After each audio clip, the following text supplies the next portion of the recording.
Chapter 1. Zane. Your wife is in good hands, Mr. Teeger. The doctor is seeing her now. A middle-aged nurse with the name Mary stitched onto her uniform gently pats my hand. Her eyes shine behind her rimless glasses, hope oozing out from them. She definitely chose a fitting profession.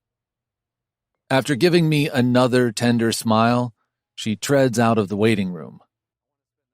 I take a deep breath, trying to calm the agitation bubbling inside me. My hand tightens around the iron frame of the partly open window, and the cold metal calms my nerves, but only a little. When something soft grazes my legs, I look down to find a little girl not more than 5 years old leaning over the kids' table next to me, trying to grab a storybook. I smile as she flashes me a toothless grin with a few red blood spots on her gums. Looks like someone broke their teeth. Surprisingly, the emergency waiting room is filled with people on this late Monday morning. Guess nobody here is having a great start of their week. I rub the back of my neck before running my hand back and forth over my throat. I feel parched as anxiety at being in such a crowded place sneaks up my spine.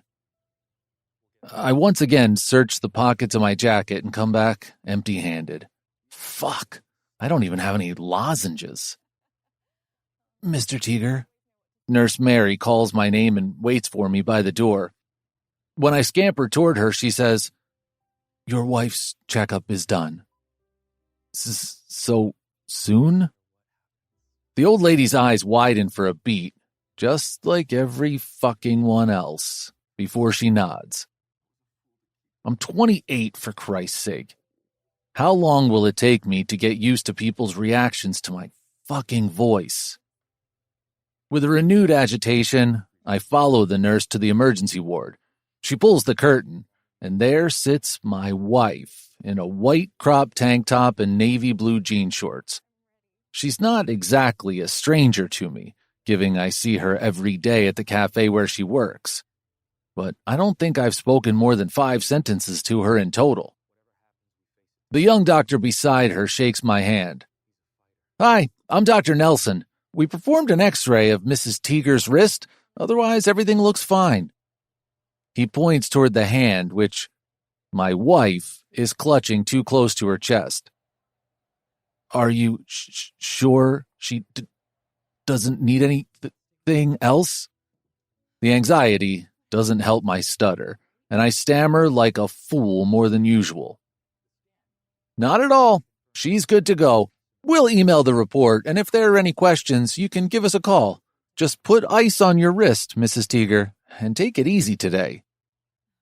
After collecting a mild emergency painkiller from the pharmacy, we return to the hospital parking lot. Once inside my car, I fetch one of the water bottles from the back seat and gulp down half of it. Thank you so much, she says finally. I grab a second bottle and offer it to her, but she shakes her head. I rummage through the glove box trying to locate my mint tin, but it's nowhere in sight. My nephews were in my car yesterday. They must have misplaced it. And as much as I hate being over a barrel right now, I love those kids too much to care. Here, she grabs something out of her purse and opens her palm before me. I know what they are. Honey drops with ginger wrapped in purple packaging that resembles her violet eyes. They're the complimentary sweets in the cafe where she works. I grab one and put it in my mouth. The sweet flavor with the sharpness of ginger runs down my throat as I roll the drop around my tongue. Thank you so much, she says again. I nod, hoping the candy can work its magic, which I know is medical bullshit. If you weren't there, I don't know what would have happened, she continues, and from the corner of my eye, I watch as her forehead creases. She doesn't know how glad I am that I found her in time. She then leans forward and is about to pick up the papers I just carelessly threw from the console, but I beat her to it. I'll pay you back for the hospital bill. Her eyebrows rise, and when those violet eyes narrow on me, The entire candy skids down my throat. Fuck. I grab the half-empty water bottle still sitting on my lap and gulp down some more water. No need. Unlike most people, her eyebrows don't go up to her hairline upon hearing my voice. Rather, the confused expression stays on her face, and for some fucking inexplicable reason, I like it.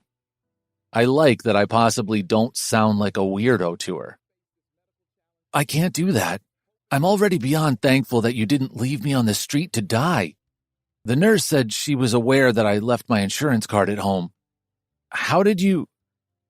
You told me you don't have insurance. I did? When?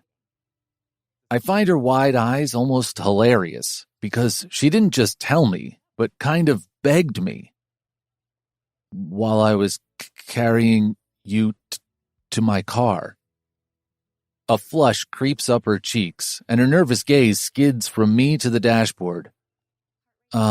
Yeah, I think I should pay you even more, like some sort of transportation fee. I try hard to cover my smile behind the plastic bottle. It's okay. But why was everyone calling you my husband? She asks, her forehead creasing. I pull on the sleeves of my jacket before throwing a sideways glance at her. When the nurse handed me the admission form, I uncap the water bottle and take another sip. She assumed I was the husband. I just nodded. I don't tell her that's because I fucking avoid speaking. Oh, okay, she says slowly. Thank fuck my answer is enough to appease her. Thank you so much once again. She looks at me from under her lashes. Don't you think I should know your name? If due to some reason the hospital calls and asks me about my husband, I should know who has gone to the bathroom. I chuckle at her refreshing sense of humor. Zane. She offers me her hand. V, short for Vienna. Really? My head jerks up when her soft fingers graze my palm and she nods. Her violet eyes gleam with excitement. You're famous as my savior in the cafe. Her smile drops a little as she says, and today you really were. My heart unexpectedly sinks at the forlorn expression on her face. I clear my throat once before asking, What do you mean? She clutches her handbag close to her chest and grins after turning toward me in her seat. My brain is having a hard time keeping up with her changing mood. Joe, the owner of Steamy Beans Cafe, made a deal with me 3 months back. See, the Vienna coffee, which is apparently your fave, was my idea. She points her finger toward me, shaking it aggressively. You tell me why people should stick to macchiatos and lattes and not taste the original blends. We don't even serve Vienna in the original style, which is melange, by the way. Somehow she has taken the lack of original coffees in this town as some sort of personal offense. To not add more fuel to her tizzy, I decide to keep my mouth shut and not disclose my true feelings about her coffee. Unlike my brother Zach, I'm not a foodie, but the unconventional name of the drink had piqued my curiosity. After relocating here from St. Pepper's 3 months back, I had visited the cafe outside our company office in Cherrywood on my first day in this town. But one sip, and I knew the too frothy and too creamy drink was a far cry from my taste. The paper cup, which I'd been about to dump before ordering a straight black coffee, had remained in my hand when the barista clapped, hooted, and took hold of my jacket sleeve, giving me a side hug as best she could with the side counter separating us. The next day, before I could place my order, she had set down a cup filled with that same drink, and she'd even made a swan with the cream. Since then, there'd been new coffee art every day as part of my daily morning routine. What I hadn't known that morning was that someday I'd be in the car with that same barista after calling her my wife at the hospital because she doesn't have insurance. So anyway, she continues, the deal with Joe was that if even one person ordered Vienna for 3 days straight, it could stay on the menu. And you did. Her eyes twinkle as she claps her hands. If you wouldn't have walked in the cafe that day, it wouldn't have been part of the menu, and I might not still be working there. She smiles, causing her eyes to crinkle. I am glad to be of service. I playfully tip my head to the side, but my playful smile drops when my goddamn heart skips a beat when she blushes. Chapter 2. Vienna. I cut the 2 basil leaves in half so that together they make a perfect heart. No one needs that, Vienna. I look up to find Joe leaning over the counter. His belly, covered in his white chef shirt, touches the counter, and his gray eyebrows arch as he almost glares at the takeout container in front of me. I arrange the 3 cherry tomatoes over the noodles before closing the box. Food is an art, and I'm an artist. I fold my arms over my chest. But this is a cafe, and I pay you to make coffee. Do all this in your free time, or else I'll have to replace you. I'm not concerned by his threat, though not because this job isn't important to me. It is, in fact, now more than ever. I need to pay Zane. I know he's given his address for the bill. My swollen wrist is better today. I twist my arm one more time when Joe asks, "How's your hand? Do you need a break?" I shake my head. "V, come to the front!" Joe looks up when my best friend Ivy dashes into the kitchen. When she sees our boss, her fast steps come to a halt before she tiptoes closer to me. She looks up at Joe before mumbling, "Someone wants to order Vienna." My pulse quickens as I glance at her beaming face. She nods silently, telling me, "He's here." "There's only one person who orders that coffee," Joe says. "Why are you so excited?" My heart skitters at its highest pace. Joe doesn't know that one person happens to be the highlight of my day at Steamy Beans. That one person is the reason I spend 30 minutes every morning debating which lipstick and which hairstyle should be paired with my white cafe t-shirt. He doesn't even order any lunch. Maybe I should scrap that coffee if he doesn't order lunch once a week, Joe continues to grumble. You cannot do that. Why not? I'm the owner. I can do anything.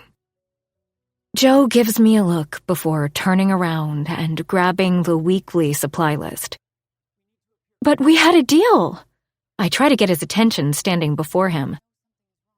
He only lifts his gaze for a second. And that coffee stayed on the menu for 3 months.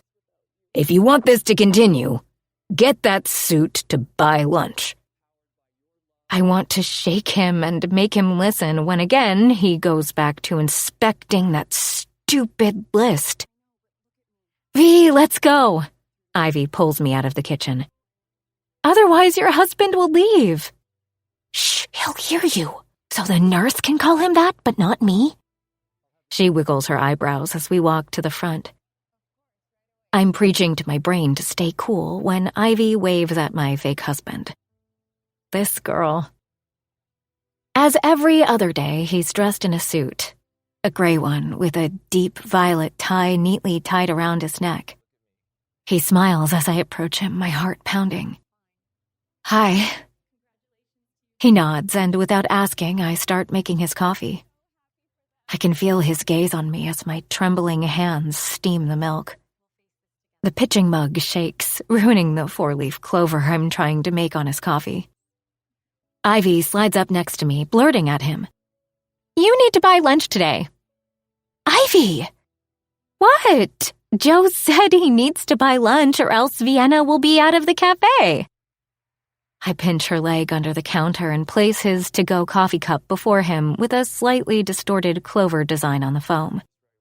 She means the coffee, not me. Zane's smile drops, and his gaze skids to the display counter with our lunch special. But you don't need to order anything, I rush to add. He grabs his neck, and for a second I worry we've cornered him.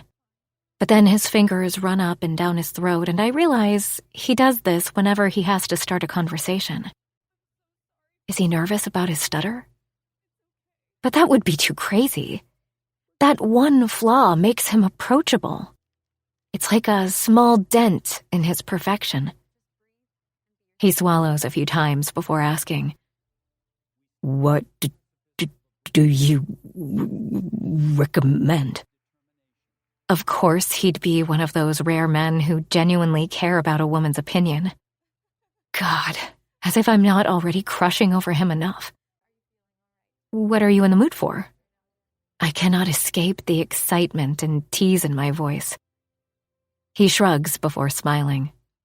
Surprise me. For a second, I forget everything and just focus on the way the corners of his lips tug up.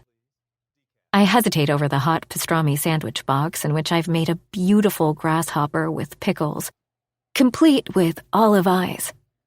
Or would he like the creamy mushroom pasta where I created a beautiful evening landscape with some grated beets and chopped parsley? I'll take both. My head jerks up. He has walked beyond the checkout counter to the display case and is looking at my grip on each box. Really? He nods before placing a $50 bill onto the counter. I'm about to return the change, but he shakes his head as he does every day. I place the takeout boxes in a paper bag. Who is the second lunch for? Maybe some colleague at work, or perhaps he has a girlfriend. My nose crinkles over that idea. I'm about to hand him the bag when he shifts from one foot to the other and glances at me before swallowing. Would you like to have lunch with me? I have plenty. Holy shit. I think I just died and visited heaven at his cuteness. She'd love that. We're just starting our lunch break. Ivy almost pushes me away from the counter. There's a mix of tremor and spring in my step as I lead Zane to the outside seating area facing the corporate buildings. After placing the paper bag and his coffee onto the table, ever the gentleman, he lets me sit first before perching down on a chair. I'm sorry for asking you out for lunch like this. I just wanted to know how you're doing. His gaze shifts to my hand before he opens the takeout boxes. He isn't taking you on a date, you freak. He's just worried. I hand him a plate and plastic cutlery wrapped in a napkin before twisting my wrist and don't let the small bite of pain show on my face. It's much better, thank you. Zane looks indecisively at the two cardboard boxes. What would you like to have? When I open the sandwich box, his eyebrows rise. That's some art. You're truly gifted. I love that he guessed I'm the one who garnished it. I shrug before cutting the sandwich into two halves. It's not really a talent, it's just fun. I guess talent is something you do there. I cock my head toward the offices. You work in one of those buildings, right? He nods and takes one half of the sandwich before pushing the box before me. How's the work environment? I hear corporate bosses are like sharks. I hope yours aren't like that. I hope so too. He smiles before taking a bite. For a second, I'm hypnotized by his moving mouth and forget what I was about to ask. But the next moment, I look away from his captivating face and try to find my own bearings. Haven't you met them already? I moved to Rewood 3 months back. He takes a sip of the coffee before adding, so haven't met everyone in the office. Aha. That's why I didn't see him until now. Because a man like Zane would be hard to miss in my small town. How do you like Cherrywood so far? It's beautiful and perfect for me. Oh, my heart tugs when he smiles, showing his perfect teeth. Isn't it? This place steals hearts every day. There's going to be a carnival next week by the lake. Would you like to join me? I blurted without thought. Zane's hand, which was reaching out to grab the coffee mug, halts. You crazy woman. As I'm thinking of something to save face, he clears his throat. I'd love to. I haven't seen much of the town anyway. Holy crap. Did I just ask Zane out and he agreed? Be cool, V. Be cool. I'd love to be your guide. Let me give you my number.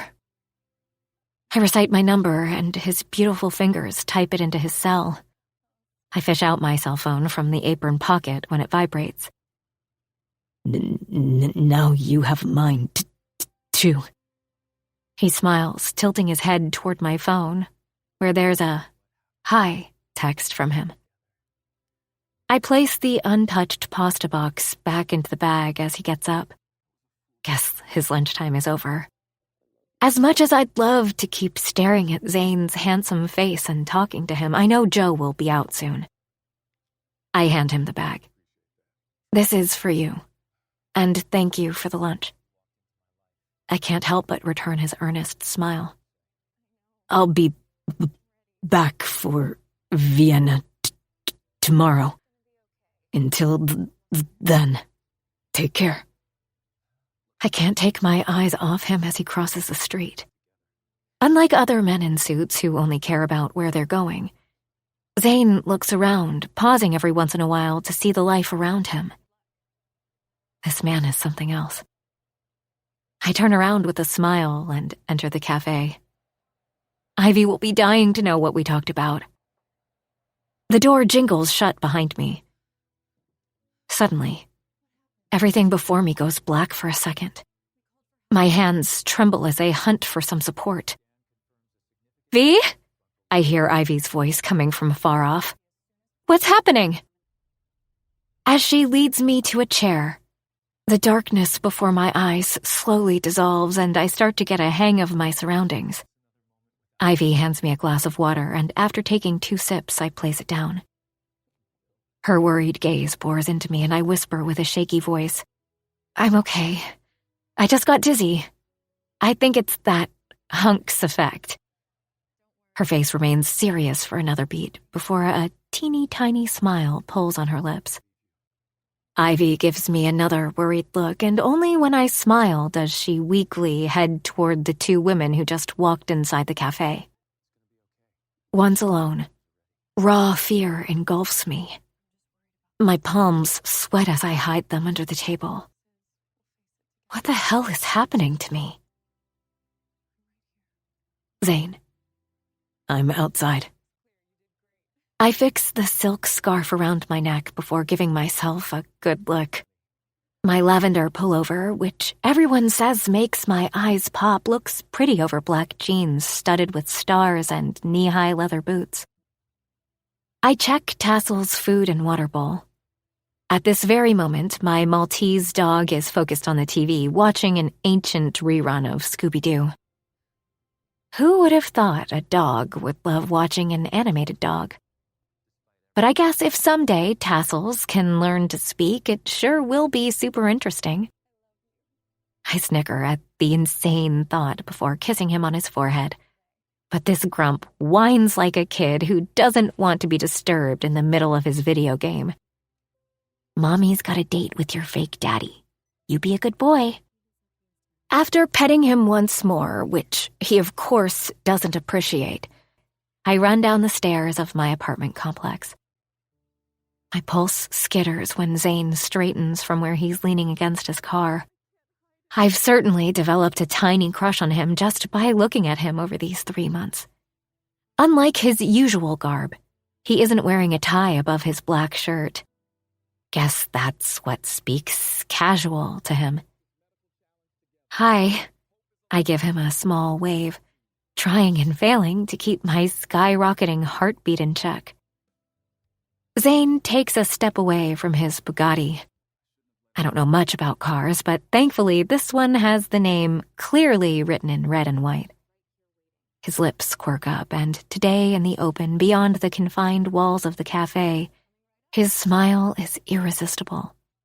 He opens the passenger door for me, and the smile stays in place, speaking on his behalf more than he does. Zane circles the car and slides in expertly. Last time, when I was in his car, the day he saved me like a knight in shining armor, I paid partial attention to him and his ways. But today I notice everything. How his expert fingers enter the address into the GPS before he shifts gears, and more importantly, how he hasn't spoken a word to me yet. After fixing the rearview mirror, he grabs the mint tin from the console and throws one into his mouth. When he offers me the box, I shake my head. And now the smile on his face is a bit hesitant. How are you? Good, I reply quickly. I'm definitely suffering from some sort of illness. This past week, I've had several bouts of dizziness. I need to add more greens into my diet. The parsley leaves or pesto sauce isn't enough anymore. Also, dinners of cake and coffee might not be ideal 5 days a week. I'm mentally making the list of beans, salads, fruit juices, and multivitamin tablets I need to buy when Zane clears his throat. Sorry, I was making a grocery list, I blurt foolishly. If you want, we can do grocery shopping first. I'm taken aback by his sincere offer. No, I'm not going grocery shopping with you. Let's go to the Carnival. Why not? I can also pick something up. Really? I know my usual grocery store has a branch just after the next signal. Maybe Zane's presence will force me to buy less junk. Tell me where to go. After the next signal, there's a grocery store. But are you sure? He nods and gives me another of his smiles before parking his car on the street. This feels weird. I've never had a date at a grocery store. I once again put my foot in my mouth. My face heats as I make an attempt to make this situation less embarrassing. I mean, I know this isn't a date or anything, but we planned... Don't worry. We'll do what we planned immediately after this. With that, Zane gets out of the car, not really agreeing, but also not dismissing my comment about us being on a date. So Mr. Hotshot Zane can be mysterious. We each grab a basket at the entrance and make our way into the huge supermarket, which is pretty quiet and empty. Who would come here on the day of the carnival except you? Zip it, V. Now we're here. Let's make the most of it. My inner voice continues to bicker as Zane clears his throat, possibly preparing himself to speak. Shall we meet here? He tilts his head toward the cereal aisle. How different he looks under the white LED lights. His chiseled jaw peeks out from under his trimmed 5 o'clock shadow. I'm sure from today on I'm going to be a sucker for bearded guys. His black hair gleams, and for a second I'm almost tempted to ask him what shampoo brand he uses. You definitely won't find it here, you weirdo. Zane clears his throat once again, and this time it's certainly not for speaking, but to break my internal monologue. Yeah, let's meet here. Before he can think I'm crazy, I scamper to the first aisle and immediately hit my face on the tall stack of toilet paper. I'm fine. I raise my hand, ignoring the pain in my forehead before shooting a quick apology to the supermarket assistant stocking the shelves. When I finally find a deserted aisle, I run my tongue over all my teeth and rub my forehead and nose. Thank God I didn't break anything. What are you doing, V? You're acting like you haven't been out with a guy before. I take a few deep breaths before marching toward the vegetable section. When I'm back at the cereal aisle, I notice Zane's basket is full of colorful chip bags, cookies, chocolates, and cold drinks. Looks like you're preparing for a party. I feel very proud and also a tiny bit sad when I peek at my stuff, which is either green or in bland packaging. I do. I have 3 boys at home tomorrow. I cannot be more prepared. An affectionate smile draws on his face before Zane shows me a picture of him with 3 boys in a swimming pool.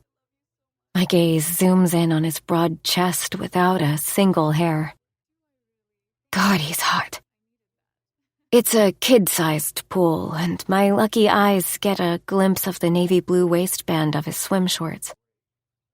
The veins in his arms bulge as he holds the 2 boys close to his chest, while the 3rd stands in front of him hiding some of the good stuff. It takes my brain a second to get out of the steamy blur. My hands shake around his phone before I glance up at his smiling face. You're a father to 3 boys? You're married? His smile drops and his eyebrows furrow. In my head, I'm bolting out of the store, but somehow my feet remain stuck in the spot. Fuck, no, they are my nephews. His eyes are wide and he stammers more than usual. I wouldn't be on a date with you if I was married. So, it is a date? I arch my eyebrow and he simply shrugs as if he too is a bit unsure. His reluctance gives me some confidence, and I stroll toward the checkout before looking at him over my shoulder. Then let's get out of here fast, hotshot, and start our actual date. Summer is over, and autumn is in its full glory. The cherry trees are painted in fall colors with the foliage all yellow and orange. I sigh thinking about our town's captivating beauty. You love this town? Zane asks as we stroll by the lake with unhurried steps. I can already see the huge banner at the park entrance. This is my home. I was born here.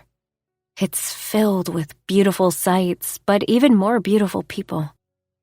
I can't hold my grin, and as always, my chest inflates as I look around. I'm already liking the people of this town. When I look up at him, there's a small smirk on his lips. God, he's killing me with his charm. So what do you want to do first? I ask. Surprise me. He gives me those 2 words again, filling me with warmth. Come on, then. With an attempt to give Zane the best of this town, I walk him around.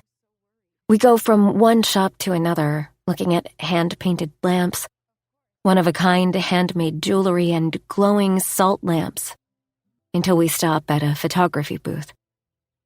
Instead of glancing at the different pictures, Zane smiles at the baby sleeping in a bassinet next to the counter. He looks around. Who'd leave a kid alone? It's too crowded. Isn't it dangerous? Before I can tell him that Cherrywood is a safe place, an elderly woman comes from the back of the tent. Sorry, I just went to get some water from the back. She places a water bottle onto the counter before fixing her glasses and looking at us. Oh, I know you. Her gaze shifts between us, and I recognize the sweet lady as one of the nurses who took care of me in the hospital. Mr. and Mrs. Teaker. So good to see you again. How are you doing, Mrs. Teaker? Good. I'm very good. How are you, Mary? A mix of impulse and worry about what'll happen if she finds out about our lie hits me, and I slide close to Zane. It doesn't take me long to wrap my hand around his arm. I shiver at the feel of the soft fabric of his suit jacket. His eyes widen as he looks down at me with a touch of surprise, but I give him a huge smile. Inside, I'm begging him to play along. I'm well. My daughter is a photographer, and she booked this spot for the Carnival. But last night, she got a call for an out-of-town assignment. I convinced her to go, and I'm taking care of her baby and the stall. She's a single mom and works too hard. A smile pulls on my lips at Mary's affectionate words, and familiar emotions fill my throat. Watching her affection for her daughter, I'm reminded of Mom. Do you like anything? Mary asks. Zane nods and turns to me. Which one do you like the most? Me? I squeak, meeting his gaze with my wide eyes. Covertly, he nudges his head toward the nurse. Of course. She thinks we're a couple. I glance back at the photographs of sunsets and sunrises in Cherrywood. A Christmas tree lit in the town square. A wedding party. Portraits of men and women in festival costumes. Everything is so breathtaking and beautiful, making me fall more in love with my town. I take a step closer, trying to find the perfect piece that won't cause a dent in Zane's pocket and also please Mary. Before I can grab a medium-sized framed photo of a sunset, Zane turns me to the left. How about this? He squeezes my shoulders, and even though his touch is innocent, it tugs the strings of my heart. After finding my bearings, I glance at the huge photograph of the sun rising from the mountains and the golden cherry lake. The sky is in shades of pink and blue with dark hills in the background. The reflections of the sun and clouds shine on the lake. When I glance at the price tag, my jaw drops. Why the hell is Zane buying me such an expensive gift? Are you sure? I ask under my breath. You don't like it? It's beautiful, but have you seen the price? He smiles. Please, pack this one. Can we pick it up on our way out? Mary nods excitedly as she swipes Zane's card. My uplifted mood stoops. Is Zane trying to impress me with his money? My nose immediately crinkles at the thought. Please don't let Zane be one of those born with a silver spoon money-flaunting guys. I glance back at him as he's taking out another lozenge from his mint box. No, he's so not such a person. Why did you buy such an expensive photo? I ask after we've walked a few feet away from the booth. He shrugs, a lost expression etching on his face. But then he looks away from me. When I think he's not going to reply, Zane says softly, Not all mothers choose a tough way of life. Plus, that baby was too cute. You like babies? I ask, almost shocked. He nods and smiles, and I swoon. Don't guys hate admitting the soft part of their personality? Zane is a total anomaly to any man I've known. Plus, I wanted to have a reminder of my first date with you. My heart seriously stops at his soft words. Chapter 3. Zane. You guys don't want it? Zach holds up the last macaron that his wife Hope made for the boys. Alex, Ray, and Charlie each shake their head.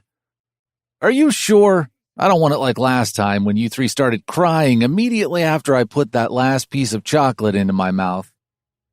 Dad, you can have it, Ray replies, his attention solely on the multiplayer video game in front of him. Zach shrugs. He doesn't need any more persuasion before pushing the green treat into his mouth. Where were you yesterday? My eldest brother, Xander, asks as he types something on his phone. I halt my reach for the wafer bowl for a second. Just around town. I still haven't seen most of it. That's because you work too much. Zach playfully smacks my arm. As always, food makes him happy like no other thing. Except for his wife. Rose and I went to the Carnival yesterday. Xander glances up after placing his phone onto the table. He most likely checked on his wife, which he does several times an hour. I chew miserably slow, trying to find an appropriate reply. Yeah, I heard there was something going on in the park. So, you weren't there? Did they see me? No, Rose would have come running if she knew I was there. I shake my head. For some unknown reason, I don't want to share Vienna with anyone just yet. Then we saw your long-lost twin, and believe me, he not only looked like you, but also talked like you. I was right behind him when he told his date how he planned to spend his Sunday with his brothers, and that there might be a fight over desserts. Fuck. Zach slaps my back. You finally got laid, bro. Dad, what's getting laid? Ray jumps up and the boys' full attention is now on us. Thank God. This is getting laid. Alex, Xander's son, goes to the trouble of lying flat on the ground. If I weren't the main reason for this disruption, I'd have laughed at his cute act. No, getting laid means getting chocolate ice cream after dinner, Charlie explains to his cousins. Whenever Mom is happy, Dad always says, I'm so getting laid tonight. This time, I can't hold back my snicker. Wow, what an amazing group of fathers we have here. My best friend Lucas chuckles as he uncaps his beer bottle and throws a smirk at Oscar. Christy is going to kill me, Oscar mutters before getting down onto the floor next to the boys. Charlie, getting laid means sleeping, exactly like Alex said. When I say I'm getting laid, I mean I'll get to sleep peacefully. You know, Chloe's still a baby and wakes up a lot at night. Charlie seriously considers his dad's words before nodding. Yeah, she does. She also cries a lot. He pats Oscar's hand, truly sympathizing with his father. All babies cry, and Chloe is so cute, Alex interrupts, looking serious with his puckered forehead. You think so? Because you're in love with her, Ray comments, setting down his gaming controller since his cousins are no longer focused on the game. Oscar's head turns back towards Xander, who shrugs, biting his lip. So, Alex, you love my daughter? For a second, I feel for poor Alex. Yes, Uncle Oz. When I grow up and be a big boss like Dad, I'm going to come to your house in a suit and ask you and Aunt Christy if I can marry Chloe. I'll love her a lot and make her happy like my dad does to Mom. You guys watch too much TV. Oscar ruffles Alex's hair, who's as serious as a heart attack. If you promise to make Chloe that happy, I might agree to it. But first, we need you and her to grow up, okay? Alex nods, and for a second, I wish I had such confidence, such conviction, and less doubt and distrust in myself. Let's put Alex's stories on hold for the next few years and focus on you instead. Xander's eyes bore into me. Fuck, he hasn't given up. Don't listen to Xander, bro. You finally found the beauty in life. Make the most of it. Zach gives his useless 2 cents. Can you stop your nonsense for a second? Xander shoots an annoying look at Zach, who in turn flashes a smile at our eldest brother. She's just a friend, Xander. Who is she? Lucas leans forward. The barista? I give Lucas the stink eye for throwing me under the bus that is my overprotective brother. Who's the barista? Xander purses his lips. Up until a year ago, he has always taken it as some kind of personal offense when I share more of my life with Lucas than him, though I think he's starting to like my friend more. There's a barista at Steamy Beans. And you're getting more than coffee from her, aren't you? Zach wiggles his eyebrows. As always, his thoughts immediately went to sex. I'm not getting anything from anyone. I just have some occasional light conversations with her. But you went out. Xander continues to give me the 3rd degree. Yeah, and it was the first time. She's a friend. Yeah, friend is a much better title than fake wife for a day. If there's something for you guys to know, I'll tell you. Hey, bro, we don't need to hear about your bedroom adventures, Zach says, his face sincere. But if you need my expert advice, feel free to call me up anytime. How's your assessment on the new startup? Zach leans forward, picking another muffin from the box. He's in the Cherrywood office for a few hours today, and my sweet sister-in-law Hope sent some of her baked goods for us. But Xander and I haven't even touched a single one of them, as the box is still sitting on Zach's lap. My team will attend conferences organized by these guys. I motion toward the high-definition screen where the webpage of said startup is open. Holding a medical degree and being the chief technical officer of our pharmaceutical company, Elixir Inc., I'm often the one with final say when it comes to the acquisition of tech startups, even though mergers and acquisitions is Zach's department. I take a sip of water before continuing. One this month and another later. That should give us a better idea.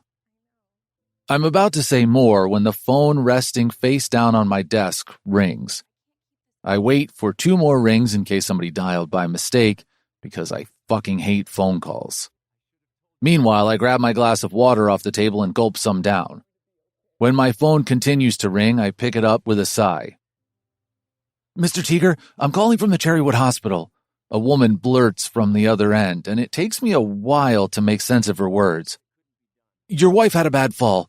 Someone brought her to the ER. Shit. Vienna. I'll be right there. I rush to get up from my seat, and I'm already marching toward the door when Zach calls me. Hey, Zane, what's happening, bro? Fuck. Holding the door handle, I turn around. I need to be somewhere.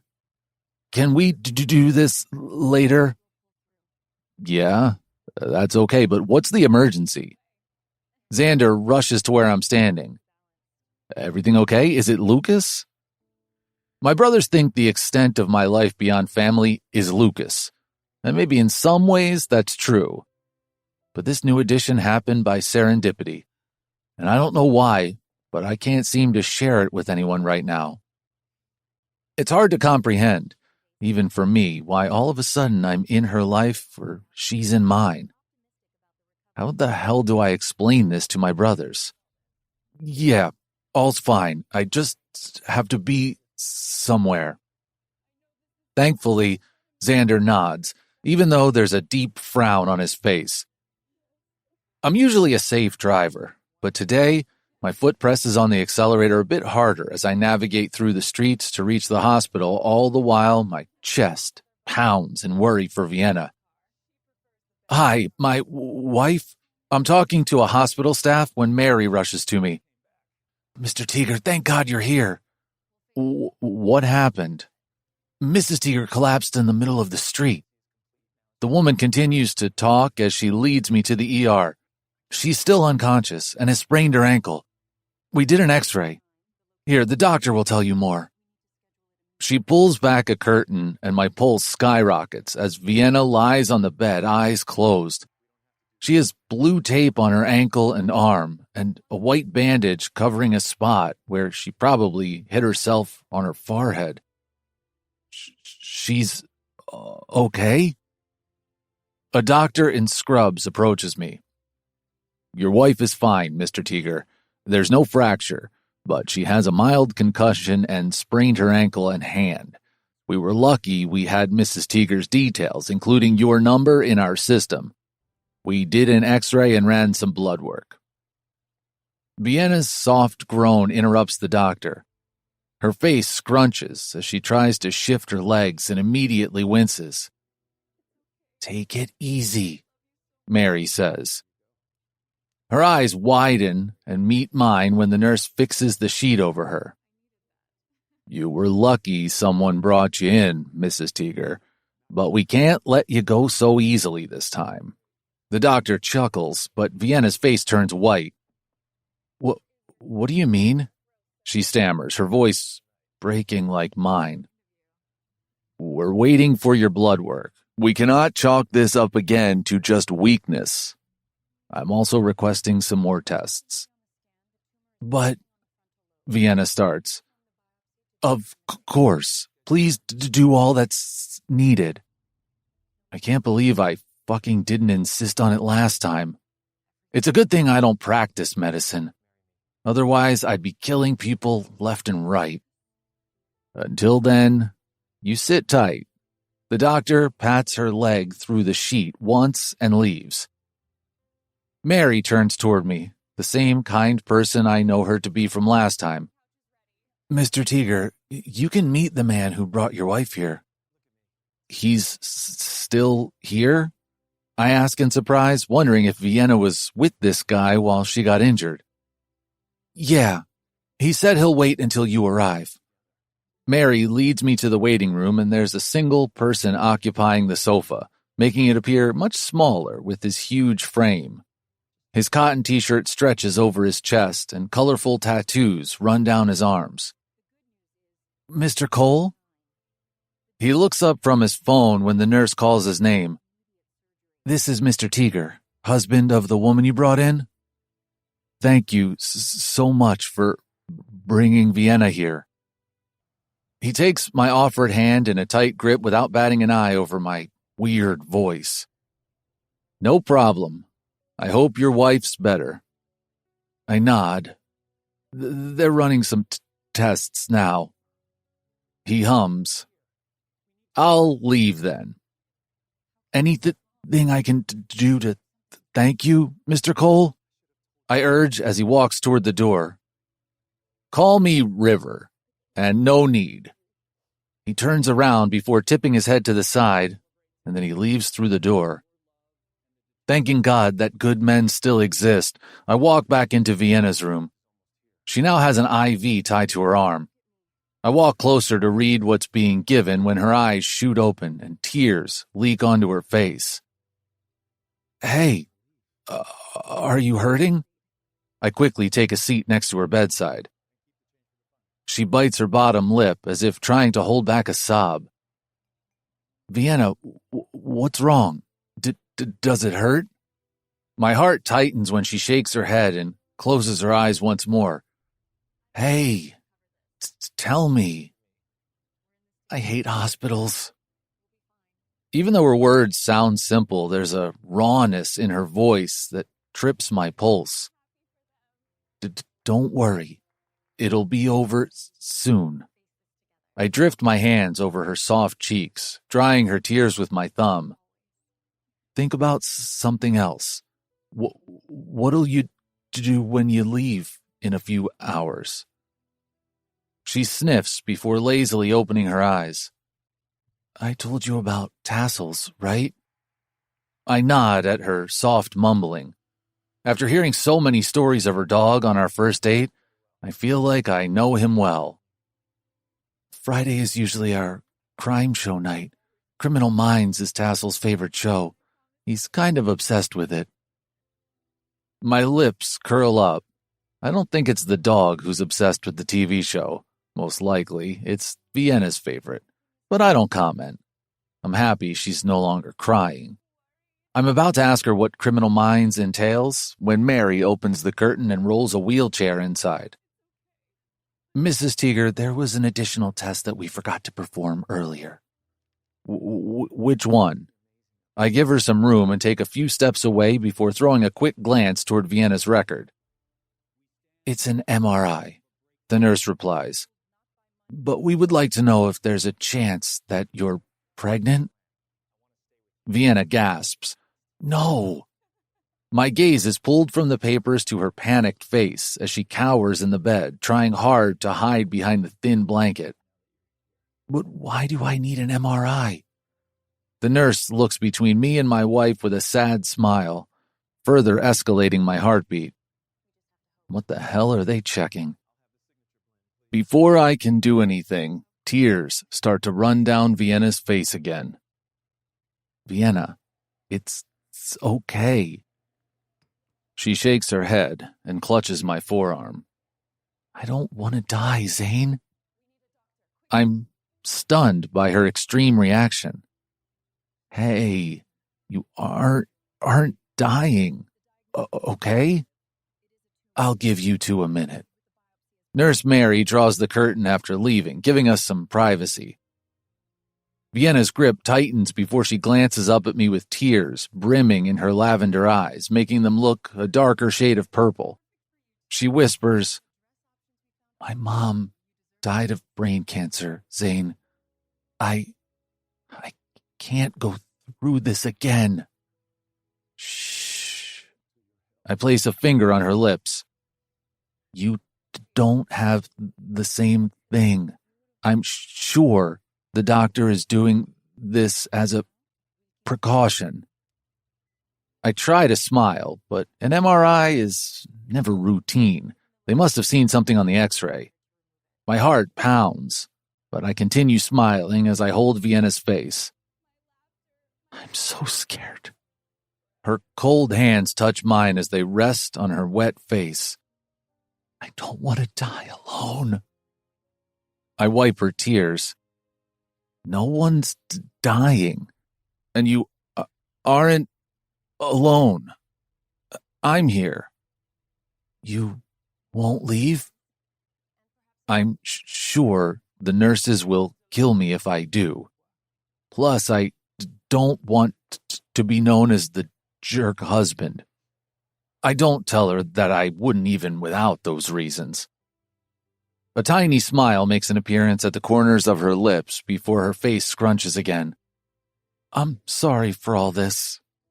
I'm sure when you brought me to the hospital the first time, you didn't imagine all this. She waves her hand around the room. It's no problem. As soon as you're done here, I'll drop you home and you can start your crime show with tassels. For a brief second, I imagine myself in that picture. My traitorous brain tells me that's because I worry about her being alone. She finally smiles. Thank you. Mary appears at the very same moment. Are you ready, Mrs. Teeger? Vienna nods before looking back at me, relief clear on her face. Her trust in me makes me want to fix everything wrong in her life. I'll be right here. I tip my head to the side before she's wheeled out of the room. Once Vienna is gone, I go to search for the doctor and thankfully find him in the lobby. When he's finished talking to a couple, I walk closer to him. Dr. Nelson, I'd like to know why you requested an MRI for Vienna. What did you see in the X-ray?" He waves his hand lightly to the side. "Mr. Teeger, it's just a hunch, nothing concrete." He's about to give me some more blanket answers, so I pull out my medical license. "I don't practice, but I'd really like to know about this hunch. You don't have to share the details. I understand the protocols." Dr. Nelson gives my license a look before glancing back at me. "Follow me." He leads me into his office and fires up his computer before pointing on something on the screen. "You see this?" Vienna's tear-stained face swims before my eyes. "I'm sorry, Mr. Teeger. Let's hope this is nothing, and your wife's MRI comes out clean." Words remain clogged in my throat as my gaze doesn't waver from the X-ray. "Dr. Nelson, do you have a minute?" A woman in scrubs walks in, and I leave the room. I ball my hands into fists as I remember Vienna's words. I don't want to die. Fuck. I'm alone in the ER for only a handful of beats before Mary rolls Vienna back. My fake wife's scared face tears my heart out. "You did very good, Mrs. Teeger." Mary pats Vienna's hand before leaving us alone. "Thank you for not leaving," she says once settled on the bed. Her solemn voice and expression are so different than how I've otherwise seen her in our short time together. "You're welcome." As I try to think about something to say so that she's no longer this serious, she asks, "Are you sure your bosses don't mind you being away from work?" I shake my head. Everyone gets to take time off when their wife's sick. Thankfully, a small smile touches her lips, filling me with unbridled relief. "You are the best fake husband, Zane." Chapter 4. Vienna.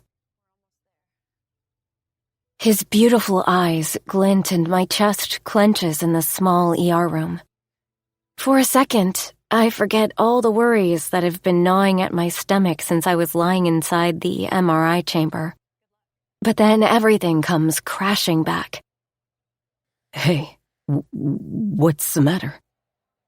I shake my head and make a grab for my bag, which the nurse put on the side table. "I need to call Joe."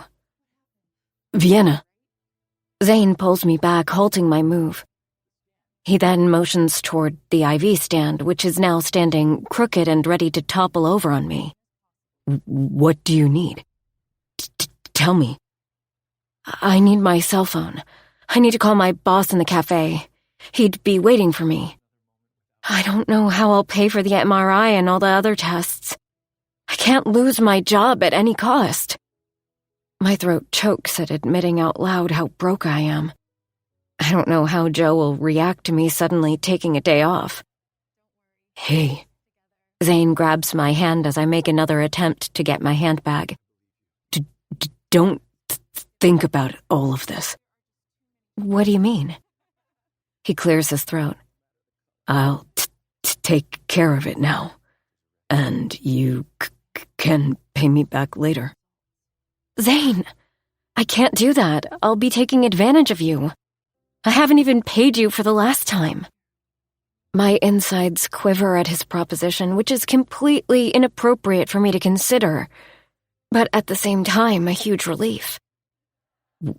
"We are friends, right?" A hint of unexpected vulnerability touches his face, and I'm taken aback by it. Zane is one of the best people in the whole world. I'm 100% confident in that fact, even after knowing him for such a short time. Who wouldn't want to be your friend, Zane? I'm so thankful that you were there when I fell the first day. And I'm not saying this because you're offering to pay my bills. I wouldn't let you do that. But because you're here. You don't know how much I don't want to be alone in this hospital. My eyes start to tear once again. He's about to say something when Dr. Nelson strolls inside along with the second doctor in blue scrubs. "How are you feeling, Mrs. Teager?" "Fine. Can I please go home now?" I look up briefly at the IV bag to check how much liquid is left. "Are we treating you so bad?" Dr. Nelson smiles, but I don't find any humor in this situation. "I have a few questions for you." My stomach churns. "What sort of questions?" "Do you have a family history of any illnesses or diseases? Have you had any head injury in the past?" His questions shred my insides, leaving me speechless, motionless, and cold. My gaze flies to Zane, whose lips are pursed in a thin line as he glances at Dr. Nelson before looking at me.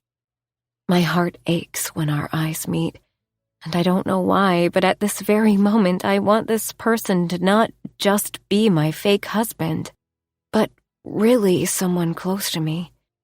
Someone who will be equally affected by the doctor's next words as I will. I don't know what Zane sees on my face, but he walks to me and perches down on the bed by my side. That simple act gives me enough courage to reply to the question. My mom had brain cancer. It was diagnosed in the last stage and not much could be done. My hands hiding under the thin blanket fist the bedsheet. She lost all her senses in the end and couldn't even recognize me. As much as I hate to look pathetic and cry again, tears race down my cheeks. Zane's warm hand grazes mine where it's still tucked under the covers. My gaze shoots to him and he gives me a compassionate smile. My stupid heart pitter-patters, repeating in a loop that I'm not alone, forgetting for a while that Zane is just playing a part. I glance up at the doctor. Am I dying? No, you're not dying. Dr. Nelson's gaze briefly slides to Zane before returning to me. But we did find something in your scan.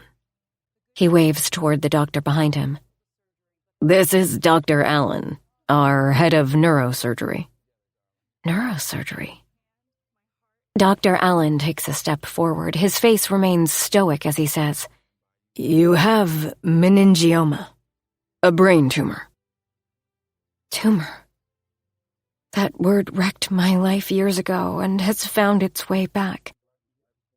My insides shake, rattle, and roll, doing all those things which aren't natural, and I can't get my heart to beat normal. The doctor's lips are moving, but I don't hear a word he says. There's a whooshing sound in my ears, like loud waves crashing on the rocks. Those icy, cold noises subside only when Zane starts to graze the back of my hand with small strokes. Mrs. Teager, are you listening? I meekly nod to Dr. Allen. We'd like to perform a biopsy as soon as possible, he says. We'll give you a date for the coming weeks. It'll be a straightforward procedure of a needle biopsy. We make a small hole in your skull. My heart lurches to my mouth and a hiccup slips out of me as Zane crushes my cold hand. Meanwhile, unfazed by our agony, the doctor continues in his professional tone. The overall procedure will not last more than an hour, and you can go home the same day or the next. I try not to fall apart at the image of driving myself to the hospital and then leaving with an open skull. I know this isn't what you were expecting to hear, but believe me, you're in good hands. My chest squeezes tight as Dr. Nelson turns to Zane. Mr. Teager, I'm sure you'll take good care of your wife. We'll see you both soon. The doctors take off, turning my world upside down. And I know my life is never going to be the same. Mom's face floats before me, her empty eyes staring back at me, but not really looking. Her gaze stays vacant, expressionless, as if she doesn't recognize me at all. Vienna, calm, down. When Zane squeezes my hand lightly, I realize I'm trembling like a leaf lost in the storm of life. They'll drill a hole into my head. I gasp as my hand goes to the back of my head. Will they cut all my hair? Hey, don't think about all that. Zane brings my hands down, putting them in my lap. His soft grip stays as he urges me to look at his kind face. Just calm down. He even takes a few deep breaths, and I follow his movements. Focus on what the doctor said. You're in good hands. Before I can say anything more, Mary pulls the curtain aside and walks in. Mr. Teaker, can you please fill out some forms? Zane nods and slips out of the room after giving me a glance and a small smile. I'm still struggling with my emotions when my cell phone rings. My insides flutter when I find my handbag now hanging from the edge of the bed. Zane placed it closer to me. Thinking about his caring side, I take my phone out and call Ivy. V, where are you? Joe is behaving like an asshole boss, asking every 2 minutes about you. I can hear Joe's muffled voice in the background as Ivy openly insults him. I'm at the hospital, Ivy. Hospital? What happened? You fainted again? You need to eat nutritious food, V. Ivy continues to blubber. You just stay there. I'm coming right now to get you, okay? No, wait. I rush out when I hear her marching footsteps. I'm not alone. Zane is already here. Zane? She pauses for a beat before asking incredulously. Your fake husband? How did he end up there? Please don't say you called him instead of me. That would be a deadly blow to our friendship. I know she isn't exaggerating. Her voice is so serious that for a second I worry she could really pounce on me through the phone if I tell her I called Zane. I didn't. Someone dropped me here, and the hospital called him because they had his contact details from the last time. Okay, that's better. Are you sure, V? You really don't need me? I pinch my lips. Soon I'll tell her everything, but right now I'm struggling to believe this is happening to me.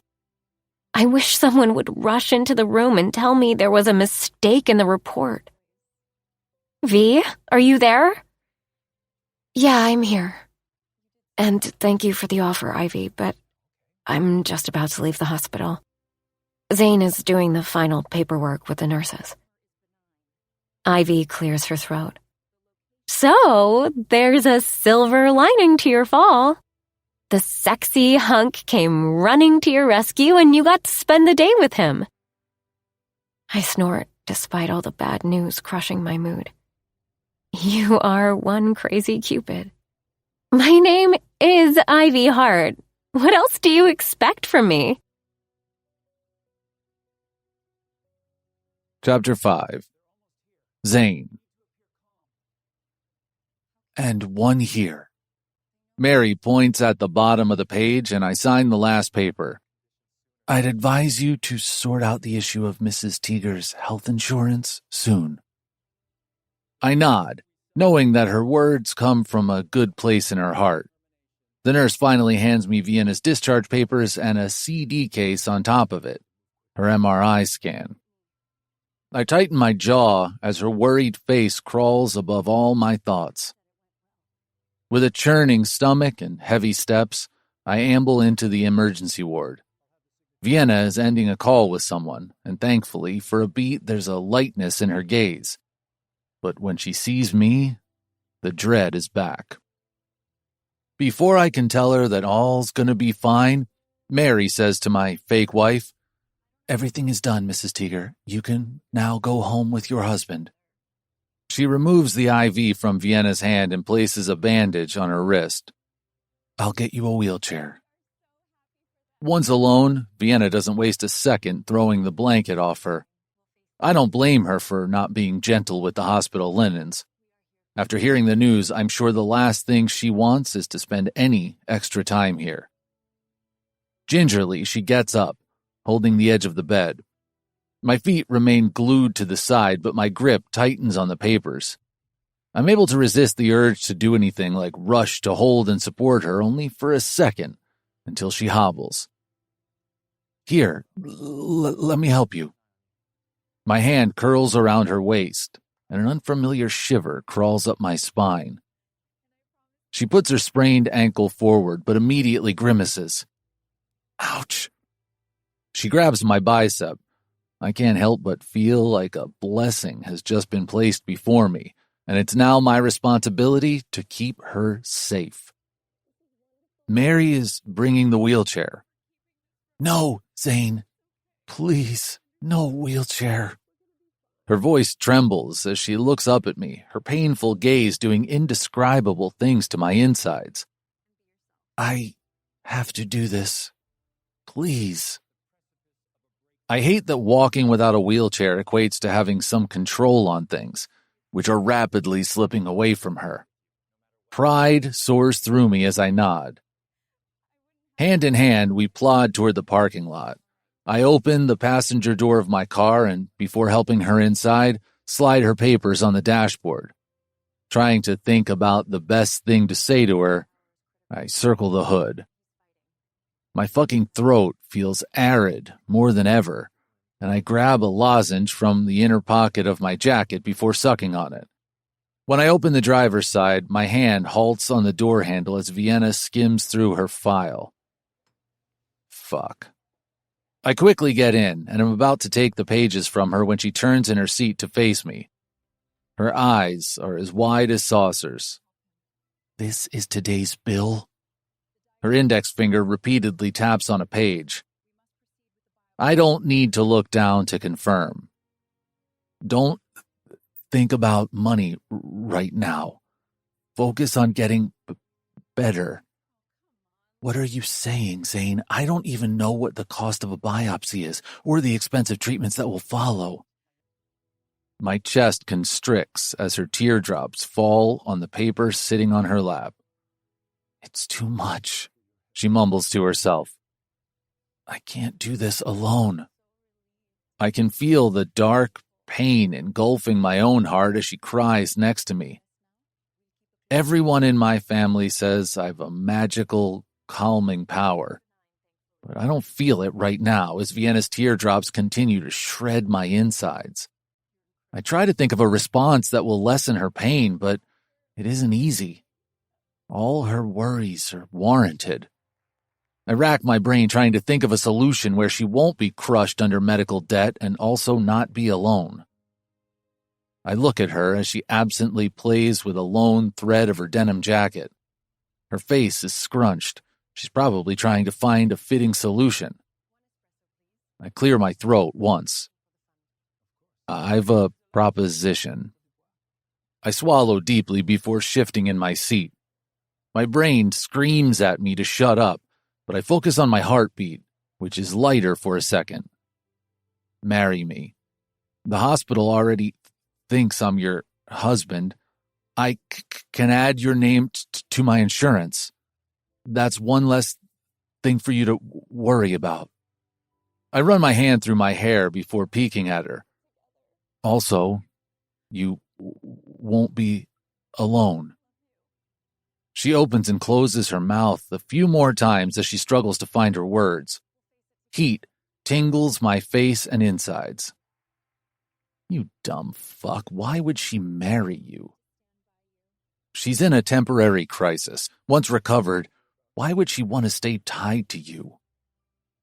With huge, wild eyes, she looks up at me. But what do you get in return? She whispers. Her question catches me off guard, and it takes me a while to comprehend her words. I jerk in my seat. Nothing. I'm not making any lewd proposition. Zane, I know that, and that's the reason I'm asking, why would you do this? Because you're my friend? I reply simply, as if I didn't just propose to her. I don't tell her that I'm unhappy when she's unhappy. It's like I borrow some of her pain and feel it as my own. When she smiles, her shining lavender eyes make my pulse skyrocket like no one ever has, and I want her to be happy, always. But it's not right to you. You're already in this mess because of me. I'm about to tell her that I don't mind when her nervously flicking gaze stops on me and she wets her lips. Married? My heart thrashes in my ribcage, and as she pauses, hope replaces the gloom inside me. It's like a rising sun after a long, dark night, but that light extinguishes when she says, like a fake married couple? Of course, that's what she would think and want from me. Who in their sane mind would want to be married to a freak like me? Someone who can't fucking speak his own name clearly. Yeah, something like that. I grab the water bottle from the car door and take a big gulp. We can stay married until you recover. You can share my health insurance. It's on the tip of my tongue to tell her that she also won't be alone. But I hold on. She isn't marrying me for my company. But we don't know each other. And what will we say to everyone? Ivy, Joe, and your friends, your family? What'll they think of me? Shit, I don't even know if you have family nearby. Before she hyperventilates and passes out once again, I grab her hands in mine. Her touch sends shivers from my fingertips straight to my heart.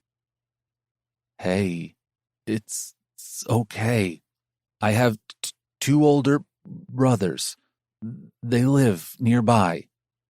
I don't tell her that nearby means I can almost see Xander's grand estate from my porch. I have close friends who are like family. What about your parents? She asks. They're gone, I reply, pressing down the feeling of guilt that surfaces whenever someone talks about our parents. Oh, I'm so sorry, Zane.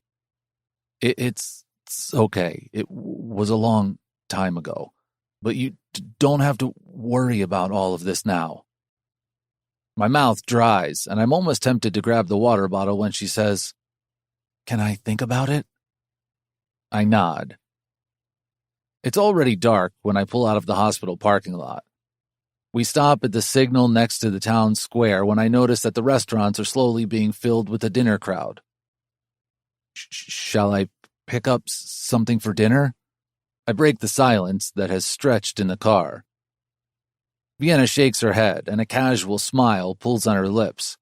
A smile that's so different from her heartwarming grin, which has the power to fix every wrong in this world. My stomach twists, and I realize what a moron I've been. I acted like a beast who takes advantage of a princess in peril. I clear my throat, hoping she'll look at me instead of the side window, but she's lost in her own thoughts. I stop outside her apartment building. She doesn't live on the ground floor. I saw her running down the stairs the day I was here to pick her up for our date. Is there an elevator? I don't even know if she wants me to stay and help her, or if she's weirded out by my proposition and just wants me to leave. Zane, thank you so much for all your help. I don't know what I'd have done without you. She speaks finally, and I thank all the heavenly stars upon hearing her voice. A teardrop shines in her eyes, and I ask, Will you manage? I motion toward the main door of the building. Don't worry, there's an elevator. She smiles and pats my hand, but at the last minute she places a kiss on my cheek. My skin prickles when her lips make the unexpected contact. I'm lost in my own emotions when she walks around the front of the car, hobbling toward the white door of her building. Just before closing the door, she gives me a tiny wave. Restlessness courses through me as my thoughts swing like a pendulum. Vienna didn't exactly say no. Why? Is it because it was an extremely lame proposition? Or is it because she's really thinking about it? I wait at the signal, and a billboard for a bar a few blocks ahead catches my eye. I give it one last glance before driving on. "What can I get you?" the bartender of Rendezvous asks as I flop down on one of the stools. "Just a black Russian." "You don't look like you're here to drown your sorrows in booze," she says, placing the faceted glass before me. I shake my head. I'm taking the first sip and thinking about Vienna when the bartender reemerges with a newspaper in her hand. "What's your birthday, buddy?" "Why?" "Because I'm going to read you your horoscope." "Those things aren't true." "What is truth, anyway?" She shrugs. "It's all about belief. You believe a man is God, and he is. So when is your birthday?" And I tell her the date just so she'll let me have my one drink in peace. But today, I'm not that lucky. The bartender reads, "You're going to find your soulmate today. Don't let them go, as these people rarely come in your life." I pause the glass close to my lips, and instead of drinking it, I place it down. "What did you say?" "Did you meet your soulmate today?" She grins. "I didn't just meet anyone. I fucking proposed to someone." This lady has some kind of magical power of pulling words out of my mouth. She arches an eyebrow, urging me to say more, but she doesn't know I hate speaking. I've already said too much. "The stars are in your favor, kid." Her hand fiddles with a 4-leaf clover necklace around her neck. "Whether or not you want to grab the chance is up to you. It's humans who make this horoscope a truth or lie." She taps on the newspaper a few more times before thankfully leaving me in peace. Throughout the entire drive to my home, the bartender's words ring in my ears, her clover pendant flashing before my eyes. Is this some kind of sign? Since when did I start believing in all this nonsense? I drive past Xander's home. There's a faint light shimmering in the gazebo of their fairy tale estate. They must be having a romantic dinner. As Rose is the epitome of an introvert, my brother would have brought in all the bells and whistles, possibly including a fine pianist, the best Italian, and flowers from their own garden. Mixed feelings of happiness from my brother and the anguish that I'll never experience the same love bombard me. I finally park outside my cabin. I stumbled across this beauty one evening while strolling in the woods nearby Xander's estate. It was nestled among the trees, and the sunlight filtering through the clouds made it shine somehow. My insides were filled with a childlike giddiness of finding some hidden treasure, and the tranquility of the place spoke to me. It was as if I could feel its heartbeat, and it drew me in. I wasted no time in contacting the real estate agent, Henry. When he told me the name of this place, Hermit's Paradise, I was hit by a bittersweet feeling. As apt as it is for me, I'm not a hermit by fucking choice. When you live under the shadow of two perfect older brothers, your imperfections shine much brighter. My brothers are the real businessmen, and it's because of them our company stands. I'm just a guy with a medical degree who goes into the technical nitty-gritty. I'm certainly not an irreplaceable part of our company like them. I clench my fists around the steering wheel, then pull my phone out from my jacket. I quickly skim through my emails. My brothers don't know that I'm the emergency contact to put out any fires that may arise in our business. If I can't lead, I want to at least be the good soldier who holds down the fort from the sidelines. Thankfully, nothing has happened in the past hours. I finally get out of the car and clomp toward the deck. My mood is much darker than before as I flop down on the patio couch with no desire of going inside. I grab one of the water bottles from the table and gulp down half of it. Finally, My head hits the cushion back.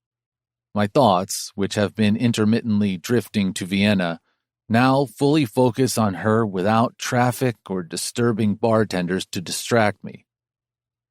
Can I think about it? That's what she said, probably because she didn't want to hurt my feelings by outright rejecting me. What else could she have said?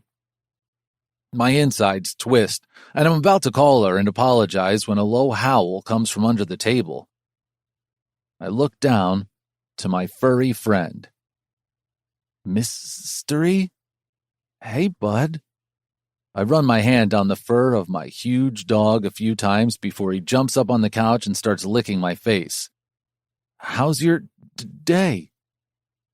My tight heart unclenches as he showers me with his unrestrained and wild love. Every time he greets me this way, I feel like the luckiest and happiest man. He fucking loves me so much. With Mystery in my arms, I look up at the sky.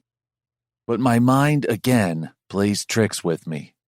The formation of stars in the clear sky above look like a giant four-leaf clover, and I'm reminded of the bartender's cryptic words. Are the stars really in my favor tonight? Is Vienna really my soulmate? But how can it be? Even if she says yes, she's looking for something fake and temporary. And why the fuck do I care so much about her answer? Chapter 6. Vienna. I look at my salad plate with distaste again. The green leaves somehow look angry, as if they're screaming at me.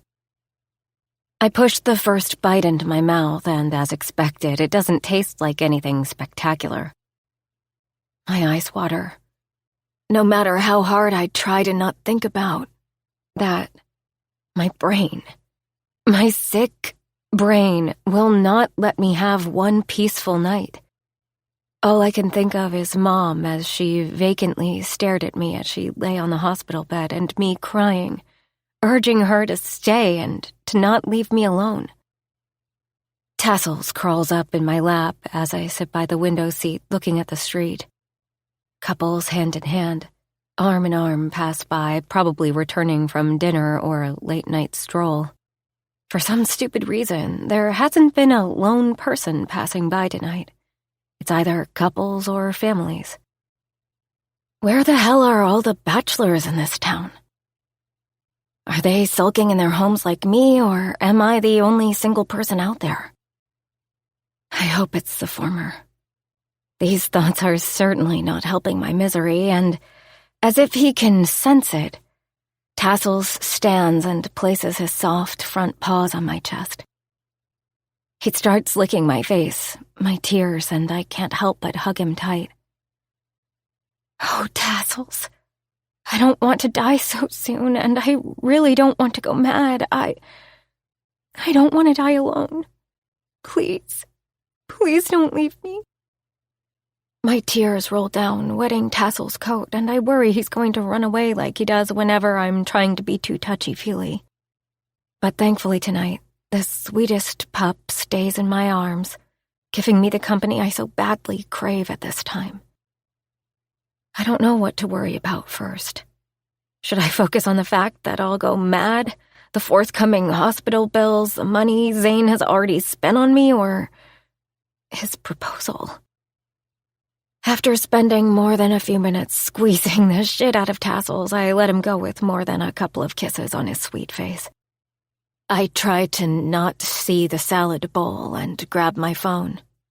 I need to talk to a human, so I dial Ivy's number. It rings and then goes to voicemail. It's not unusual for her to leave her phone unattended. I guess when you have a bunch of sisters and doting parents, who wouldn't want to spend every minute with them? I scroll through my contacts until I reach the end of my contact list. Zane. I tap the phone a few times against my palm. Don't do this, V. You've already taken enough advantage of this man. But when have I ever listened to that sane voice? Me. Are you up? I try to suppress the hope building inside me as my phone stays in my hand for a second before it vibrates. Zane. Yeah. His instant, clipped response, so much like his voice, makes my heart race as if I've just spent a long time on the treadmill. Me. Can't sleep? Zane. No. Me. Do you speak even less in text? What the hell is wrong with me? Me. Sorry for being so catty. I want to talk to someone and Ivy won't pick up. It's all coming out on you. Thank you so much for replying to my text. I don't feel as alone. As always, I blurt everything, but what I don't expect is his next text. Zane. Look out your window. I quickly pull the window open and look down. Holy crap. My heart soars at the sight of Zane leaning against his car with something like a pizza box in his hands. What are you doing here? Dinner. He cocks his head toward the pizza box. I can easily hear him thanks to the silence of the night. Come up, I say before buzzing him up. My heart thunders as I listen to his strong footsteps, and then suddenly he's in front of me. I'm beyond surprised, happy, confused, and a mix of many more emotions. He looks breathtaking, standing at my doorstep under the faint, flickering light of the lobby. And then he smiles. It's a simple smile, like him.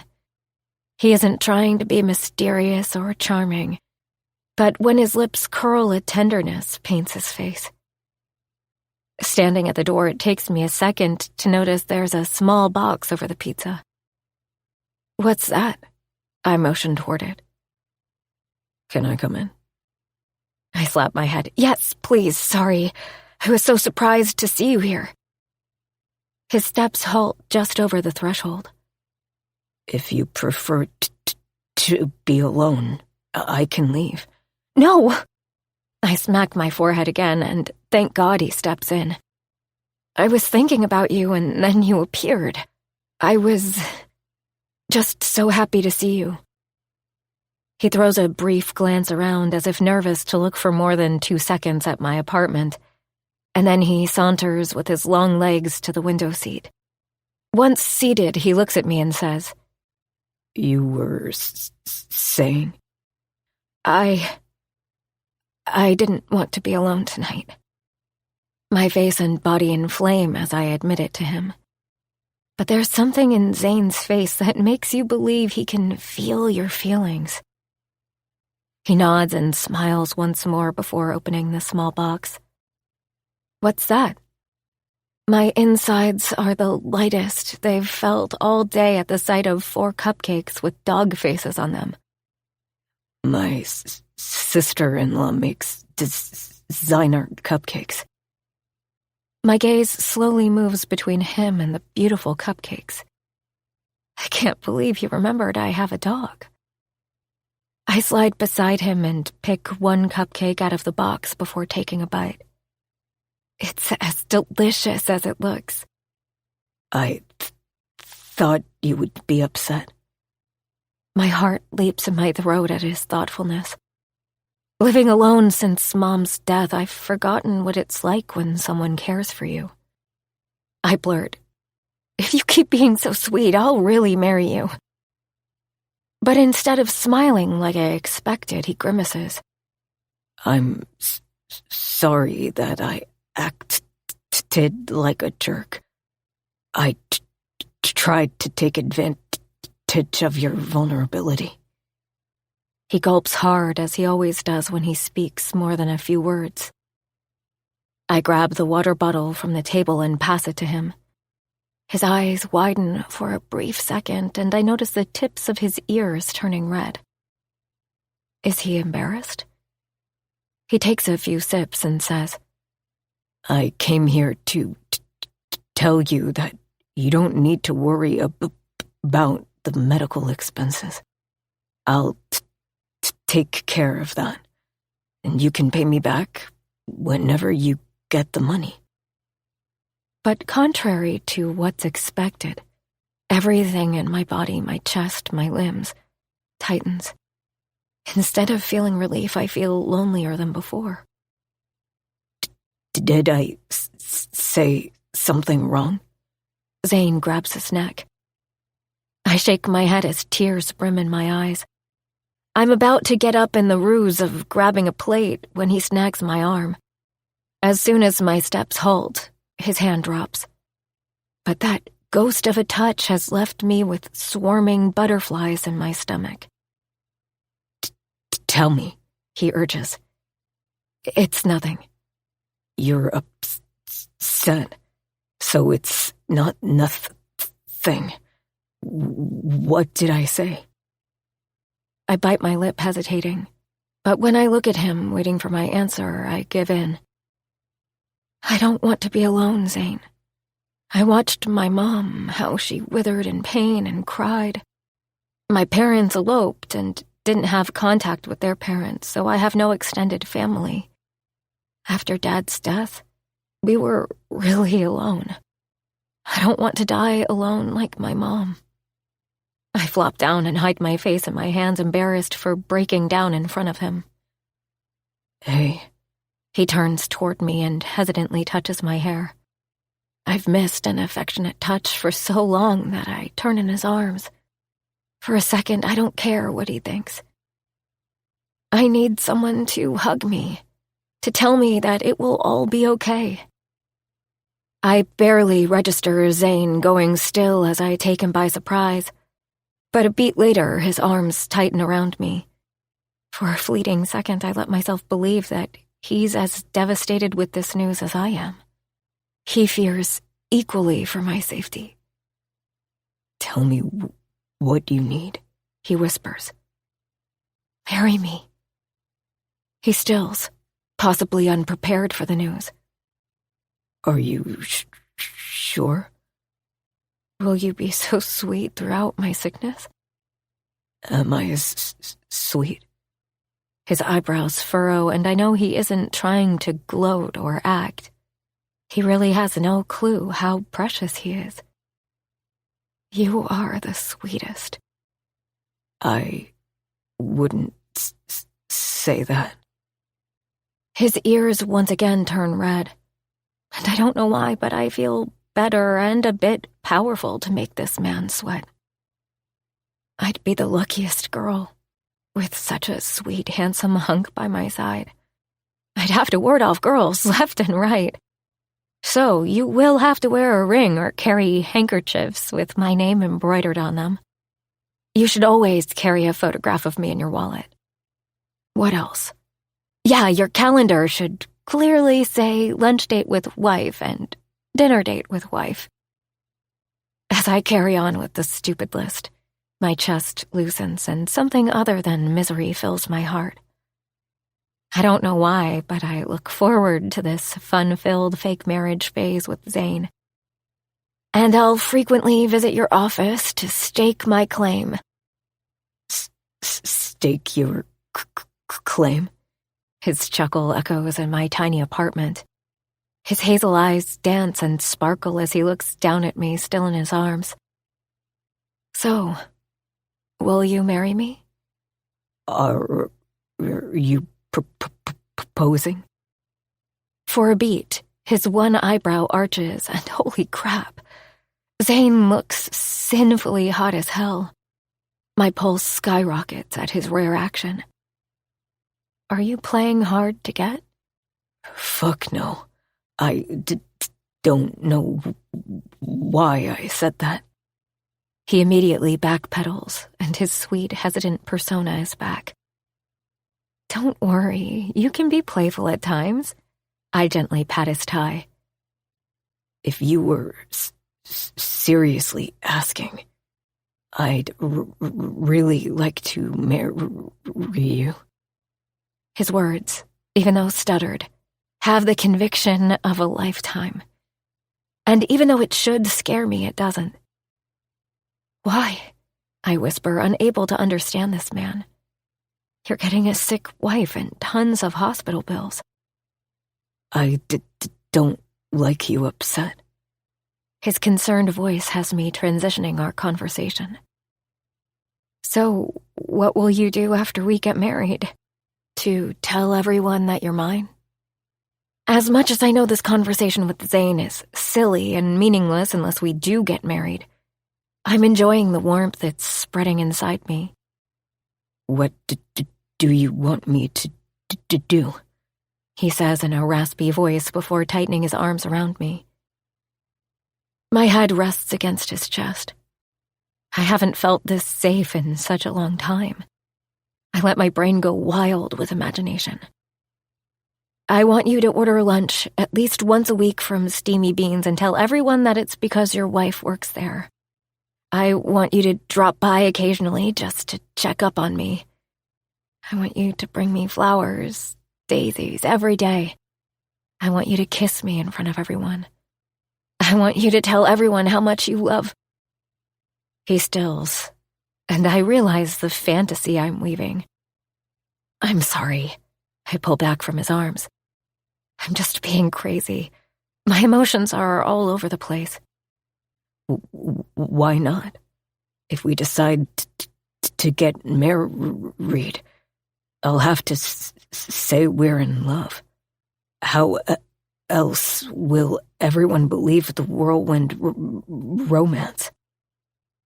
My gaze shoots to him, and judging by his calm but serious face, I don't think he's joking. Are you really serious about getting married?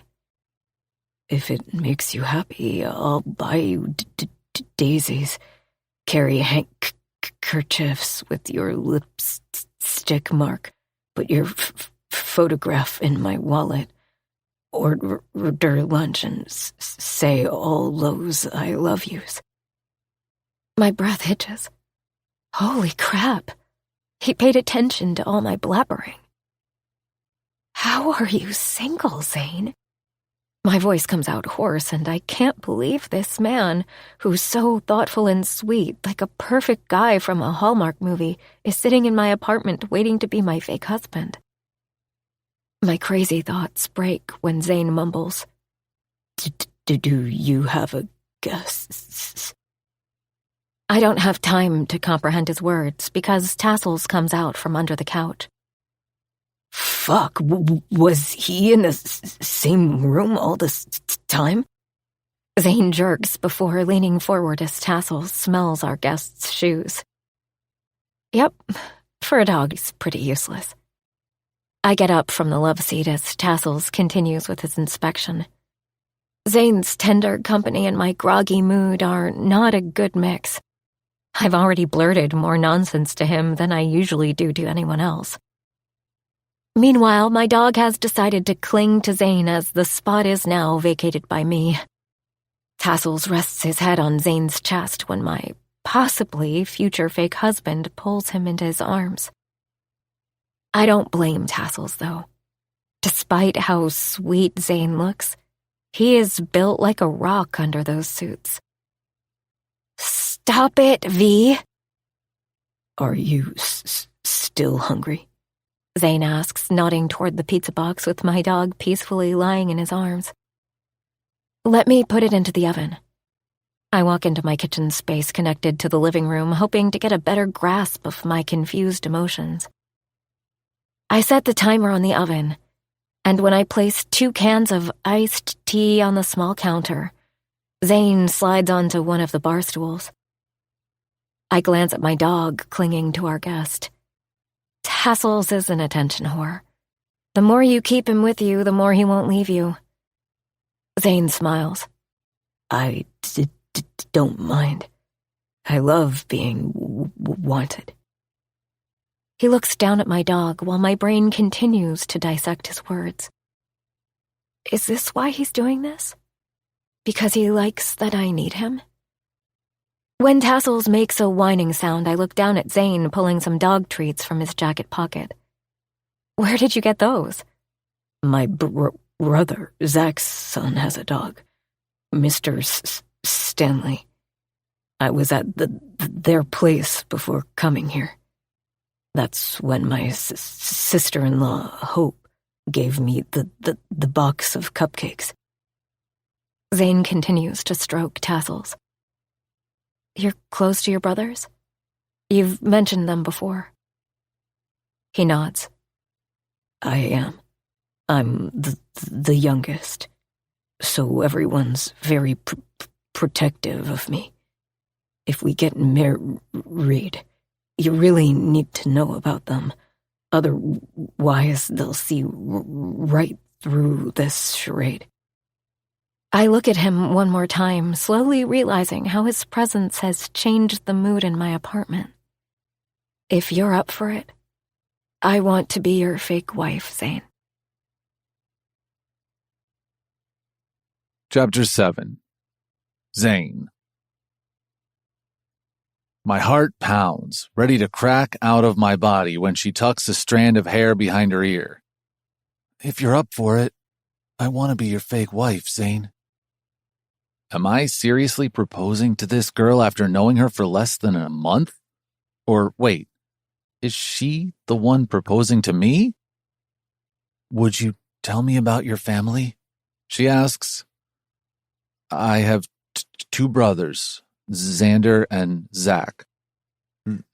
They're both married. My sisters-in-law are Rose and Hope. My brothers have a son each, Alex and Ray. My third nephew is Charlie. He's son of Rose's sister, Christy, and her husband, Oscar. They also have a daughter, Chloe. Other than that, my family circle includes my best friend, Lucas, and then there's Beast, my guardian. Beast? Her eyebrows rise. You'll know when you see him. I chuckle.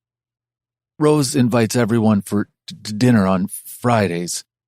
So if you're serious about getting married, we can meet everyone tomorrow and announce the engagement. My mouth dries in a mix of excitement and worry about showing up with Vienna in front of my family. She gasps. Tomorrow? We want to get you on my insurance as soon as possible. The paperwork will take some time. She places the pizza on the dining room table and hands me a plate. What's your family like? Will they be upset? I grab my neck. In general, they're cool. But Xander wasn't so pleased with Zach showing up with Hope after their wedding. I'm sure he won't be pleased with me either. Zach didn't tell anyone about his wife? Her eyes widen when I shake my head. Zach and Hope had a contract wedding, but now they're totally in love. I can't even imagine Zach without Hope and Ray anymore. The pizza she just placed on her table sits forgotten, and she looks at me under her lashes. Are we doing the same thing? Contract? Fuck no. No contract. We'll get married for real, and then whenever you want, we'll get divorced. Just saying that word fills my mouth with a bitter taste. She bites her lips and looks at me indecisively, but I continue, as she needs to know everything before she really makes a decision. But we'll most likely have to go through a proper wedding with all the flower and cake stuff. My brothers won't let that shit go. Her mouth twists and her gaze flicks from my face to the table. I clear my throat and pick up my soda can. You can still say no if you think all of this is too weird. I shift in my seat, hating the uncomfortableness seeping in. Zane, I'm worried about your family, Vienna whispers as she runs her finger back and forth over the wooden counter. You come from such a close group, and I feel like we're cheating them. We're cheating no one.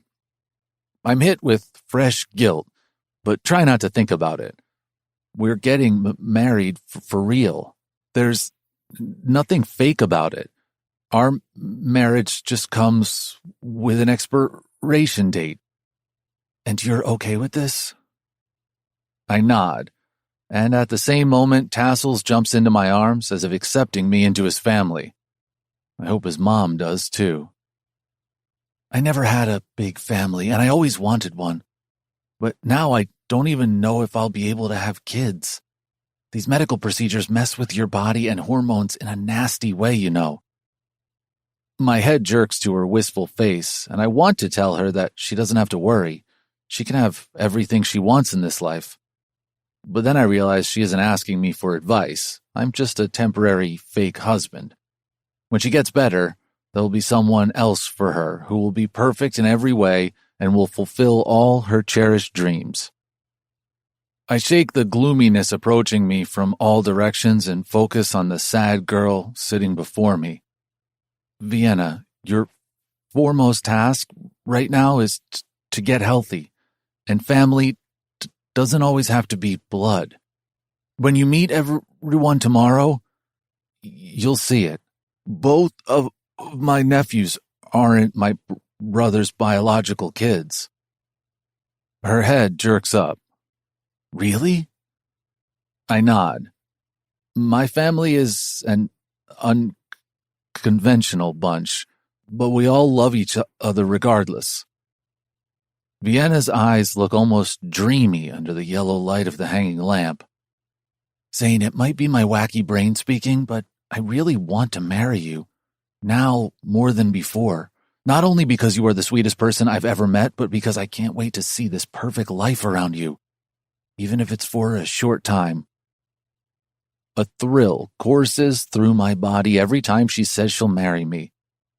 Sleep over it. Even when I say the words, a weird feeling of emptiness takes over my body. We finish the pizza in near silence, except for Tassel's little barking whenever he finishes the crumbs we fling his way. After throwing the empty box into the garbage bin, I turn around and glance at her small apartment. It has a modest, modern interior, but a woman's soft touch can be seen in every corner. There are several plants, the pots either painted in light, fun colors or hidden under wicker holders. My gaze shoots to the window seat, where she hid herself in my arms while my heart was ready to catapult out of my chest. There are throw pillows and a threaded blanket, the purpose of which seems to be more cosmetic than actually providing any warmth. Her place has controlled beauty, a complete contrast to mine. I've allowed everything that nature will let me have inside my house, including mystery. Will she miss this too much? Do you love this apartment? She shrugs. It's nice. I nod. Of course it's nice. I should definitely change things at my place. I know I should leave, but God, what wouldn't I do to have her in my arms one more time tonight? You're doomed, Zane. Giving her beautiful face one last glance, I say, I won't take more of your time. I'm already walking toward the main door when she throws her arms around me. Thank you so much for coming, Zane, she whispers as I stand still, hands resting by my side, unable to do anything. Her hug ends too soon. She leaves me wanting more. I nod and march down the steps of her building. I turn on the ignition of my car and drive toward my home, feeling more empty and confused than before I started the ride to Zach's penthouse earlier this evening. I was lying on my porch when my nephews told me they're having a slumber party at Zach's. I thought spending time with them would distract me, but that hadn't happened, so I went to Vienna's apartment with a pizza and every intention of telling her that she doesn't have to even think about my insane proposal. But now, how many times has she said she wants to marry me for my company, my family, but not me? I reach home, but before I can step out of the car, my phone chimes, alerting me of an incoming text. My hands shake as I read the words on my screen. Vienna.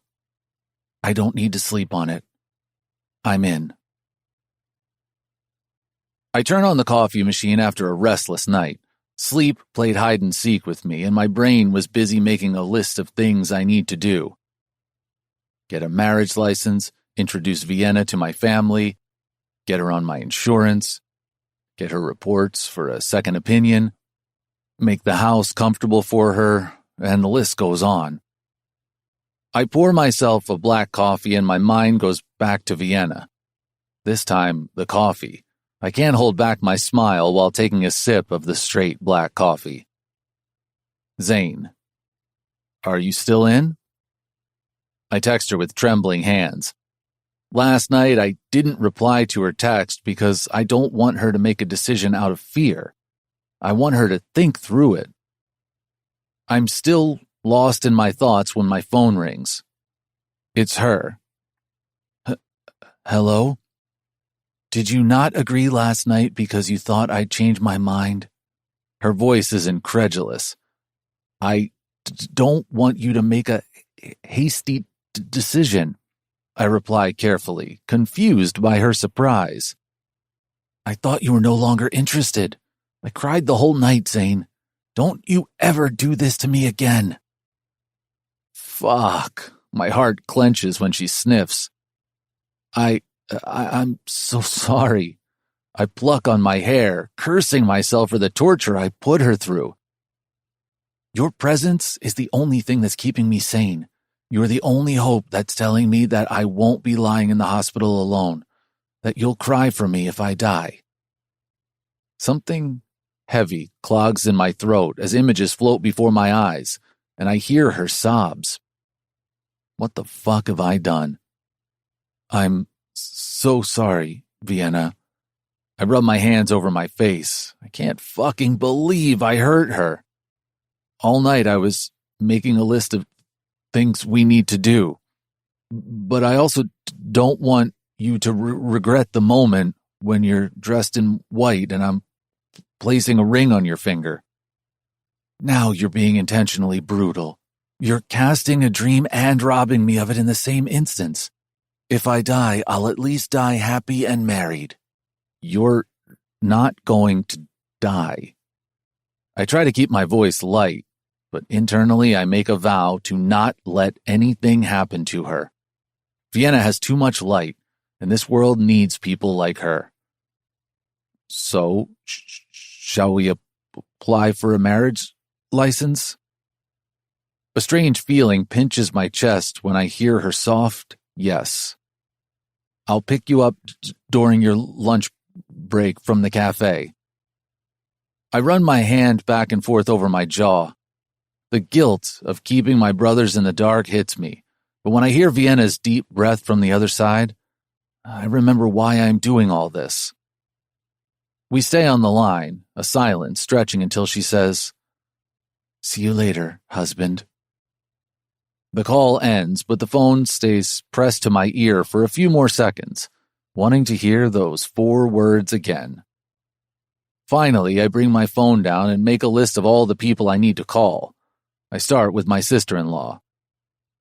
"Hi, Zane, how are you?" Rose greets me, and unlike in my house, where there's a stillness in the air, there's a background noise of something sizzling on the stove from her side. Xander must be making breakfast for her and Alex. "I'm good. Can you step out of the kitchen for a sec?" She's quiet for a beat, but then a few moments later the background noises reduce significantly. "All okay?" I thump my head at the nervousness in her voice. Rose always fears the worst of everything. "All's fine. I just want to ask if I can bring someone to your dinner tonight." I feel the anxiety losing its grip in her voice, and she asks with a touch of warmth, "Is she your secret friend from the Carnival?" Suddenly, I'm thankful they saw me and Vienna together that evening. The news of our engagement won't come as a total surprise to my family. I hum a yes, and Rose says in an excited voice, "Of course you can bring her." She pauses for a second before saying, "I'm very happy for you, Zane." Thank you. Can you not tell Xander now. I'd like to. She giggles from the other side. I won't, but I must tell you he might blow his top. Rose ends the call, leaving me more uneasy than before.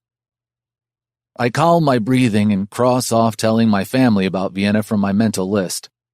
On to the next task. I dial Lucas. His phone rings multiple times, and when I think it's about to go to voicemail, he picks up. Hey, buddy, what's up? His voice comes out breathy as if he was running. You're too busy these days. Is there a serious case? Lucas is a co-owner of an elite security company, King Security, in St. Peppers. They're often involved in high-profile cases, and even occasionally provide assistance to the local PD. There have been some abductions in the area, but we'll find out who's behind them. As always, there's a confident conviction in its voice. Why did you call so early in the morning? Everything okay in the corporate world? I chew on my lip, my free hand going behind my neck as I reply, all's okay in the corporate world, but my personal life might get a major makeover. He chuckles. Why? I might get married. Might? I'm sure he's smirking. It's Vienna, the barista.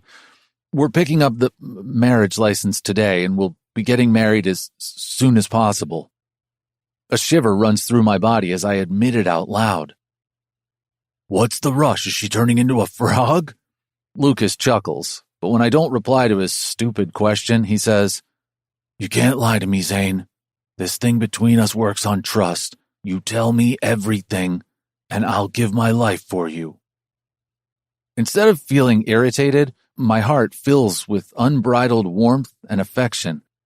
I know he'll do that for me, lay down his life, protecting me. I met Lucas for the first time in a boys' home we were placed in after our parents' death. He was like us, a lonely kid, sad and lost. He rescued me one day when some older boys were picking on me. After that, I started hanging around him. For months, he simply ignored me, but I knew he needed friends. I could feel it. It took a long time before he softened. However, Xander never liked Luke. I think I'm to blame for part of it.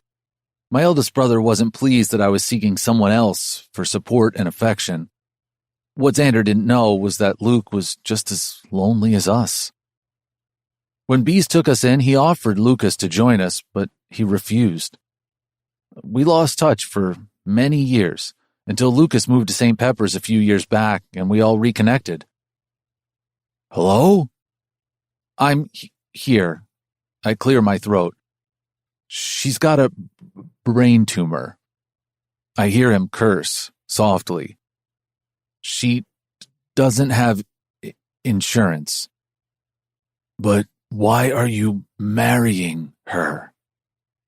She's alone, Luke, like us.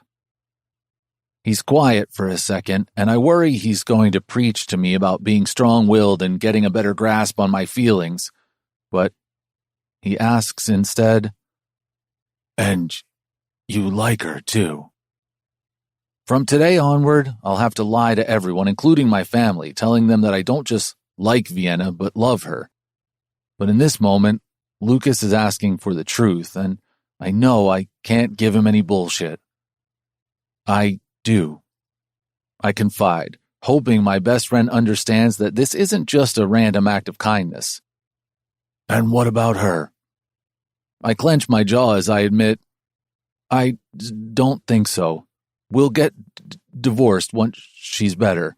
Maybe in a year from now. Fuck. He's moving, probably pacing back and forth. Don't do this, Zane. I know you. You have a huge heart, and you'll end up crushing it by falling for this girl.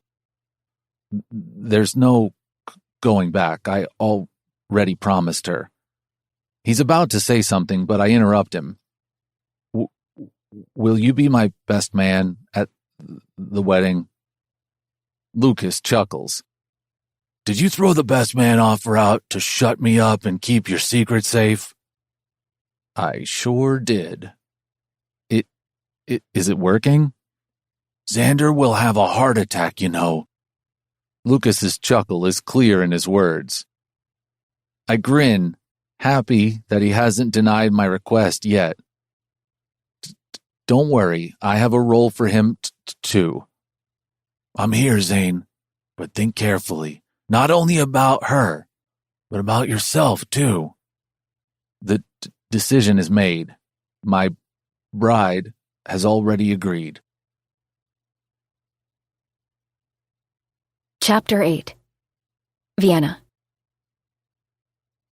What did you just say? Ivy exclaims, her left brow lifting high. Can you please be quiet? I look around the cafe, which is almost full with customers. V, you don't ask me to be quiet just after telling me you want me to be your maid of honor.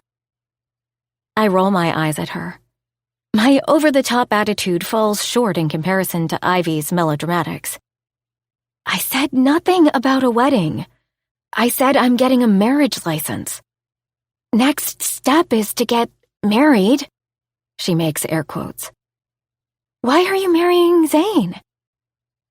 I squirm under her gaze as she glances at me with those big brown eyes. I thought you liked him. I liked him enough for you to go on dates and jump into bed with. But you decided to directly march up to the altar? Why? He's nice, isn't he? I shake out of her grip and push away a strand of hair from my forehead. He is, but this is... She stops whatever she was about to say before her eyes widen. You're pregnant. What? No. I shake my head furiously. We haven't even done it yet. My mouth suddenly dries at the possibility of it happening once we're living under the same roof. Then why the hell are you getting married? My insides twist, and for a second I think of making an excuse to my best friend. Don't even think about lying to me, V. Ivy narrows her eyes at me, leaving me with no other option. I'm sick, I whisper. She rapidly blinks, not saying anything as a confused expression etches on her face. When I fell the last time, the doctor did an MRI. I've got a brain tumor, Ivy. No! This time, when she yells, many customers look our way. Why didn't you say anything to me? Before I can reply, she asks, and what does Zane have to do with this? I still don't have insurance. My cheeks inflame admitting this to her. But you told me last year that you got it. Ivy's eyebrows furrow, and there's no missing the hurt behind the surprise in her gaze. I was about to, but then my landlord increased the rent. So you're marrying for money? She asks slowly. Even though there's no accusation in her words, I can't help but feel a bite of humiliation. My arms fall to my sides and she grabs them. You don't have to do this, V. You know my dad will have no problem lending you the money. Let me talk to him. She's already grabbing her phone from her pocket, but I stop her. V comes from a well-off family. Her parents aren't super rich, but they aren't struggling either. And above all, Mr. and Mrs. Hart are two of the nicest people I know. I'm sure they'd help me if I asked. It's not only that.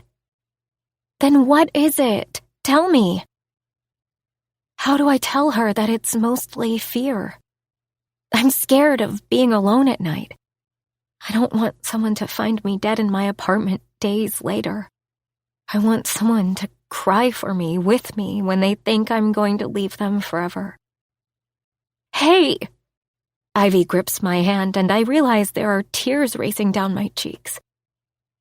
I turn away from the crowd and whisper, it's not only about the money. I can't explain more.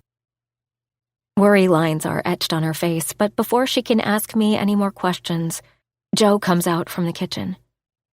He looks around at the young crowd occupying most of the tables with 1 or 2 coffee mugs and a pie plate on their table, Head bowed onto their computers or mobile phones, they're lost in their own world. He shakes his head before turning toward us. I quickly wipe my face with the back of my hand, but he's too sharp to be fooled. What's going on here? I shake my head, but he folds his hands over his chest, not letting it go. V is getting married, and she's going to get her marriage license, so we need half of the day off. Ivy replies to him, and my heart soars in delight, knowing she finally agreed. You're both getting married? Joe looks between us, and his confused expression elicits a laugh out of me. No, Joe. V's getting married to the hotshot suit. Ivy playfully nudges my shoulder.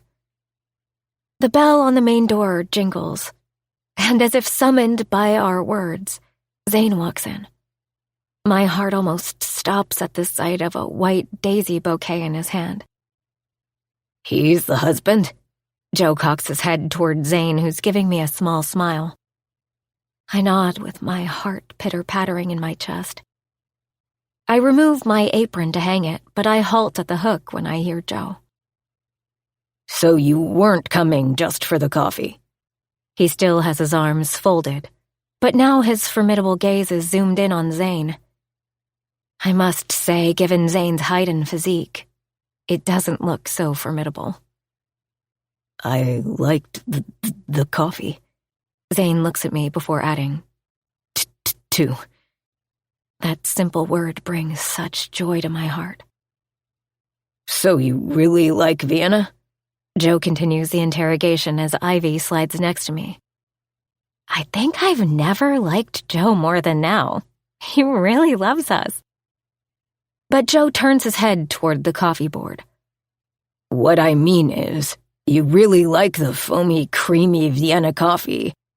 Or were you just trying to get into my employee's pants? Joe! I rush up to him and tug him back, but he's really heavy and I can't even budge him a little. If he only knew that Zane has no interest in getting anywhere close to my pants. I'll continue my trips to the cafe for my order of Vienna. It's becoming my favorite, Zane says with a grin on his face. Then you really love her.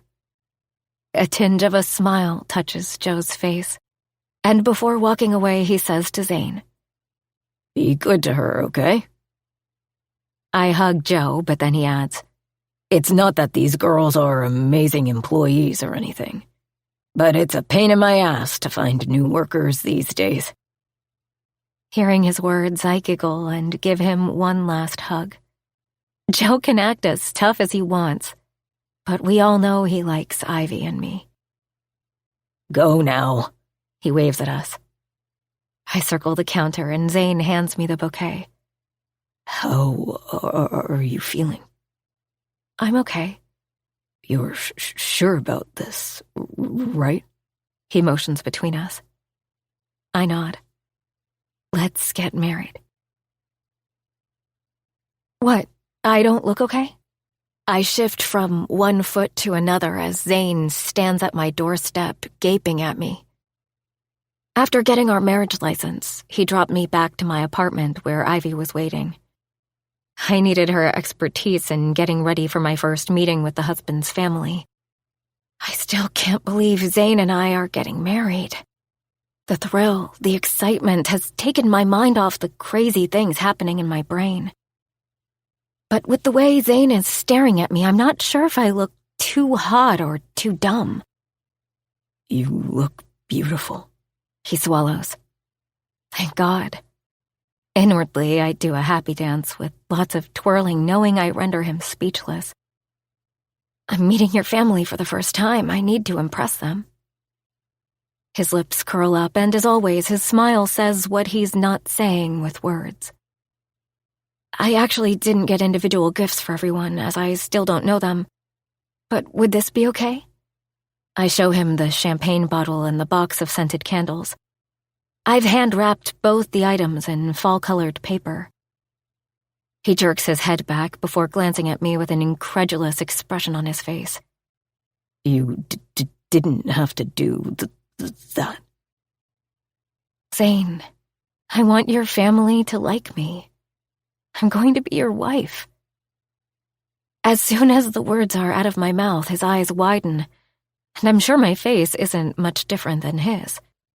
You're sure about this, right? I ask him. He nods. It'll take some time to get used to being called a husband. I nod. But if we're so in shock with this idea, how are we going to convince his family about our whirlwind romance? There's a serious flaw in this plan, and that's us. Do you think we're rushing meeting your family? Maybe we should wait until we know each other a bit more. But he shakes his head. No, we got our license today, and news spreads fast in small towns. I want my brothers to hear about this from us and not from someone else. I have no clue how the news will reach his brothers. We are no Hawthorns, the richest people in Cherrywood. I shake my head and look up to him, trying to make him understand. But we aren't ready, Zane. What do you mean? He pulls out a lozenge from his mint tin and puts it into his mouth. My hands twitch when he doesn't share my genuine worries. We're going to tell everyone that we're madly in love and can't wait to get married, yet we freeze every time at the mention of a wedding. I will do better next time. His jaw clenches as he takes the blame, something I've noticed he does a lot. I rack my brain of all the romance movies and books I've seen or read where two people are trying to make someone believe of their undying love. We need practice. Hand-holding, kissing. That's what happens in the movies. My mind is still running wild, lost in those movie scenes until I look up at Zane. He swallows hard, and his sharp gaze stays on me, making me squirm.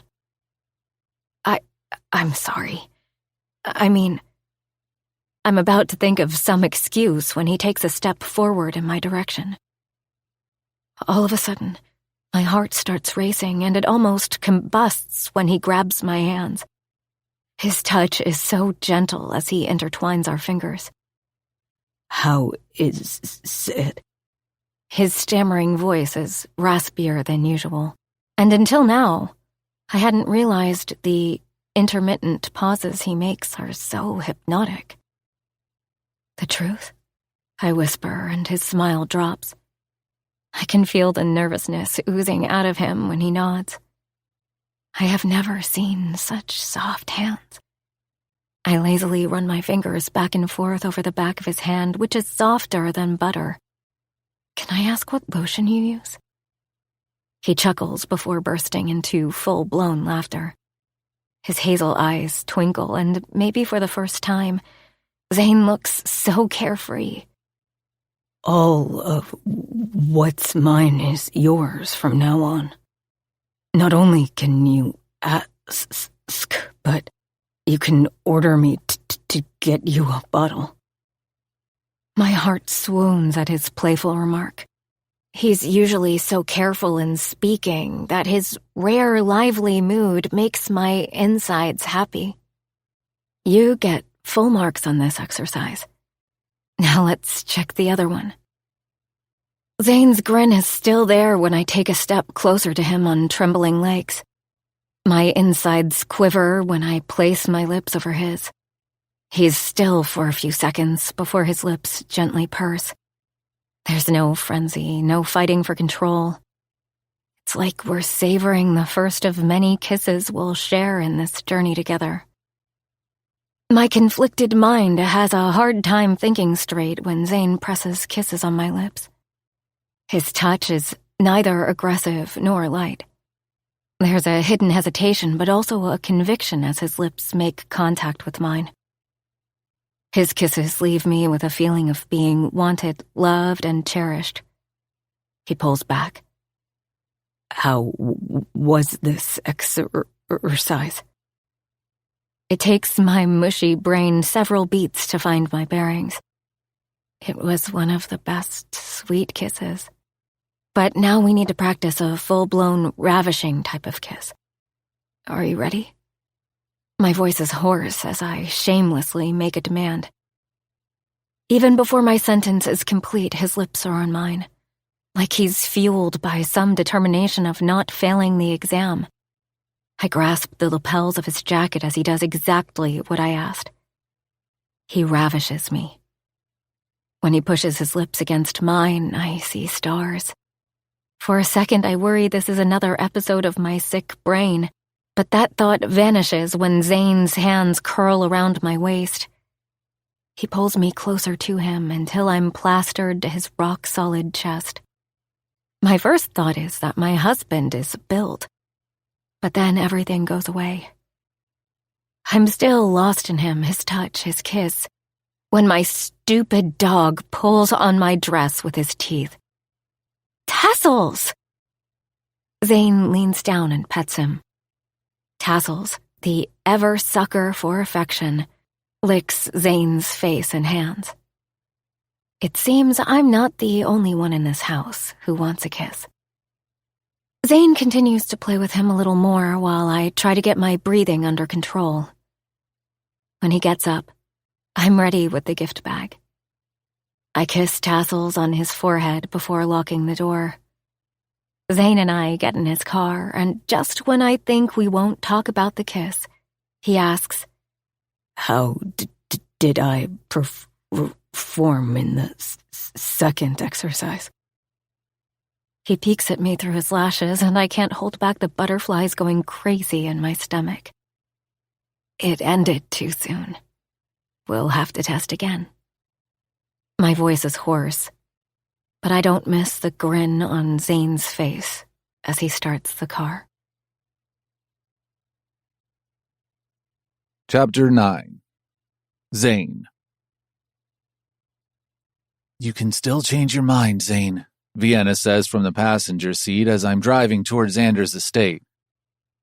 If I had any doubts of marrying her, it definitely evaporated after that kiss.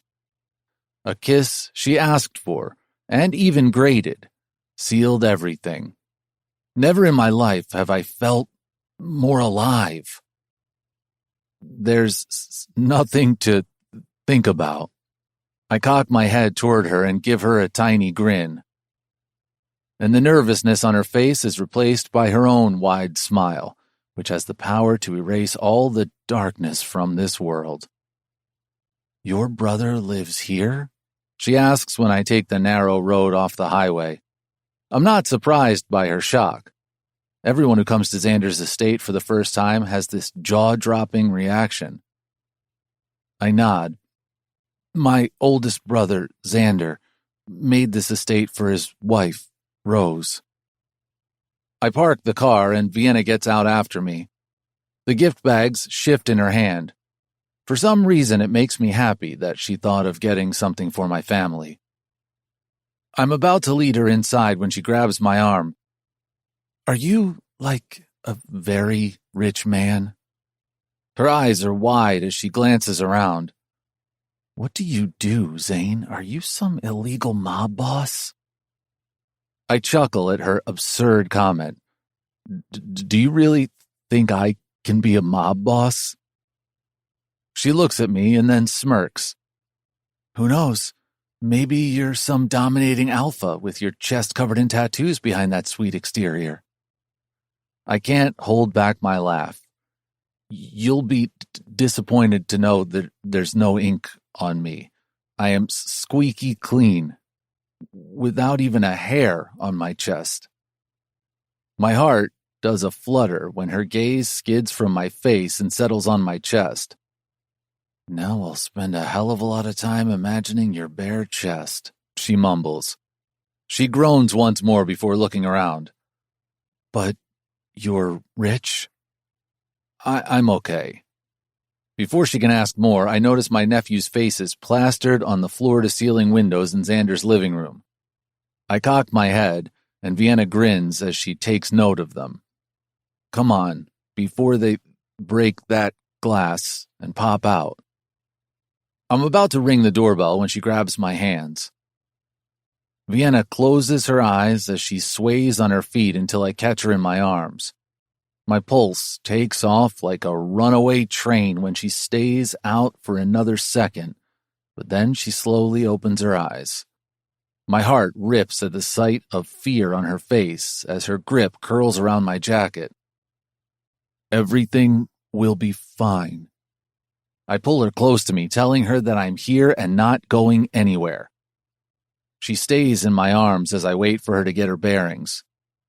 The front door is soon ripped open, and Alex beams at me. His eyes dance with curiosity as he looks at Vienna.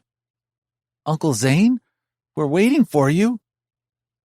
I can't believe he's the same kid who wouldn't speak even a few words when he first came into our lives. Vienna straightens up slowly, but I keep my hand on her back.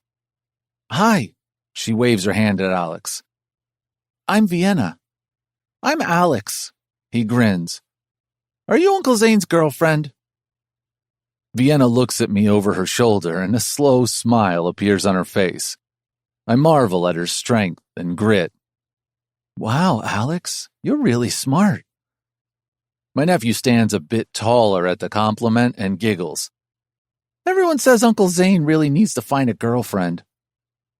"Wow, thank you, Alex, for establishing that I'm not popular among the ladies." "They do?" Vienna raises an eyebrow at me. Before he can spill more beans, I take a step forward. "Let's go in."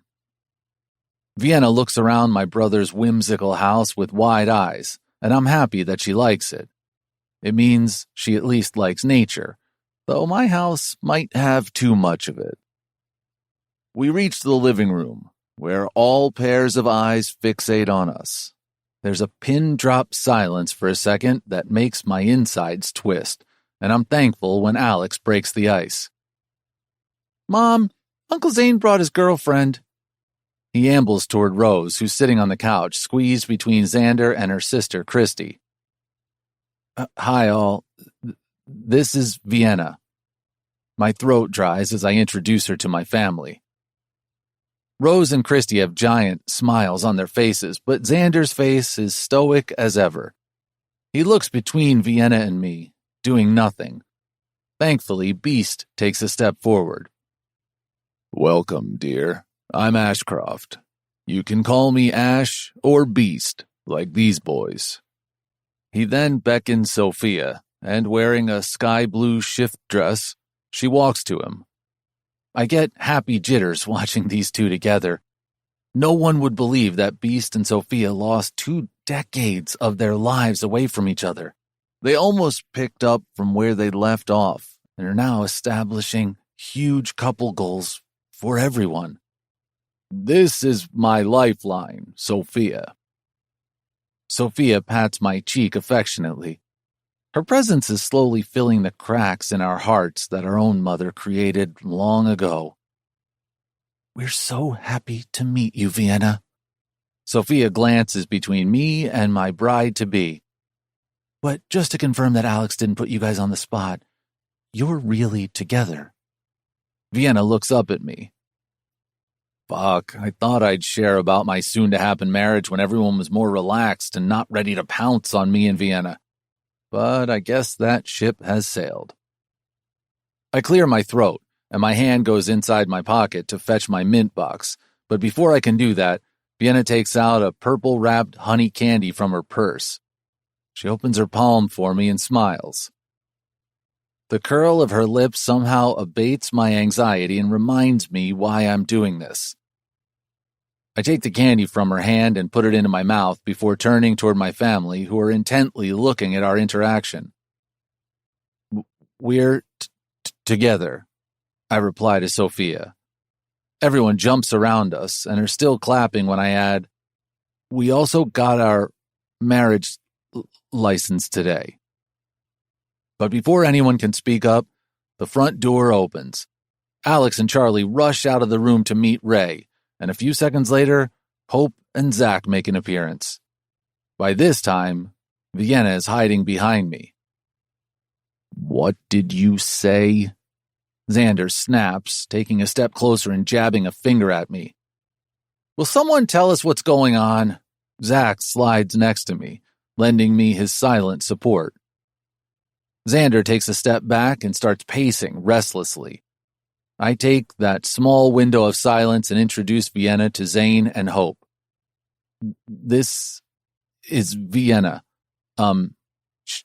She's going to be my wife. As if triggered by my words, Xander immediately turns back to me and then throws his hands up in the air. What do you two think? Our Friday night dinners are not some wedding announcement stage. I'm still focused on my brother's angry face when Christy snorts beside me. My lips twist as some of the anxiety leaves the room. I've never given any objection to you two getting married, so why the hell is everyone marrying in secret? We didn't get to attend Hope and Zach's wedding. Now you... My brother seems disappointed, and for a second I feel bad for my decision. Then Vienna shifts next to me, clutching the gift bag. Fuck, I need to fix this. We just got the license today, I tell everyone, and thankfully Xander relaxes. When I think everyone is calm, the kids make a reappearance and gather around Vienna. They start asking questions to her about her family and what she does. And I realize there are so many things I don't know about my bride, who is standing like a deer in headlights. Her anxious face stirs my restlessness. She just had a seizure at the doorstep, and I haven't even had a chance to ask her how frequent they are. I'm about to tell the kids to settle down when Zach booms, "Who wants to beat me in Monopoly? Or am I still the invincible prince of this house?" Thankfully, the boy's attention is pulled to him. When I turn around to Vienna, she's looking at everything with wide eyes. I probably should have given her more insight into my family. I take her clammy hand in mine when Sophia walks up to us. "I'm so happy for the two of you," she says before taking us both in a hug. When Sophia pats Vienna's cheek affectionately, there are tears shining in my soon-to-be bride's eyes. I know Vienna's mom passed away of brain cancer. What I don't know is how much she's been thinking of her mother with the news of her own tumor before her. After everyone's congratulations, Vienna sticks close to Sophia, even trailing her into Xander's open kitchen. "Mom is going to have a blast," Christy smiles, glancing at the kitchen and then back to me. "I really had no idea you were seeing someone, Zane." "No one did," Xander comments. He's clearly still a little pissed about the secret marriage license. Guilt resurfaces inside me when Rose, who is huddled next to my brother, takes my side. "We did know, Xander. We saw Zane at the Carnival with Vienna. I told you there was something going on." "You have become quite a relationship expert, couch girl." Xander cocks an eyebrow at his wife, and a smile pulls on his lips. His gaze remains on Rose for a few seconds more as they get lost in their own world. I glance at Vienna and wonder if I'll have the same kind of married life as my brothers. "No, jackass, that isn't what you and Vienna agreed on." Chapter 10. Vienna. "This is so beautiful, Vienna." Sophia looks at the salad plate I'm arranging in Xander's kitchen. She picks up a radish flower and inspects it before smiling at me. My insides tingle at her pleasant, surprised expression. Behind us, there are two servers transferring food into the serving dishes. I'm having a hard time with everything in this house, including the people. Zane's family seems perfect and nice, although his elder brother wasn't overly pleased by my arrival. "Don't worry about Xander." Sophia catches my attention, and I realize I'm staring at everyone sitting in the living room. When I face her again, she has the same sweet expression on her face. Xander loves his brothers, and Zane is everyone's favorite. kid is too good. He can't see anyone in pain. A shiver shoots through me. Does she suspect that I'm one of those people Zane took pity upon? Everyone will love you. Unaware of my trembling insides, she holds my hand and leads me into the dining area. It doesn't take long before everyone joins us. Beast walks to Sophia and his hand immediately curls around her shoulder. They both look at each other and my stomach flutters when he affectionately smiles at her before placing a kiss on her lips. Wow. I've never seen two people of this age so much in love with each other. I don't know how Beast got his nickname, but it couldn't be more fitting. He's even taller than Zane and his brothers. With a gray, bearded jaw, he'd be a perfect recipient of the title Silver Fox. How are you feeling? Zane asks after walking up to me. When I look at him, Sophia's words ring in my ears. He can't see anyone in pain. Are you dizzy? His eyebrows furrow, and I'm once again transported into this fantasy world where Zane is my fiancé because he loves me, and not because he feels sorry for me. With his thumb and index finger, he lightly grazes my jaw, and my breath hitches at that small action. I'm back in my room where he kissed me. A kiss I demanded, and as everything else, Zane gave it to me without a question. We totally get why you two are rushing toward that wedding date, Christy hollers, and I turn to see that everyone is already seated except for Zane and me. My heart warms at the grins and affectionate gazes fixed on us. I can't believe I'm marrying into such a family. It's temporary, V. Don't you forget that. As my brain continues to talk and argue with itself, Zane pulls out a chair for me. I perch down and Lucas, Zane's friend, gives me a careful smile. I met him this morning while we were getting our marriage license. He asked Zane more than a few times if he was sure.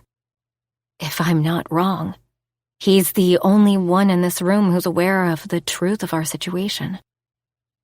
My hands curl around the soft fabric of my skirt. What am I doing? Am I really going to cheat and lie to these amazing people? My breath gets caught in my throat, and as if he knows what I'm thinking, Zane places his hand over mine under the table. His touch is soft yet reassuring, exactly like him. So, how did you two meet? Xander probes, and for a second it feels like everyone has stopped whatever they were doing and are now only interested in us. Zane clears his throat before grabbing his glass of water. After carefully sipping, he replies, At Steamy Beans. How haven't we seen you before, Vienna? Christy asks before throwing a quick glance at Rose. Rose and I used to go there almost every day up until around 4 months ago. That's when Hope decided to open a Cakes for All branch at all of Elixir's offices. I didn't, Hope comments. Everything is Zach's doing. He's the owner of the bakery. I'm just the head chef. This earns a grin from everyone, which I don't really understand. But then Zach provides some context. I thought we agreed upon this, Hopper. He puts his arms over his wife's chair and pulls her closer. But we didn't. Hope grabs a cherry from the fruit bowl on the table before her and pushes it inside her husband's mouth. He nibbles on the fruit, but their gazes never leave each other. My heart squeezes at the love between all these couples. How did Zane agree to a fake wedding after experiencing this life that looks like it's plucked out of a romantic fairy tale? Finally, the dinner is over, and we all move to the comfy couches in the living room. Several times now, I've had to remind my brain to not think stupid thoughts of Zane and me being like everyone else in this room. A true, loving couple. But Zane's concerned gaze, intermittently sliding to me, doesn't help my resolve. I'm still lost in my thoughts when Xander asks, So, what's the plan now? What sort of wedding do you guys have in mind? Before we can answer, Zach replies, A grand one, of course. Mischief shines in his eyes as he throws us under the bus. Grand or not, we really need a celebration, Sophia says. It's been too long since we last shopped for a party. As soon as the words are out of her mouth, everyone starts throwing out ideas, and in no time there's a plan ready for a huge celebration at Butterfly Inn, a beautiful and cozy location in Cherrywood. Vienna, do you have a wedding dress already or something in mind? Christy asks. She's the one sitting with an iPad on her lap, making notes and delegating tasks. No. I shake my head. While I was pulling out my lavender dress for this evening, I thought I could get married in my peach skirt and a white blouse. But now, with these grandeur plans, I'm sure it'll look horribly plain. Don't worry at all. Christy gives me a comforting smile before typing something on her phone. I'm going to shoot Clementine a text. I'm sure she can drive down to Cherrywood for half a day. Do you mean Clementine Hawthorne? It can't be. Christy nods once before resuming her typing. Clem is Oscar's sister. My head jerks up. You're Oscar Hawthorne? I thought you looked familiar, I blurred. My eyes widen and Oscar shifts in his seat. When his lips purse, I remember how tabloids mention that Oscar likes to keep a low profile and hates the attention of paparazzi that comes with his family name. But holy crap! How rich is Zane to have associations with the Hawthorns, one of the richest families in Cherrywood? Feeling utterly self-conscious, I look around and immediately meet Zane's gaze fixed on me. He glances away for a second before looking back at me and whispers, You don't like something? I shake my head. What's there not to like? I'm surrounded by loving people who want to gift us an amazing wedding day. I take a deep breath and try to let go of the guilt. Just think, V. Even if you die, you'll at least have a happy wedding. But what about lying to everyone? Before these conflicting thoughts start a war, Hope asks, Vienna, are you planning to move in with Zane soon? Crap. Why didn't Zane and I discuss all these details? We haven't decided yet. As soon as the words are out of my mouth, Xander sits up straight. His eyes filled with suspicion narrow on me. Really? You guys got a marriage license but haven't discussed moving in together? You have at least been to his place, right? He knows. He knows. I'm about to blurt the truth when Zane's arm rests over my shoulders. His warm hand is hesitant as he pulls me closer. What Vienna means is that we haven't finalized a date. She has a dog, Tassels, and we cannot leave him alone in her apartment, just like that. You have a dog? Ray has a dog too, Mr. Stanley. Alex jumps off the couch, followed by his cousins. Can we please come play with him? The smiling faces of the three boys standing before me with their hands clutched close to their chests chips away some of my anxiety. They take a step closer to me and sink. Please, please. My heart swoons at their cuteness. Of course, Tassels loves kids. Don't say that, Vienna, Christy comments. Otherwise, these boys will be living in your house and you'll have a hard time sending them off and getting some alone time with Zane. This earns a chuckle from everyone. My heart calms a little when Xander's face relaxes. Finally, we are out of Xander's estate, and Zane drives us toward my apartment. All the while, my brain is screaming at me that we're deceiving some of the most amazing people I've ever met. Did you not like everyone? Zane asks, breaking the silence stretching in the car. When I look at him, I wonder why he isn't already regretting the offer. Why are you doing this, Zane? Now, after meeting your family, I'm sure there's a perfect girl waiting for you somewhere. Girls would go on a battle to sit in that room with your family. As much as I hate to confess it, I can totally see myself pulling on some chick's hair just to be with Zane. You're the perfect girl for me. My heartbeat skyrockets at his words and the tiny curl of his lips when he smiles. We're deceiving everyone, I whisper. Your family doesn't know it's all fake. I told you before. There's nothing fake about this wedding. This time I don't argue with him, because God knows how much I'd like his words to be true. Zane parks outside my apartment, but before I can get out, he clears his throat. I turn around, knowing he's about to say something. How are you? His concerned gaze flies to my face, making my pulse trip again. I'm okay, I reply after a beat.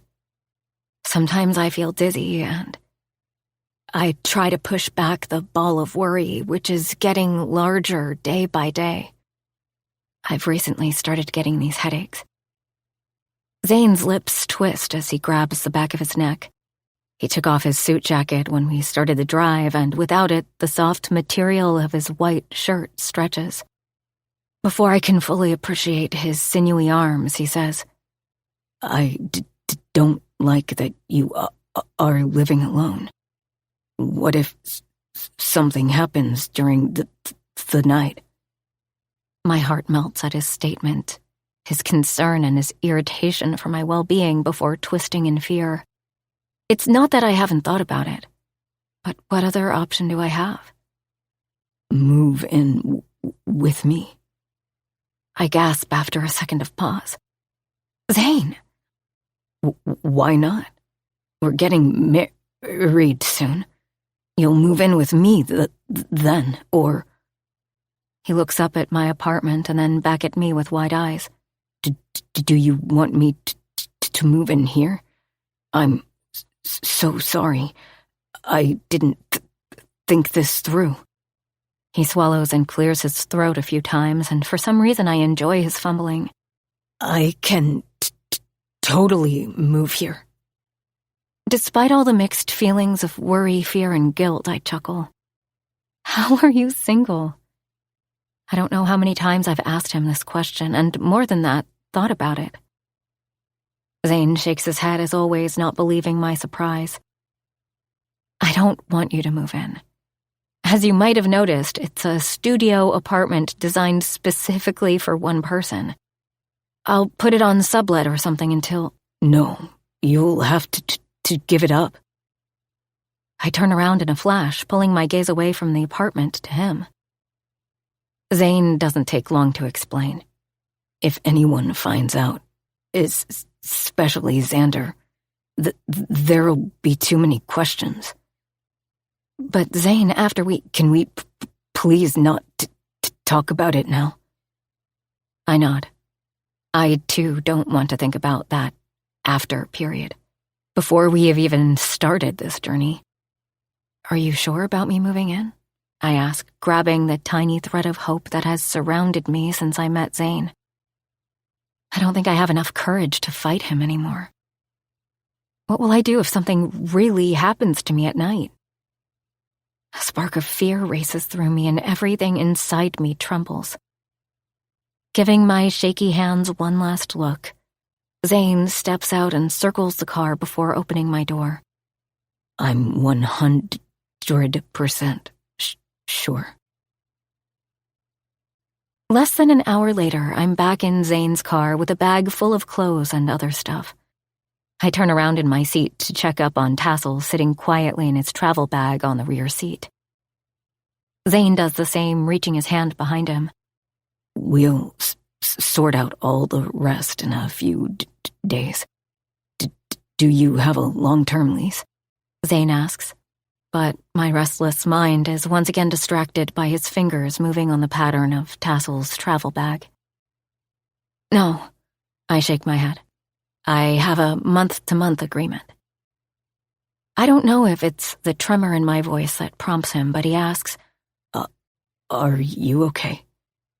His head tilts toward Tassel's and further to the trunk of his car. I nod, looking back at my apartment. A myriad of emotions flies through me as Zane starts the car, but the most dominant is a sense of relief that washes over me. My shoulders relax against the seat, and I whisper a silent thank you to God for sending Zane my way. It doesn't take long before we're on the same narrow road illuminated by lights that lead to Xander's estate. My ears perk up in curiosity and a subdued hesitation as I look around. Does Zane live in a similar grand estate? I can't picture him there, and even if I try, there's an uncomfortable feeling gnawing in my stomach. How rich is Zane? Is he doing all this because he feels pity for me? What else do you think, V? You're crazy to weave an imagination of him falling in love with you. Zane must have noticed my curiosity as I take in everything around us, and he clears his throat. I live in a cabin in the woods. It's nothing like Xander's property. He chuckles, and his words are a huge relief to me. But I'm surprised by the hint of embarrassment in his voice. If you like living in the city, we can find something there too. When I don't reply immediately because I'm still in shock with everything, including this man, he adds, Or if you just don't like something, let me know.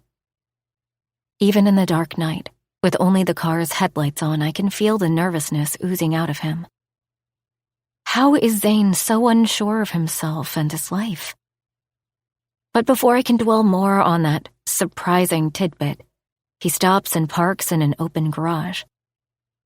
My eyes widen at the sight of the tiny yellow lamps outlining a porch. My breath stops as I take in the house surrounded by the forest. It doesn't take long before Zane grabs my luggage. It feels like walking in a dream or stepping inside a fairy tale as I follow him with Tassel's bag in my hand, and he leads me to the most beautiful home. Chapter 11. Zane. Vienna follows me as I take the steps up from the open parking of the house. Finally, we stop at the porch. Most of the lights are out except for the hanging string lights. I place her luggage on a corner and flip the main light on. Before I can turn around, I hear her gasp. I don't know what's surprising her. The fire pit in the center with warm ashes, the bookshelf lined with medical books, or the ones lying on the sofa all related to meningiomas, or that Mystery is sitting next to them looking at us carefully. I'm sure he was asleep, but the sound of the car engine and our steps woke him up. Is that a dog? Vienna puts Tassel's carry bag on the floor, and I notice how Mystery's full attention is on the new furry guest. Tassels, on the other hand, is doing an exceptionally poor job of hiding, with his paws planted right above his eyes. He's actually a wolf dog. Mystery. Mystery. Vienna's wide eyes shift between me and my furry friend, who's now intently looking at us. He mysteriously came into my life 3 months ago, when I moved onto this property. He was less than a month old then. I thought he was a dog, but when I took him to the vet a few weeks later, they told me he's a wolf dog. Is he safe? She's completely still, and with the way she rapidly blinks, I think she's more curious than scared. Yes, totally. Mystery spends most of his time here on the porch and keeps me company. I've even started teaching him tricks. I take a seat on the couch and ask Vienna to join me. Let me show you. Mystery, water, please. My chest inflates in pride when, like a good boy, he immediately jumps out of the recliner and walks to the corner of the porch where I've stacked the water bottles. He carefully puts a plastic bottle in his mouth, and when I offer my hand, he drops it.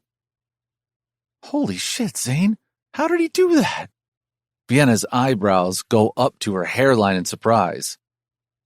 Now your turn. I give her a smile, though inside, I'm nervous to see if he'll really follow her direction because this fucker can be moody at times.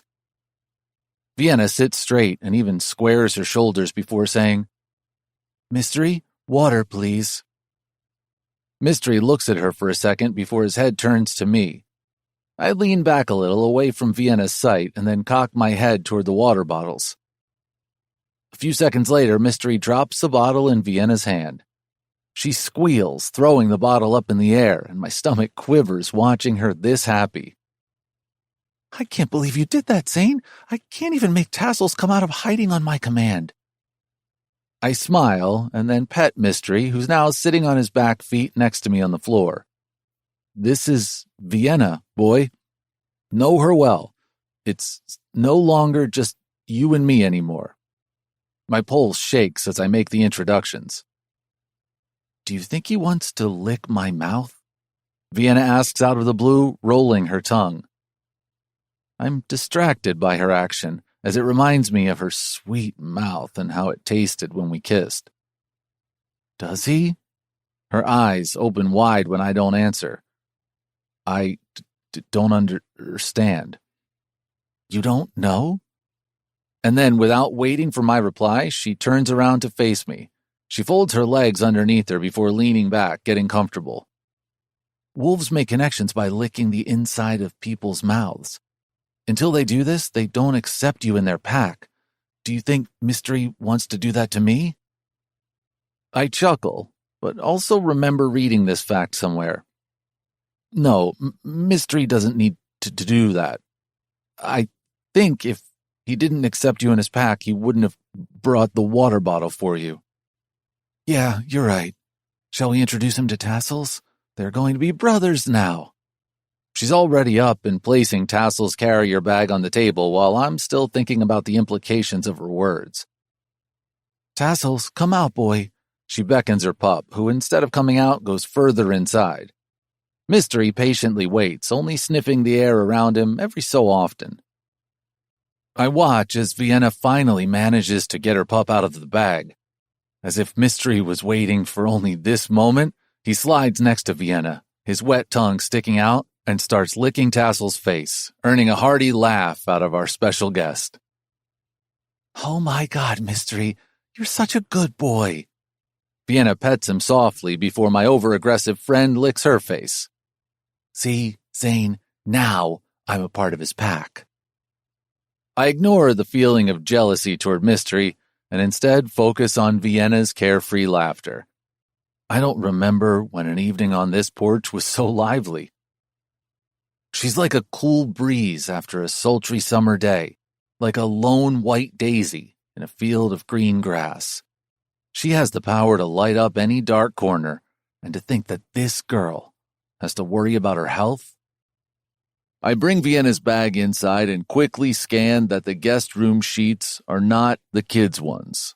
Sometimes when my nephews plan a slumber party at my place, I make sure the cleaning service knows to put those on the bed. When I finally return back to the porch holding a glass and a bottle of red wine that I keep stocked for my sisters-in-law, my feet come to a halt at the sight of Vienna sitting on the couch. The soft, plush blanket is spread over her, and our furry boys are seated on either side of her. I can't believe you get to enjoy this beauty, Zane. She looks out of the porch and toward the town before us. The cabin is built at an elevation, giving us a nice view of Cherrywood. We can see the calm Cherry Lake glistening by the numerous streetlights on its shoreline, the beautifully lit town square, and lights of random cars driving through the curvy road on the opposite hill. From today on, you do too. I place the wine and the glass on the table before her. She smiles. This is the first evening since the hospital told me about the tumor that I haven't thought of it every second. For a moment, everything felt so real. Meeting your family, Xander's disappointment, Sophia's affection, and the kids. It is real. I grab the water bottle from the table and take a long sip. Everyone was genuine. But we weren't, she replies, silencing me. I'm grateful for what you're doing, Zane, but after meeting everyone, I feel like a con. I can't get rid of this thought that we're playing with everyone's emotions. Vienna. I perch on the couch, and when Tassels jumps on my lap from between us, it gives me a chance to get closer to her. I smile down at him before grabbing Vienna's hand. We're getting married for real. There's nothing fake about it. We'll live together like a normal couple and face all the ups and downs that come our way, including your health. But your family, they love me, and I'm sure now you too. But this is my life, and I've the right to choose my wife. Even a sick woman? She bites her lip, and I can almost feel her held breath. A woman who's a whiz when it comes to food styling. A woman who has too much spark for this world. I think I'm a lucky guy.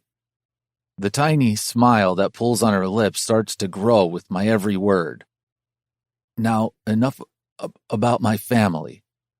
I open the wine bottle and pour a glass for her. What about you? She swirls the red liquid in her glass before bringing it closer to her lips.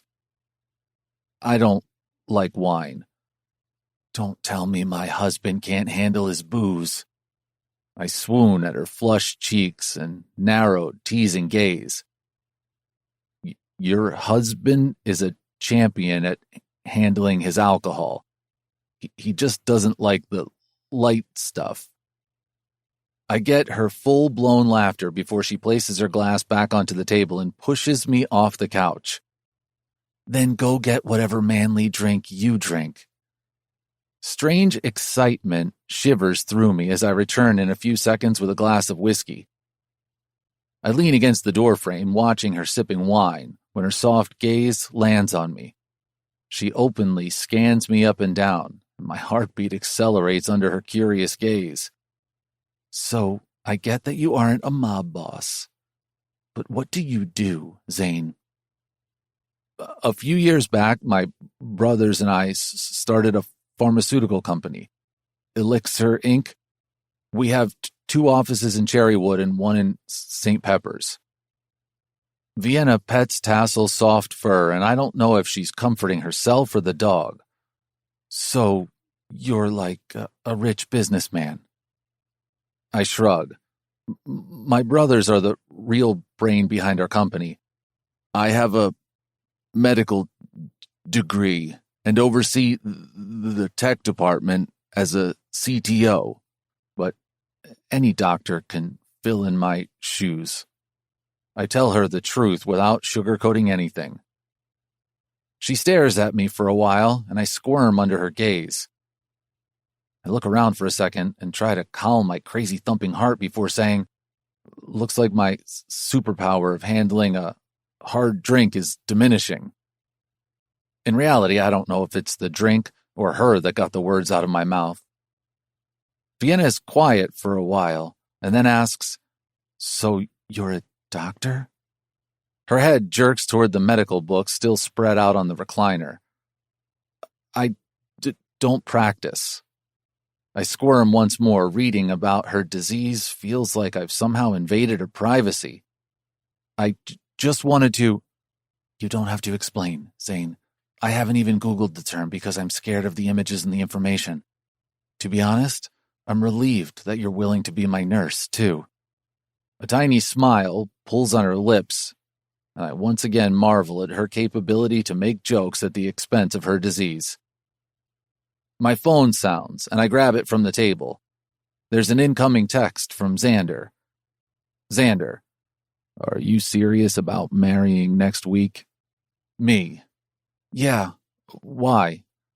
Xander, there's only one date for next week when the inn is available, and that's on Thursday. Isn't it too soon? Don't you want to wait a little longer? I ignore the rest of his comment and focus on what matters. Are you ready to get married on Thursday? I ask Vienna. Thursday? Her eyebrows shoot up. Wow, setting a date makes it all so real. She looks away for a fleeting second before her conflicted gaze lands back on me. Are you sure? I nod, hoping she can feel my determination, my conviction that we're doing the right thing, before replying to Xander. Me. Thursday sounds perfect. My brother takes his time in responding to my 3-word text. Xander, I'll confirm the booking then. A big wedding is okay with you? Me. I want everyone to be happy. Xander. And what about you? Are you sure this is what you want? Me. I'm 100% sure. I glance at my phone for a few more minutes, and when I think he's not going to say anything more, there's a text from him. Xander. I just want the best for you and Zach. If you're happy with Vienna, I'll be celebrating my little brother's big day. I put my phone down, and the tinge of guilt that surfaced after reading my brother's words evaporates when I notice Vienna. Her head rests against the cushion, and her eyes are closed. Today had to be tiring for her. Vienna. I gently shake her. She lazily opens her eyes, and my breath catches at her soft, drowsy voice. She looks so at ease and comfortable on my porch. On our porch. Come on, I'll show you your room. I take a step toward the main door and release a heavy breath. When I guide her inside the house, I again have her full attention. She observes all the details in my industrial-style living room, which also has my office in one corner and the gym space in the other. I lead her to a small corridor where the only 2 bedrooms of my house face each other. This is my room. I motion toward the closed door, and this is yours. I open the door to the guest room and she walks in. I instantly fell in love with this rustic wooden cabin, but I don't know how Vienna feels, as she isn't giving away much. If you don't like anything, we can change it, I say as she opens the closets and shuts them closed before taking a step toward the bathroom. I take the bounce in her steps as a positive sign, but then she turns around. This is amazing, Zane. A wide smile brightens her face, calming my nerves before she inspects the sunken tub carefully. Just so you know, I'm going to spend a lot of time here. If you can't find me anywhere in the house, that means I'm in the bath. I chuckle. I'll remember that. Now, get some rest. Because if I know my family right, they'll be here early in the morning to discuss all the plans with you. You're kidding, right? Good night, Vienna. Her wide smile is the last thing I see before exiting out of the room. The next morning at 5, I wake up to the familiar sounds of chirping birds. When my feet hit the warm, heated floor, it feels like there are foreign sensations in the ground today, reminding me I'm no longer alone. Shaking my head at the crazy thought, I walk out of my room and find Tassels with his face plastered to the main door. His breath has frosted the glass at several spots. Upon seeing me, he waggles his tail, looking back and forth toward me and the porch where Mystery is sleeping on the recliner. You want to say good morning to your brother? I whisper, crouching low and petting his soft fur. A few moments later, when I open the door, Tassels dashes toward Mystery, proving me right. I spent some time outside watching the two interact, sniffing each other, tails wagging in excitement before coming back inside. My gaze drifts towards Vienna's closed door. My heart suddenly feels full as anxious thoughts crawl in my head. How did she sleep last night? Is she still okay with this marriage? My anxiety remains in place all the while I change into my sports gear and go outside. Unlike other days, the deep, calming breaths don't help much. What the fuck am I thinking? I mutter.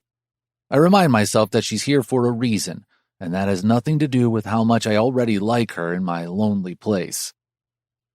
Shaking my head and trying to get rid of the crazy thoughts, I shoot a quick text to Vienna.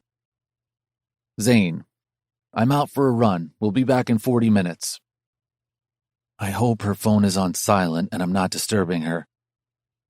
Unlike other days where I think about my upcoming tasks, today my mind is filled with images of yesterday.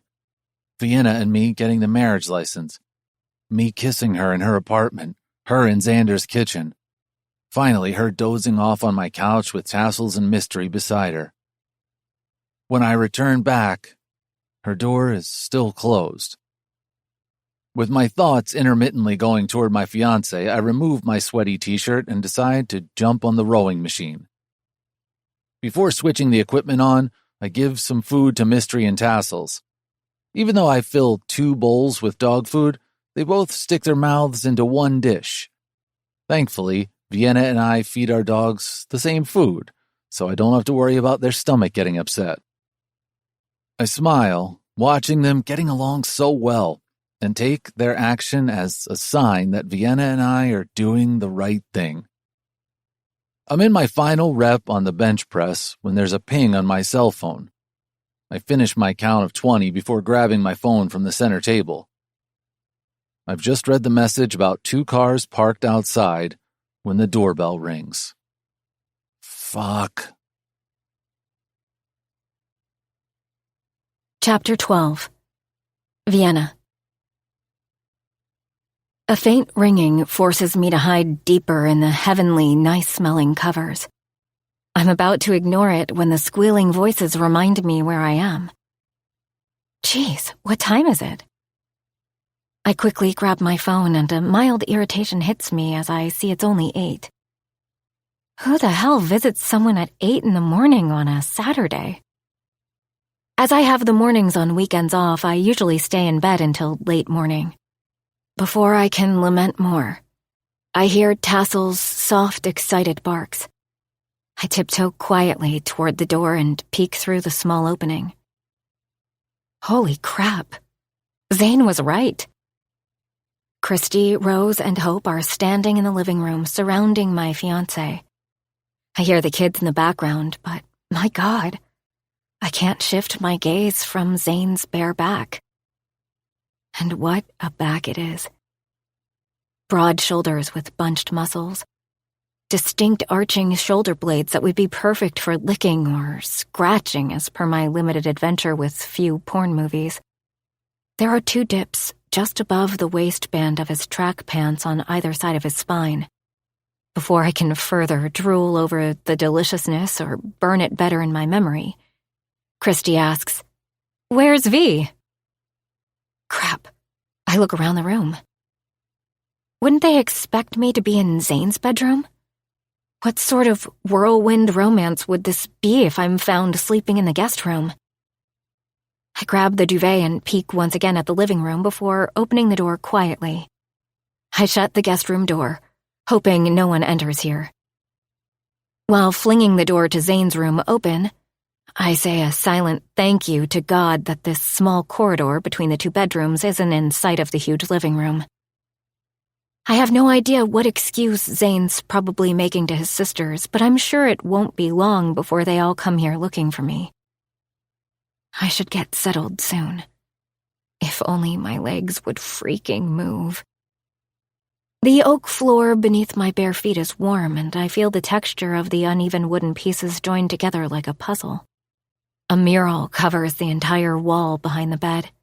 Painted with shades of white, black, and gray, it seems as if the ocean waves protruding out of the wall will engulf the whole room. My gaze progresses lower, finally settling on the bed. A low bed, completely black frame, black sheets perfectly tucked at the sides, and a folded black cover. I get 2 more seconds to imagine Zane lying on top of this beauty before I hear footsteps. I quickly jump onto the mattress, holding the lilac duvet I hauled from the guest room, and hide myself under it. My heart is beating like a freight train, speeding and roaring. I don't know if it's the excitement of the action or my imagination, but suddenly I feel like a lit firecracker. "V?" Hope calls me softly, and I pull the covers down from over my head. The three women are smiling at me, but my eyes find Zane hiding behind them. His gaze widens when he spots me in the middle of his bed. For a brief second, he looks over his shoulder toward the guest bedroom before staring right back at me. "We're sorry for intruding like this, but Clem only has this weekend to work on your dress. She's leaving next week for a fashion show in Italy." Christy's eyes dance as she glances between Zane and me. "Why don't you get ready and meet us in the living room? We'll arrange breakfast, which Hope got from Cakes for All." I nod, and the three girls leave, and as if the temperature here wasn't heated enough, Rose shuts the door behind them. Zane swallows, and without his suit jacket, his tie, and the collar of his shirt, I really see his Adam's apple bob. My gaze slides down his chest, his glorious, bare chest, as he already informed me it's without a single hair or tattoo. Though I think I wouldn't mind the latter. My curious and inquisitive gaze has reached up to his flat stomach, and only when I think I catch sight of something that makes my pulse shoot up, Zane turns around. But my Snoopy gaze, which is dying of some hotness, hasn't received the memo, and I once again trace his back, this time focusing better on the dimples on his lower back. "You didn't say anything about your bare back," I blurred, and not softly, but in clear, loud words. Zane looks at me over his shoulder, and the reddening tips of his earlobes make my heart pitter-patter so loud that I can almost hear it. "V, you and Zane can do all the naughty stuff after your wedding. Come out now." I hear Hope's voice and everyone chuckling from outside the door. Zane smiles, and the affection that lights his face is so cute. He grabs a t-shirt from his dresser, still giving me his back.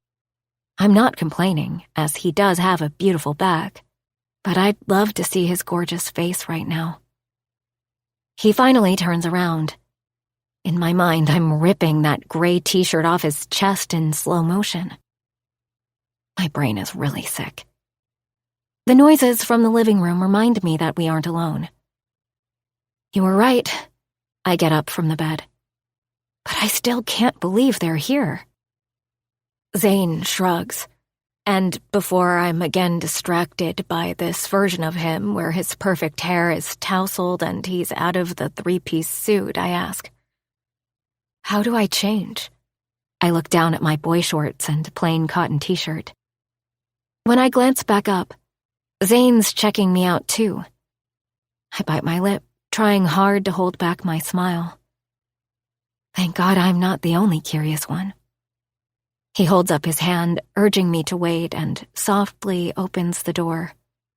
He peeks forward before tiptoeing outside, and a few seconds later, he's back with my bag. "Do you need anything else?" he whispers. I shake my head. I didn't pack much, but my toiletries are in the guest bath. I motion in the direction of the guest room. "Come with me." Zane leads me to his own bathroom, which is again in black and the wood finish matching his bedroom. He grabs a fresh toothbrush from under the sink and hands it to me. "Get ready before they're here to give you a shower." He grins before shutting the door behind him. I don't know if he's joking, but I listen to him and quickly get inside the shower. When I'm ready, I walk out of Zane's bathroom. The bed is perfectly made again with my purple duvet next to his black. There's also a matching pillow from the guest room now resting against his, and I don't know why, but my heart swoons at the sight of it. In the kitchen, Zane's sitting on a chair surrounded by his nephews, and Chloe squeezing the hell out of a strawberry. Even though I've only known this man for a short time, I have no doubt that everyone loves him. Zane is the most beautiful person I know, And I'm not talking about how he looks, though he's damn hot. Christy clears her throat and slides next to me before handing me a cup of coffee. Sorry for hijacking your morning like this, but the kids wanted to show you everything they've planned for your wedding. We both look back at Zane as the boys point on the iPad screen. Their ideas range from superhero decor to pirate themes to us marrying while skydiving.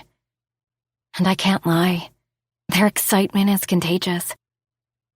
I giggle over Ray's proposal that he can teach his dog, Mr. Stanley, to greet guests as Hope arranges breakfast before us.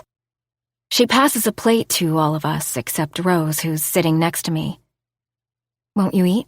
I ask, and my simple question creates an undesired nervousness. She tugs on her shirt sleeves under the table, and all the chatter in the room comes to a halt. I'm about to apologize for whatever I said when Alex slowly walks toward his mom with an indistinct limp I didn't notice the previous night. He locks his hands around Rose's neck, and I notice how color returns to her face. Dad cooks Mom's special breakfast every morning because he loves her. Alex smiles at me before placing a kiss on Rose's cheek. Uncle Zane, will you do that too? His face is serious as a heartbeat, and I can't believe this kid not only understood but fixed whatever triggered his mom's panic. Rose finally smiles at me and says, "I had my breakfast. You enjoy Hope's cooking." "Alex, I'd really like you to ask this question to Uncle Zach." Hope's comment is greeted by everyone's giggles. Dad only enjoys eating, Mom. He doesn't like cooking.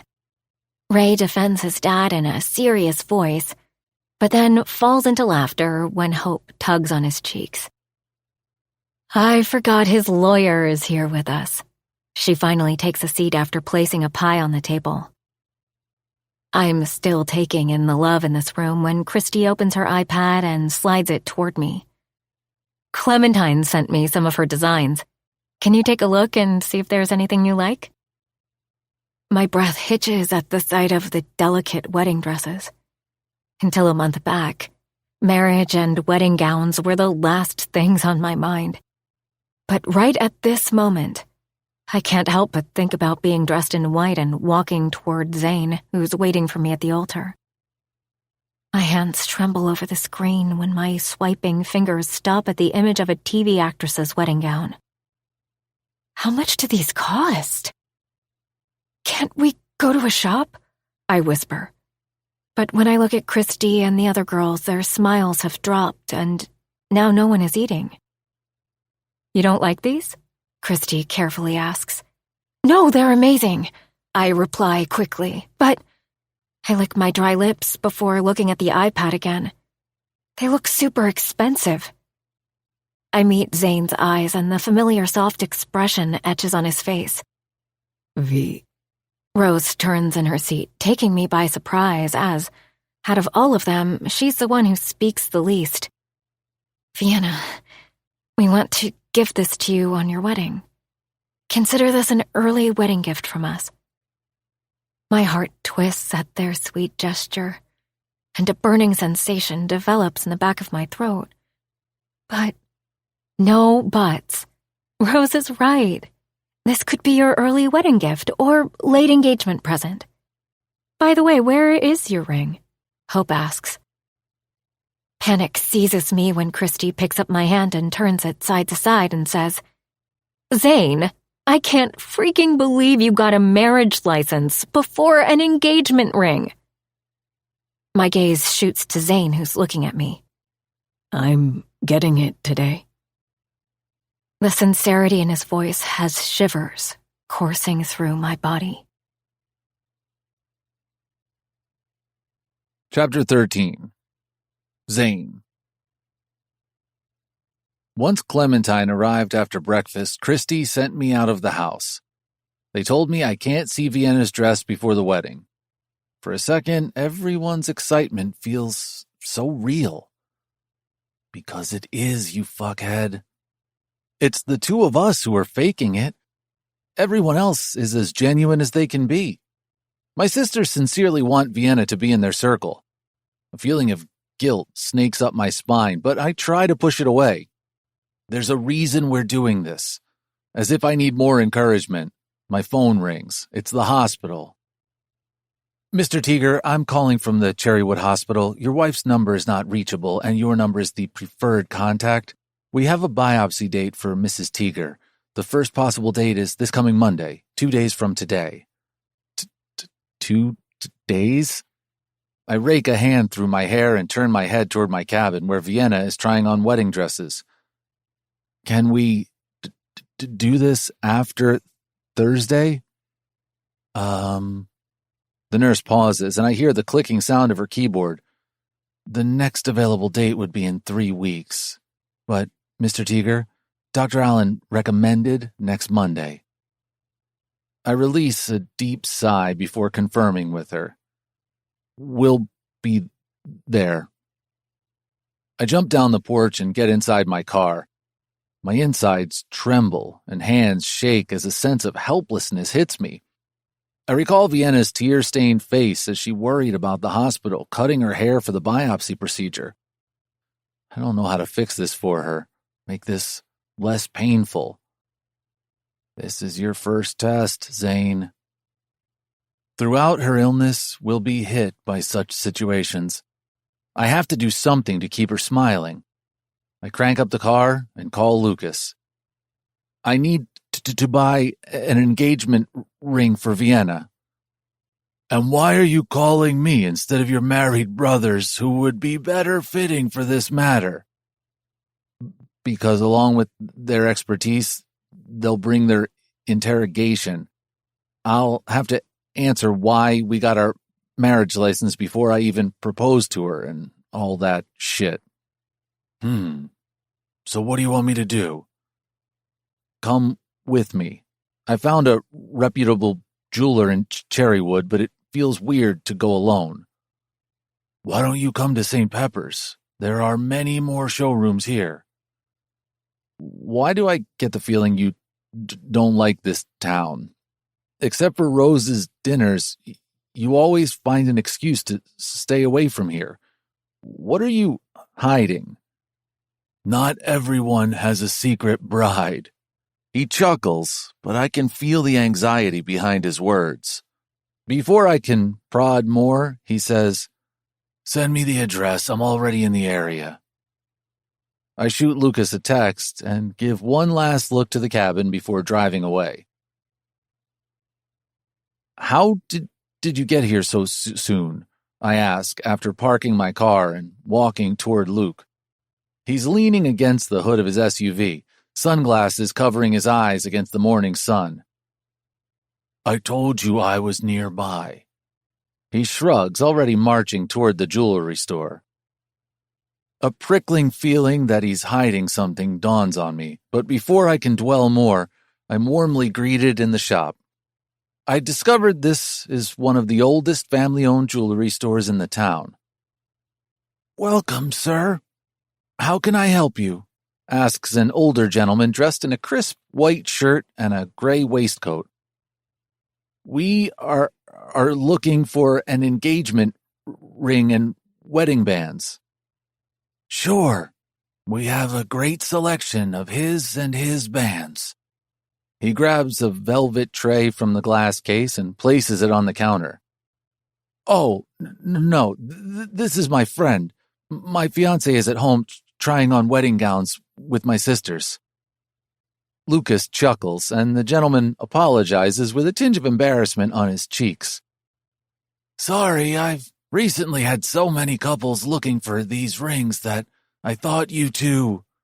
He doesn't complete his sentence as he removes the blue velvet tray and leans a bit closer. So if I've got this right, your fiancé has already agreed to a proposal without a ring. You've won the major part of the battle. He cocks his eyebrow before grinning at me, and I smile at his hearty attitude. Do you have anything in mind? When I swallow deep, realizing I wasn't really prepared for this huge endeavor, the gentleman smiles again. Don't worry, we'll find the best ring for your fiancé. Tell me what she likes, and what you think she's looking for from this wedding. I hesitate, but the older man seems to have a training in patience. Only when I feel that Lucas's attention is elsewhere do I reply in a soft voice. She's like a spark, a sunshine. She smiles with her heart, and I want her to know I'm here for her.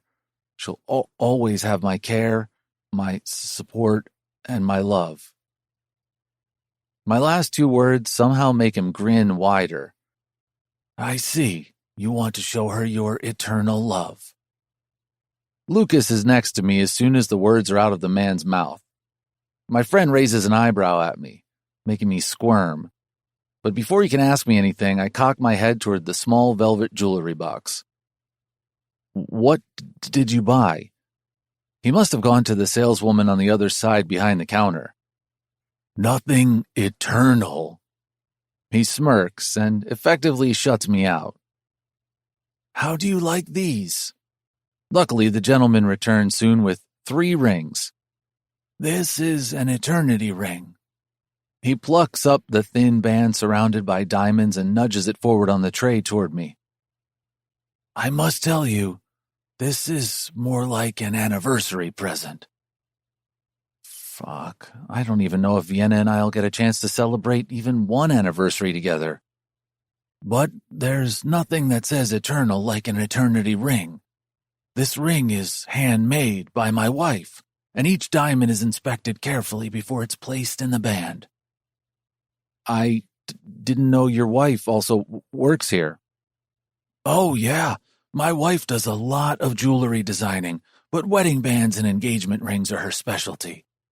He waves around the shop with his hand and says, This is our family business. I'm Don Hart, and my wife, Carrie. He's interrupted by the jingle of the door, and a middle-aged woman with silver hair wearing a red dress walks inside. I thought someone called me. With a huge grin, she walks straight toward Don, behind the counter, and places a peck on his cheek before smiling at us.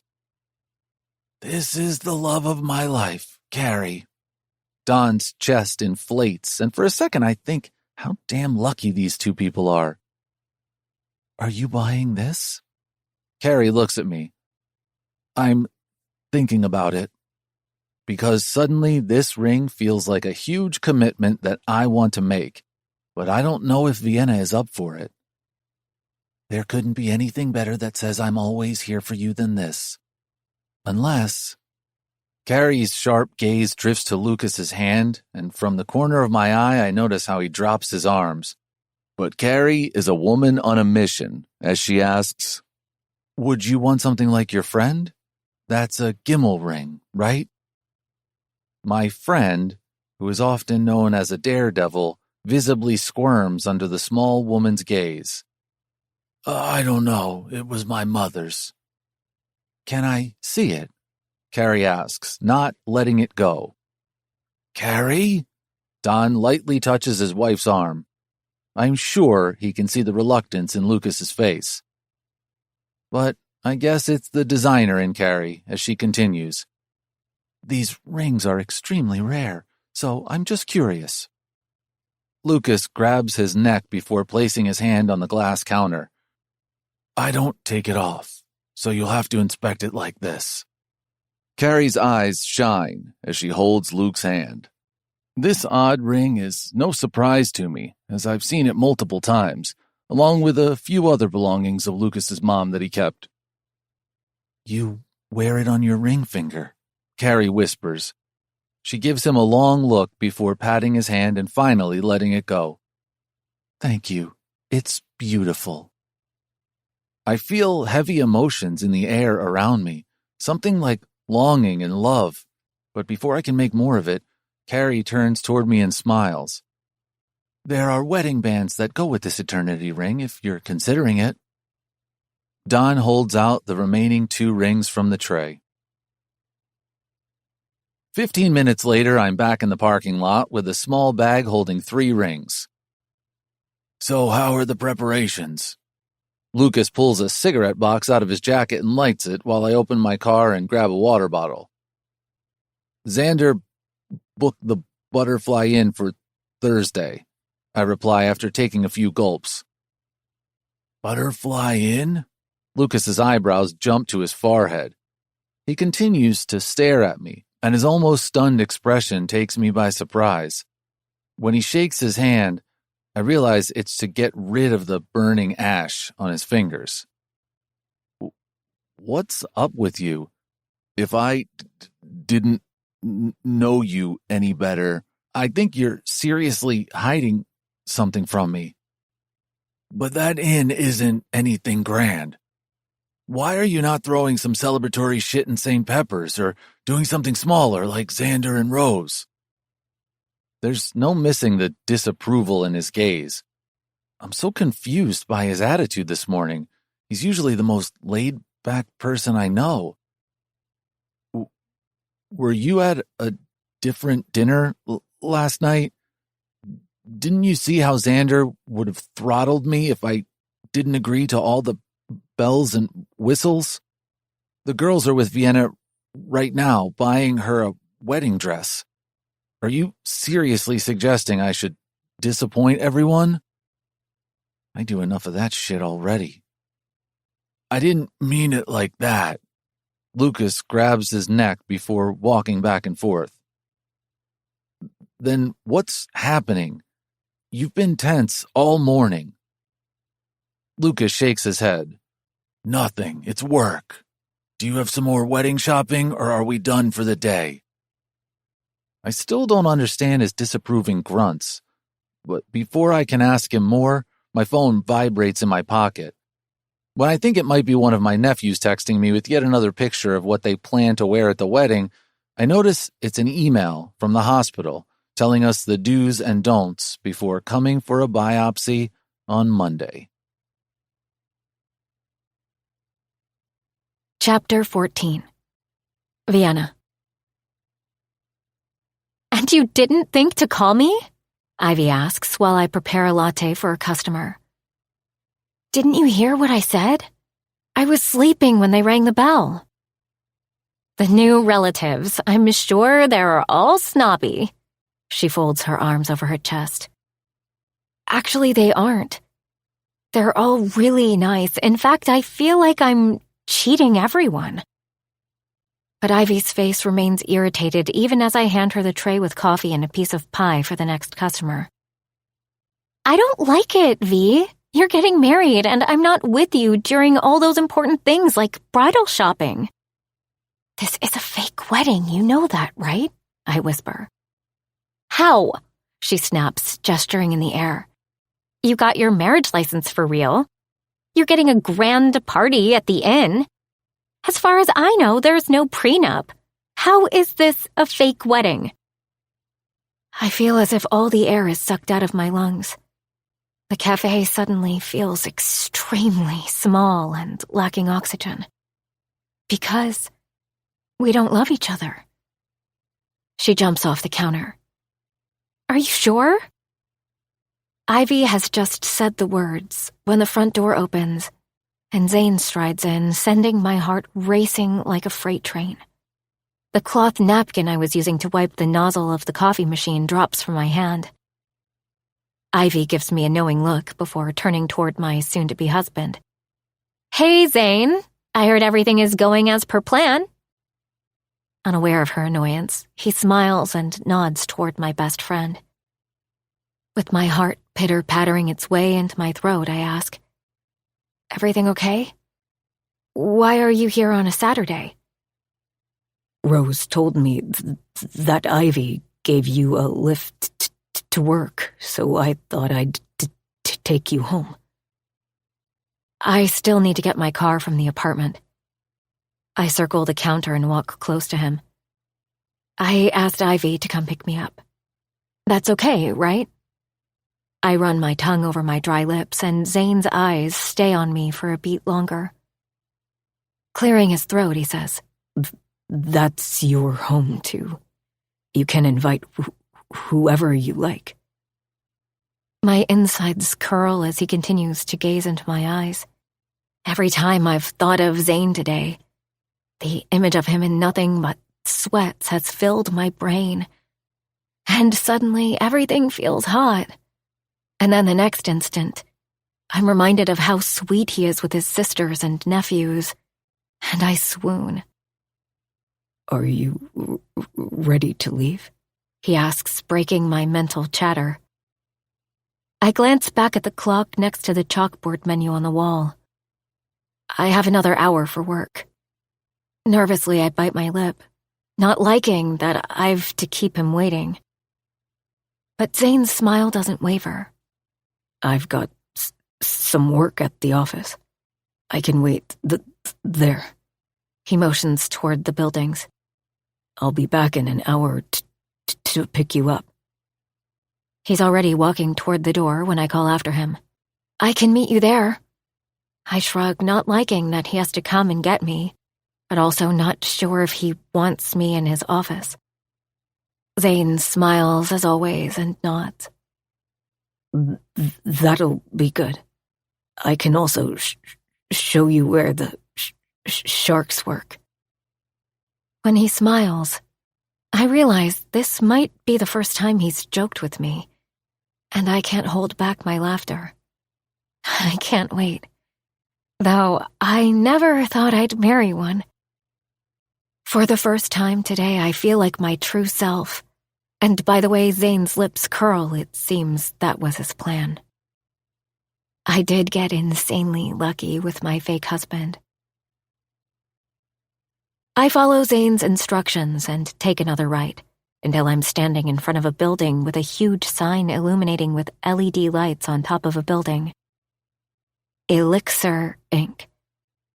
I'm about to walk up to a gate when it slides open itself. I take a hesitant step inside, and a security guard greets me. Welcome, ma'am. Mr. Teager informed me about your arrival. Please go in through the door and take the elevator to the 4th floor. I enter the sleek lobby and find another young security guy sitting at the receptionist desk. He gets up upon seeing me and gives me a professional smile. My insides shake and I take a deep breath as the elevator doors open. When I finally step out, my heart squeezes at the sight of Zane standing there waiting for me with a grin on his face.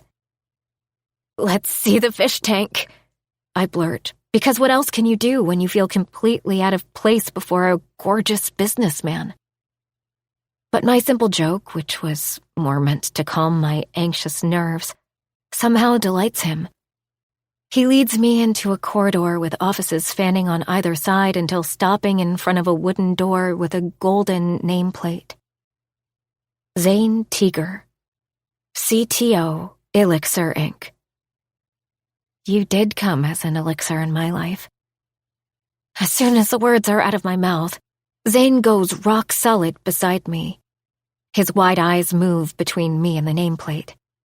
My simple statement has disturbed the calm that usually surrounds him, and with heavy steps he walks inside. He grabs a water bottle from his desk and takes a sip. I don't think I can be anyone's elixir, Vienna. I'm about to correct him when he shakes his head before smiling. I wanted you to see where you have to show up to stake your claim. It takes me a second to realize that he remembered my stupid list from so many days back. Zane Teager, you're like a dream husband. He chuckles. I'm happy to hear that. What do you do here? I move around his office, my nosy brain curious to know more about my fake husband. Zane's office is so different from the typical businessman's office I've seen in movies. Now I'm wondering if they don't have their facts checked on TV or if Zane is an anomaly in this context too. His office looks more like a library, tall bookshelves lined with medical books and journals. There are 2 leather armchairs facing a fireplace. Between them, on the circular glass table, there are some more books, 2 water bottles, and a mint tin. I picture Zane sitting here with his head buried behind a book. When I look over my shoulder, I find him watching my every move carefully. I flop down on a chair that looks too comfortable to pass up. After being on my feet for 4 hours at the cafe, my legs hurt. I try not to think that this was never the case before. I used to run around all day without breaking a sweat. This looks like a lawyer's or a doctor's office. But then you are one. Zane smiles, walking closer to where I'm sitting, and takes a chair opposite to me. My gaze follows his move brazenly as he settles on the couch. His black suit gleams under the yellow light of the tall floor lamp behind him. Zane grabs the mint tin and plucks out a ginger candy. But at the last moment, instead of putting it into his mouth, he offers it to me.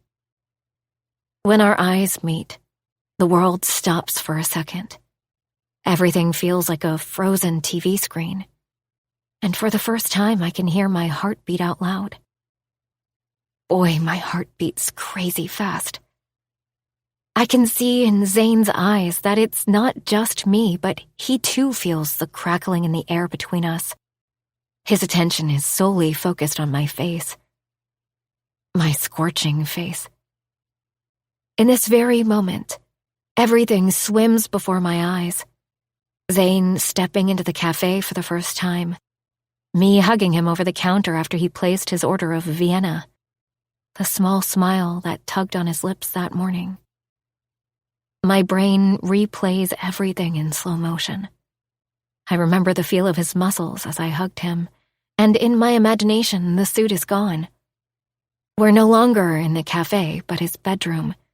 Me in my cotton nightclothes, and him in just his track pants.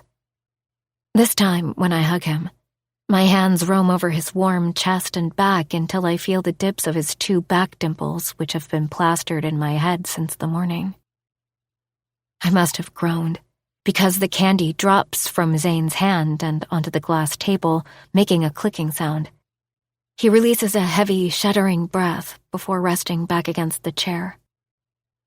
"Sorry," I squeak, not knowing what I'm apologizing for shamelessly gawking at him or for breaking our staring contest. Zane places the mint tin back on the table without putting a candy in his mouth and gulps down an entire bottle of water. "How often do you pee?" I blurt. Zane starts coughing on his water, and only then do I realize what the heck I just said. Oh my God, can I please just die of shame? He glances at me with wide eyes, and after a second, bursts into full-blown laughter. I've often seen his smile, but I've only heard his carefree laughter a handful of times. My heart tugs watching him this happy. I can't fucking believe you asked to that, he finally says, wiping away the tears from the corners of his eyes. Me too. Before I can make another smart-ass comment and hear that laughter, his phone pings with the sound of an incoming text. Zane continues to grin, making me delirious as he pulls his phone from the inside pocket of his jacket. But his smile drops from whatever he just read, and then he looks at me. The grave expression on his face twists my insides. I pray so hard that the text has nothing to do with me, but God is not on my side these days. It's from the hospital, Zane says. They are unable to reach you. My phone is at the store for repair, I reply, telling Zane how I was showing some videos of tassels to the kids this morning when my phone stopped working and I left it for repair and will pick it up in the evening. He nods and says, I got a call from Mary this morning, too. They've finalized a date for your biopsy. I clutch the leather on the arms of the chair. It's on Monday. No, that's so soon. But Vienna. Zane gets up from his chair, and a moment later he's sitting on his knee holding my hand. We don't want to unnecessarily delay. As soon as the tests are done, doctors can start the treatment. But Monday? It's too soon. What about our wedding? You should be home the next day, and then we'll get married. Everything will be fine. My head starts to ache just imagining the events at the hospital on Monday. Hey, what's up? When Zane squeezes my hands, I realize I'm digging my nails into his palms. My chest constricts tight as I shake my head. Tell me. His stuttering voice sounds raspier than usual. We're sitting in this gorgeous office. You're looking insanely hot on one knee. And for just a second, I don't want to think about being sick. I wish next week was nothing but celebrations. I wish you weren't telling me how everything will be all right on Monday, but rather proposing to me. I close my eyes and tears find a way, running down my cheeks. I'm still cursing my fate, my luck, and being shit scared when Zane clears his throat. I open my eyes and see him holding a ring box. My heart stops, and for a beat I wonder if my sick brain has conjured up this image. I blink a few times, but he's still there, looking impossibly handsome and plucking the shining ring out of the box. Vienna, this is an eternity band. A full circle of diamonds to tell you that I'm going to stay. With this ring, I promise you're not alone. I'll be there with you on Monday, driving you to the hospital, and on Tuesday bringing you back home, where mystery and tassels will eagerly greet you. I'll be waiting for you on Thursday at the altar. Do you want me all those places beside you? Will you marry me? Chapter 15. Zane. My heart thrashes against my ribcage, even though I know this proposal isn't real. I'm just offering her my company so she isn't alone in a tough time. There's no promise of love of a lifetime, but just a short-term togetherness. Yet this feels like one of the most potent moments of my life. Vienna's soft lips open and close as she looks between the ring and me. And then a beat later, she throws her arms around me. Her sobs feel like they erupt from her and somehow enter my body. A pang of pain grips me, and I clutch her tightly against my body. At this moment, I vow to do anything to reduce this pain, this hurt. She grabs me tight, and a mixed feeling of sadness, misery, pain, and a tinge of hope runs through me. When she finally pulls back, her face is only inches away from me. Her eyes are red with tears and her cheeks rosy. Her grip on my jacket hasn't loosened a bit as she says, "I'd love to be your wife, Zane Teager." My heart is still lurching when she places her lips over mine. This kiss is different from the one in her apartment. This time, it's not me trying to get a good grade on my first ever kiss. But this time, it's her taking everything she needs. Everything I hid behind the veil of my proposal. I close my eyes, and she tumbles further into me. Her hands glide up my back and caress my arms until resting for a beat on my shoulders. Finally, she grabs the back of my neck. Her warm, soft lips coax me to open mine, and her tongue nudges past my teeth. I stifle back a groan when she advances further, urging me to lean against the foot of the heavy leather chair, and then crawls up my lap. My inexperienced hands don't need any training as they pull her closer, on top of me. She groans, and I'm sure I'm hiding nothing from her, as she's now settled right on top of my rock-hard dick. My brain is in such a daze, excited and anxious about what she's going to do next that I almost don't hear a clearing of a throat. But when Vienna pulls back, when there's a loud knock, I look up toward the door. It takes my dazed brain a second to register that it's Xander, holding my office door open, with Rose blushing and hiding behind him. Xander? I stammer more than usual. What are you doing here? Rose had to pick up some stuff. He lifts a small bag up in the air. Security told us that you guys were here, so we thought we'd say goodnight before leaving. But seems like you plan to stay longer. The curl of his lips clearly shows how delighted he is to find us. No, we were also leaving. Vienna and I clumsily get up, avoiding eye contact with each other.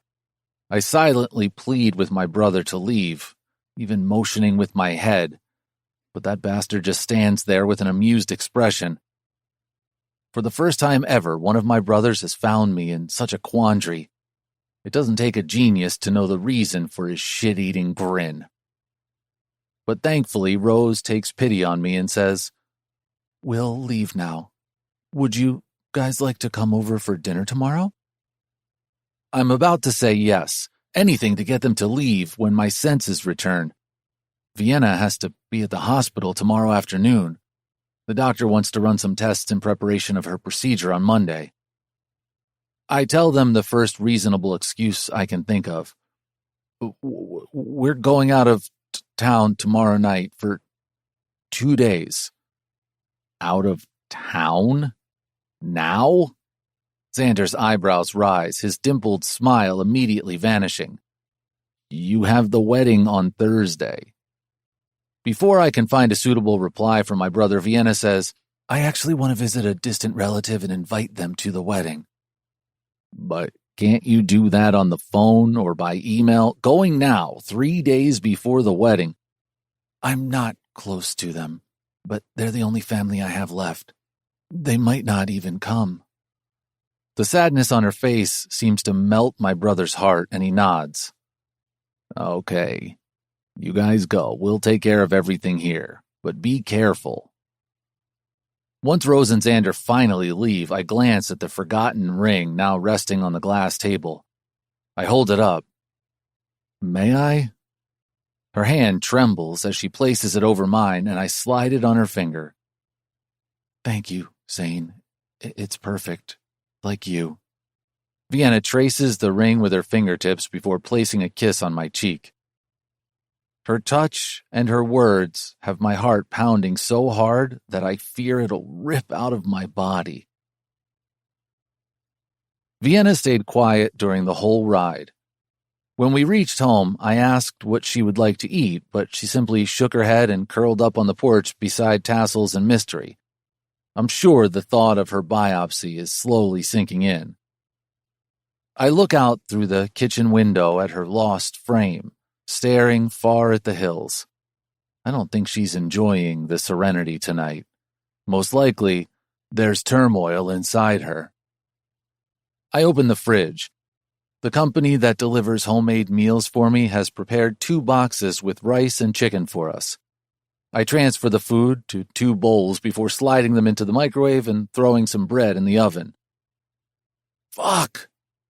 With my mind continuously going back to Vienna, what she's going through and what's to come next, my hand gets too close to the hot metal. Zane! Vienna rushes to me. I didn't even know she was inside the kitchen. What are you doing? She holds my hand under the running water in the sink and then wipes it cool with a kitchen towel. It's okay. There's still a burning sensation, but I already feel much better now that she's no longer silent and lost. How are you? She looks up at me, and the usual spark in her eyes is nowhere to be found. I'm scared. She grips my hands tightly. I'm hoping this will all be a dream. The raw voice behind her admission breaks my heart, and I pull her close to my chest. I really wish everything was a dream. Except you. She places a gentle kiss over the cotton of my shirt over my pounding heart, and in this moment, I think I fell in love with my fake fiancé. It'll all be over before you know it, I tell her, even though I know these 2 days in the hospital are just the beginning of a harrowing journey for her. She stays in my arms as if there's no other place she would like to be. My own heartbeat slowly calms as I feel her pulse returning to normal. Vienna takes a deep whiff, and when I think it must have been my imagination, she asks, "Zane, which shower gel do you use, the purple or the red one?" A surprised grin pulls on my lips, which she, of course, doesn't see. She must have spotted the shower gel bottles in my bathroom when she was getting ready this morning. The purple one. She takes another whiff, making a loud inhaling sound. I use the red one. It doesn't smell this good. After Vienna's mood is a bit better, which my crazy brain is partly attributing to my nice-smelling shower gel, I hand her a creamy chicken bowl. As much as I hate doing it, I read her the instruction email from the hospital about tomorrow. They'll hospitalize you and run some tests. The actual biopsy procedure will be the next day. She nods, but the somber expression returns on her face and stays the entire evening. Her face swims before me throughout the night. Even though I know her doctor is doing everything right, I can't escape the worry. Sleep stays away as my brain conjures terrifying images, reminding me of all the things that can go wrong at the hospital. Chapter 16. Vienna. Mrs. Teager, how are you feeling? I hear a soft voice as my drowsy eyes open. I'm okay. She holds a flashlight in front of my face. What's your name? Vienna. Where am I? I look around at the unfamiliar surroundings. You're in a recovery room. The biopsy procedure was successful. Can you move your arms, fingers, and toes for me? I do as she asks, but everything still seems foggy. I'm sleepy, I drawl. Yes, it's the anesthesia. I'm about to fall back into the inviting deep sleep when I whisper, Is Zane here? Yes, your husband is waiting for you outside. He hasn't left for even a second. My eyes close as my insides fill with a foreign comfort. It's afternoon, and I'm no longer groggy. The reality of my situation is starkly clear before me. My heartbeat pulsates, and crippling fear grips me as the nurse fixes my bed. She's just leaving the room when Zane appears at the door. His steps halt, and his somber, dark gaze stays on me. He leans against the doorframe and lets out a heavy sigh. My heart clenches at the sight of his tired face. Zane, I whisper, and tears start to roll down my cheeks. My blurry eyes watch as he grabs his neck and takes a slow step toward me, passing the nurse on her way out. I was so scared. A hiccup escapes my mouth as soon as he's seated next to me. He grabs my hand, and when I look up, unlike usual, there isn't a smile on his face, but a serious look, almost like worry or even fear. And then he confirms, Me too. I thought he'd say something like, you shouldn't be scared, or all will be okay. But his concern for me feels much stronger than any comforting word. Thank you. I've just said the words when his lips make contact with my forehead. My arms, as if they were waiting for him to do so, grab the lapels of his jacket, and I hide my face in his chest. Vienna, I'm right here. You aren't alone. As always, I feel like he knows what I want to hear. We'll leave tomorrow and forget about this place for a while. Don't think about what happened. Think about what's coming. Zane's voice is a whisper as he continues to stroke my arms. I try to imagine the next few days once we're back at his place. Tassels and mystery will be waiting for me. During the day, his family might drop by and discuss the wedding preparations. Zane will look impossibly handsome waiting for me under an arch decorated with flowers. But when I imagine myself, I'm wearing a hospital gown and one side of my head is shaved. Hey, what happened? My hair. My hand goes over the bandage attached to one side of my head. I pull my gaze away from his alert eyes, which are focused on me. I must look like a wreck. Embarrassed heat tingles my face and my cheeks burn, possibly scarlet, as Zane pulls my chin up.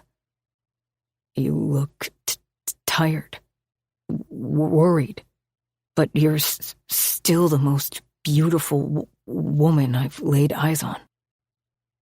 For a second, I so badly wish his words were true. You don't have to lie. My whispered words find escape.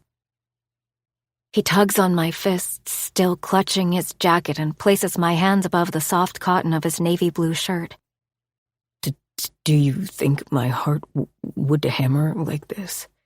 As if it just wants to break out of my body if I didn't find you beautiful? My mouth dries as I look up at his serious face. With one finger, he strokes my forehead and places a kiss there again. His hand drifts lower to my cheekbone, and when I think he'll kiss me again, there is a knock on the door. Mrs. Teager, there's someone here to see you. Are you up for guests? There's a smile on the nurse's face, but my heartbeat starts to race. I worry it's someone from Zane's family, but then she explains. Her name is Ivy Hart. She's your friend? Oh, I release a deep breath of relief. Yes, I would love to see her. Good. I'll give her a visiting pass. Zane is fixing my pillows when Ivy walks in. Her eyes widen and her mouth falls open before she swiftly schools her features. V, how are you? I've been better, I smile, not wanting to go into a funk once again. And that loosens Ivy's pursed lips. She replies to my smile with her own before strolling inside. Of course you have been. Hospitals are no fun unless there's a hot doctor involved. Is your doctor hot? I chuckle. Zane, what do you think? Would you call Dr. Allen hot? He ducks his head, but not before I see his smirk. Let me go ask him. And with that, he leaves the room. I'm sure he understands by now that Ivy and me together is a dangerous combination. As soon as we're alone, Ivy fans her face. Who cares about the doctor when you have such a hot fiancé? Isn't he?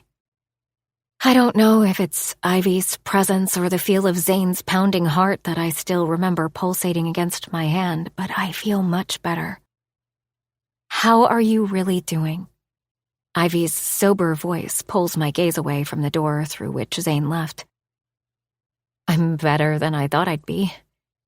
I give her a small smile, not liking the rare, serious expression on her face. But my hair. The wedding is in 3 days. My quivering muscles twitch as I gently place a hand over the bandage. Hey! Ivy brings my hand down and grabs it between hers. You don't worry about that. I know someone who will do such magic with your hair that you won't even notice this. Are you sure? Because I can't put on a wig. Everyone in Zane's family is very handsy. I get it. But you leave that to me. You just get well, and tomorrow when you're home, I'll bring someone to your place, okay? The next day, Zane parks his car outside the cabin. Wait for me, he says before getting out from the driver's seat. My eyes remain glued on him as he circles the front of the car with fast steps and opens the passenger door. I take his hand as he guides me to the porch. Tassels and Mystery greet us on the steps, wagging their tails as they circle around us. After I take a seat on the recliner, they both jump next to me and start licking my face. I can't help but giggle at their excitement. You boys missed me this much? When I look at Zane, there's a giant smile on his face, probably for the first time in 2 days. I'm a lucky girl to have so much love from all the boys in the house. Those playful words leave my mouth, and I realize I'm imagining a fake dream. Before I can apologize or give a lame explanation to Zane, his cell phone vibrates on the table. He grabs it and then looks toward the driveway. It's not long before we hear a car engine coming to a stop. It must be Ivy. She's bringing someone for my hair. I point toward the shaved part of my head. My assumption is proven true when Ivy walks up to our porch with someone trailing behind her. Hey guys, meet Noelle Hart. She motions toward the girl who's an exact copy of her and is shifting nervously on her feet. Noelle hesitantly waves at us. You're twins? Zane's eyebrows rise up. Actually, we're 2 parts of triplets. Ivy giggles at his shocked expression. Even though I knew Ivy had 2 other sisters, I've never met them. And it's surreal to see her face on someone else. We have a 3rd sister, Holly. Noelle is the best hairstylist I know. Ivy flops onto the couch next to me and pulls Noelle down on the recliner and says, Noelle will first show you what she plans to do on a mannequin head. Go on, sis. Noelle looks between us and then opens her travel bag. She takes out a head mannequin and places a black wig on it before grabbing her scissors. Carefully, she gives the wig a haircut like mine, even shaving off a part of it. Trust and confidence rise in my mind as she works with expert fingers. Looking away from the mannequin, Noelle says, What I want to do is take some hair from this side and style it so it naturally falls over this shaved area. She starts explaining and working her magic. Adrenaline shoots through me when she's done.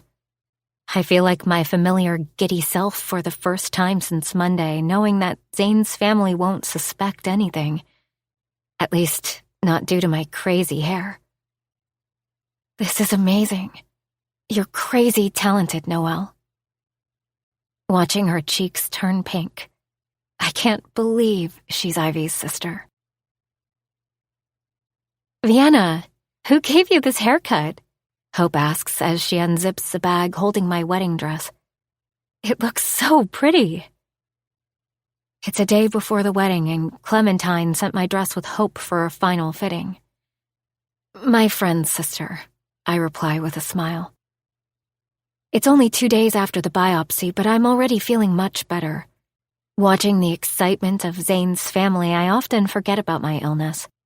It's when I'm lying alone in bed that my brain starts to conjure images of my reality. That's why I'm really dreading the lonely nights these days. Wow! Hope's voice, filled with wonder, grabs my attention away from my misery to the most beautiful wedding dress I've ever seen. She helps me put it on, and my breath hitches at the sight of myself in the tall mirror of the guest bedroom. The off-shoulder dress in ivory with an overflowing skirt looks so me. The net sleeves loosely rest over my arms, and the small train in the back makes it perfect. There couldn't have been a better dress for you. Do you know Clementine makes one-of-a-kind dresses? She designed this with you in mind. My hand grazing the bodice halts. My chest expands as I look away from the mirror and toward Hope. This is amazing. Thank you so much, all of you, for everything. A pang of guilt hits my stomach as she straightens the skirt. You're very welcome. Hope smiles and turns me around to face her. I'm so happy Zane found you. I don't know if he found me or if it was my lucky day when I found him.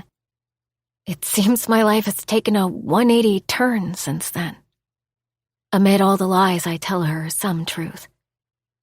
Believe me, I know what you mean. But these tiger men are like modern-day princes plucked out of a fairy tale. Hope hesitates for a second before adding, Zach and I started our marriage in a very unconventional way, and some days I can't believe where we are now. Before I can ask what she means by unconventional, she clears her throat and smiles. I'm so happy to see how much you and Zane love each other. Once again, guilt eats at me. I'm still thinking over what to say so I don't lie to her more than I already have when my cell phone vibrates on top of the dresser. I notice an unknown number. Is it the hospital? I glance up at Hope, who is straightening the dress bag. But doesn't the hospital usually call Zane after we gave his number as a primary contact? Hello? I answer tentatively. Hi, Vienna, it's Xander. Oh, hi. Xander's unexpected call hits me with trepidation and worry. Is everything okay? Yeah. Zane just told me that your family, the ones you went to see 2 days back, aren't coming to the wedding. It takes me a few seconds to comprehend his words. Yeah, they won't be coming. Even though this wedding is fake, I can't help but wonder how it'd be to have people as excited for me as Zane's family is for him. Would it be okay if I walked you down the aisle? Xander asks sincerely. For a second, I'm speechless. I never dreamed of having someone by my side walking me down the aisle, because I always thought I'd be doing it alone. My throat and nose are warm with a fusion of emotions until I find my voice again. Would you do that? You're going to be a part of our family, Vienna. I would do anything that makes you happy. I'd love to walk you down the aisle and give your hand to my brother or cheer for you and Zane from the sides. Thank you so much, Xander. I'd love that. Chapter 17. Zane. The giant hall at the Butterfly Inn is slowly filling with people. My brothers have gone all out. I'm sure this is going to be one of the most talked about weddings in Cherrywood. And even though I'm not a fan of media attention, the excitement on the faces of my family members makes being plastered on page 3 tomorrow worth it. Lucas groans for the 100th time. When will this shit start? What's up with you today? If you weren't my best man, I think you don't even want to be here. It's not that. He jerks his head side to side. Where's the Reverend? I'm here. Reverend Marsh, dressed in a black suit, appears from behind Lucas with a huge smile on his face. This would be the first time the best man is in a greater hurry than the groom himself. He chuckles and shakes our hand. Zane! Zach rushes to me. Who's your ring bearer? It's one of the kids. Why? Lucas is your best man. Zach cocks his head toward my friend. Xander is walking Vienna, so I feel like I should have an important task too. You can be the bridesmaid, Lucas deadpans. But the seriousness in my brother's face doesn't waver. I asked, but Vienna already has a friend, Ivy. The Reverend raises an eyebrow, but I've full faith in my brother. Zach isn't lying. He'd have definitely checked with Vienna. I was thinking about being the ring bearer. His serious gaze bores into me. Who would think this crazy man is the same Zach Teager who is shrewd and sharp-witted when it comes to business? If the kids don't mind, go ahead. Great. He gives me a thumbs up and leaps off the raised stage. Reverend Marsh chuckles. Now this'll be a sight to see. And it is. Less than a half an hour later, Zach is walking down the aisle holding a tray with 2 velvet boxes. He's surrounded by my 3 nephews, who are each holding flower baskets and throwing petals at him. Everyone in the giant hall cracks up, including the Reverend. I've never seen such a sight in my 40 years of marrying people. He smiles at Zach, who is busy throwing air kisses to his wife seated in the front row. But as soon as the music changes, a somberness hits me. Holding Xander's arm, Vienna walks in, and there has never been anyone more beautiful than her. Her gaze widens as she looks around. I'm sure she didn't expect such a big gathering, until her eyes settle on me. When our gaze connects, everything about her, from the day I walked into Steamy Beans until now, swims before my eyes. I remember her carefree laughter, shy smiles, and fear-stricken face as she takes small steps closer to me. When they stop at the bottom of the stage, Xander kisses her hand and whispers something in her ear. I notice how her chin trembles before she hugs my brother, who smiles and puts her hand in mine. Always keep her happy. He slaps my back before taking the empty seat next to Rose. Hi, I whisper to Vienna. My pulse is too fast, but hers is no different. I let go of her hand, and the Reverend starts the ceremony. When I asked Vienna about foregoing the vows, she thankfully agreed. I'm sure she understood that I'm fucking scared of speaking in public. So we just repeat our I do's after the Reverend. You may kiss the bride. With a pleased look on his face, the Reverend tips his head toward Vienna. My heart trembles like there's a storm inside me when I hold Vienna's hand and place my lips over her soft ones. I try to tell her with that kiss that I'm here, that she isn't alone. When I open my eyes, hers are closed as she kisses me back, as if saying a soft thank you. With her pulse fluttering under my grip, we walk down the aisle and are led to the reception hall for cake cutting. Everyone gasps at the sight of a 3-tier designer wedding cake. Hope has yet again outdone herself. She's personalized the cake by including Vienna's Eternity Band design and flowing letters V and Z on all the sides. Vienna's grip on my hand tightens as she looks around, and finally her gaze settles on me.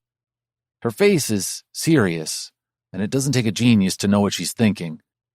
For a second, I share her worry. Am I seriously betraying my family for this stranger? But the next time I look down at her hand, my gaze lands on the faint bruise on her wrist. During her procedure, the doctors couldn't find her vein and had to try multiple spots on her wrist, which later turned black and blue. She's the reason I'm doing this. After the cake, we're sitting at a round table surrounded by my family. But just at the end of the hall, I notice Lucas standing with an older gentleman dressed in the inn staff uniform. It doesn't seem like they're discussing anything casual. Lucas grabs his neck before his gaze meets mine. There's a moment of hesitation when he looks away and finally marches out of the hall. Before I can think more of the scene, Christy calls out my name in the microphone. Zane and Vienna, get ready for the bride and groom dance. We haven't even vacated our seats, and the soft notes fill the air. My gaze follows the music, and I find Rose on the piano. She's sitting between Alex and Sophia, playing the tunes of When I Fall in Love. I get down on one knee and ask for Vienna's hand. She continues to stare at me with wide eyes as I lead her to the middle of the dance floor. My pulse trips when her touch settles on my shoulders, and I grab her thin waist, accentuated by the ball gown. The music flows, but Vienna remains weirdly impassive. I don't like her uncharacteristic silence. Are you regretting marrying me already? Her gaze slides from me to my family, who are looking at us with adoration, and then back to me. It's the opposite, she whispers. I'm regretting that this isn't real. My breath hitches, and I swallow the nervousness, missing my mint tin badly. But instead of backpedaling as I expected she would, Vienna places her head on my chest and sighs. Let me think this dream, this childhood wish of marrying a prince, is real for a while. Her wistful voice breaks my heart, shattering it into a million pieces. I close my eyes and inhale the mild smell of her coconut shampoo. I don't know how Rose decided on a song that's a promise of the love of a lifetime, but it seems oddly fitting to how I feel right now. My lips press against her ear as I whisper, This is real. The metal cans tied to the rear bumper of my car rattle as Vienna and I make our way toward the cabin. I can't believe your family did all that, she squeals, surprise apparent in her tired voice. I told you my nephews have been watching too much of the Hallmark Channel. She shakes her head, her eyes shimmering with excitement and giddiness. You're extremely lucky to have such a loving family, Zane.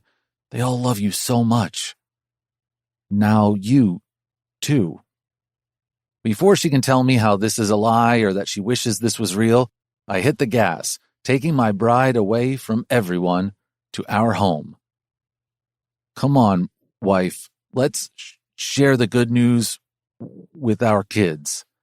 I park the car, step out, and grab Vienna's small bag, which holds some of her makeup, from the back seat. But when I reach her, my pulse skyrockets. She's clutching the door handle, eyes squeezed tight, leaning against the car frame. Vienna, what happened? Zane? Her voice trembles as she calls my name a few more times. I'm right here. She frantically searches for me in the air before grabbing the sleeve of my suit jacket. Her entire frame shivers and her face pales, shaming her wedding gown. I can't see. Her pained words rip my heart. The bag slips from my shoulder and I pull her close to me. Calm down.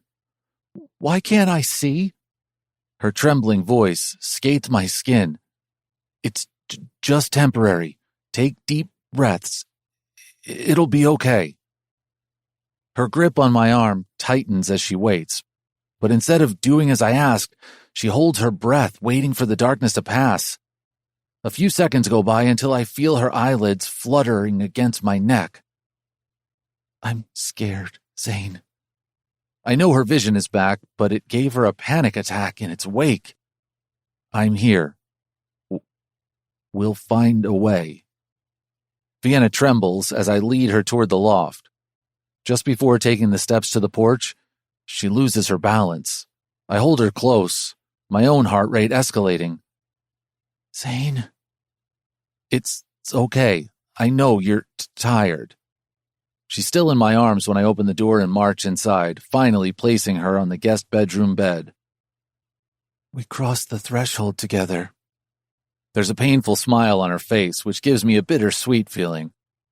Ours would have been the only fake wedding where all customs were followed to the letter. I don't reply to her joke because the word fake causes a sour taste in my mouth. Nothing feels false in my heart. When I look at her, I see my beautiful bride still in her wedding gown, sprawled on the bed. Are you sleepy? She asks, and I shake my head. Can we talk for a while? I nod, because suddenly forming words seems to be harder than usual. Her tight lips slowly curl up, possibly to eradicate the twisted look from my face. Then you'll have to help me get up. As pretty as this dress looks, it's shit heavy. There are several pounds pulling me down. I offer her my hand and soon realize she wasn't wrong about her dress's weight. With one knee on the edge of her bed, I lean forward, helping to pull her up better. But fuck, I lose balance and instead topple over her. At the very last second, I manage to put my weight on my elbows before I crush her under me. Sorry. But she giggles, peals of laughter escaping from her pink heart-shaped lips. Her carefree smile makes me forget everything else. I can't believe she's someone who just had episodic blindness. And this is just the start. With every passing day, we'll uncover more symptoms. There are more struggles waiting for Vienna. My chest clenches at the thought when her nimble fingers glide across my creased forehead and further down to my cheeks until they graze over my lips. My eyes fall closed. I try to hold back the jolt of shivers her unfamiliar touch sends my way. During the dance, you said this was real. Then let's make it real for as long as it lasts. Her lips are a whisper away from me, but I've gone rock solid remembering the reality of our marriage. I'm not thinking about a divorce, she whispers, gripping the lapels of my jacket. I'm just thinking of the day when I'm not here. Pain shoots through me as I comprehend the meaning behind her words. Before I can tell her that day is very far in the future, definitely several decades away, she whispers, "What if this is the only wedding I ever have? Would it be so bad?" When I don't reply immediately, her grip on me loosens, but I immediately grab her retreating hands. I glance at her and hope she can read the conflicting thoughts on my face. Vienna staying married to me forever would be the best fucking thing. But not because she doesn't have a chance to know and love any other man, but because that would mean she doesn't want anyone else. You think you're that great love of her life? Are you really that stupid, Zane? Should we not complete the last phase of this wedding night? I've seen so many expressions on her face, excitement, happiness, pain, fear, but right now, she almost looks like a stranger. Her violet eyes are dark with desire, her chest rises and falls as she breathes hard, and her warm breath so close to my skin makes me crazy. Desire and frustration fight a battle inside me when her hands crawl up to rest on my cheeks. Kiss me, husband. And with that word, husband, desire wins fair and square. I cannot deny anything to my beautiful wife. My lips land on hers and I kiss her with no hesitation. She's mine, after all. Let me think this is real tonight, she whispers when my kiss drifts from her lips to her cheeks. She works on my jacket, pulling it off me before finally reaching for my tie. She undoes the knot, all the while glancing at me. I want you, Zane. I need you, not as a savior or a friend, but as my husband, a husband who can't wait to make me his. It doesn't take long for us to get out of bed, and Vienna pulls off my shirt. The sliver of space between us vanishes as she takes a step toward me. She lowers her head, and her kisses start from my face, traveling down to my neck and to my bare chest. Her lips are soft, wet, and warm as she kisses my heart. You are the most amazing man I have ever met. Her hushed words fill the warm room lit by the soft glow of the nightlight. I struggle to breathe as her lips and hands descend further to my stomach.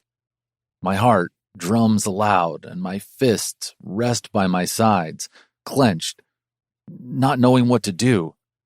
Should I grab her and tell her that she's the only woman who has touched me like this, turned me on like crazy, and is slowly making me fall for her? But before I can do anything, her hands settle on my belt as she kneels before me. And that's a sight beyond my wildest dreams. Vienna, in her wedding dress, looking up at me with smoldering desire on her face. Her lips press to my stomach just above my belt buckle, an inch below my belly button, and I suck in a breath. But then she moves lower, littering soft kisses along my cock, hidden under my pants. And I see stars. This lonely fucker has only seen my hand in my 28 years of existence. But now, Vienna is worshiping him with her mouth, her hands. V, what are you doing? I moan raggedly.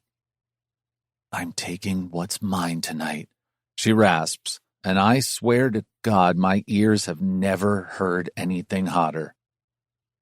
I'm hers.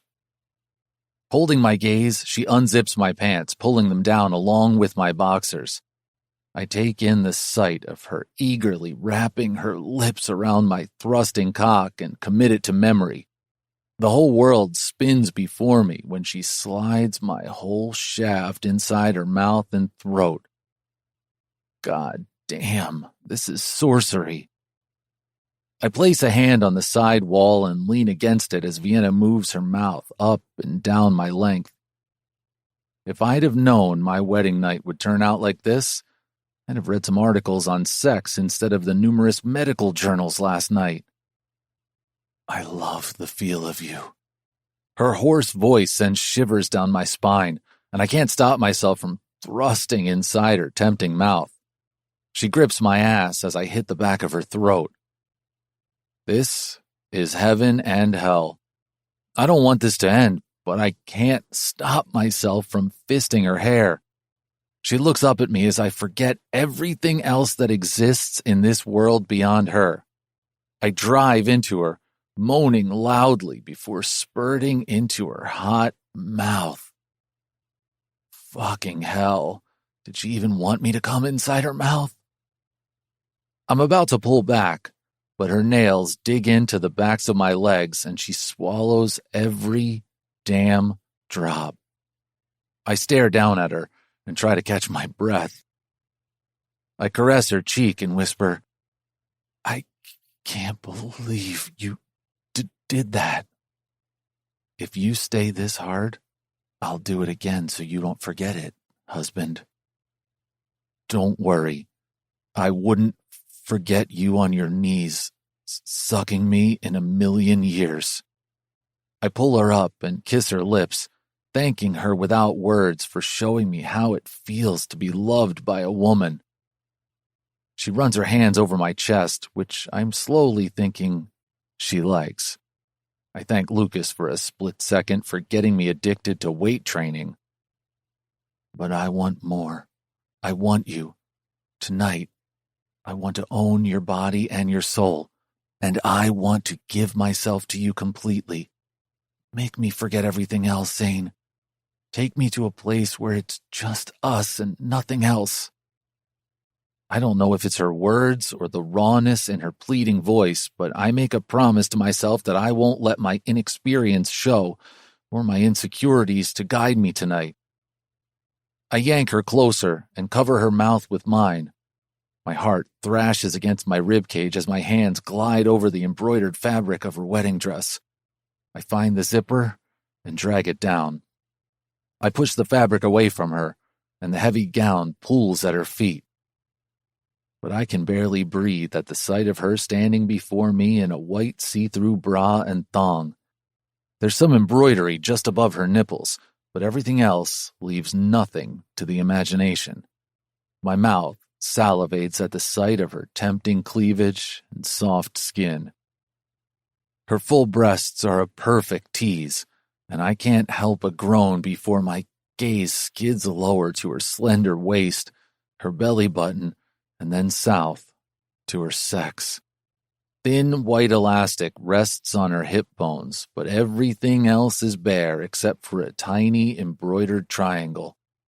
And if that's not enough, she's wearing fucking garters. It's good you were in your wedding gown until now. Otherwise, I'd have embarrassed myself. I can't believe you're wearing this. My fingers skim over the lace tied on her thighs, and she shivers. Me too, but your sisters-in-law are surprisingly crazy for lingerie. I don't want to think about my sisters right now. I groan, thumping my forehead against the soft skin of her shoulder. My dick is rock hard, even after she sucked me off, and now seeing her like this, I fear I'll really embarrass myself. Then show me you want me. Fuck me, Zane. Jesus, do good girls speak like this? If she wasn't standing before me, I wouldn't even believe those words came out of her mouth. I take another deep breath, composing myself. My hands fucking tremble when I palm her breasts and rub my thumbs over her nipples. Are you trying to boss me around in the bedroom, wife? The familiar tease in her eyes returns. No bossing, hubby. I want us to be just us. Equals. I want you to be you. She wants me. My crazy brain can't stop repeating her words and the courage they give me. I push her onto the bed and crawl on top. Her hands glide over my chest to my shoulders before locking behind my neck. Don't make me wait much longer. Her sweet voice is filled with love, desire, and emotion. She kisses me, pressing her soft body with mine. Her bra chafes my hot skin, and the feel of her wet sex over my cock, separated by her flimsy excuse of underwear, snaps my control. I kiss her long and deep, my tongue crawling inside her mouth without any inhibition. I move her legs apart with my knee, and she's my willing partner as her feet lock around my waist. Our breathy groans mingle as my lips hover above hers before descending lower. I kiss her neck, lick her collarbone before kissing the soft swell of her breasts. I push the fabric of her bra lower to reveal the most perfect tits, round, firm, creamy mounds with hard pink nipples. I don't need any experience or training on how to love her body. Cupping her left breast in my hand, I lower my head and lick a slow circle around her nipple. She groans, telling me I'm doing everything right, and my chest inflates with pride. Following her cues, I ravish her other breast. Her back arches, and she writhes. Getting up from the bed, I look down at her, breathing heavily. I take off my pants and boxers before sliding my fingers in the elastic of her thong. My heart races as I pull it down and place my teeth on her garter. I can't fucking believe this man is me, dragging her underwear down with his hands and that sheer garter fabric with his teeth, all the while licking the length of her leg. She's finally bare naked, her breasts rising and falling in sync with her breathing. Vienna once again locks herself around me when I climb on top of her. Her hands move over my back, and her feet dig into my ass. My mouth is unyielding on top of hers as we move against each other. Holy fuck. I can't believe this is my first feeling of flesh on flesh, because I don't feel the nervousness. My cock is like a rock between us, and she's rubbing herself on it, making me crazy. My hand glides down from her quivering stomach to stroke her sex, and god damn it, she is so fucking wet. I push her lips apart, finding her clit, and she groans. Our lips fight for control as I finger her. She's wet, tight, and all mine. Lost in a frenzy, her hands frantically roam over me before moving to my ass and trying to pull me between her legs. The head of my cock rubs against her opening. I don't know how my brain manages to think about protection. V, wait. What? She eagerly pulls me closer. But before I forget, I blurt, condom. And fucking hell, I don't have a condom in the house. Why would I? I'm a 28-year-old virgin, for fuck's sake. I don't have one on me. I groan with frustration, and something inside me wants to claw at everything keeping me away from the greatest pleasure. My wife. My bag, Vienna rasps. Your sister's packed a whole fucking sex pouch. She pushes me off the bed, and I waste no time grabbing her bag from the doorstep. I hunt for a black pouch and dump the contents on the bed beside her. Condoms, vibrator, bottle of lubricant, anal beads, and some things I don't recognize. Holy shit. I don't know if I should be thankful or embarrassed. Zane, just be turned on and nothing else, she groans. I'll die if you don't come back. And I need no more coaxing. Leaving everything else for future assessment, I roll a condom over my length, all the while thanking God that it slid on easily, and go back to my wife.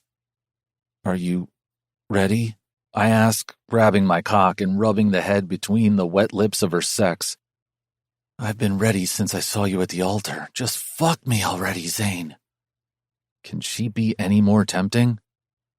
The sight of her spread before me and the words out of her mouth make me crazy. I close my eyes for a second before sliding inside her in one deep, smooth thrust. She groans, and for a moment I worry if I should have made some shallow thrusts, allowing her to get used to my length. But her incredibly wet and tight sex sucks me in like a vacuum. Then she curves her legs around my waist, and that act pulls me deeper. She shifts, urging me to move, and I give my wife what she asks. I fuck her slow. I fuck her hard. And she meets my every thrust, echoing my groans. It's a struggle to hold back, but when she comes with a loud wail and then squeezes me tight, I can't wait anymore. I let myself go, pulling her tight against me as I explode inside her. Chapter 18. Vienna.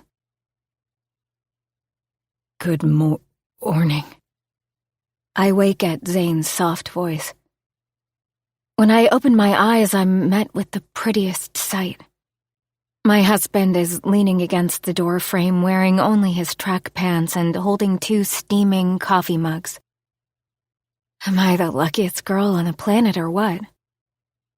He smiles, walking into the guest room and placing 1 mug on my nightstand.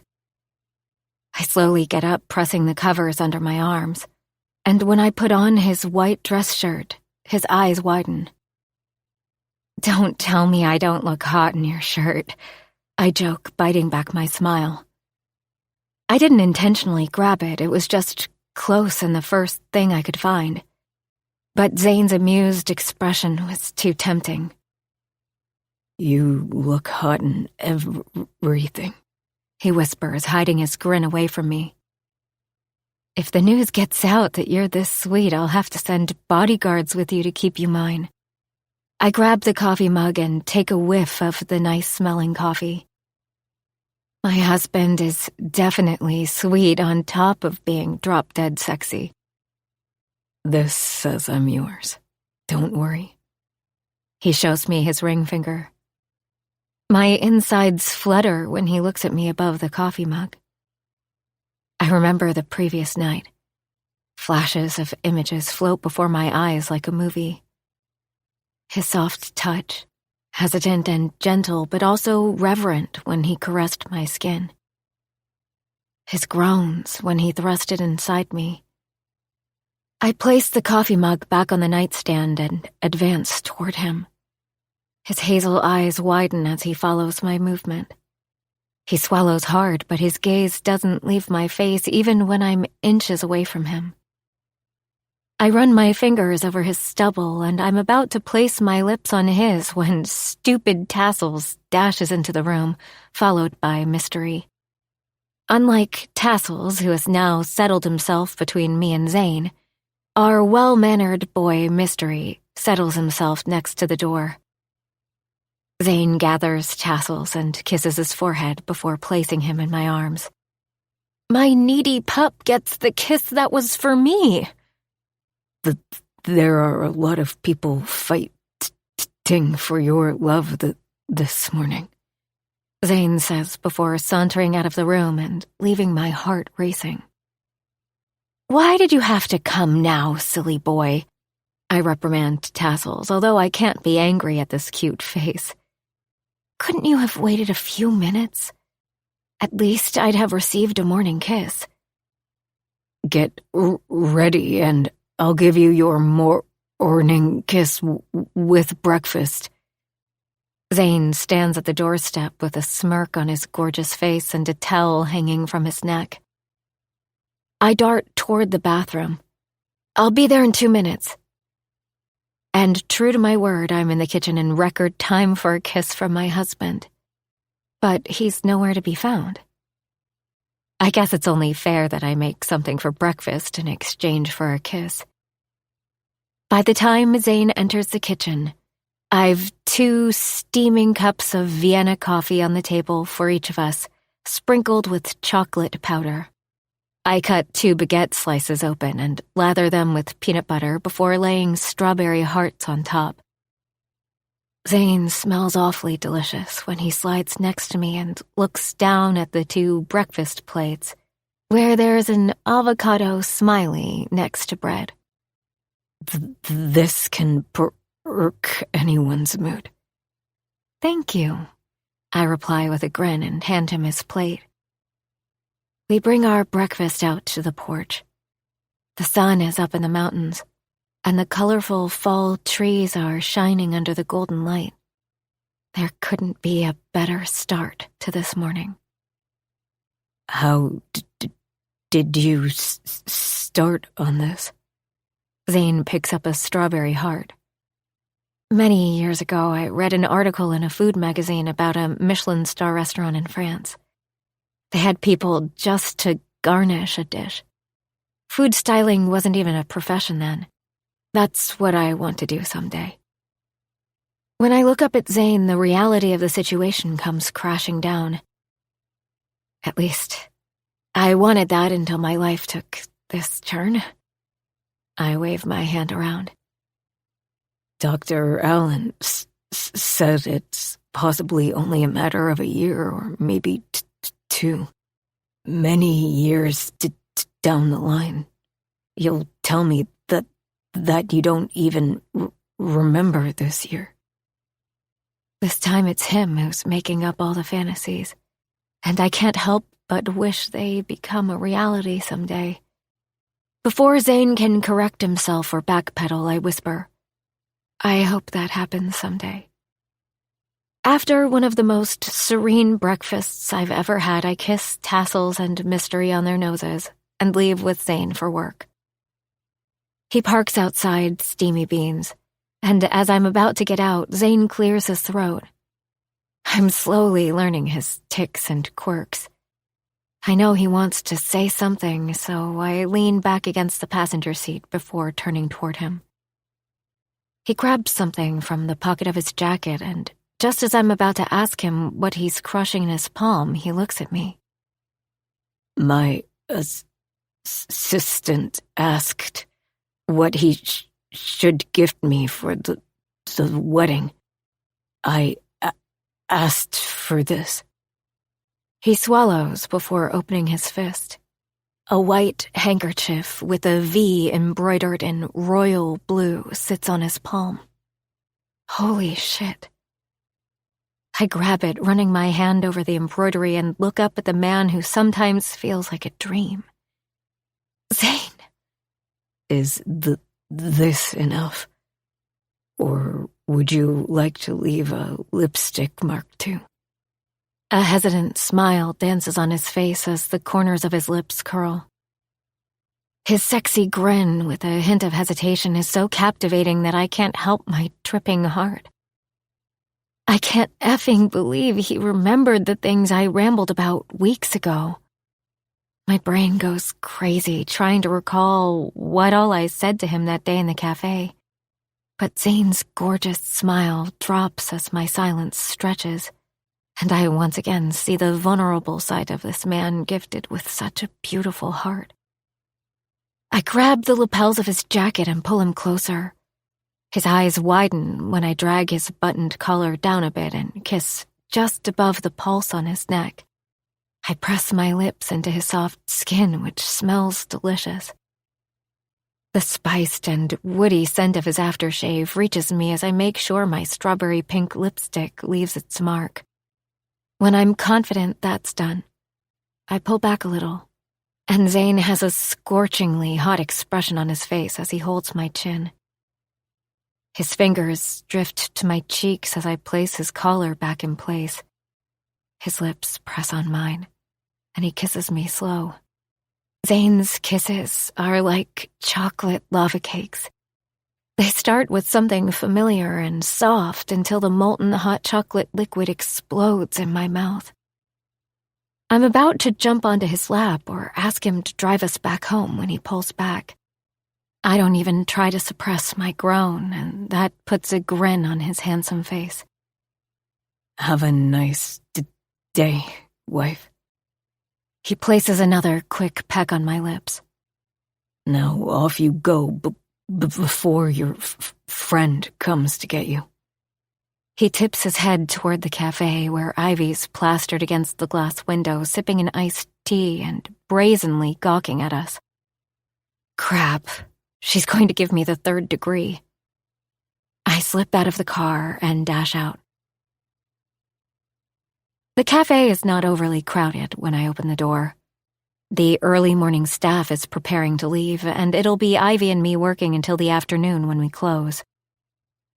"You were kissing Zane!" she screams as soon as I step inside, and everyone, including the 3 customers, look at us. "He's my husband."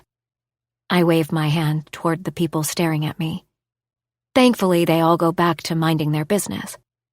"Could you be any louder?" I throw an irritated glance at Ivy. But inside, my heart is thrashing. I was kissing Zane, and it's a big effing deal. We aren't supposed to do all that we've done since last night. Ivy grabs my hand and pulls me to the side. "You told me this was a fake wedding," she says in a hushed, hurried voice, and she places the empty glass on the table. She rests her hands on her hips and her eyes bore into me. "It is." I look away from her pinning gaze. "How the heck?" Her voice once again goes off before I tug on her hand. Thankfully, she whispers next. "You had a fancy wedding yesterday with kisses and all. You danced with that man on one of the most romantic songs. And now you guys were kissing like a real lovesick couple. Except having sex, you have done everything. How is this a fake wedding?" I don't know what she sees on my face, because her eyes turn as big as saucers as she holds my face and mumbles, "You guys did it! You fucking slept with him!" Her mouth opens and closes, and I don't know why, but I can't stop smiling. I shake my head, breaking free of her tight grip. Her stunned expression is so comical that I have to bite my lip to stop from giggling. But I know she's not going to leave me alone until I give her some answers. So I whisper, "Last night." "But why? Is this no longer fake?" My chest tightens at the glint of hope that glimmers in her eyes at hearing that word, fake, which is slowly becoming my least favorite word in the dictionary. No, nothing's changed. My mood shifts from exuberant to cranky. It wasn't planned or anything. I had an episode. I couldn't see for several seconds. Everything was black. "V!" Ivy squeezes my hand, worry and sympathy clear on her face. "Are you okay?"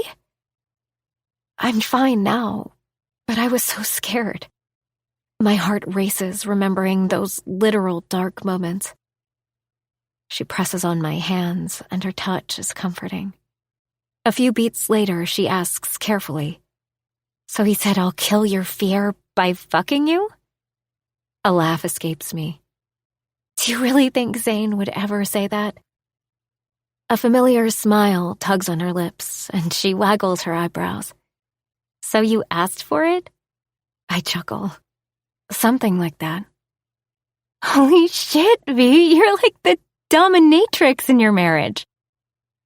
I laugh freely and lead her to the counter. There's nothing submissive about Zane in bed. Except for a touch of hesitation, which is both reassuring and hot at the same time. The next hour drags with the usual orders of lattes, pies, and sandwiches. I'm restocking our display with lunch takeout boxes when Joe clears his throat. What's up, Joe? I've got something for you. When I turn around, he drops a white envelope into my hands. I grab it before it topples to the floor. What is it? I look at him, but he's already turned away, fixing the coffee mugs on the counter. That's weird. If I didn't know Joe, I'd say he's being shy. Curiously, I glance inside and spot money. My cheeks flame with embarrassment. Does Joe know about my money problems? Joe? My mouth dries as humiliation starts to knock on my heart's door. He's busy inspecting the cake cases. This is your wedding gift. He finally turns around. I couldn't be there yesterday, so... He leaves the sentence unfinished, hanging in the air, and I'm suddenly hit by emotions at his unexpected gesture. I didn't know you could be so cute, Joe. Ivy bumps her shoulder into our older boss. That's because with the way you two work, I have no reason to be cute. I laugh around at thickening throat at his usual irritated shake of head. And you. Joe points his finger at me as I grab my black apron from the hook. No leaving early or coming in late. The wedding is over. Now you both focus on the cafe and the customers. Ivy and I wave our hands at his attempt at being a stern boss, and finally Joe disappears into the kitchen. I'm beat, Ivy mutters as she hops up onto the counter and wiggles her toes. It's not even lunchtime, and we've made more lattes today than we have the entire week.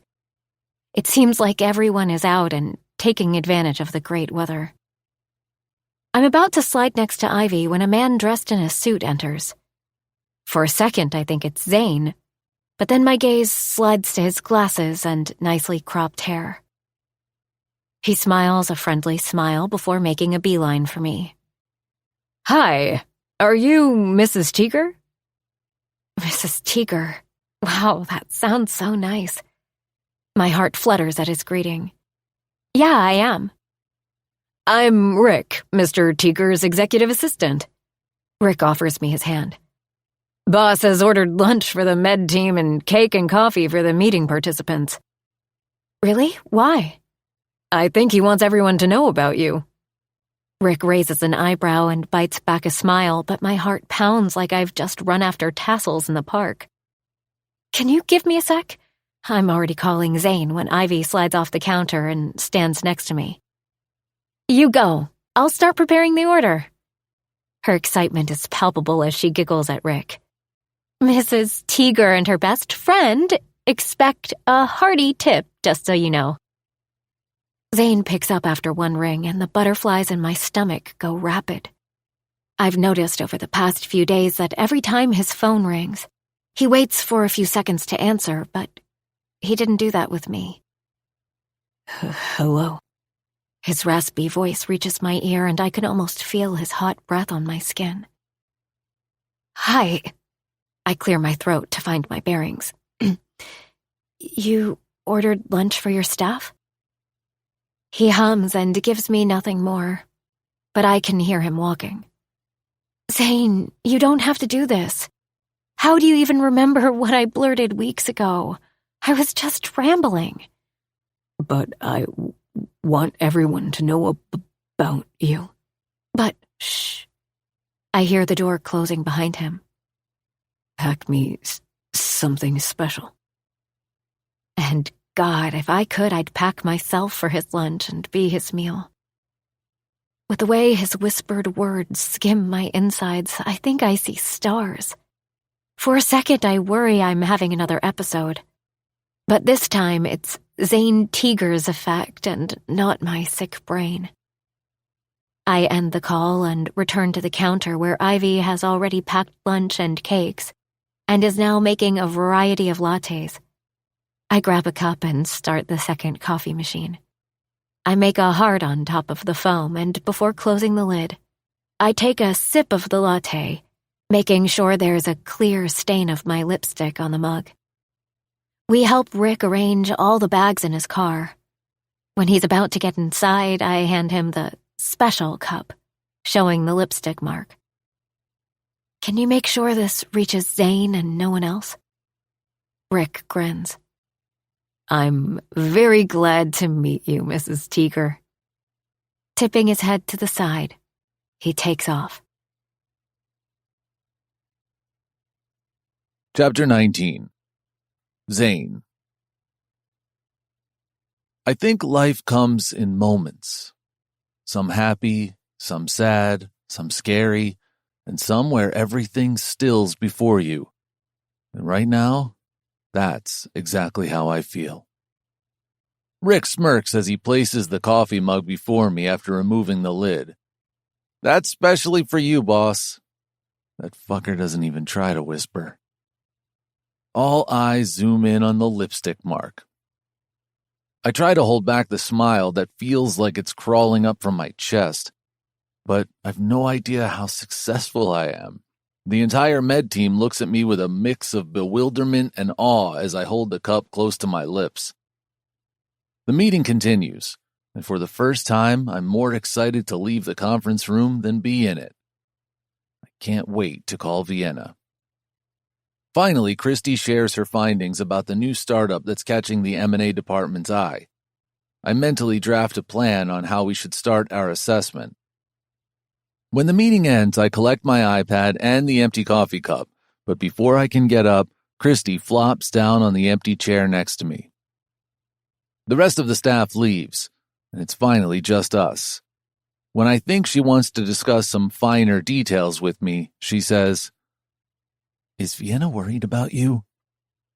Her head motions toward the cup still held safely in my hand, and then she points toward my neck. I smile. I don't think she's worried. She just wants to stake her claim. She bursts into laughter. I love her. Me too. While the smile on Christy's face continues to grow, my heart has fucking stopped. I try to convince my brain that those two words are just part of this facade, but believing that is becoming harder.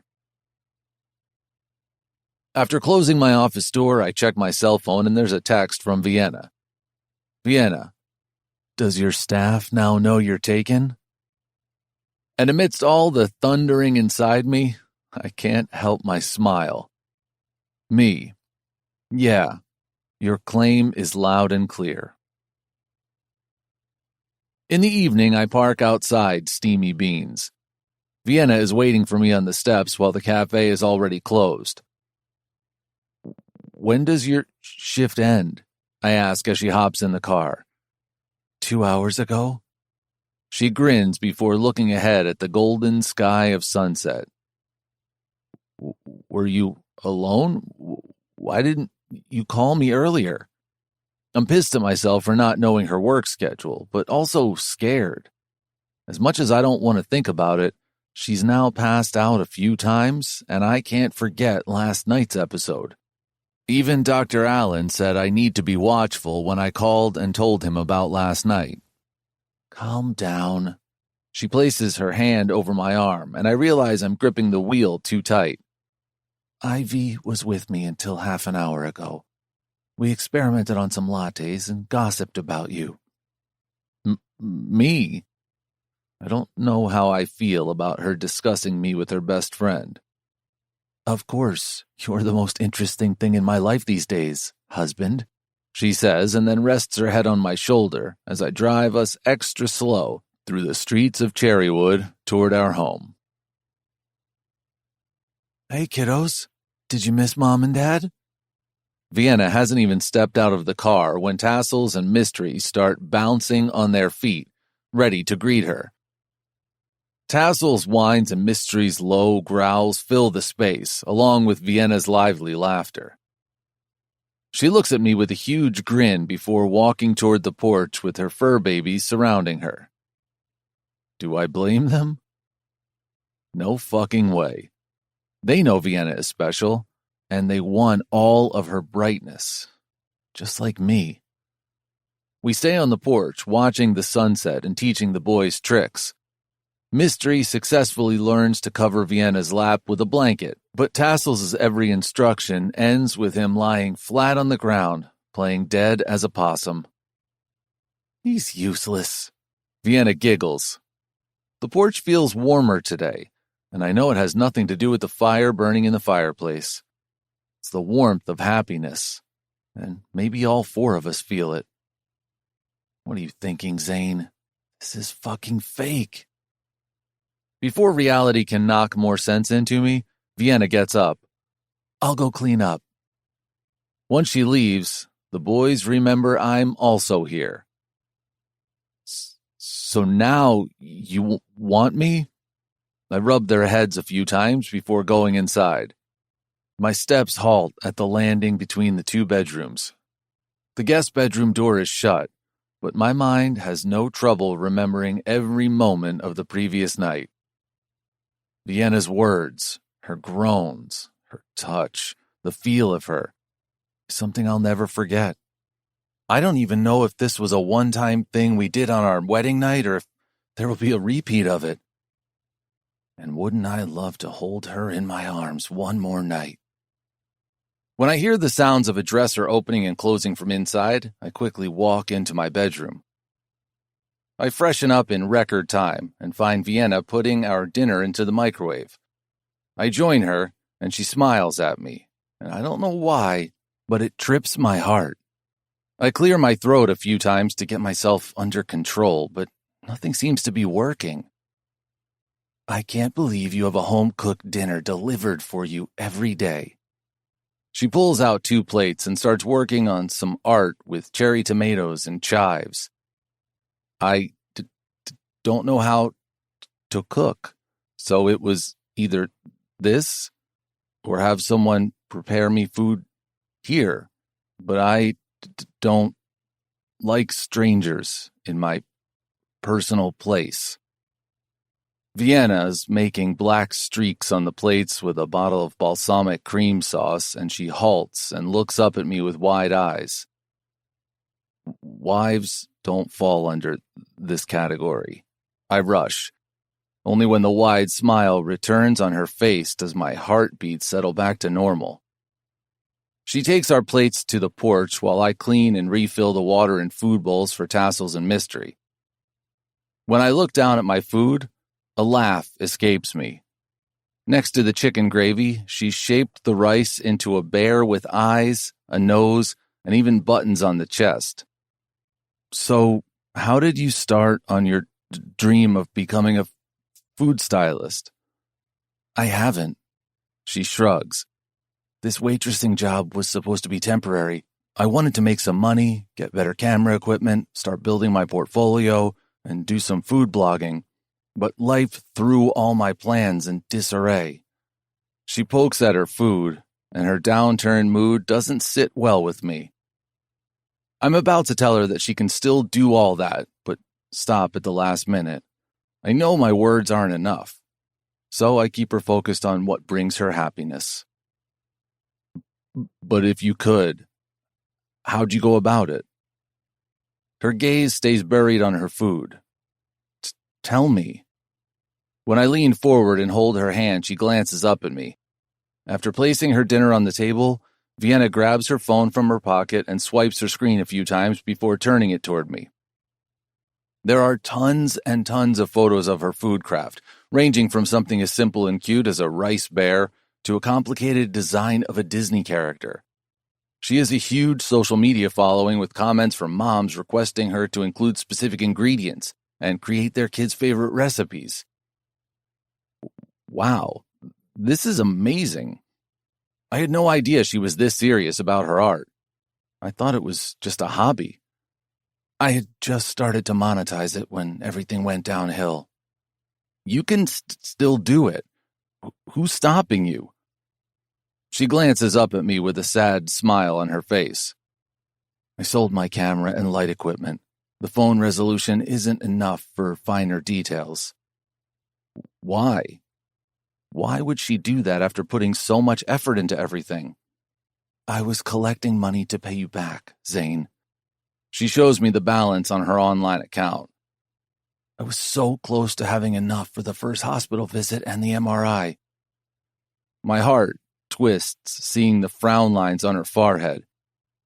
But now I don't even know how much I owe you for the hospital, the wedding, food. She tilts her head toward our dinner on the table. Everything inside me stills. She's been thinking about the money all along, but she's always 2 steps ahead, already gathering, skimping on things, and selling her beloved items. Can't even imagine her stress level. Vienna, please tell me you'll stop this saving. She starts to say something, but I hold her gesturing hands. If you're doing this, then I'm failing in the promise I made to myself and to you about keeping you healthy and safe. My agitation makes the stuttering fucking pathetic. When did you make such a promise? She whispers, and her lips tremble. I vowed at the altar to be with you in sickness and in health. Didn't I? Before she can tell me that it was all fake, I press my finger to her lips. This is mind-blowing. I motion toward her phone. If you need more confirmation, invite my nephews. They'll never leave. She smiles, pulling my finger away from her lips but not letting go of my hand.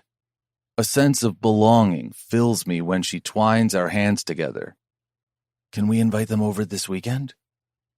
Their parents will be more than happy to have a kid-free day. I unfortunately have to pull back and grab our dinner plates. I'll reheat the food. And this time, no sad talks. By the time we finish dinner, I'm better acquainted with the dreams of my wife. How her deepest desire is to someday work on a cookbook with a chef, and I wish from the bottom of my heart that she gets to fulfill all her dreams. We stack the plates in the dishwasher. Mystery and Tassels are already asleep in their beds in the living room, and there's no reason for us to be standing in the kitchen, idling time away on stupid tasks like folding the kitchen towel multiple times. But we still do. Finally, we both step out of the kitchen and slowly reach the landing before the bedrooms. Vienna shifts on her feet outside the door of the guest room, and I, too, take my sweet time getting inside mine. I don't like her sleeping alone at night. I know it's not only because my crazy brain is expecting a repeat of last night, but also because I don't want her to be alone in case she has another episode. But when she doesn't say anything, I wish her a good night and walk back into my room. My chest remains uneasy while I get out of my clothes and pull on my sweatpants. I get into bed, and unlike every other night, I can't seem to pick up my iPad from the bedside and start on a medical journal. Instead, I close my eyes, and Vienna's dreams, her designs, flash before me like a slideshow. I hate that she sold her equipment to pay me back. I'm lost in my thoughts, so it takes me a beat to realize that my bedroom door is creaking open. The soft, dim, golden nightlight casts a shadow on the wall as Vienna stands just inside my doorway, dressed in a cotton tank top and shorts. She's clutching her duvet and pillow close to her chest. Can I sleep with you? I'm sure she can see the shocked expression on my face, even in the faintly lit room, because she adds, I don't want to be alone. Can I? When I make no attempt to get up, and my hands remain locked behind my head while my whole body feels tight like an elastic stretched too long, She mutters a sorry and turns around. That's when I realize she misunderstood my stunned reaction. I get up in a rush, and before she can leave, I pull her back into my arms. Everything falls from her hands to the floor as my grip tightens around her waist. Don't go. Stay. Are you sure? I don't want to encroach on more of your personal space than I'm already taking, she whispers. I pull her close, inhaling the smell of the coconut shampoo. I like you in my personal space. When she's facing away from me, I let my heart speak. Vienna slowly turns around. I can't wait to see her violet eyes gleaming like last night, and she doesn't disappoint. I promise I came just for company. And I promise I'm never going to take more than you're offering. I place a kiss on her forehead before grabbing her things. I move everything to the bed and turn on the main lights. If she's here for company, I'm going to be the best freaking company in the world. Chapter 20. Vienna. Where are you so lost to today? Ivy asks as she places the lunch sandwiches on the display. Nowhere. I shake my head and try to push away the images of last night. What is it, V? Did you two have a fight? Who? You insane! She gives me a dull look as if I'm stupid to even ask. No, we didn't have a fight. We're in fact doing too well. You slept with him again? Ivy whispers, her eyes wide as saucers. Not exactly. I slept in his bed next to him, but that's it. I don't tell her that sometime during the night I plastered myself to Zane's hot and bare chest. His arms tightened around me and I felt the safest I've felt in a long time. But I thought you liked him. So why did you just sleep? Ivy continues to stare at me in genuine confusion, and her focused attention makes me squirm. As much as I like him, I can't forget the reality of our wedding. But she waves her hand. The reality of your wedding is that you're two people falling for each other after getting married. My heart twists at her words. How badly I want them to be true. Hi, Rick! Ivy waves when the front door jingles. I turn around to find Zane's assistant, Rick, sauntering inside the cafe. He greets us both before placing a shopping bag on the counter. This is for you, Mrs. Teager. Looking at his carefree grin, my mood cheers a little. Call me Vienna, please. He nods and then motions toward the bag. Boss asked me to give you this. What is it? My hands shake as I notice the label on the bag. It's from one of the fancy electronics stores in town. Rick shrugs, and instead of replying to me, he turns to Ivy and places an order of lattes and pies. With trembling hands, I peek inside to find a camera box and a tripod stand. My throat chokes with overwhelming emotions, and words get lodged inside me. It takes me a second to get a hold of my feelings before I turn toward Ivy. I need to make a quick call. I'll be back in a sec. She carefully looks between me and the bag and then nods. With shaky steps, I walk toward the far end of the cafe and flop down on a chair before calling Zane. Vienna, is everything okay? His raspy voice is filled with concern. Yeah, I'm fine. Rick just gave me a shopping bag, I whisper, grabbing the edge of the table tight in my grip. How is it? I don't know much about cameras, so I had the salesman select the best one. There's an excitement in his voice which amplifies the quivering in my heart. I imagine his face and his sparkling hazel eyes. You bought this personally? Of course. Zane clears his throat, and there's a moment's pause. I imagine him grabbing his mint tin and picking one of the many lozenges from the box. I wanted to give it to you in the evening, but I couldn't wait. I thought you might have something interesting during the day to capture. Then why didn't you bring it yourself and send Rick instead? There's a moment's pause, and the silence that stretches is due to no other reason than maybe hesitation. I don't want to be in your face all the time, Vienna. But I like you in my face. I tighten my hold on the phone as I hear his deep exhale.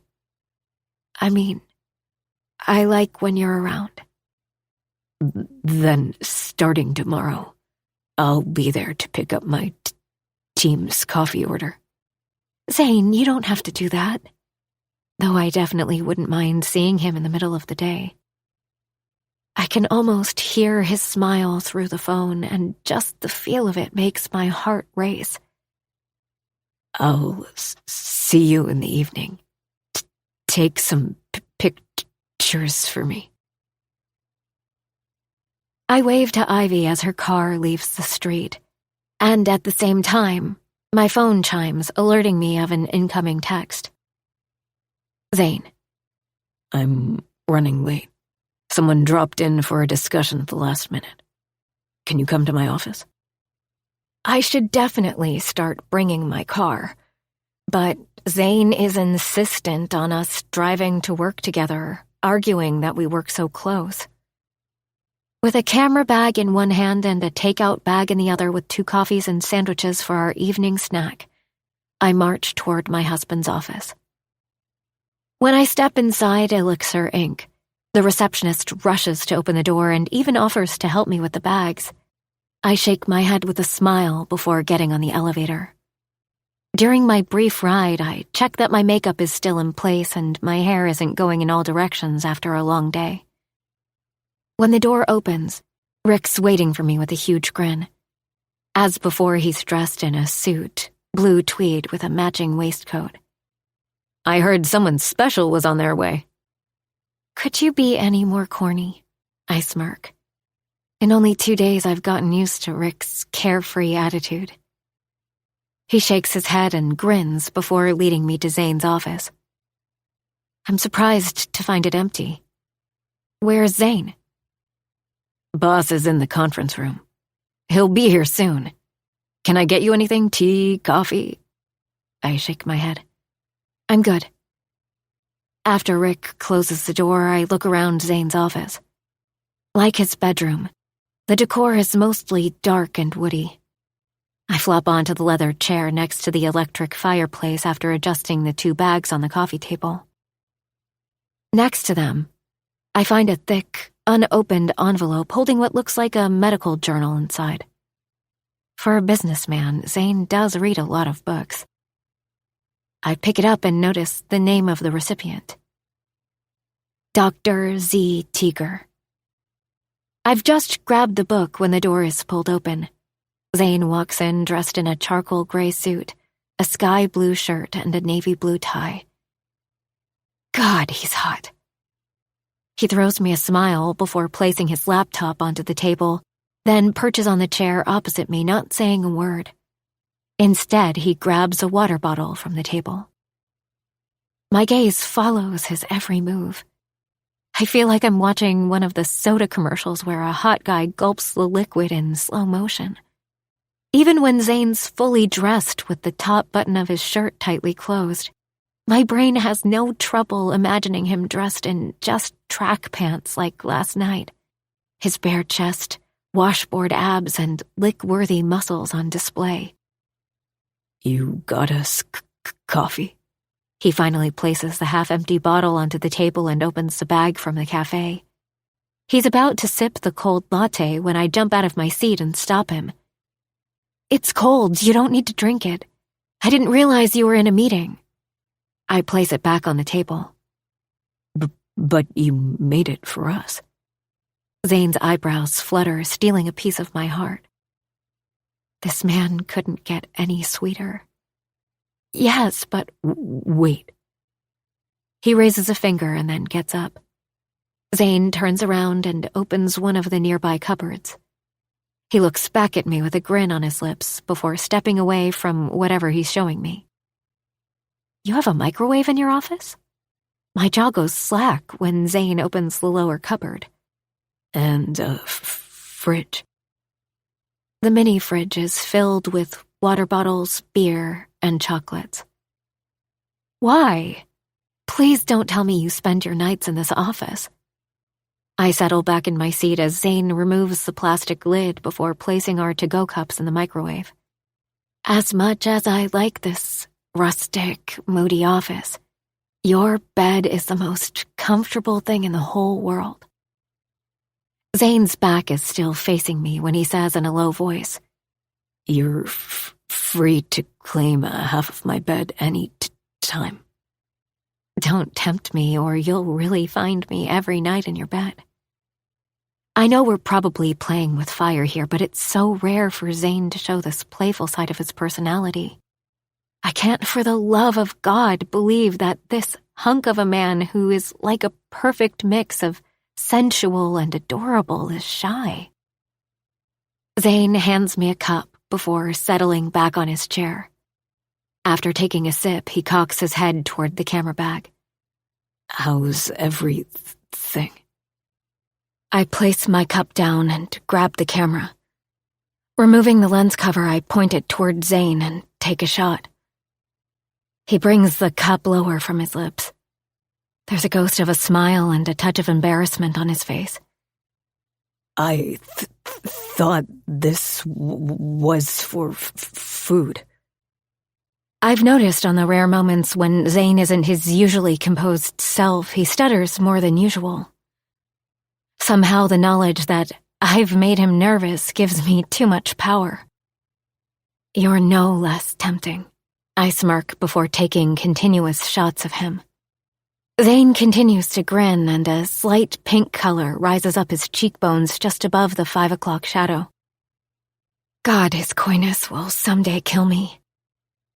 Before Zane, I didn't know that shy men could be so damn sexy. What were you thinking? He asks. I shake my head before placing the camera back onto the table.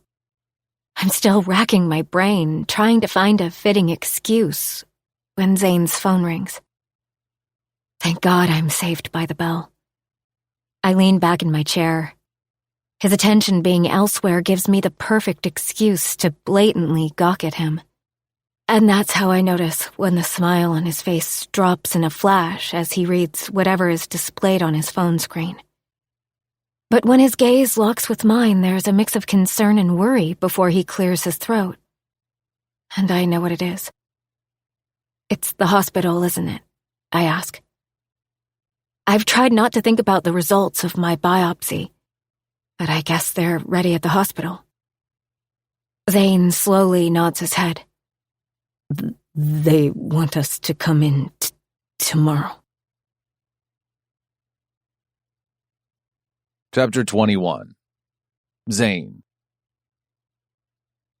I've never been more nervous than right in this moment. Vienna is sitting next to me in the hospital waiting room. As there is some maintenance work going on at the obstetrics department waiting room on the same floor, there are quite a few pregnant ladies entering and leaving while we wait. The door opens, and I look up expectantly, hoping it's finally our turn, but a couple walks in. A heavily pregnant woman greets us with a hello and gently slides into the empty chair next to Vienna. Let me check what's taking so long. I leave the crowded waiting room and am surprised to find Mary in the corridor. Mr. Teager, how are you doing? I'm very well. Thank you. How are you and your grandson? Her head jerks in surprise as if she didn't expect me to remember the baby. He's good. Thank you for asking. I thought you worked at the ER. She smiles.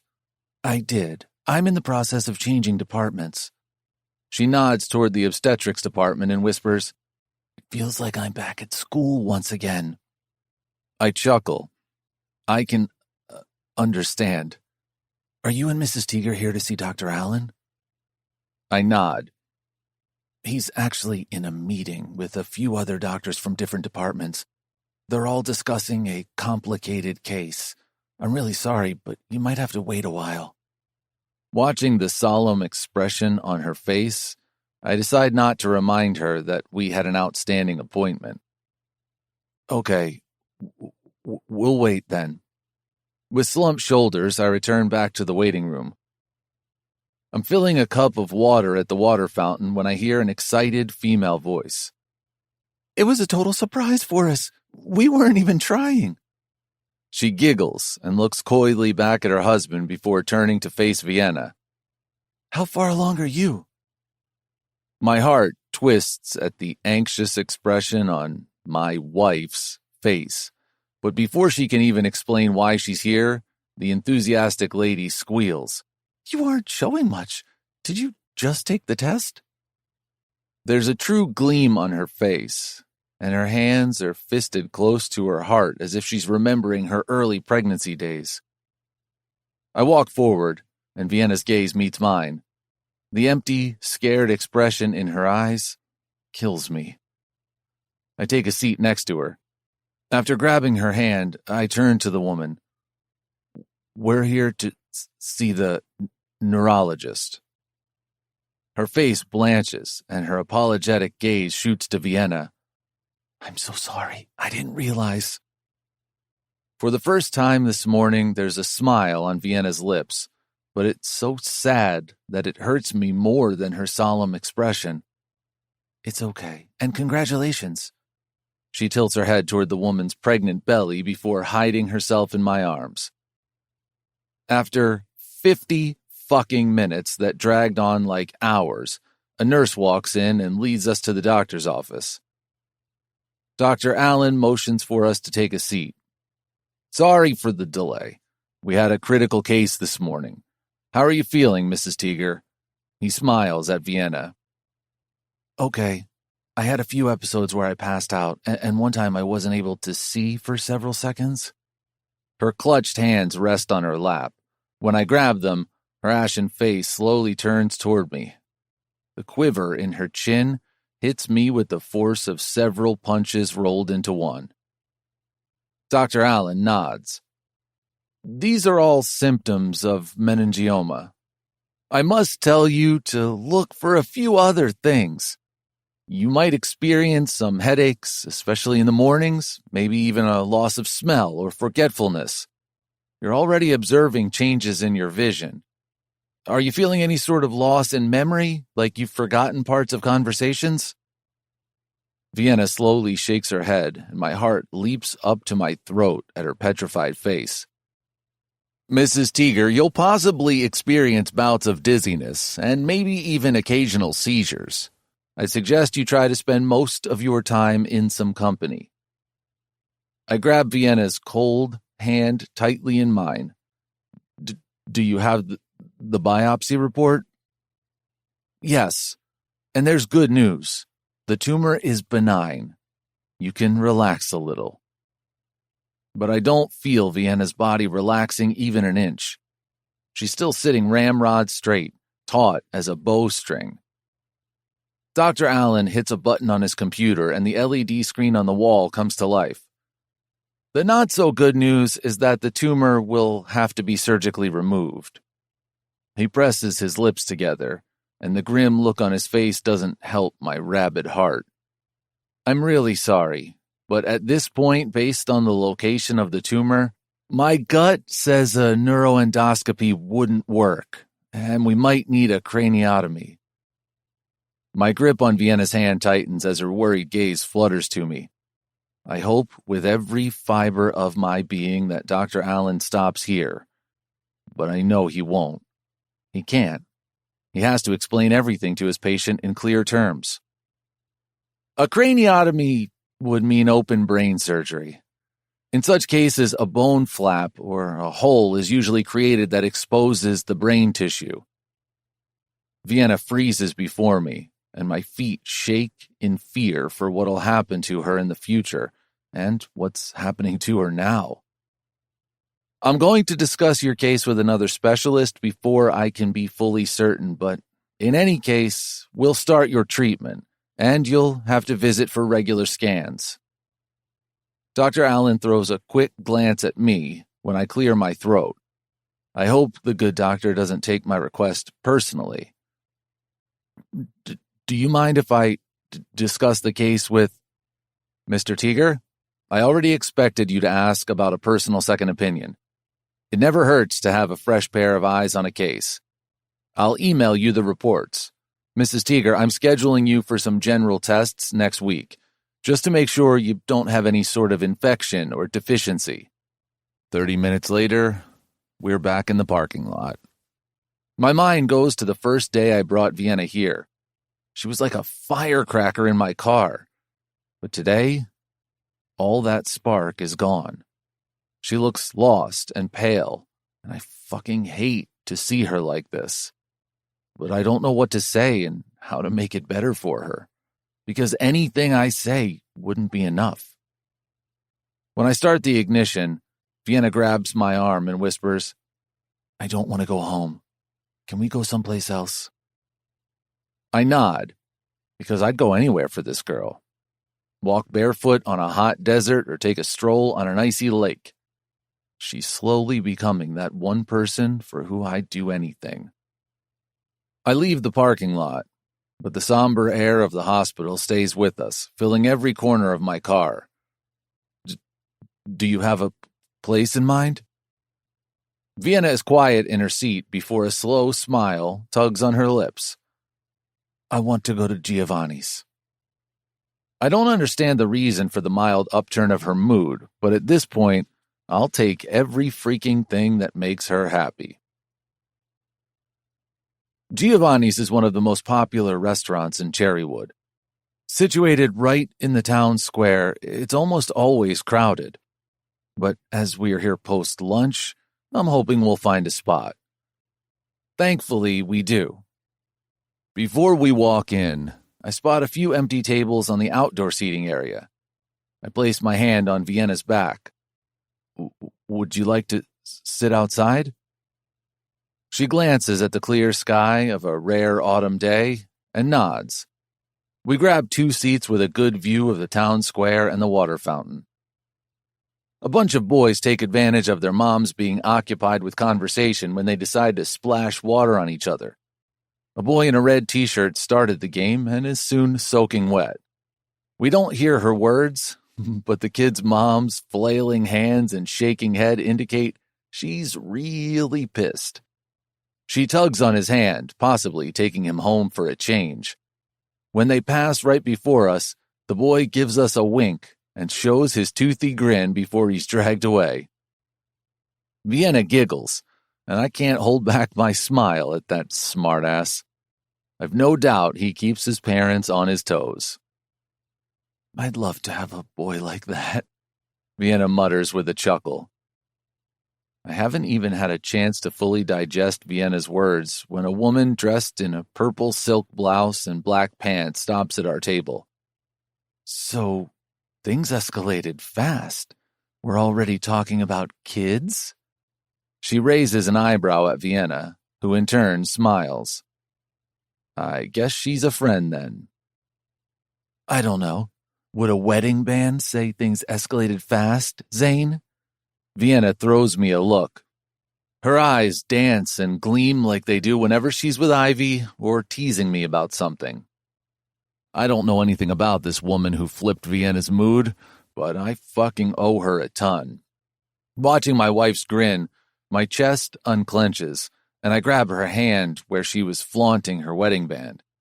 I kiss on top of the ring I placed there not too long ago. I don't give a damn about escalation. I only care that you're mine now. Vienna's eyebrows shoot up. I'm sure she didn't expect me to respond, let alone throw such an overbearing display of affection. Holy crap, V. You got married and I didn't know. The woman pulls over an empty chair and flops down. Vienna giggles. Zane, this is Ariana. She's one of the owners of Giovanni's and my dear friend. And this is Zane Teager, my husband. My heart pounds whenever she refers to me as her husband. You didn't even have a boyfriend a few months back, and now you're showing up with a husband and talking about kids? Ariana is still in shock. Vienna chuckles and grabs something out of her purse. She flattens a folded 50% off coupon and hands it to her friend. I'm here for a date with my first worthy boyfriend. Fuck. My pulse quickens at her declaration. What does first worthy even mean?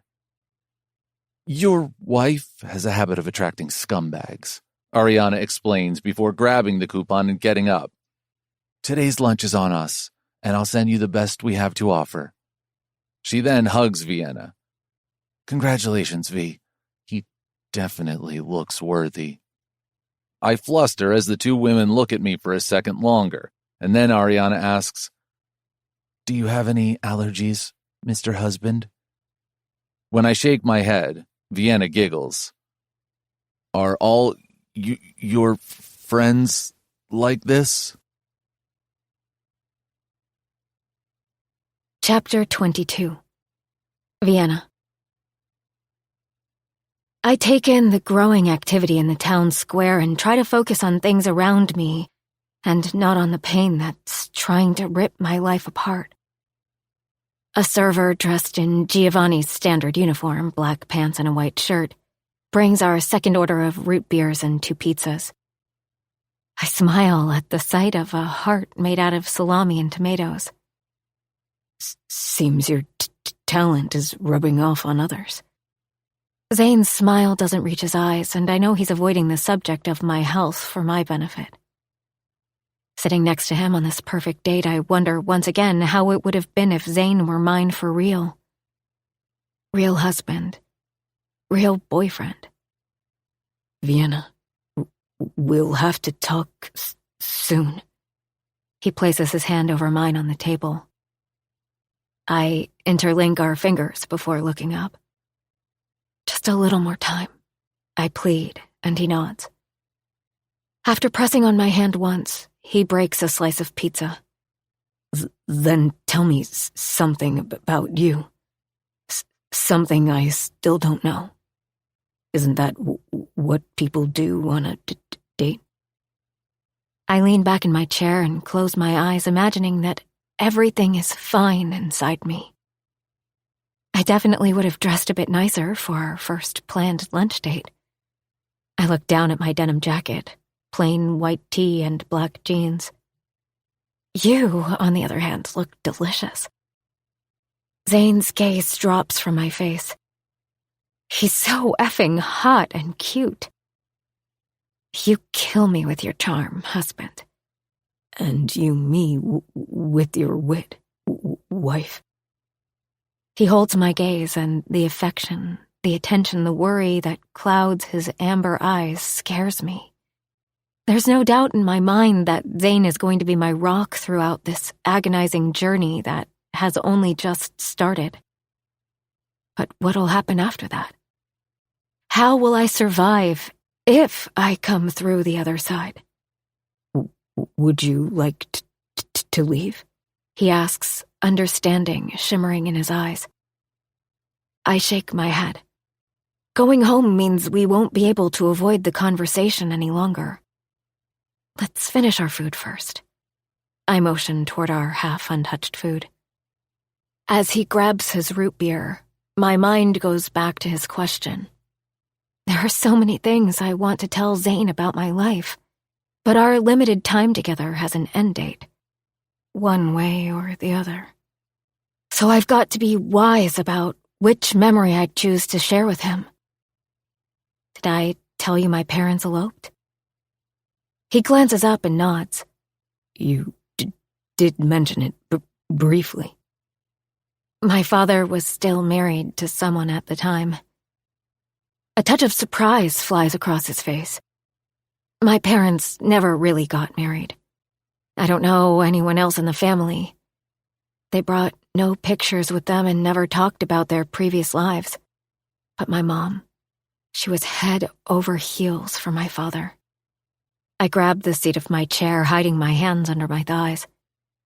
She'd do nothing without him. Going out, shopping, even dinner. On the days he ran late from work, we would both wait for hours.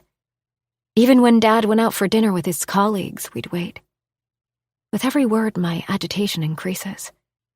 Mom made sure he at least had a drink, a fruit, or a dessert at the dinner table while we ate. She loved him. Zane's face is neutral, as if unsure if he should praise my mom for her unyielding love or be appalled at her lack of self-worth. She worshipped him. A bitter taste fills my mouth. My displeasure is stark and clear. I loved my mom, and I don't necessarily hate my dad because he never asked Mom to behave that way. But his smile, whenever she went that exorbitant extra mile, was her gift. And he gave that without inhibition. Is this the reason you didn't use that discount coupon until now? I nod and then cock my head toward the restaurant door. The boys I dated in school weren't necessarily scumbags, as Ariana said. But they weren't worthy either. Watching my mother, especially on her last days as she impatiently waited to be with my father, I decided I'd never be with a man who doesn't respect me. Without respect and affection, love is just an infatuation, or maybe lust. I clear my throat when I notice Zane's eyes haven't left my face. Crap, V, he just asked you to share some tidbits, not blabber all the secrets of your life. But I can't even bother today. What if I never get a chance to share all this with Zane? I pick up my fork again and cut through the pizza slice on my plate. The knife runs with an extra force, dragging along the ceramic plate. It's also the reason why I fell in love with your family instantly. The women in your house know they're worthy of love, and the men don't miss any second proving that. I'd have killed to see a love like Ash and Sophia's between my parents.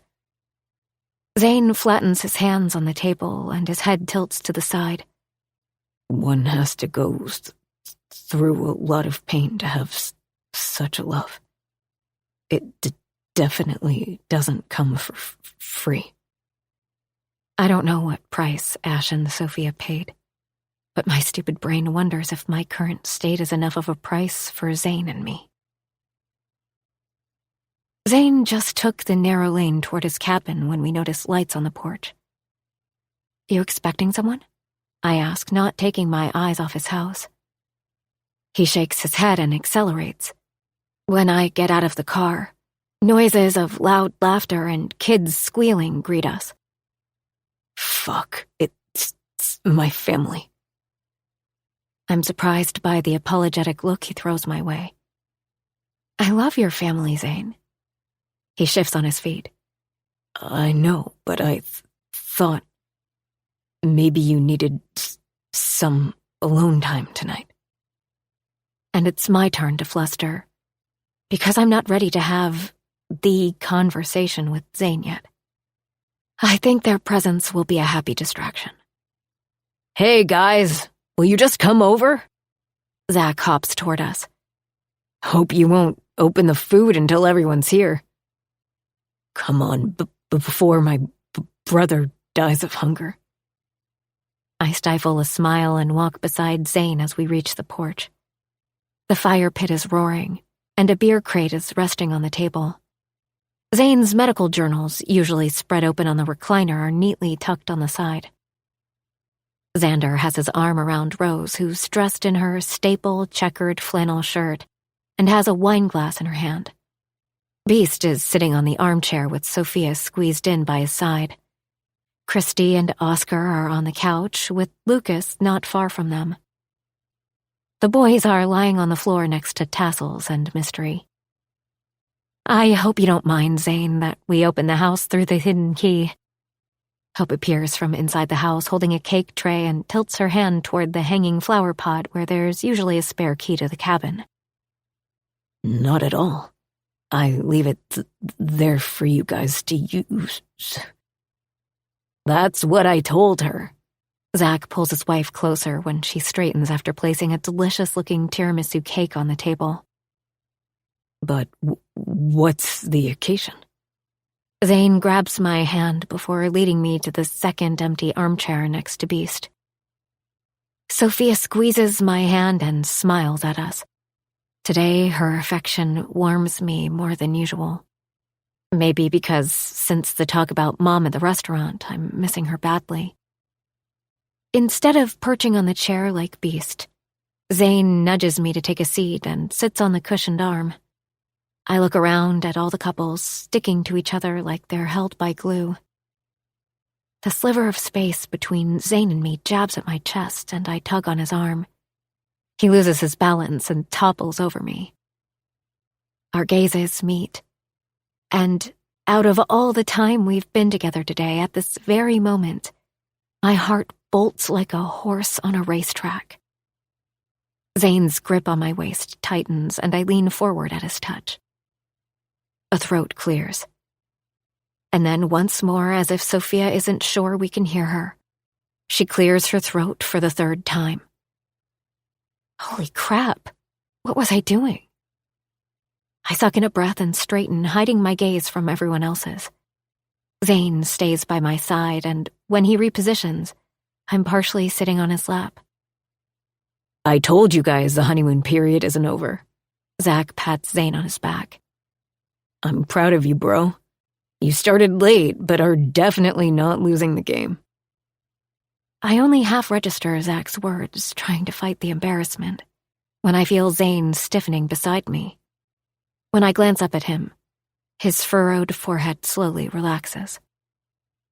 Thankfully, Chloe chooses that moment to release a loud wail, and everyone's attention slides to her.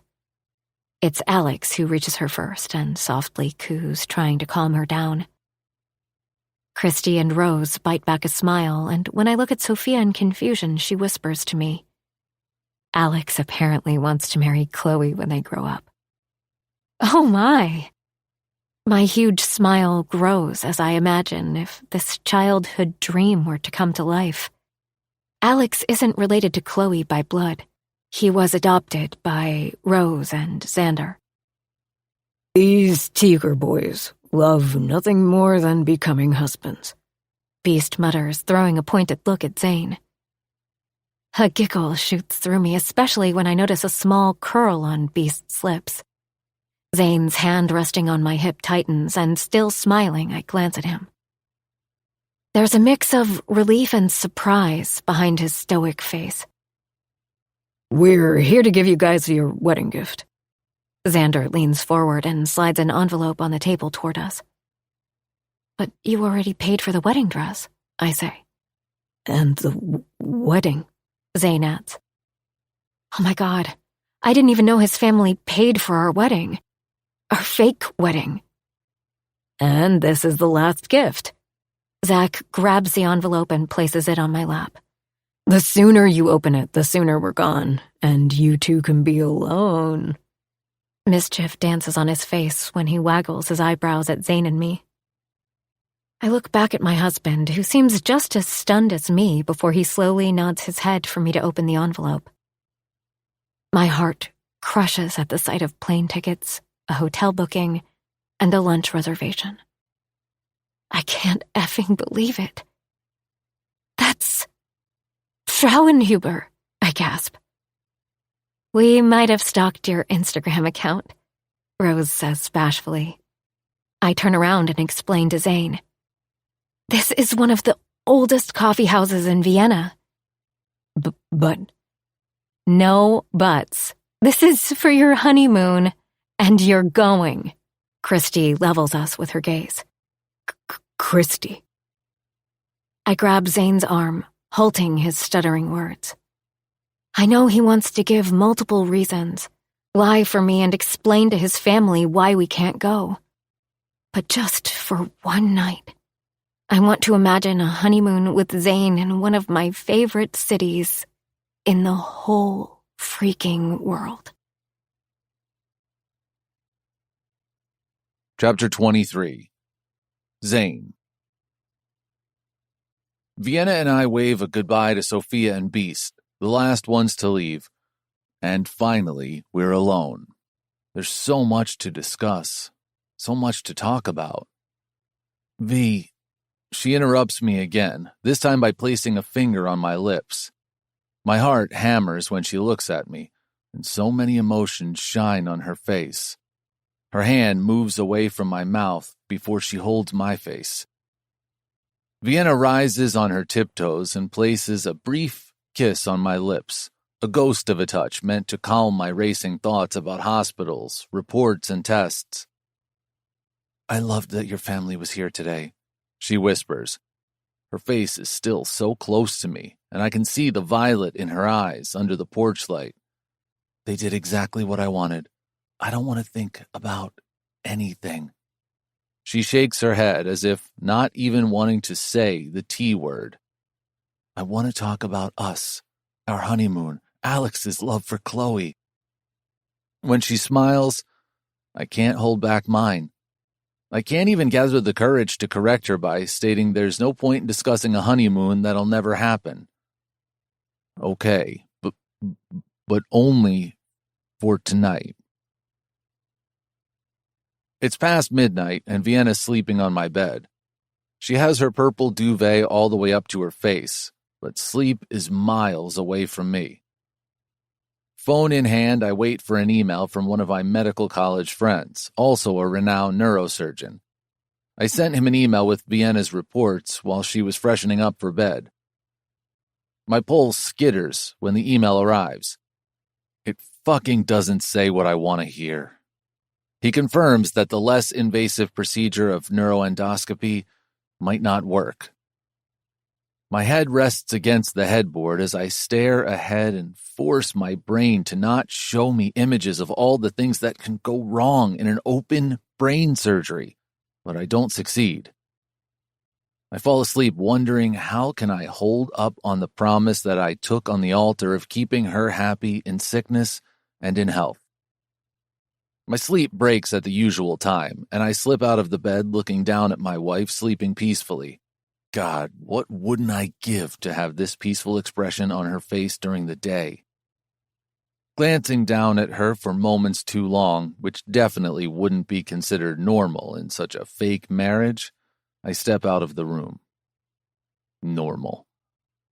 There hasn't been anything normal since I took Vienna to the hospital the first day. We have a fake marriage, for fuck's sake. But we never discussed what's off limits. Even Zach, my impulsive brother, was smarter than me. He had a marriage contract in place.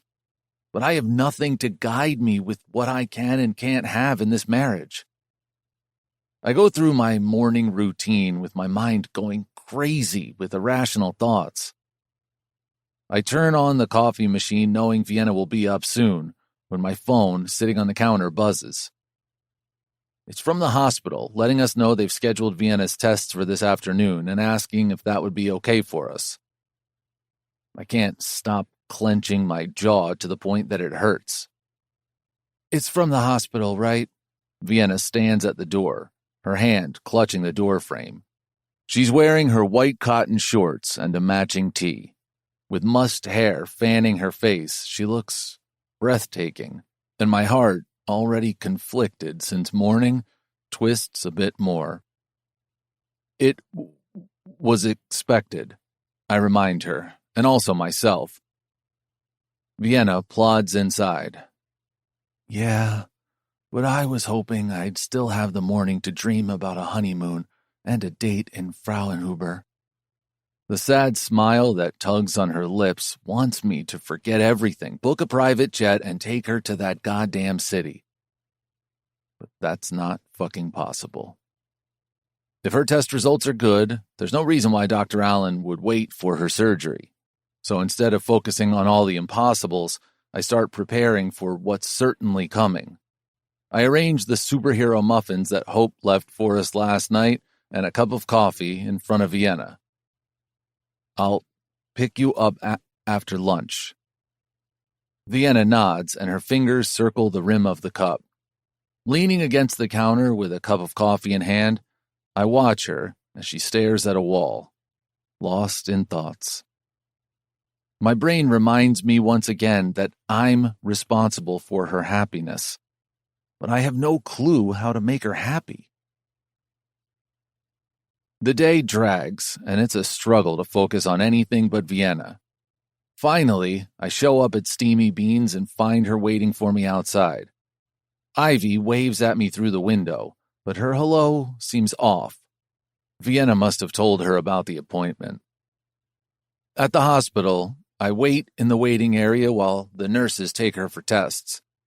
It takes an hour before we're out with an appointment for tomorrow to discuss the first test results with Dr. Allen, while the others might follow a few days later. The entire evening passes uneventfully. There's a cloud of doom around us as we go through our evening routine. Dinner passes in complete silence, and today there's no special art over the carrot soup. My heart finds some peace when I find Vienna in my bed instead of the guest room as I faintly expected. With her facing away from me, no words are shared, and I turn off the light. Lying on the bed, frustrated tension courses through my body. How can I make this better for her? The silence eventually becomes too much, and during the drive to the hospital the next day, I can't hold back my groan. You cannot avoid me forever. Her wide eyes meet mine, and the flash of guilt in them crushes me. Fuck, why didn't I say something else? Why do I have to make this painful time of hers about me? I mean, talk to me. Don't keep me out, please. I don't know what she sees on my face, but she grabs my arm and rests her head on my shoulder. As we approach the hospital, she softly whispers, "Thank you so much for being with me." The light weight of her on my arm magically, slowly dilutes the black clouds of despair. I feel much better, and hand in hand, we enter Dr. Allen's office. "Mrs. Teeger, we have the results from some of your tests yesterday." He fixes his glasses before looking at his screen. But when he grabs the back of his neck, my stomach churns. What the fuck happened now? "How do you feel?" He turns toward my wife. "Are you tired too much?" Vienna shrugs before giving a tiny nod. "Mrs. Teeger, you have anemia. The symptoms are normally fatigue, weakness, headaches, things that you already experience in this condition. The problem is, we cannot operate unless your red blood cells are back at a healthy count." He pinches his lips together, all the while shaking his head, probably making a plan for transfusions and supplements. But the wheels are turning in my head. "How long do you think we need to postpone the surgery?" Vienna shivers next to me at the last word, but Dr. Allen frowns. "It depends on how Mrs. Teeger responds to the treatment, but it can take 2 weeks, maybe even 4. "And what's the plan?" "We'll start with supplements, and if needed, move to transfusions." "Can this be done at any other hospital?" Dr. Allen looks between me and Vienna before straightening in his seat. "What are you really asking, Mr. Teeger?" "We'd planned our honeymoon in Vienna, Austria this month, but..." I hear Vienna's loud gasp, and her head jerks to me. "I didn't know you guys were newly married." There's a small smile on Dr. Allen's face, and the air in the room feels light for a second. "Not so new," Vienna quickly adds before grabbing my hand resting on the arm of the chair. "But Zane?" "Shh." I clasp her hand in mine tightly before turning back to the doctor. "We can monitor her iron and RBC count by regular tests and send you the reports.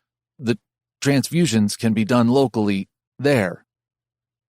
Dr. Allen doesn't reply immediately, but his finger moves back and forth over his chin. Then he types something on his computer before turning it toward us.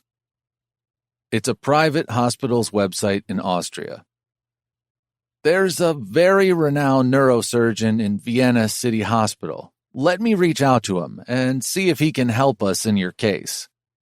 Dr. Allen looks at us and says, I have a feeling that you'll be able to enjoy your honeymoon.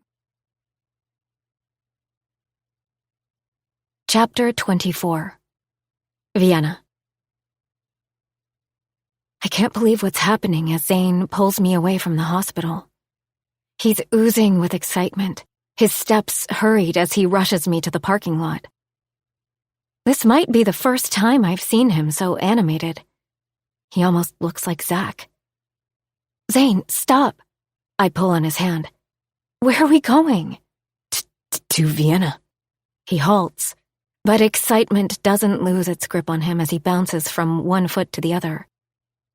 I'm serious. Me too. We can catch a plane in 2 hours and be there tomorrow. Catch a plane? I can't hold back my stutter. Now? He nods. Yeah, we'll take a private plane, so you've time to pack everything you ever wanted to take with you. And what about work? Are we seriously considering this? Zane's eyebrows furrow. Won't Joe give you leave? Joe? The heady mix of emotions makes it difficult to think. Your boss. I'm talking about your work. I poke his muscular chest. I'm a barista for heck's sake, but aren't you a hotshot CTO of a multi-billion-dollar company? He smirks. I don't know about hot shot. I give his bashful face one last look before tugging on his arm. What's seriously happening, Zane? You said yesterday that you want to have a honeymoon, and I'm giving it to you. I'm still in shock. So you're fulfilling my bucket list or something? Vienna. His shoulders drop, and with a frustrated shake of his head, he adds, There's not going to be a bucket list. If you like, I can make a reservation at Frauenhuber for our first anniversary. A deep frown takes over his gorgeous face as soon as the words are out of his mouth. How often do we forget this isn't real? But before he can give me an explanation, I reply, I'd love to celebrate our first anniversary in Vienna. I'm sitting in the passenger seat while Zane makes calls to God knows who arranging a private plane. In contrast to his excitement, I struggle to get a hold of my emotions. What should I focus on? The upcoming surgery that fills me with unbridled dread every time I try to think about it? The new information about anemia and the unknown troubles it'll bring along? Or my husband, who's trying to make up for something he didn't do? He's determined to fulfill the vow he made on our fake wedding. Everything's arranged. Did you text Ivy and Joe? I nod. Joe's yes was laced with mild irritation over the fact that he has to find a temp barista on such short notice. But he did wish me a happy time. Ivy's texts are filling my inbox faster than a forest fire. I told her I'd reply as soon as I've sorted out my feelings. But her name wouldn't be Ivy Hart if she listened. We're waiting for Xander on the porch, who's coming to take Mystery and Tassels with him while we're away. A shudder runs through me as I close my eyes.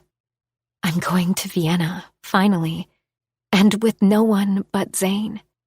A man who'll do anything to see me happy.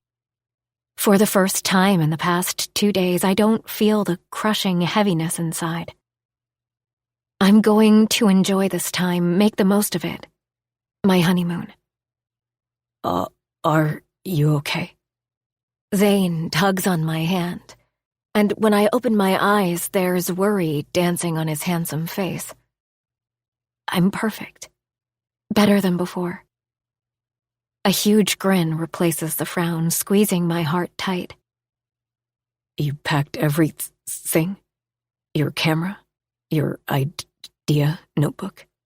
Zane cocks his head toward my luggage. Are you seriously telling me that you won't buy me a second camera if I forget this one here? I pat the top of my bag where the camera is safely secured. Zane's eyebrows shoot up as if he didn't expect such a response.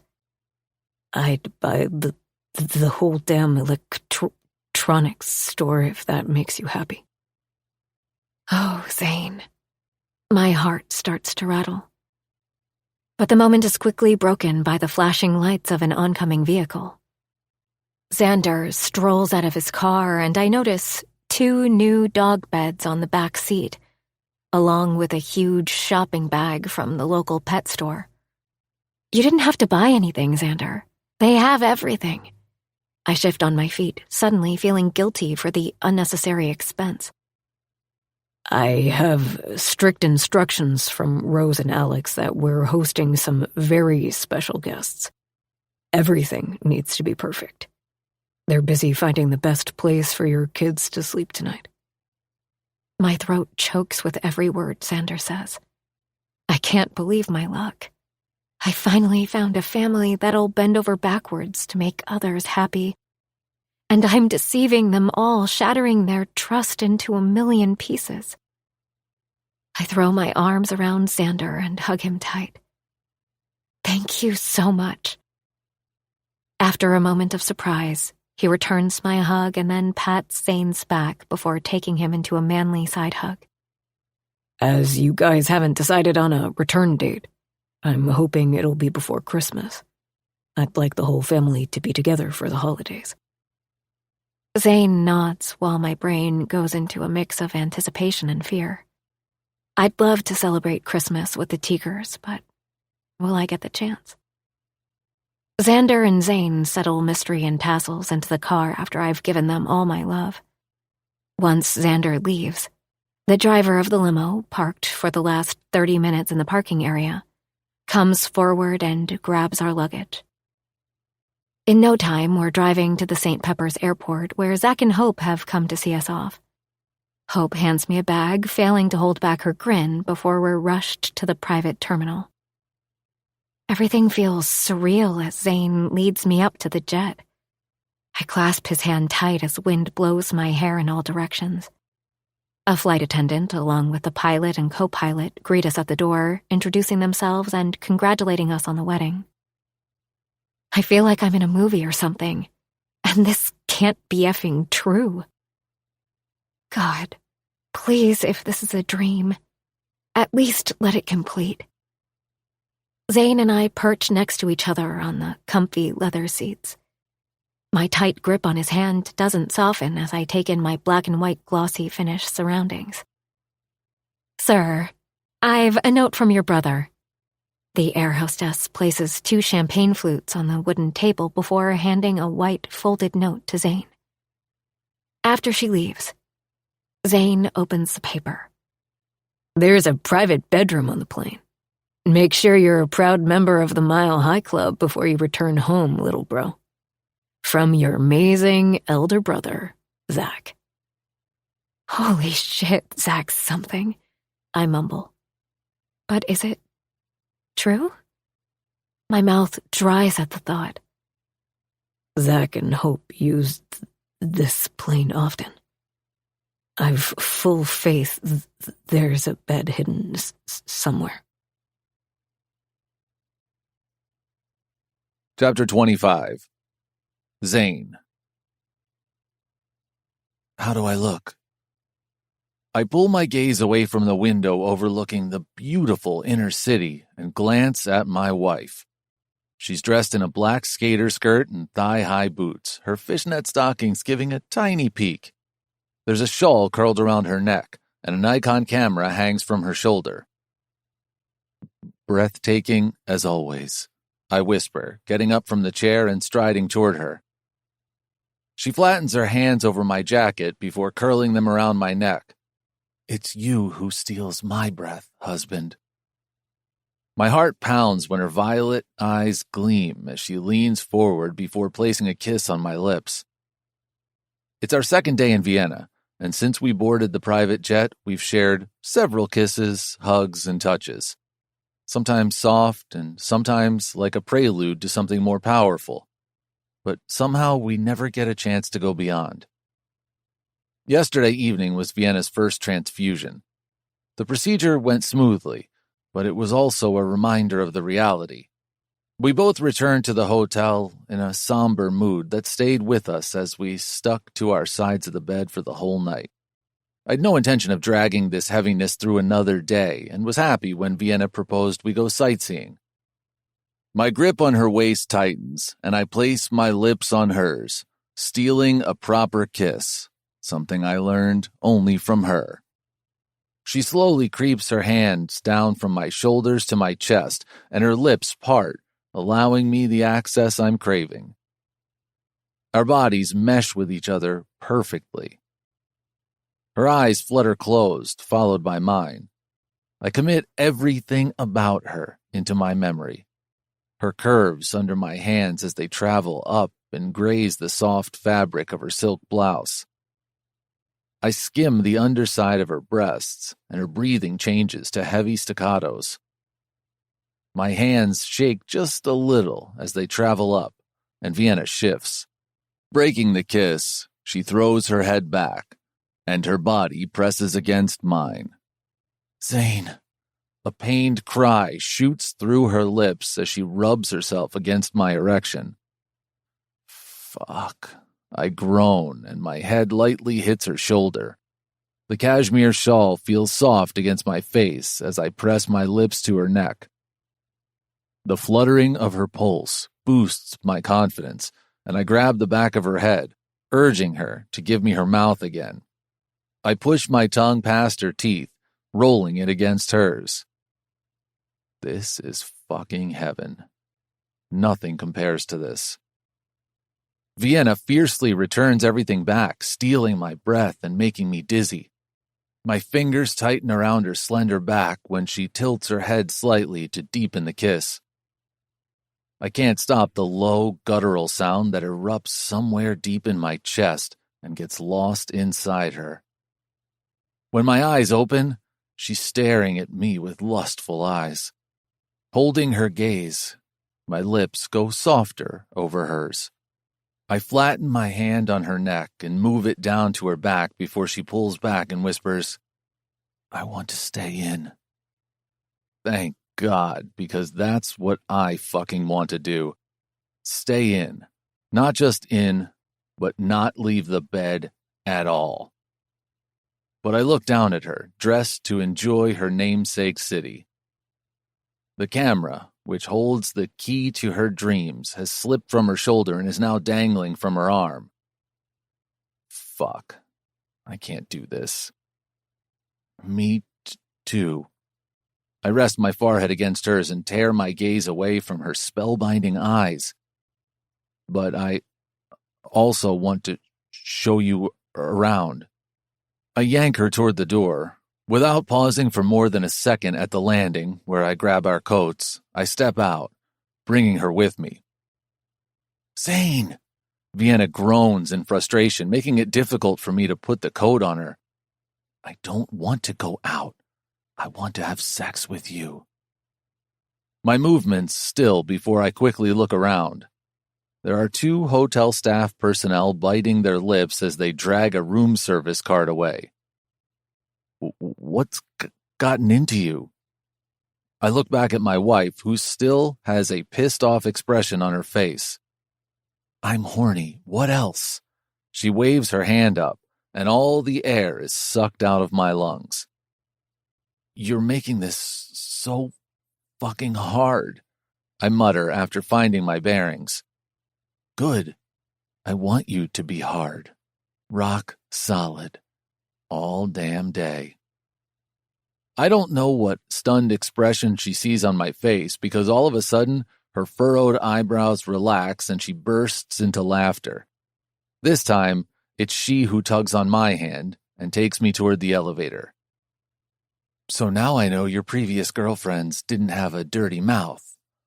She throws me a grin, but thankfully the elevator arrives before I can really lose my mind. We spend the day enjoying a grand tour of the Schönbrunn Palace, strolling in the gardens and even taking the cheesy carriage ride. And finally, we're standing outside the cafe revered by my wife. Vienna clutches her fist to her chest. I think I'm going to faint.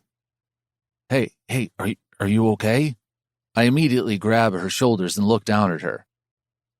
Even though today hasn't been very strenuous, we have to be careful, especially now when she's anemic. Am I okay? She turns around in my arms. Are you seriously asking me that? I'm standing outside a cafe that is more than 500 years old. Legends like Mozart and Beethoven played table music here. She grabs my jacket, balling it under her soft fists. If I haven't said so yet, you're a dream husband, Zane. I love... The four-letter word that could have meant everything hangs in the air. Is it her excitement about loving this fucking town, this cafe, this day? Or is this some giant declaration? But before I have a chance to ask, she's interrupted by a loud throat clearing. Hallo, herzlich willkommen bei Frauenhuber. A man, possibly in his 50s, with a trimmed and bushy beard opens the door for us. He then says, in a heavy accented voice, You're very aware about the history of this place. Please, come in. Vienna's interrupted sentence is still running in my head as we walk inside on the carpeted floor, following the staff who leads us to our reserved table. It doesn't take long for us to place our orders, because my wife seems to have memorized the menu.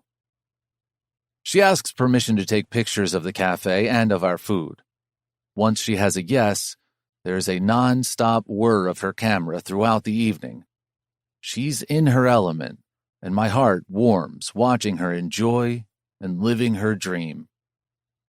I'm taking a sip of my second coffee when she places the camera on the table and picks up her fork to cut through her strudel. Vienna releases a deep sigh. I have a confession to make. When you first mentioned a honeymoon in Dr. Allen's office, I didn't like it, at all.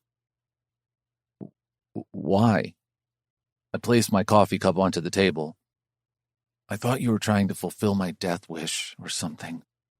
Her chin drops almost to her chest, shielding her from me.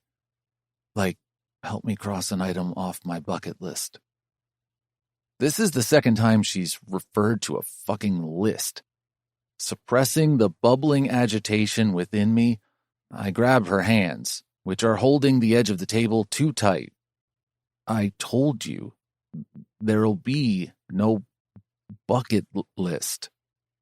But what if I already have one? The melancholy that was absent in her gaze throughout the day returns. I swallow deep, not knowing how to respond. Vienna, I murmur, shaking my head. I know I shouldn't think like this, and believe me, I'm not looking forward to dying. I'm sure it's not something I'd enjoy. The tiny smile on her face loosens some of my bunched muscles. But accidents happen every day, even under the hands of the world's best surgeons. Her truthful words crush a part of my heart into pieces, rattling my core. She squeezes my hands. Will you please see my bucket list? Before I can tell her that I don't want to look at that goddamn thing, she pulls a piece of paper from her purse. Purple flowers run along the edge of the paper, which tells me it was taken from her idea notebook. Are you sure you want to do this here? I cocked my head around. Wouldn't she want her first memory of this place to be happy and not painful? But she gives me a carefree smile in response. My bucket list is like me. She flattens the paper on the table before us, but my conflicted brain can't look away from her. It's fun, sassy, and flirty. This is me on a page, Zane. Don't you want to know me better? The excited gleam on her face forces me to tear my gaze away from her and look down at the paper. 1. Marry the most handsome man in the world. Check. 2. Have mind-blowing sex with my husband on my wedding night. Check. My lips curl into a smile at the list before me. I was expecting items like run a marathon, get a degree, learn a new skill. But as she said, Vienna's bucket list is perfectly unique, like her. 3. Go on a honeymoon in a private jet to the city of my dreams. Check. This isn't a bucket list. I raise an eyebrow at her. You just wrote down things you've already done. She bites her bottom lip, unsuccessfully trying to hold back a smile. Then you haven't read it all. Go on. 4. Join the Mile High Club. Jesus. This was inspired by Zach, of course, she whispers. Of course. 5. Go on a date to my favorite cafe and end the day with orgasms. Too many to count.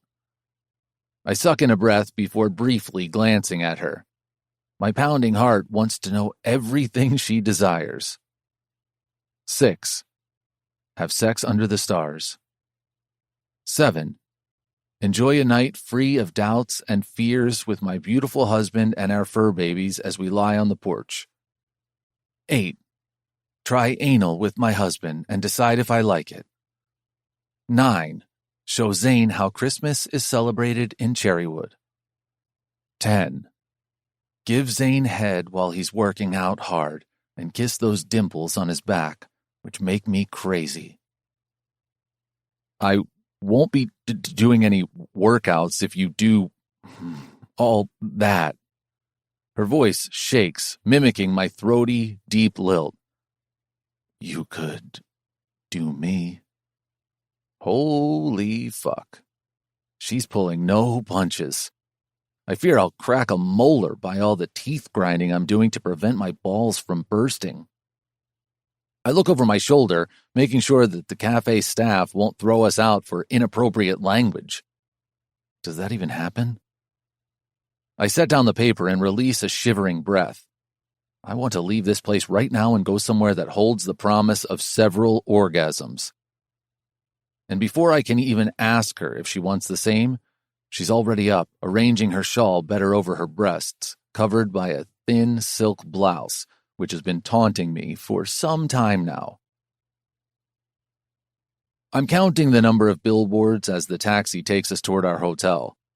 I try to keep my gaze away from Vienna, who's sitting beside me on the rear seat, because suddenly one look at her face has me imagining all the things she has written on her bucket list. Keeping my hand to myself is almost painful as she stands so close to me in the elevator. I take a deep breath after stepping out and open the door to our room. My legs fucking shake as I lead her inside. This whole evening was the worst torture. An enticing foreplay with a promise of more. And now that we're alone, I don't even know what to do first. Zane, why are you just standing there? I thought you wouldn't be able to wait to rip off my clothes as soon as we reach the hotel room.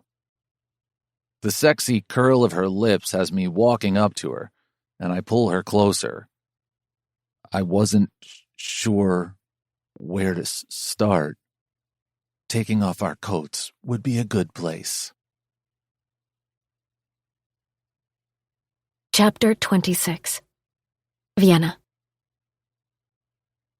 Zane's wide eyes give me the power to hold on to my flickering courage. I plaster my lips to his, and his tongue soon slides into my mouth. Kissing him always feels incredible. Every worry leaves my body as I wrap my legs around him. This man has become my safe haven, something I didn't even know I needed. I suck on his neck, and the way he shivers makes me crazy.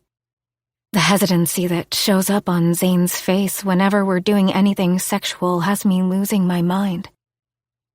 Women are sometimes so hung up on the boisterous, flashy alphas that we lose sight of the perfect, beautiful gentlemen who are standing on the sides ready to sweep us off our feet. Take me to bed, Zane, and give me all those orgasms from my bucket list. Your sex list, you mean? His honey-colored eyes shine with lust.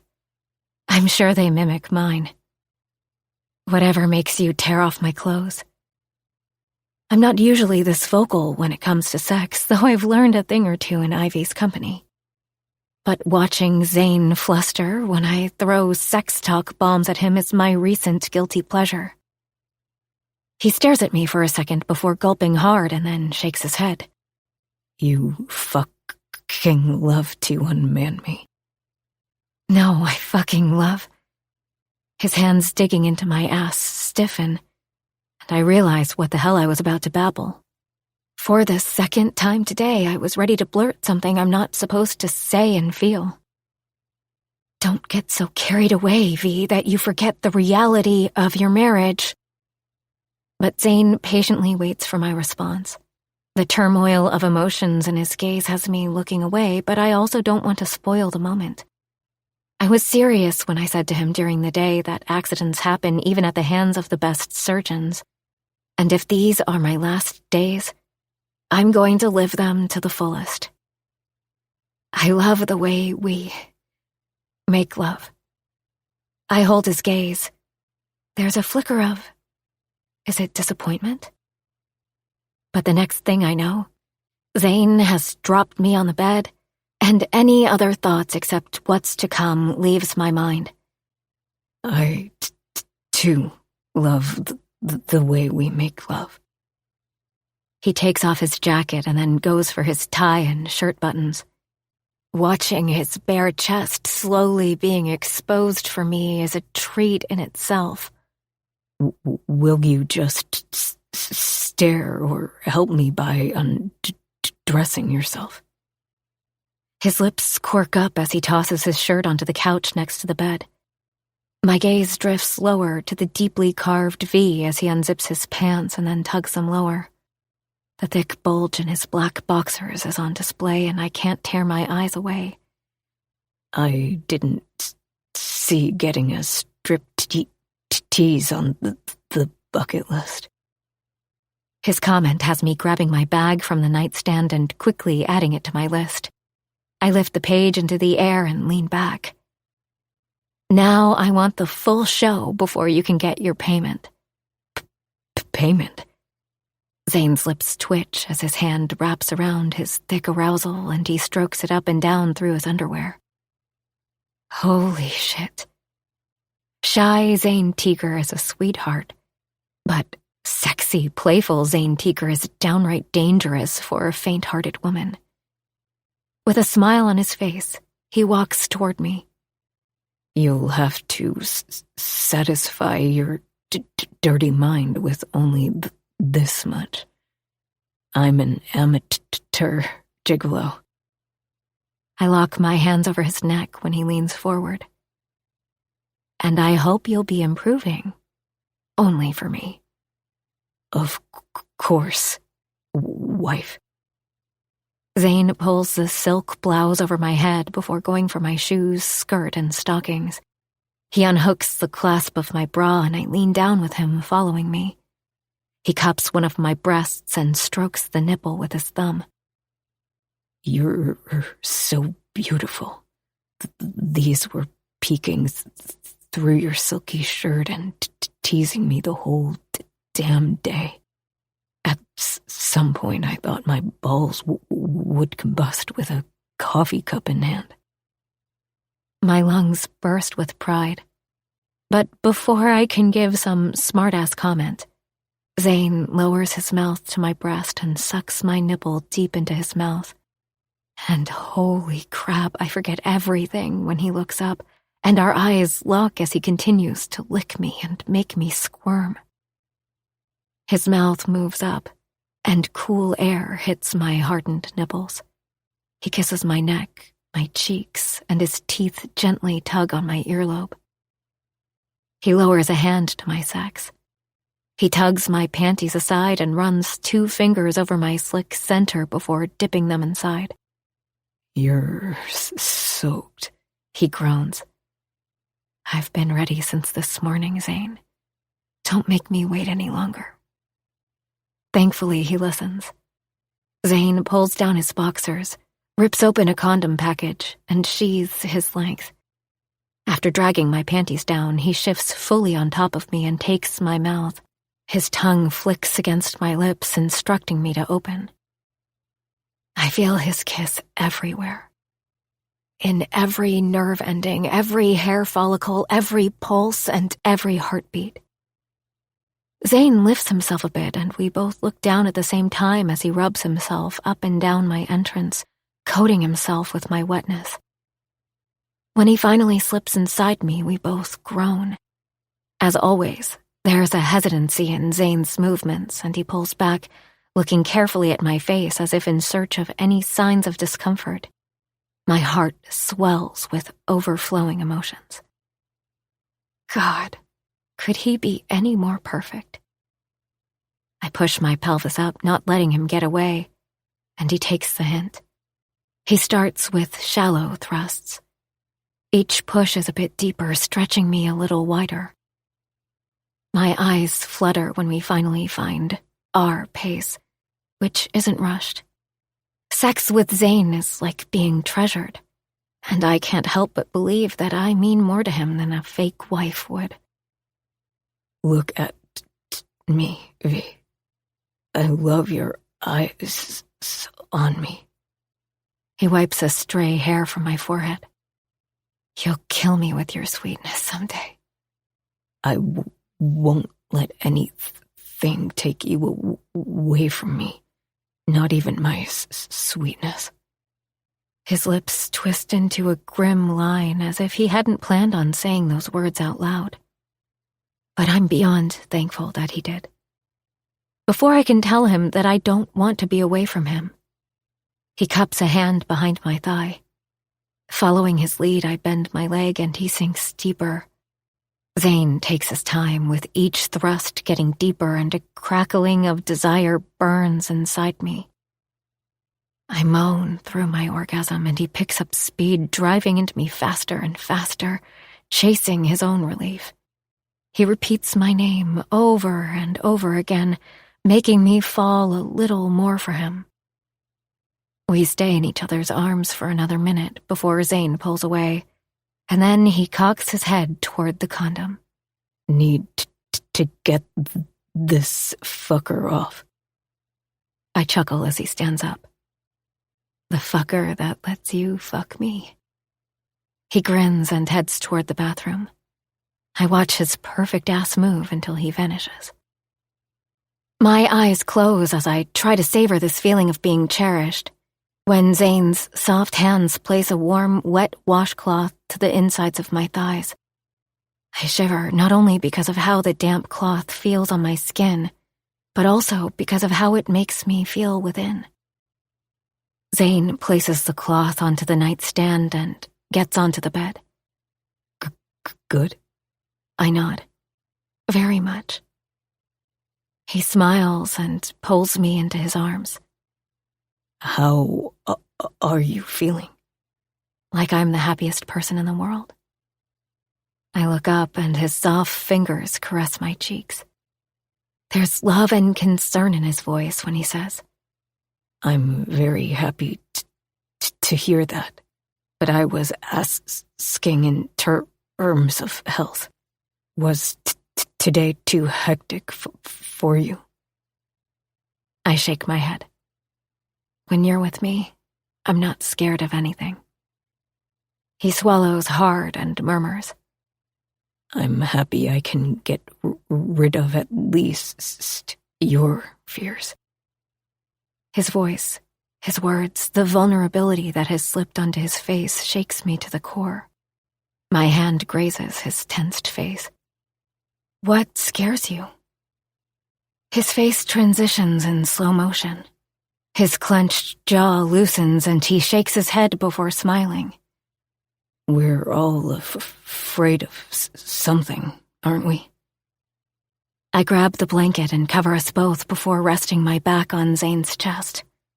There's a moment of hesitation before his arms lock around me. We've had sex in the past, but we've never been this close emotionally. I close my eyes, burrowing myself more into him. Tell me what scares you. It's a long list. He releases a humorless chuckle which takes me by surprise. For one, I'm scared shitless of speaking to a room full of people. An uneasiness claws on my chest. But you hold meetings. My hand moves back and forth over his arm that rests above the covers. I consult with a core group of technical experts, and then decisions are passed on through a management hierarchy. But isn't that how many companies work? I whisper. When his chin rests on my shoulder, I can feel his warm breath as he releases a deep sigh. That's because they choose to operate that way. Not because their manager fucking stutters. Zane! I gasp and turn around in a flash. I blink rapidly as he pulls back. Avoiding my gaze, he runs his fingers through his hair as if pissed at himself. I grab his face, bringing him back to me. What do you mean? You know what I mean, V. I sound like sandpaper grazing against glass. Who the fuck would want to listen to me talk? I'm grateful that my brother's weddings didn't involve me giving a toast. Your brothers love you. I'm sure if you'd have given a toast, they'd have loved it. A hollowed feeling grips me tight as a new realization dawns on me. Until now, I used to see Zane as some sort of superhuman, a man who's unflappable with whatever life throws at us. But tonight, I see the stark chink in his calm exterior. That they do. But how long can I hide behind their love? There's no bite, but deep resignation in his voice. There'll always be someone in the crowd who will hold on to your every sentence, your every word. You just have to find that one person. His stormy gaze, filled with disbelief, rests on my face. I don't think I can find that person in this lifetime. She's right with you. That one sentence is on the tip of my tongue, but I hold it back. Chapter 27. Zane. Vienna and I are sitting on the balcony the next morning. She smiles as usual, giving no indication that I shared my pathetic insecurities with her. I love that we have our breakfast here and not in the restaurant below. She takes a whiff of her coffee before taking a sip.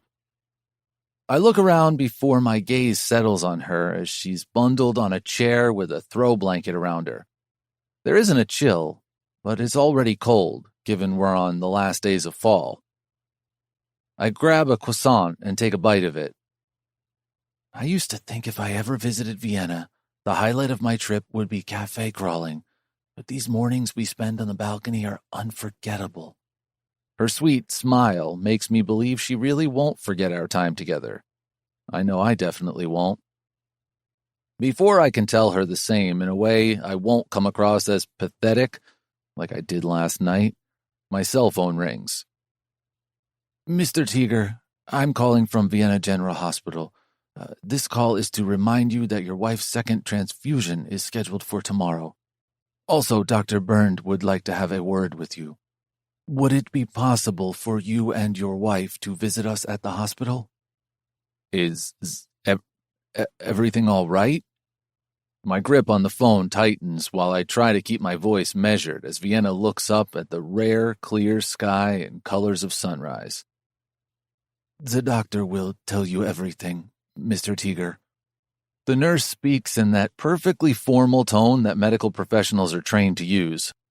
Her voice has a slight accent, but otherwise her English is flawless.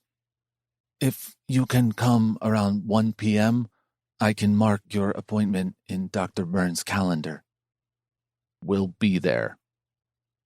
Vienna's gaze shoots to me, and her carefree smile drops. My chest tightens at seeing her pale face. The hospital wants us to come in. Before she can ask all the questions to which I've got no answers, I add, they didn't say why, but I'm sure it's nothing urgent. She nods after a beat, but the lines of fear don't disappear from her face, and I know I can't do anything about it. Thank you so much for coming in on such short notice, Mr. and Mrs. Tiger. I had a word with Dr. Allen about your upcoming surgery. Under the table, Vienna grabs my hand, and without pulling my eyes off the doctor, I twine her fingers with mine. I told him that our team can perform an endoscopy surgery here. It's less invasive, and one I'd recommend. You can think about it and even discuss with Dr. Allen personally, as he'll be following up on the treatment. But I think it's worth considering. An hour later, we leave the hospital with so much to think about. An endoscopy is definitely less risky, but this is a foreign country. My chain of thoughts is broken at the sound of leather squishing when Vienna turns in the backseat of the taxi to face me. It's a good thing, right? Fuck, I should be talking to her and easing her doubts instead of being scared. Yes, it's a great thing. I hold her hands in mine.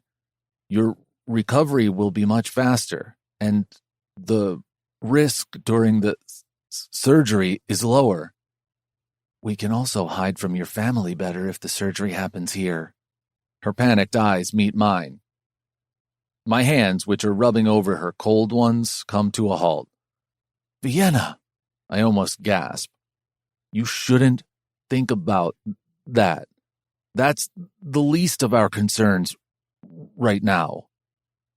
She glances at me for a few more seconds before throwing her arms around me. When the sweet coconut smell of her shampoo hits my face, my restless pounding heart calms a little. I'm scared, Zane. I'm here. After reaching the hotel, we call Dr. Allen. He reassures us further that he has full confidence in the surgeons at Vienna General Hospital. His familiar, trusting voice does help in easing some of the worried lines on Vienna's puckered forehead. I finally call Dr. Bernd, confirming that we would like to go ahead with the endoscopy. While Vienna's texting with Ivy on the balcony, I decide to tell my brothers that our trip has been extended for a few more days. I conference call Xander and Zach. How do you have time to call us on your honeymoon? Don't you know what a honeymoon is for, little bro? Zach doesn't even share pleasantries, and listening to his familiar nonsense does calm me. I hear Xander snicker before he asks, How are you guys doing? Good. I wanted to tell you that we're planning to stay a bit longer. But you'll be home for Christmas? Xander asks. The rush in his voice tells me that Rose has already started planning a family Christmas party. I quickly think back to dates and then hum a yes. Definitely by then. Good. We spend a few more minutes talking about work. Somewhere in the middle, Vienna enters the room and waves at me. My plunging heart rate calms a little at the smile on her face. Ivy must have made some of her silly jokes. I should buy a few more of those Mozart chocolate balls that she demanded in her frequent texts checking in on Vienna's health, and if I'm taking good care of her best friend. Vienna opens and closes her nightstand drawer, and to give her some privacy, I walk out to the balcony. The call with Xander and Zach lasts another few minutes, and they assure me everything is okay at work and I shouldn't worry about the office right now. Zach even reminds me that all I should be thinking about is making love to my wife. Finally, the call ends, and when I turn around, away from the railing overlooking the city, I find Vienna with a glass in hand. Fuck, she has a transfusion tomorrow. My head jerks to the bottle, which looks like white wine, but with a knowing smile, she turns it around. I read the green label with ginger ale written in gold. I'm not that stupid, Zane. Vienna grins, and my own heart eases watching her smile. Somehow, no matter what happens during the days, our evenings and nights are peaceful, as if nature knows this is our time. We bond, we talk, we share, sometimes good, sometimes bad. It feels like the cover of night gives us the permission to say all those things we usually keep buried. I look at the dark sky and wonder what magic will happen tonight that'll make me fall more in love with my wife. Zane, can you get my phone? I think I left it inside. Vienna looks at me above her glass.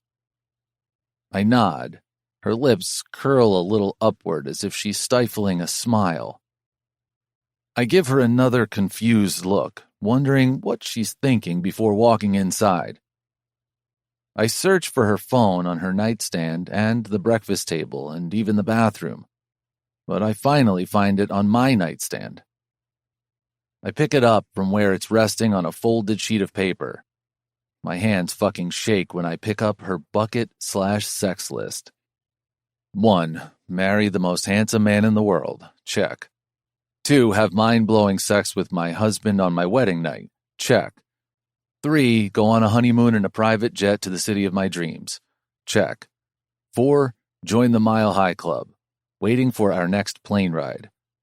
5. Go on a date to my favorite cafe and end the day with orgasms, too many to count. 6. Have sex under the stars. Tonight is a perfect night for it. 7. Enjoy a night free of doubts and fears with my beautiful husband and our fur babies as we lie on the porch. 8. Try anal with my husband and decide if I like it. 9. Show Zane how Christmas is celebrated in Cherrywood. 10. Give Zane head while he's working out hard and kiss those dimples on his back, which make me crazy. And 11. Get a striptease from my husband. Check. I rub my eyes before reading the 6th bullet once more. I return to the balcony and find Vienna spread out on the couch. The moment she sees me approaching, she slides the blanket onto the floor. Holy fuck. My eyes rake over her hair fanned out on the throw pillow and then lower to her slender neck. She's wearing a silver silk top, which is so low cut that it's a mystery to me how she hides her pointed nipples. The cropped blouse shows me a sliver of her pretty, lick-worthy belly button. The silky night shorts should be declared obscene, given how they outline her sex. Vienna looks like every man's wet dream, and I flounder for words. Isn't it cold for... I wave my hand toward her excuse of a dress. I was hoping you would warm me up. She smirks, and once again renders me speechless by her sexy, quirky comebacks. I swallow hard. Fuck, B. You love to catch me off guard. I do. She gets up from the couch and saunters toward me like a vixen. The way your hazel eyes widen, the way your heart pounds. Her hand rests over my thundering heart, and her voice dips to that sexy lilt as she continues. The way your chest rises and falls. She slides her hands from my chest to my biceps. The way your muscles bunch. You make me crazy with your masculinity and hotness. My mouth dries at her open admission. I make you crazy? I grab her waist, pulling her closer to me. Her breath hitches when I press my erection against her. You are the one making me mad with this. I pull out her bucket list from my pocket. This has become your personal seducing weapon. Her lips curl into a smile, and under the golden light of the LED lamp, I watch the familiar blush creep up her face. She bites her bottom lip, and my cock jerks against her. Her wide gaze shoots up at me. Don't look at me like that. It's all you're doing. But my embarrassment is met with her lips on top of mine. She kisses me soft and slow, and soon her tongue joins in. Our mouths make love for what feels like forever, and I can't take it anymore. Without breaking contact, I try to lead her inside, but she shakes her head. She can't be serious. Here, Vienna whispers, leaving no shred of doubt that I've understood her right. We're in the middle of the city. There's no building immediately in front of us, but we're surrounded by high-end hotels. I'm looking around, scanning all the balconies and hotel rooms that have a clear view of us when Vienna's soft hand rests on my palm. Look up, she says, holding my gaze. Stars shine brightly in the clear sky. There's some magic in the air tonight, or maybe it's the bewitching woman before me. Tell me you don't hear them saying our names. I peer at her, and she's looking up at me with so much affection, and I know I can never say no to this woman. I lead her toward the couch, and on the way, I flip the switch that shuts off all the lights on the balcony. I perch down, and without instruction, she slides on my lap. Holding her gaze, I bring my lips closer to hers, and when we're just a whisper away from each other, I murmur, You don't know how much you've changed my life.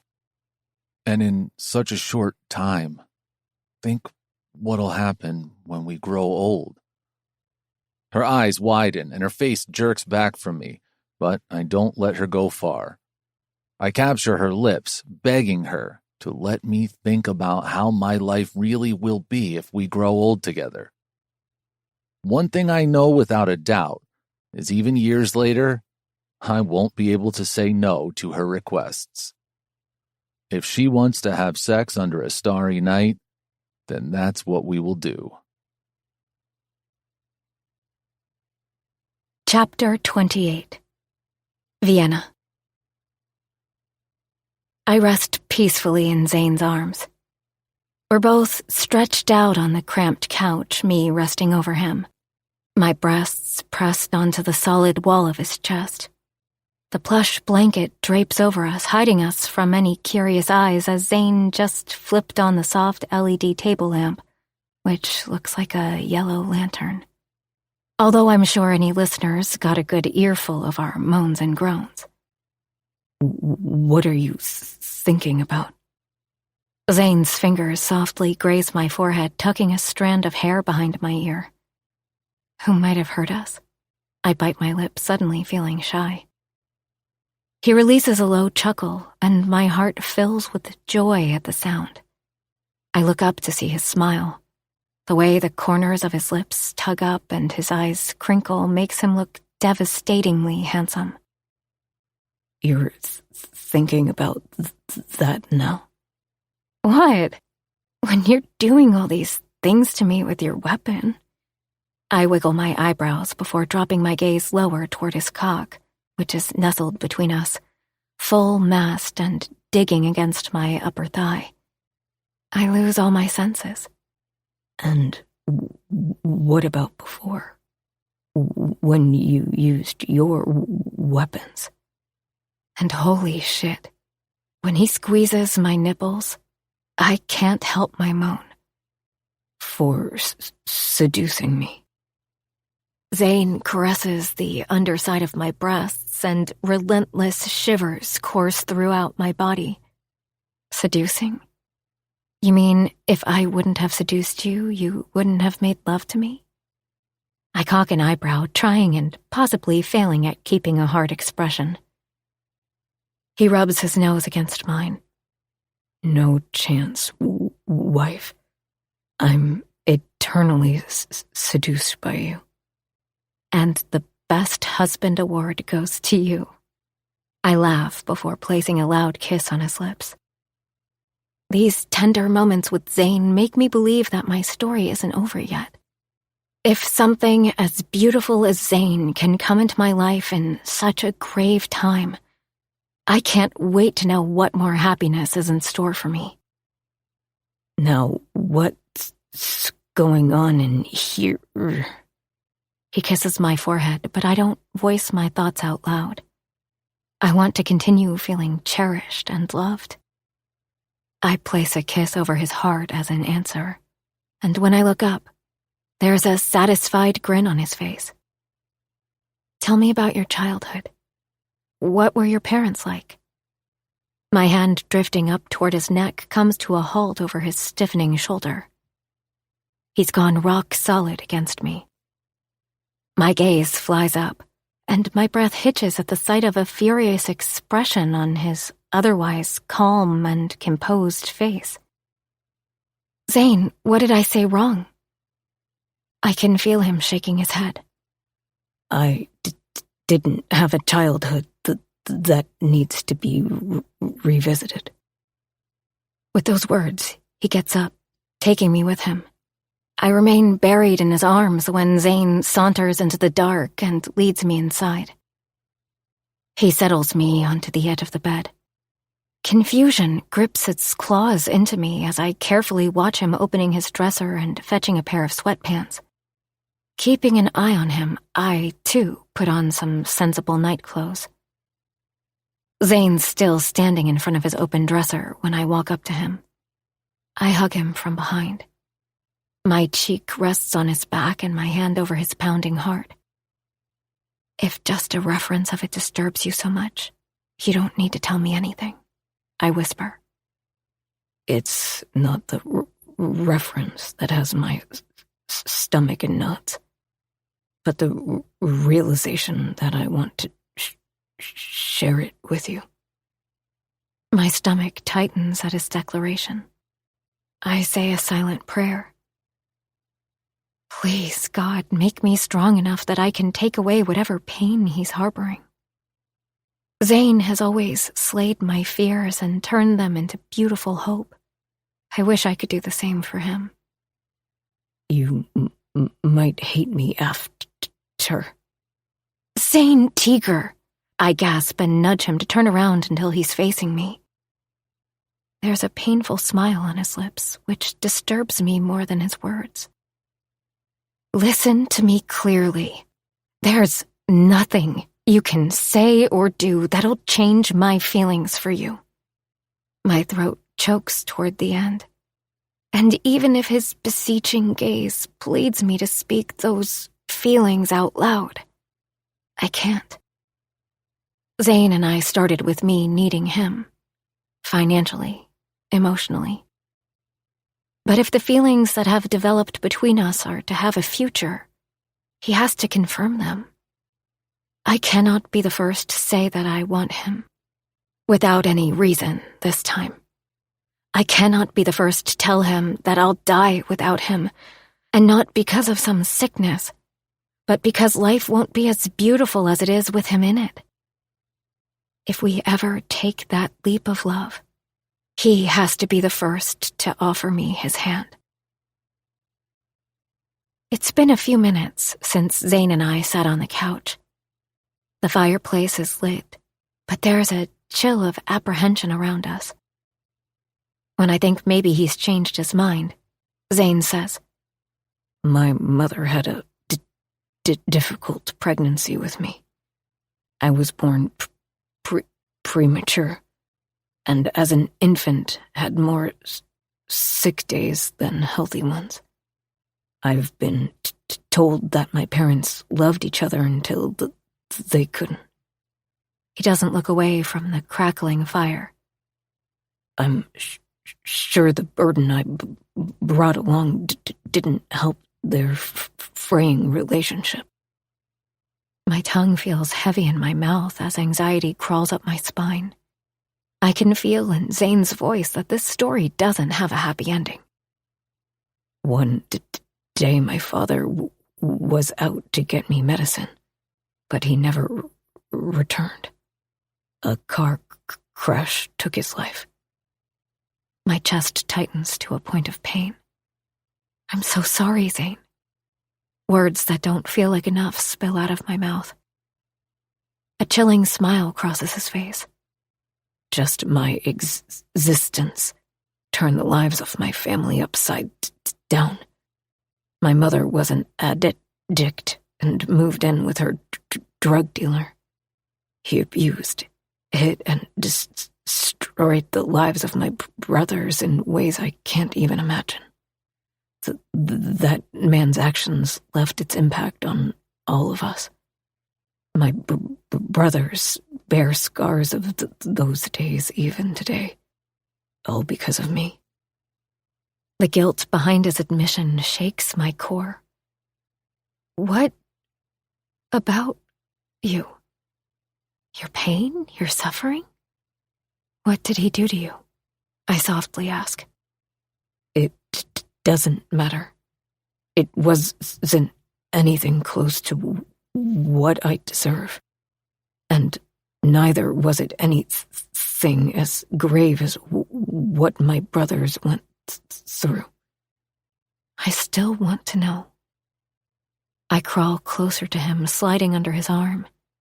His hands are cold, and goosebumps litter his forearms. He looks down at me, and I see indecision clear in his eyes.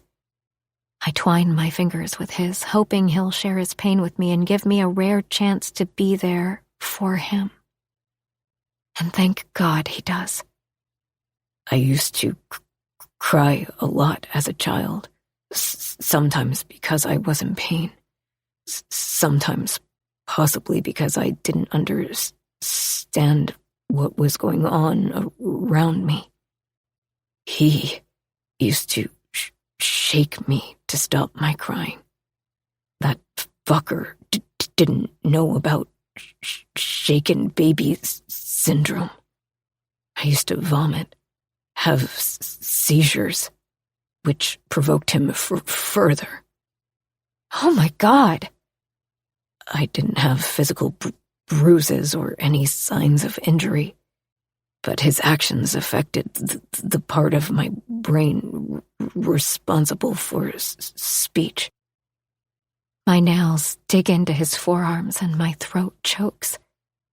It's a struggle for me to speak right now. I'm so sorry, Zane. I don't know what to say. Zane looks up at the chandelier hung on the ceiling. My major regret is I continue to be that imperfection in my family and our business, which my brothers have worked so hard to put together. They suffered so much pain because of me, and even now I don't give them peace. My insides turn icy cold at his remark. What are you saying, Zane? Your brothers love you, I whisper in shock.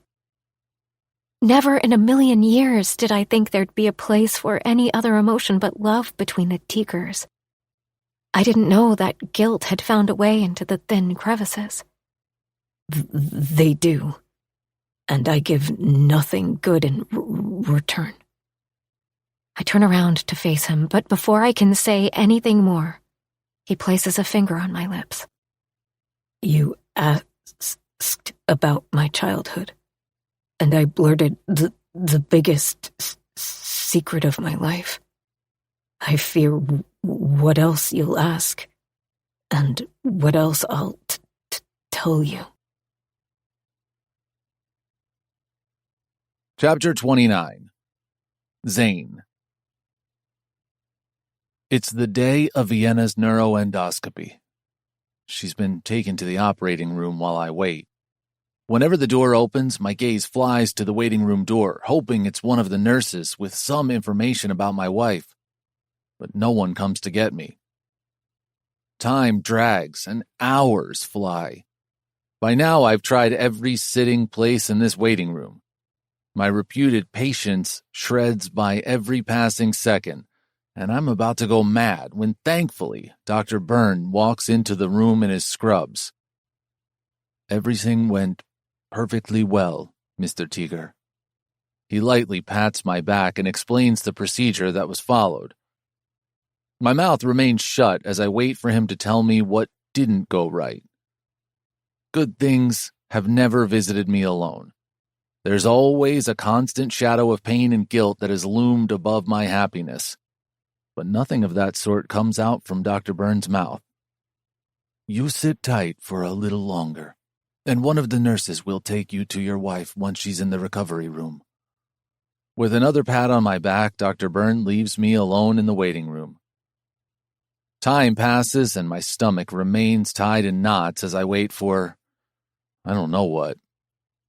Mr. Tiger, we have moved your wife to the recovery room. You can see her now. A young nurse with a stark red lipstick says in an accented voice. It'll be a while before she fully wakes up. My heart fucking pounds as I take heavy steps trailing behind the lady. No thought visits me as I put on the blue scrubs and cap. A male nurse gives me a small smile before opening the curtain, and the ground beneath my feet shatters when I see her. A huge bandage covers her head. My pulse skitters. What if she doesn't wake up? What if we made a mistake agreeing for her surgery here? My brain throws all the nerve-wracking questions, tearing every bit of sanity from me. My trembling fingers graze her forehead before I place a kiss on her cheek, right under the bandage. Don't leave me, V. I need you. I love you. I whisper the words I wanted to say on our wedding at the altar, the words I should have said before making love to her. But now they get lost in the air as my wife lies unconscious. Almost mechanically, I return to the waiting area and look out the window. The darkness of the night has taken everything in its grips. After we moved into Beast's home, Xander taught me to count in reverse whenever I was in pain or fear clouded my memory. I rarely think about our early childhood days, as they bring along extreme guilt and the reminder of my brother's pain. But tonight, I can't help myself. 100. 99. 98. I lose count on how many times I go from 100 to 0. Maybe 10, maybe 20. Mr. Tiger? The same nurse with the red lipstick calls my name as I'm just saying 18 in my head. Your wife is settled in a private room. You can sit with her now. She leads me to the room, and my incessant counting feels like a prayer as I step inside my wife's room. My legs shake when I see her before flopping down on the chair next to her. 100. 99. 98. My eyes open when I feel my phone vibrating in my pocket. I grab it fast before the sound wakes Vienna. Rose. Hi, Zane. I hope you both are enjoying your honeymoon. Xander and I are going Christmas gift shopping. Can you give me some ideas on what Vienna would like? I want to make her first holidays with us memorable. Take care. I look at my wife, still unconscious, lying on the hospital bed under a white comforter and wearing a pale blue gown. She's resting on her good side, while the exposed bandage on her head mocks me. The white gauze and her shaven head remind me of her panic the day before our wedding. We've fucking seen so much together in such a short time. Vienna is finally discharged from the hospital, and we're driving back to the hotel. Since she opened her eyes, she's been quiet. Now, in the back of the taxi, I miss her laugh, giggles, and sexy comebacks more than ever. Vienna. I'd like to go back home, Zane. The emptiness in her eyes makes me nervous. Does she mean our home or her home? To the cabin, right? I ask softly, and her eyes widen. I mentally kick myself for asking that question, but thankfully she nods. I miss our fur babies. My chest inflates with a breath of fresh air at the sight of her small smile. I take my phone out and show her the photograph Zach sent me last night. My nephews are sleeping on the floor beside the fireplace in Xander's living room with Tassels, Mystery, and Mr. Stanley. Don't worry. All the boys in our family are having fun. They all look so cute. Her lips curl up, and my nervousness slowly calms. Chapter 30. Vienna. Are you sure you want to tell my family? Zane asks as we walk toward Xander's house. We reached Cherrywood early morning yesterday and are now on our way for a Friday night dinner and to collect Mystery and Tassels. He's asked me this question more than 5 times since I told him I don't want to lie to his family about the bandage. But I just want to stop this struggle of truth and lie in my broken head. The fine boundary separating them has extensively blurred over these past weeks. Zane and I have shared so much in our short time together. We've opened our hearts, sharing much more than physical intimacy. And above everything, I've fallen madly, irrevocably, and unapologetically for my fake husband. I adjust my beanie, which I bought from the Vienna airport, and that has my name sparkling in gold over the black woolen fabric, when Zane rings the doorbell. Xander greets us at the doorstep and leads us inside, where the whole gang is waiting. Rose has already started putting on Christmas ornaments, and I can't wait to see how this beautiful place will turn out when the decorating is complete. I perch on the couch next to Christy with Chloe on her lap. Immediately, Chloe makes a grab for me, and I can't help but pull the sweet kid into my arms. Chloe has inherited her father's golden hair, but her mother's feisty spirit. Soon, her curious fingers tug on my beanie. I underestimate the strength in her tiny arms, and before I can adjust it, the hat lands over Chloe's head. Her bubbling giggles faint the noise of Christy's gasp, but only a little. "Vee, what happened?" Suddenly, all the drink glasses are back on the coffee table, and everyone's looking at me with concern. My worried gaze shoots to Zane, who's standing by the bar.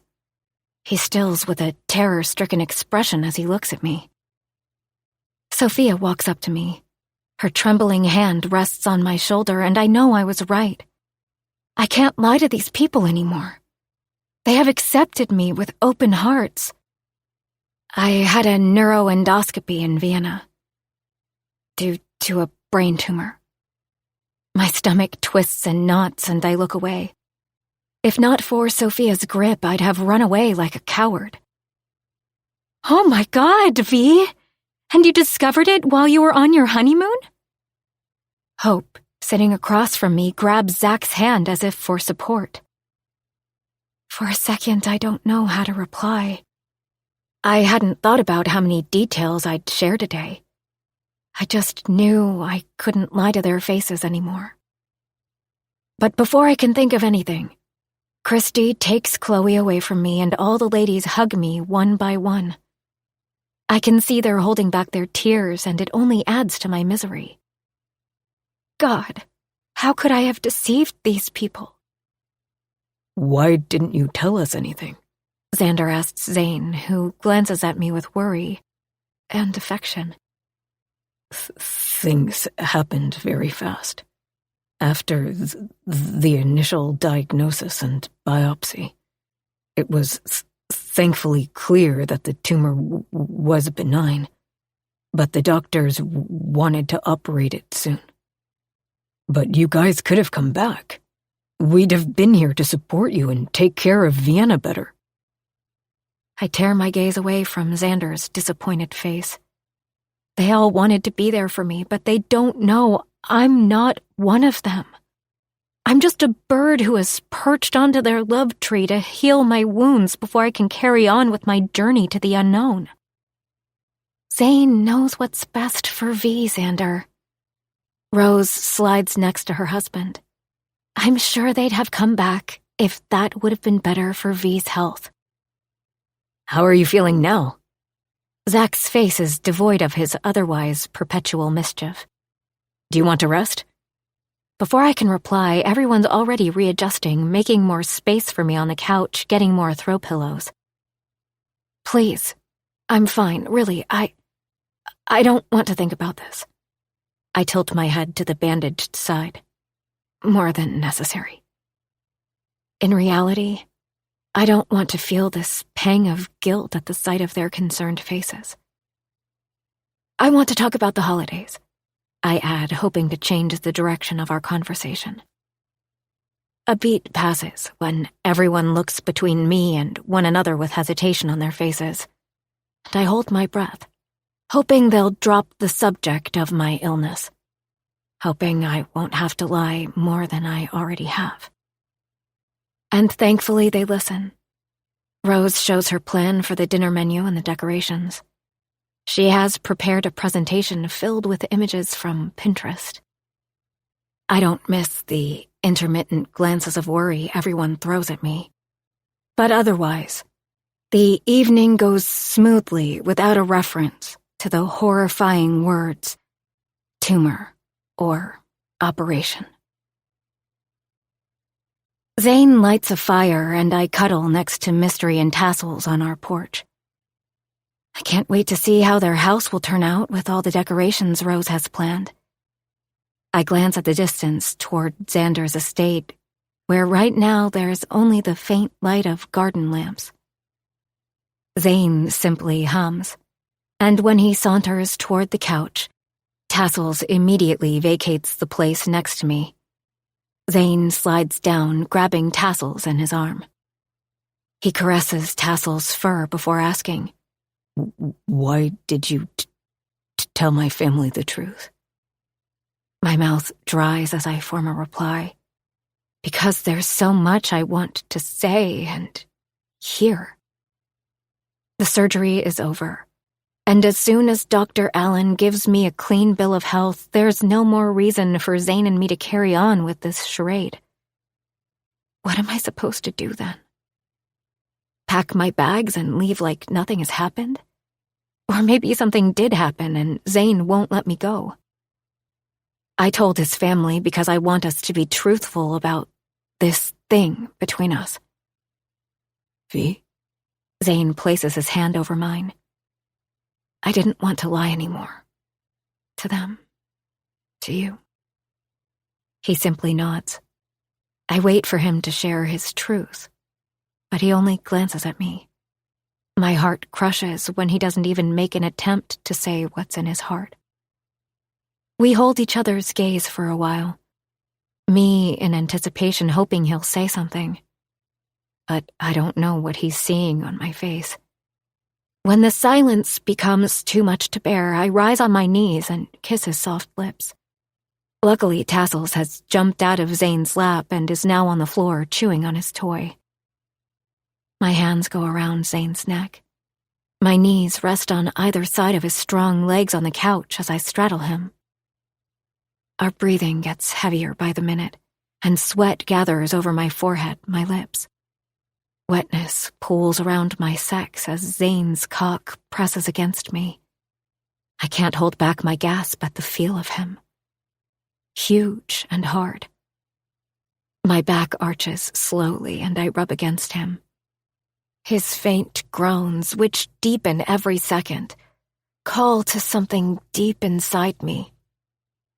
His hand slides tortuously slow down to my side and grips my left hip. Zane controls my movements and gently grinds me against him. The feel of his hand, his cock, his breath on my neck is incredible. With every time we have sex, the initial hint of hesitation in Zane's touch chips away. He shifts, taking me with him, and I feel his erection digging between my ass cheeks. Suddenly, the emotions that have surrounded me for days now want an escape. I want to do number 8 on my list, I whisper, my voice hoarse, and I suddenly feel a wanton mix of lust and shyness. Zane's mouth halts against my neck and he pulls back. Looking into my eyes, it seems to take him a while to realize what I'm asking. Vienna, what are you saying? And the shocked, stunned expression on his face somehow makes me laugh. I don't even remember when I laughed last this week. Don't tell me you haven't fantasized about taking my ass since you read it on my list. Zane grins, and even if he doesn't admit it in words, his jerky cock confirms my statement. You like to catch me off guard, he says and gets up, taking me with him. What are you? Where are we going? I want to check off number 8. His legs shake and there's a jerk in his movements. You'll be the death of me. I can feel his jaw clenching before he straightens and marches toward his bedroom. No, I'd like to have... My words stop in my mouth when he throws me on the bed. For the first time, I see a side of him that is uncontrolled and restless. Yeah, I got it. You'd like to have anal sex. I nod, suddenly feeling shy as we're facing each other. Unless you aren't an ass virgin like I think you are. We cannot do that without this. He opens his nightstand drawer and throws over the sex pouch his sisters gifted us on our wedding night. Zane takes out the blue lubricant bottle. How did this get in here? I motion toward his nightstand. As you pointed out, I have thought about it. So have you done this before? My lips curl and Zane's eyes widen before he flops down on the bed next to me. God, V. When we were walking home from Xander's tonight, I thought I might not even get a chance to say goodnight to you. You've been off since the surgery, and now you're lying on my bed, licking your lips as if you can't wait to rip off my clothes and demanding. Demanding? I squeak, arching an eyebrow. So you don't want it? I want everything.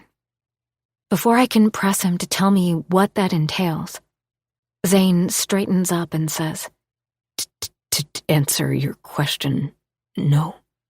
I haven't done this before. But let's change that for the both of us. Zane pulls my legs, and in one swipe he has my shoes and jeans thrown onto the floor. I waste no time in helping him as I pull off my sweater. He lands on top of me after taking off his clothes, and I quickly throw away my bra. He chuckles. So eager. For you, always. Are you sure you're up for it? He cocks his head toward the lubricant bottle resting on his pillow. You're definitely up for it. I thrust my hip and my bare sex meets his hardened cock. He grins. I'm always up for you. Before I can tease him further, Zane kisses me, his tongue pushing inside my mouth as I grab his hair. As always, his masculinity surprises me. Zane is the perfect calm to my overeager personality. I'm shivering in anticipation of what's to come and more about how we come tonight. But he's in no hurry. His kisses trail down to my neck. His tongue follows, leaving behind a wet path over the swell of my breasts, my nipples, and my belly button. He blows over my sex, and I squirm. This is effing torture. I don't need any foreplay, Zane. Fuck. He groans, and his forehead hits my dripping sex. You. 1,000 butterflies go crazy in my stomach, making me delirious, but even then I can't hold back my giggle, knowing I rendered Zane speechless once again. I look down. He looks up. And our eyes meet, both of us grinning. Holding our gaze, Zane swipes his tongue over my sex, and it's my turn to release a throaty moan. It's a struggle to keep my eyes open, but I do. I want to see everything he's doing. Zane grabs the bottle of lubricant and flips the cap open. My sex clenches when he drips lube between my ass cheeks. Holy shit, we're really doing this? I hold my breath, suddenly feeling nervous. And when I think he's going to push himself inside me, Zane presses 2 fingers into my dripping sex. Zane.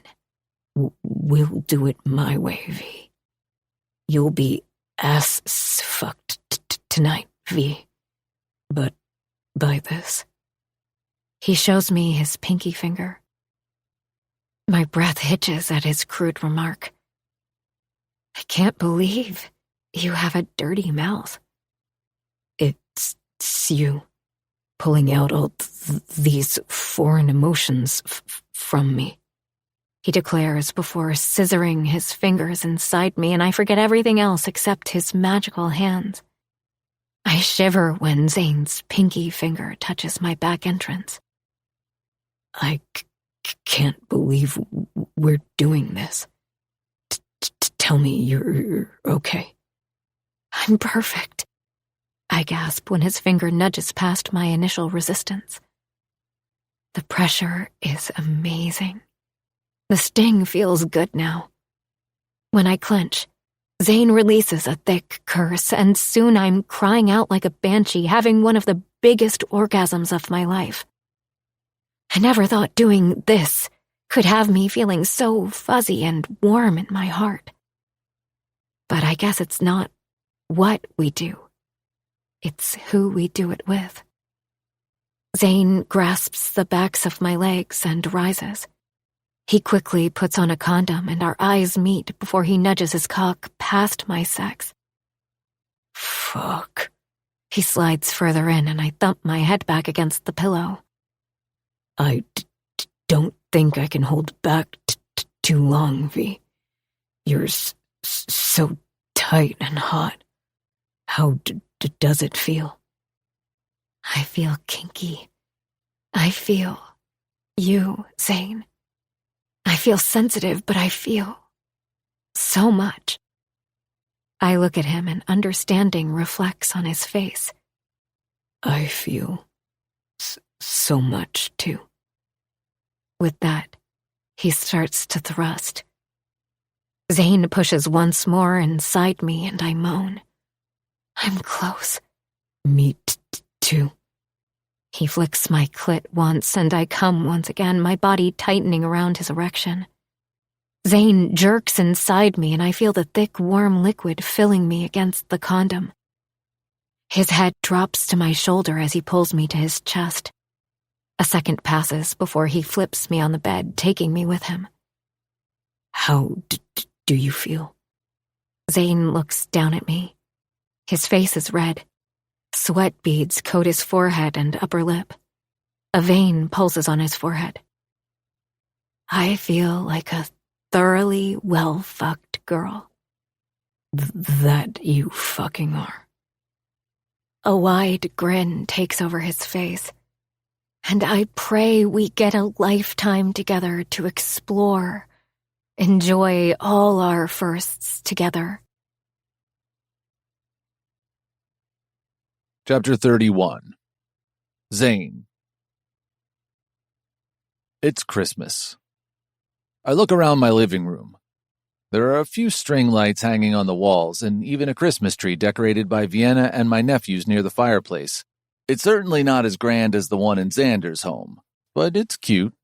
Every time I look at it, I'm hit by a sense of relief. Maybe she'll stay.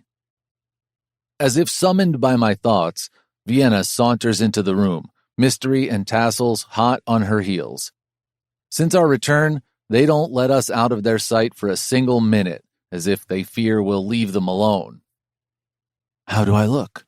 Vienna twirls, her red skirt shifts, and the golden reindeer in the white Christmas pullover sparkles. She looks breathtaking. She looks ravishing.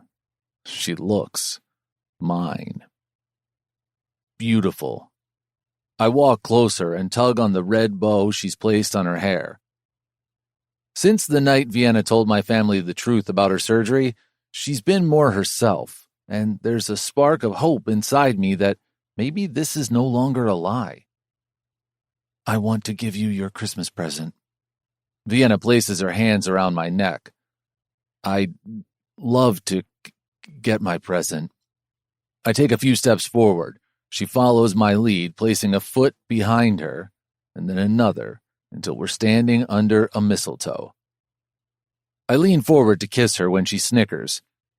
Zane, did you really think your Christmas present was a kiss? I shrug, warmth coursing through me at her smile.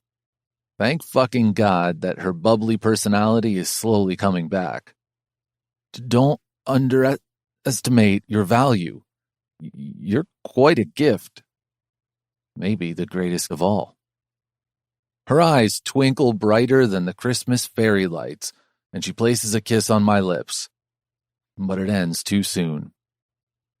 Before I can make a grab for her and kiss her properly, like a husband should on his first Christmas with his wife, Vienna pulls something from the inconspicuous pocket of her skirt.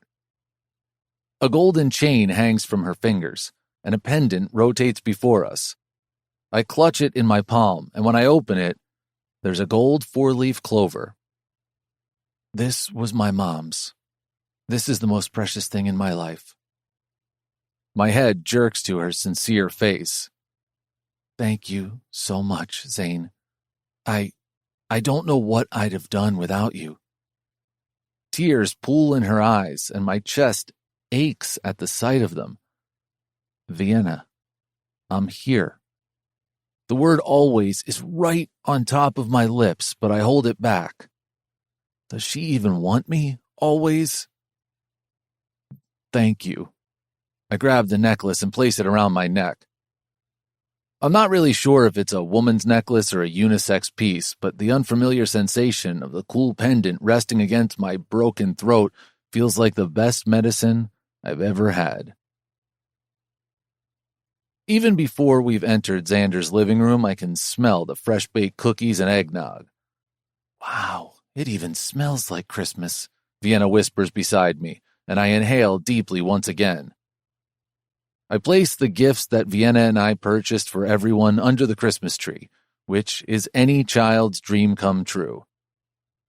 Among the huge pile of gifts, I spot 2 rectangular boxes wrapped in silver and green with mystery and tassels written on the silver labels in flowing handwriting. Leave it to Rose to make everyone feel special.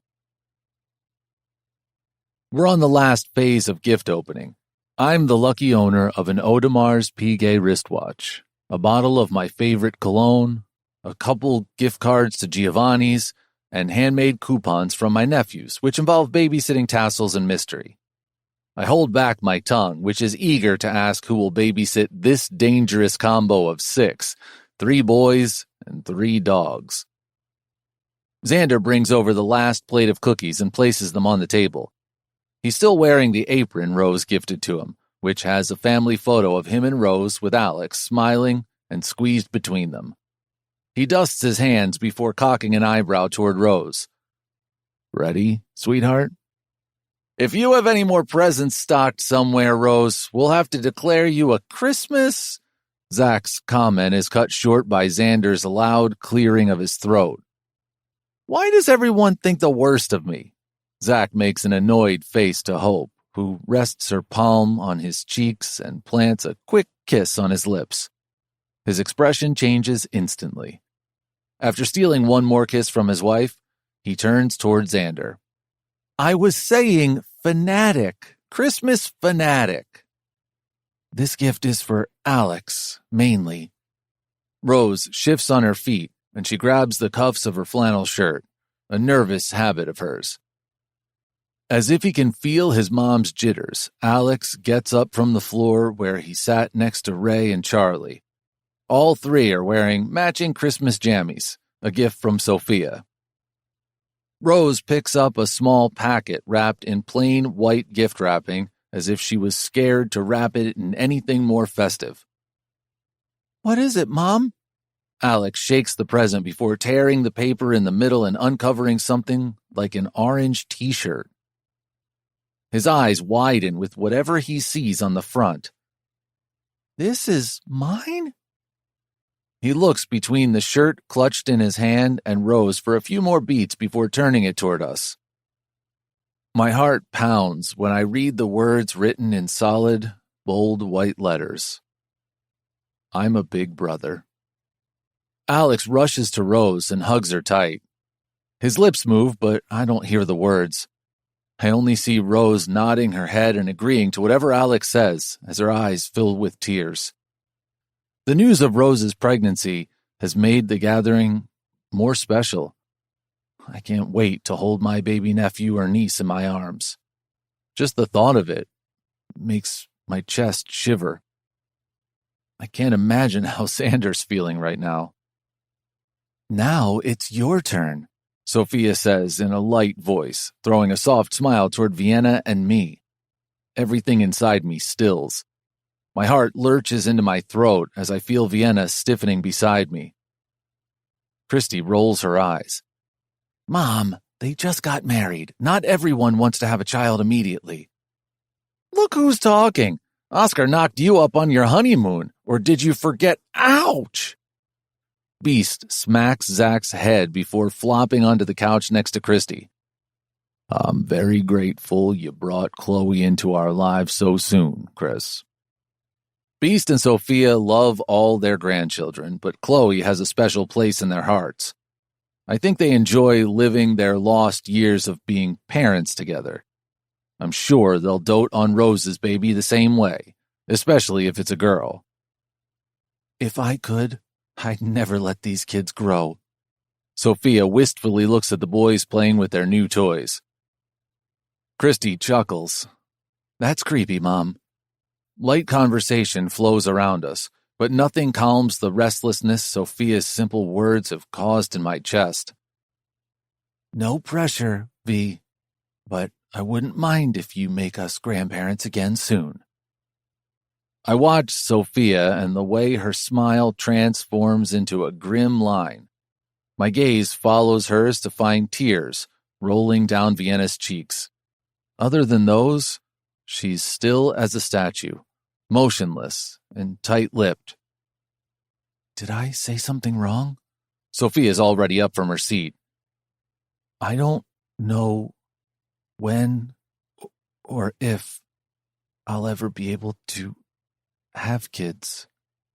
Vienna lightly touches the side of her red and white Santa hat. The mood in the room shifts. Someone reduces the volume of the music system where Christmas songs are playing on repeat, and there's a new whooshing sound in my ears. Oh, honey. I get up to give a place to Sophia, but more because I can't stop the thundering in my heart. My breath comes out in quick exhales when I walk up to the fireplace. You've been so brave throughout this journey that sometimes we forget what you went through, are going through. Sophia holds Vienna's hands in her tight grip. A strange feeling pinches my chest when Vienna looks at me. I don't feel brave most days. It's because of Zane. She doesn't finish her sentence and leaves me guessing. How do I make her brave? By being her husband? or the person who's financing her treatment. I'm very happy that you both found each other. Life put you through the ringer, but you both came out stronger, together. That doesn't happen with every couple. Sophia has tears in her eyes as she pats Vienna's cheeks. Think how strong your relationship will grow over the years, and when the time will be right, you'll have kids too. Life surprises you in ways you can't imagine. And isn't that the truth? Vienna entering my life, slithering her way past the solid walls of protection around my heart, was unimaginable. But these days, all I am is a nervous wreck. This relationship was always a ticking clock, and now it's blaring. Will she put it to rest by storming out of my life with the same speed she walked into it? Or will she stay with me? As we head toward the cabin, the last rays of sunlight shine on the top of the tall spruce trees. Grass crunches under our feet, breaking the silence, which doesn't give me a sense of calm, but rather feels eerie. Vienna steps onto the porch and perches on the couch. I open the door, and as always, Mystery and Tassels rush out, wasting no time jumping into Vienna's lap. The frown on her face immediately vanishes, and when I think everything is perfect in my world, my cell phone pings, alerting me of an incoming email. From Cherrywood Hospital. To Zane Teager. Dear Mr. Teager, your appointment with Dr. Allen has been booked for December 26th. Please note that due to the holiday season, staff is limited. We request all patients to arrive 15 minutes early for registration. Admin, Neurology Department, Cherrywood Hospital. I look down at my phone, my heart thrashing like a blender, where several emotions swirl and mix together. Hope for a love-filled life. Fear of being rejected. Worry for Vienna's health. Zane? My head jerks up at Vienna's soft voice. Mystery and Tassels rest their heads on her thighs as she pets them.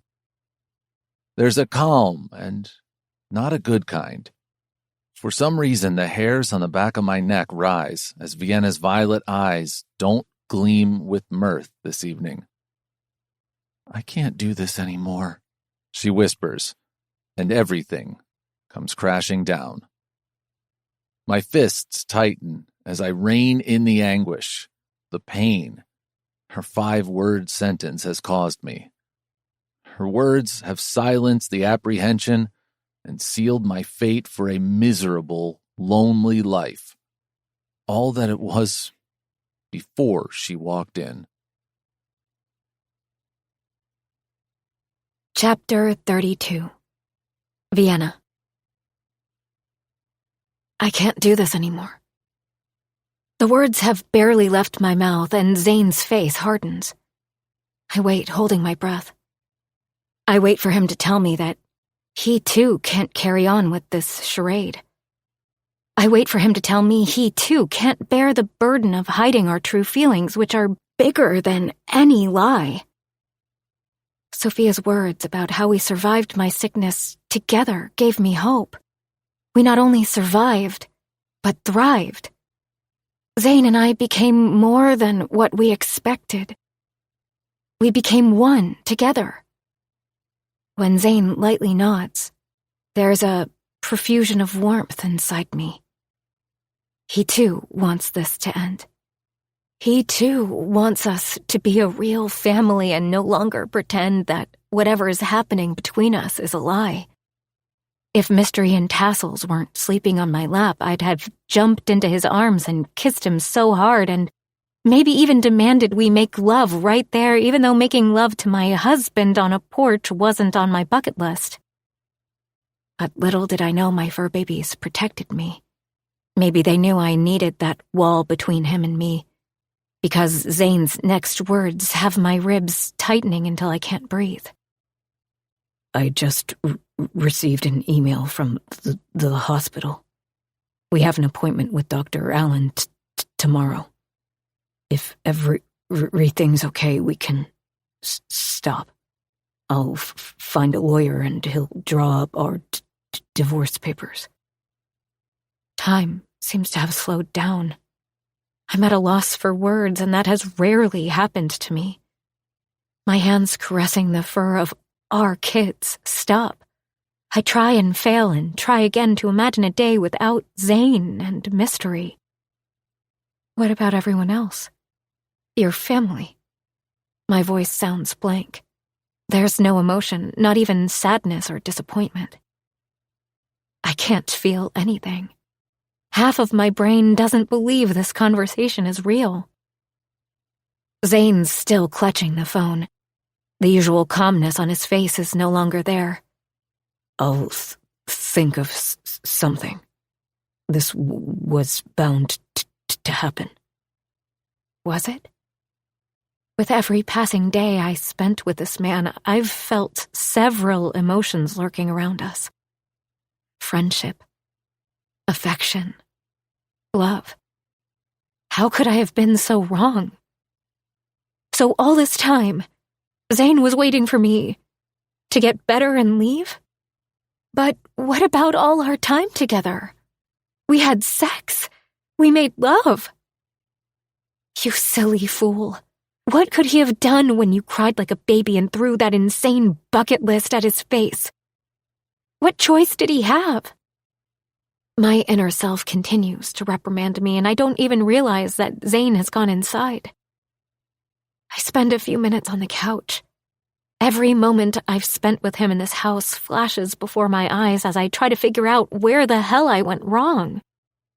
When the cold air hits my face, I place a kiss on Tassel's and Mystery's heads before opening the door to the living room. My feet come to a halt at the sight of freshly filled food and water bowls. One day I told Zane that even though they can't see color, we should at least try to make their food look pretty. So I placed 3 black kibbles in the form of eyes and a nose and then made lips with a string of pink-colored food. Since that day, our kids always have a smiling face on their food bowl. But today, my lips don't curl up at that sight. Instead, I bite them back, trying to bury the sob within. Shit, V. If this feels like someone has ripped my heart out of my chest now, how will it be when I leave this house with my luggage and Tassel's carrier? I plod inside, and for a brief second I hesitate at the landing before the 2 bedrooms. Since our return in Cherrywood, Zane and I've spent every night in his bedroom. We've talked, made jokes, and shared our fears, kisses, and secrets in each other's arms. I can't believe all that meant nothing to him. As much as I try, I can't feel anger toward him. I wish I could know what he's thinking. Giving one last look to his closed bedroom door, I walk inside the guest room, which feels foreign and cold. I get under the covers, and as soon as I rest my head against the pillow, tears spill from my eyes. Silent tears run down my face and get absorbed in the beige pillow covers. I cry for the love that wasn't mine. I cry for the life that was just a lie. A dark thought enters my mind, and I pray. I pray and I beg for it to leave me, but it stays. My hand goes inside my Christmas pullover and rests over my aching heart, which is praying furiously. I shake my head at my stupidity, but my heart begs to the universe. Please let my reports be bad tomorrow. This is the only way I can keep my Zane. Zane and I reached the hospital half an hour earlier than our appointment. The silence in the house was too much to bear, and I'm sure Zane felt it too. When it's our turn, a nurse guides us into Dr. Allen's room. Mr. and Mrs. Teaker, I have good news. Dr. Allen hands me an envelope. Your last MRI is clean, Mrs. Teaker. The surgery was successful. I'm really happy that everything worked well with your trip to Europe. His lips twitch when he says, I don't believe in coincidences. But then I see cases like yours. You went on a honeymoon and were able to find an expert surgeon like Dr. Burned. His chuckle does not reach my heart. As stupid as it sounds, I haven't forgotten about my prayer from last night. In some hidden corner of my heart, I was wishing my report wouldn't come back clean. I know it's a lot to take in. Dr. Allen misunderstands my hesitation. But you and your husband can now enjoy life as usual. Of course, we would like to see you every now and then to make sure everything is working smoothly. But for the most part, you can forget the past few months of your life. He doesn't know that I could never forget these last few months. You can also collect your latest reports from the nurses' station. They should have already prepared everything for you. Zane's phone vibrates once more. It's been going off since we entered the hospital, and like every other time, he ends the call with whoever's on the other side. You can take it, I tell him, motioning toward his phone as we step into the hospital lobby. I'll collect the reports and meet you outside. Zane peers at me, giving me the same look he's been giving me since I met him in the kitchen this morning. I think he's about to say no when the phone buzzes once more and he looks down, shaking his head. I'll be right back.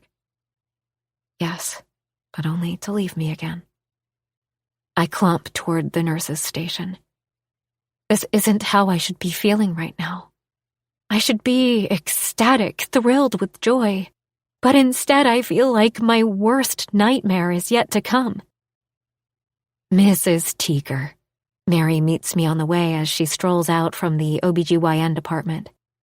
How are you doing now? I'm well. Dr. Allen told me everything was good with my tests. I smile as the nurse almost hugs me and then sobers fast and pats my hand. I'm here to collect my reports. I squeeze her hand before taking a step toward the counter and giving my name to a male nurse. We have everything ready, Mrs. Teaker. He slides a huge envelope toward me when I hear a familiar baritone voice. Thanks, Mary. We'll see you in a few weeks, Xander says, and my body freezes completely. I close my eyes, hands by my sides, hoping, praying.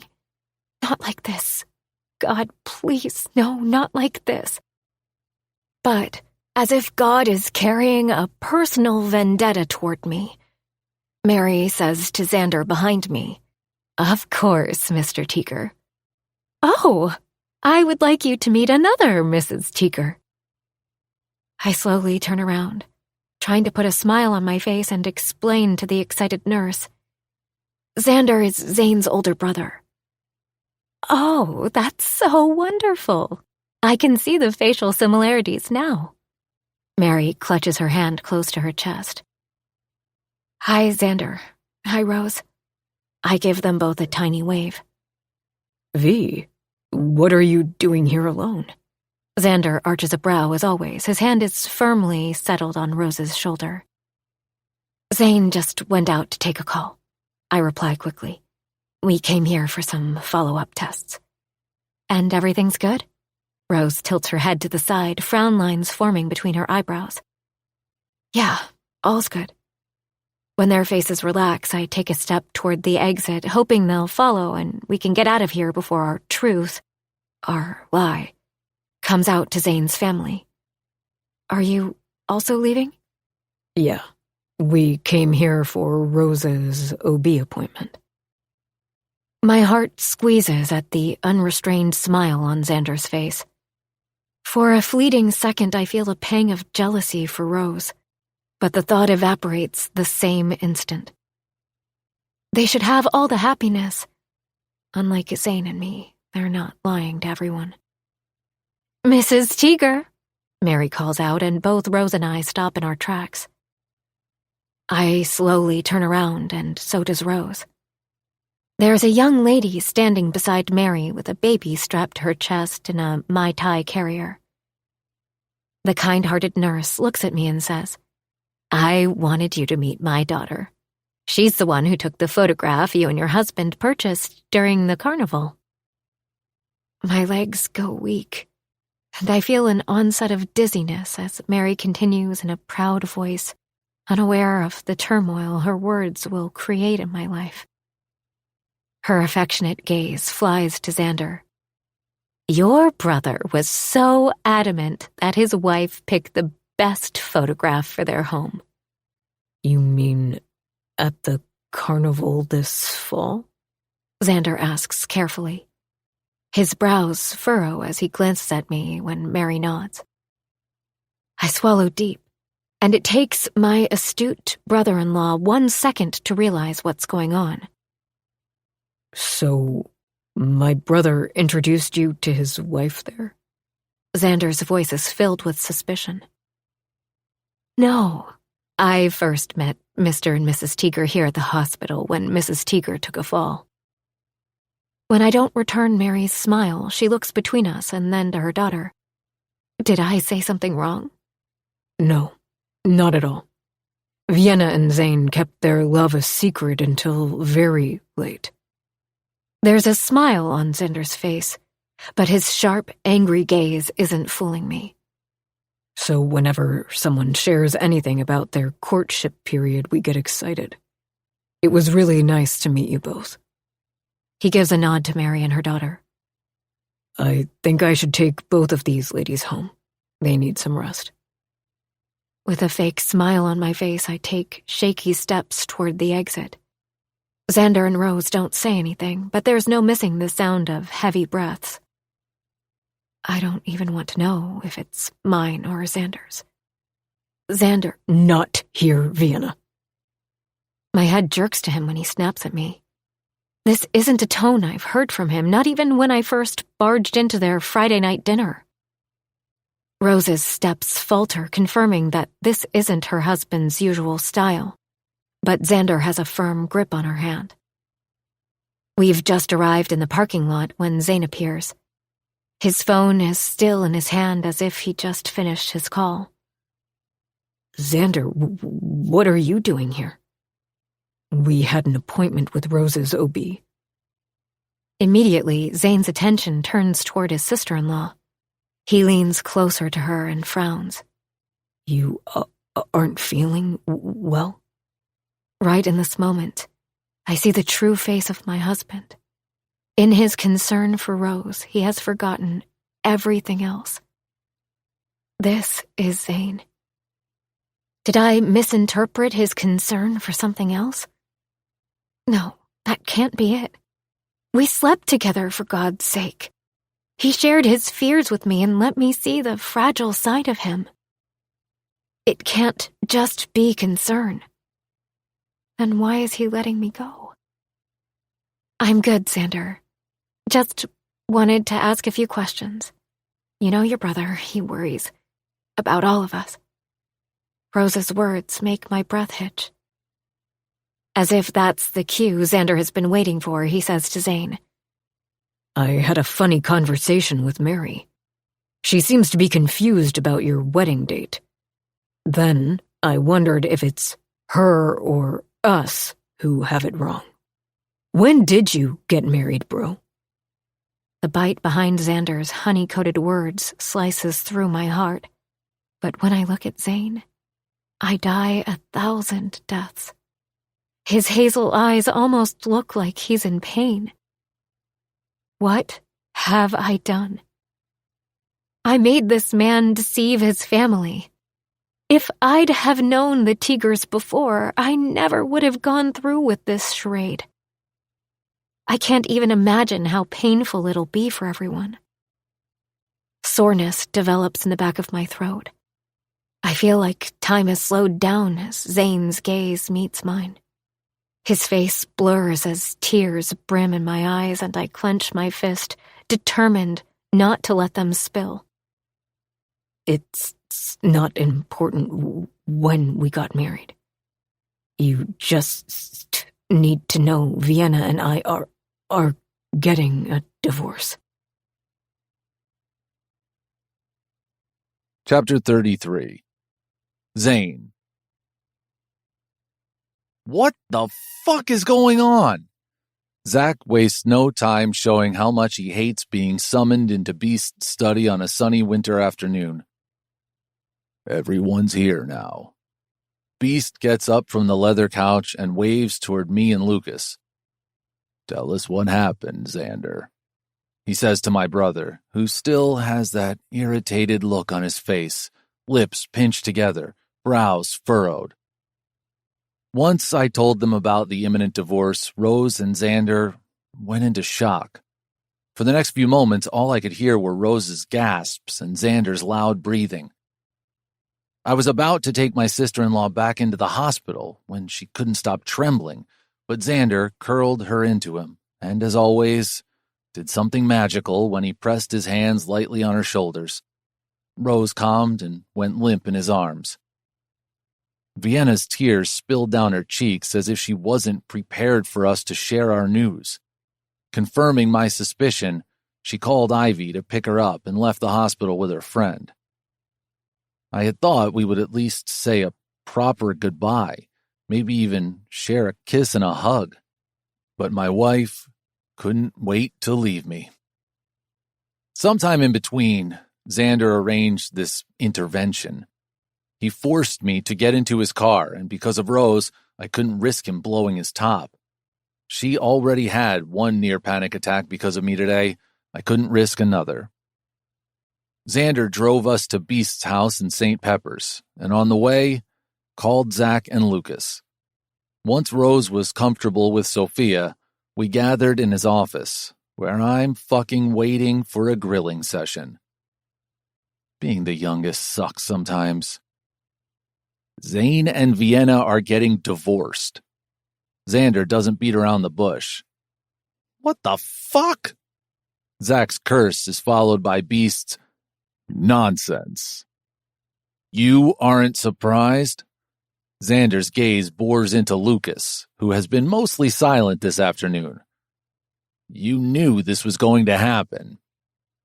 My empty stomach fucking quivers at Xander's remark. What are you saying, Xander? How would Luke know? And what sick joke is this? Zach takes a step forward, squeezing himself between Beast and our elder brother. My skin prickles as 3 pairs of eyes bore into me and Lucas. Xander's right. I knew something like this could happen. Lucas's voice is calm, and unlike everyone else, his breathing isn't labored, but measured, something I'm sure he learned in his Navy SEAL training days. Of course you did, because you knew this was a fake wedding. You knew she was marrying him for money. She didn't marry me for money. I'm on my feet in a rush. Anger like I've never experienced infiltrates my insides as my brother's words rip my heart out. Did she not marry you because she couldn't afford her hospital bills once she was diagnosed with a tumor, much before your wedding? Every word from my brother's mouth feels like acid dripping on my raw wounds.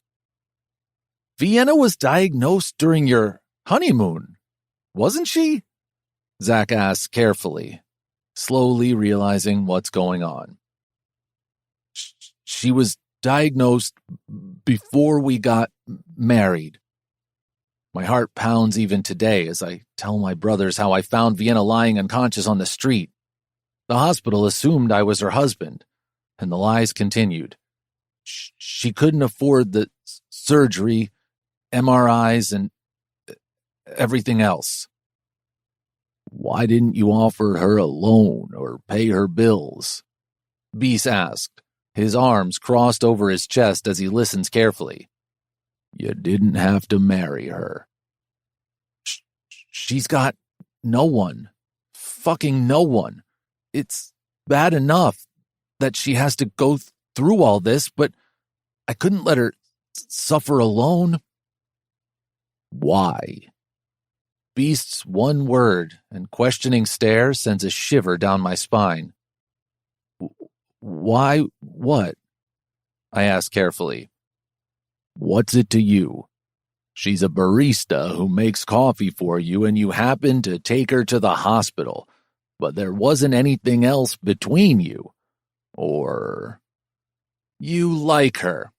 Zach's eyebrows raised to his forehead. You liked her even before. Lucas, you fucking knew everything, didn't you? Xander doesn't wait for Lucas to reply. And you let him go through with this stupidity. I'm not a kid. My nails dig into my palm. Zane is an adult. He has the right to choose who he wants to spend his life with. Lucas and Xander continue shooting daggers at each other as if it isn't my life they're discussing. Of course, you of all people would have no problem in this relationship. A touch of confusion slices through my anguish when Lucas's fists clench, and for the first time this evening, I notice a chink in his calm armor. What the fuck does that mean? I ask. A look passes between Xander and Lucas before my brother shakes his head.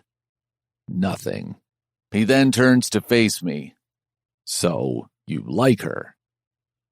Like would be an extreme disservice of my true feelings for my wife, but there's no reason for anyone to know them.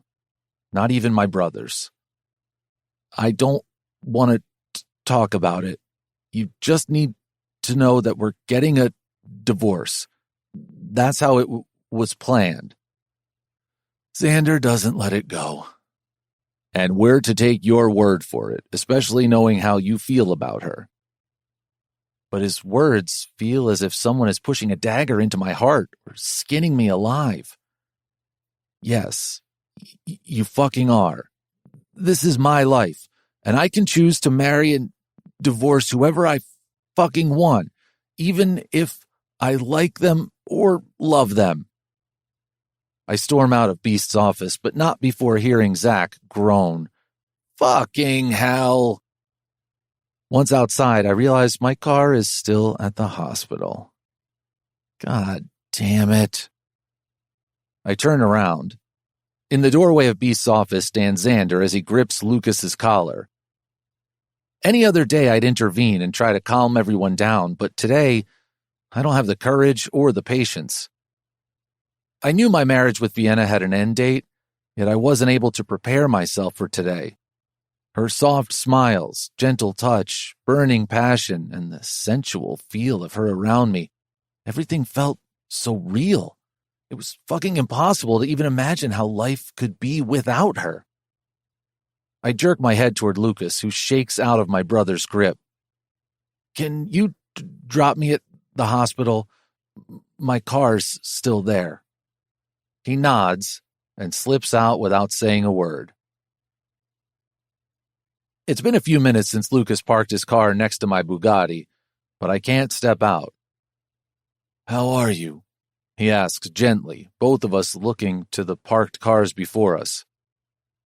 On the outside, I sense a black cloud surrounding me. I feel it'll slowly swallow me, and I'll never see the light again. My mouth dries, and Lucas hands me a water bottle. I take a few gulps and hand it back to him. On the inside, I feel as if there's acid flowing through my veins instead of blood. It itches. It burns. It hurts. My head hits the headrest and I close my eyes. Vienna's face floats before me, the wide grin on her face the day I first ordered her coffee. Lucas grabs my shoulder and I turn my head to look at him. Concern takes over his face as his eyebrows draw together. What did Xander mean when he said you wouldn't have any problem with this? He opens the door and walks out, strengthening my suspicion that had been brewing over all these years that Xander knows something about Luke that no one else does. What did he mean, Lucas? I walk closer to him. How the fuck would I know? Your brother has a habit of hitting the ceiling when things don't go as he expects. The bitterness in his voice doesn't surprise me, really. Xander and Lucas always had a strenuous relationship. You know that's not true. Xander worries too much. He just wants to protect me, Vienna. You. Lucas turns to face me. You're a good person, Zane. Maybe the best person I've ever known. His hands press down on my shoulders. He searches my face, and I'm sure it isn't difficult to read. Somehow, I could never learn the art of hiding emotions. You love her. I duck my head, and Lucas's hands drop. I'll go home. I need to check up on Mystery and Tassel. Would Tassels still be at home? Or did Vienna already pick him up? Do I still have a chance to wish my wife a proper goodbye? Chapter 34. Zane. My pulse speeds up when I reach the cabin and find Mystery and Tassels lying on the porch recliner. Hope builds inside me, and for a fleeting second, the black cloud fades. I pull open the main door, hoping to find Vienna in the kitchen arranging our dinner and decorating it in one of her styles. But anxiety crawls back into my chest when I find the kitchen in the same state as we left it this morning. The 2 Mr. and Mrs. coffee mugs that Vienna found in a flea market are still sitting on the counter, as we left in a rush. My feet shake as I make my way to my bedroom, hoping to find her bundled in her purple comforter. But she's nowhere. I'm about to check the backyard when my cell phone vibrates. Wife, can you please keep Tassels with you for one night? I'm staying at Ivy's, but I'll pick him up tomorrow morning. You don't have to wait for me. I'll use the key hidden in the porch. She isn't here. My feet halt as I clomp toward the porch. When I flop down onto the couch, Mystery and Tassels curl up beside me. She isn't here tonight, so you want me, I say out loud, and a pained chuckle escapes me. I look out to the tiny lights in the mountains of homes located far away, of cars traveling on the winding roads. Vienna and I've spent so much time on this porch. Sometimes we talked about nonsense, and sometimes we shared our fears and our truths. I thought all of that meant something to her. I didn't know she was just filling the time. She was never mine. But even then, I can't make myself be angry with her. I'm thankful she showed me the kind of love I could never experience otherwise. My eyes open when a freezing chill runs through me. God damn it, why the hell am I sleeping on the porch? Thank fucking God I left the door to the living room open, otherwise our kids would be freezing like me. Our kids. Fuck, Zane, you're screwed. I rush inside, teeth chattering, hands freezing, and still in my suit jacket and slacks, I get under the covers. My head hurts, and my stomach churns as nausea hits me. Something rings once again, disturbing my sleep. I sift through the pocket of my jacket, tangled around me when the bell rings again. It's the doorbell. I groan before shifting on the bed. I clutch the soft comforter, which still smells of lilac and coconut. When I open my eyes, I notice the purple fabric around me. Shit, I slept in the guest bedroom. I bend my head forward and sniff the soft smell once again, reminding me of Vienna. Her skin, The doorbell rings once more. I can't fucking have her, even in my imagination. Dragging my sorry ass out of bed, I plod toward the main door. I'm sure it's Xander checking up on me. I hope I can hide this feeling of awfulness. My head hurts as if several drummers are having a live concert inside my skull. My mouth feels dry and my tongue is heavy, alerting me of an oncoming fever. But when I open the door, I come face to face with Ivy. Her eyes widen when she takes me in. My disheveled state must have startled her. Hi, Zane. We thought you'd be at work already, but then I saw your car outside. Fuck, what time is it? Yeah, I was just leaving. Her gaze drops from my face to my crumpled clothes. I mean, after I freshen up. How can I help you? She shifts on her feet. I'm here to pick up V's stuff and tassels. My gaze jumps from her face and I look behind her, trying to find... She isn't here. Ivy whispers. She's resting at home. Something happened? My pulse shoots up. Is she not feeling well? I should call Zane. Ivy grabs my hand and immediately her hand tightens around my wrist. You're burning up. I'm fine.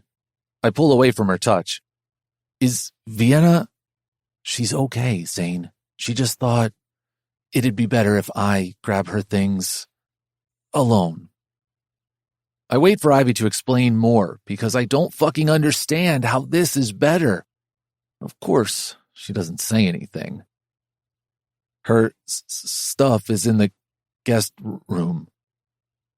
I give way to Ivy before walking into the kitchen and grabbing 2 Advil from the medicine cabinet. After gulping them down with some cold water, I go to Mystery and Tassels sleeping on their dog beds next to the cold fireplace. Why didn't you wake me up? I lower myself on the ground and run my fingers through their fur. While Mystery closes his eyes, enjoying my touch, Tassel's ears perk up, turning left and right as I move my hand. It was nice knowing you, buddy. Mystery and I are going to miss you a lot. Don't give your mommy too much trouble. She's recovering and needs lots of rest. My next words stop in my mouth when I feel someone's presence behind me. I packed her stuff. Ivy waves to the red luggage, not meeting my eye. Can you please put Tassels in his carrier? He's not so good with me. The dogs start to wail as soon as Ivy and I take Vienna's luggage outside. It's as if they know this is the end. The end of their friendship and our happiness. My heart fucking breaks when Mystery tries to push his mouth through the bars of Tassel's carrier. Mystery boy, let him go. His barks and groans are all too much for me. I understand his pain and his anxiety. Ivy's eyes water as she watches them. I'm really sorry it didn't work out. She then hugs me, squeezing me tight. I'll really miss you, Zane.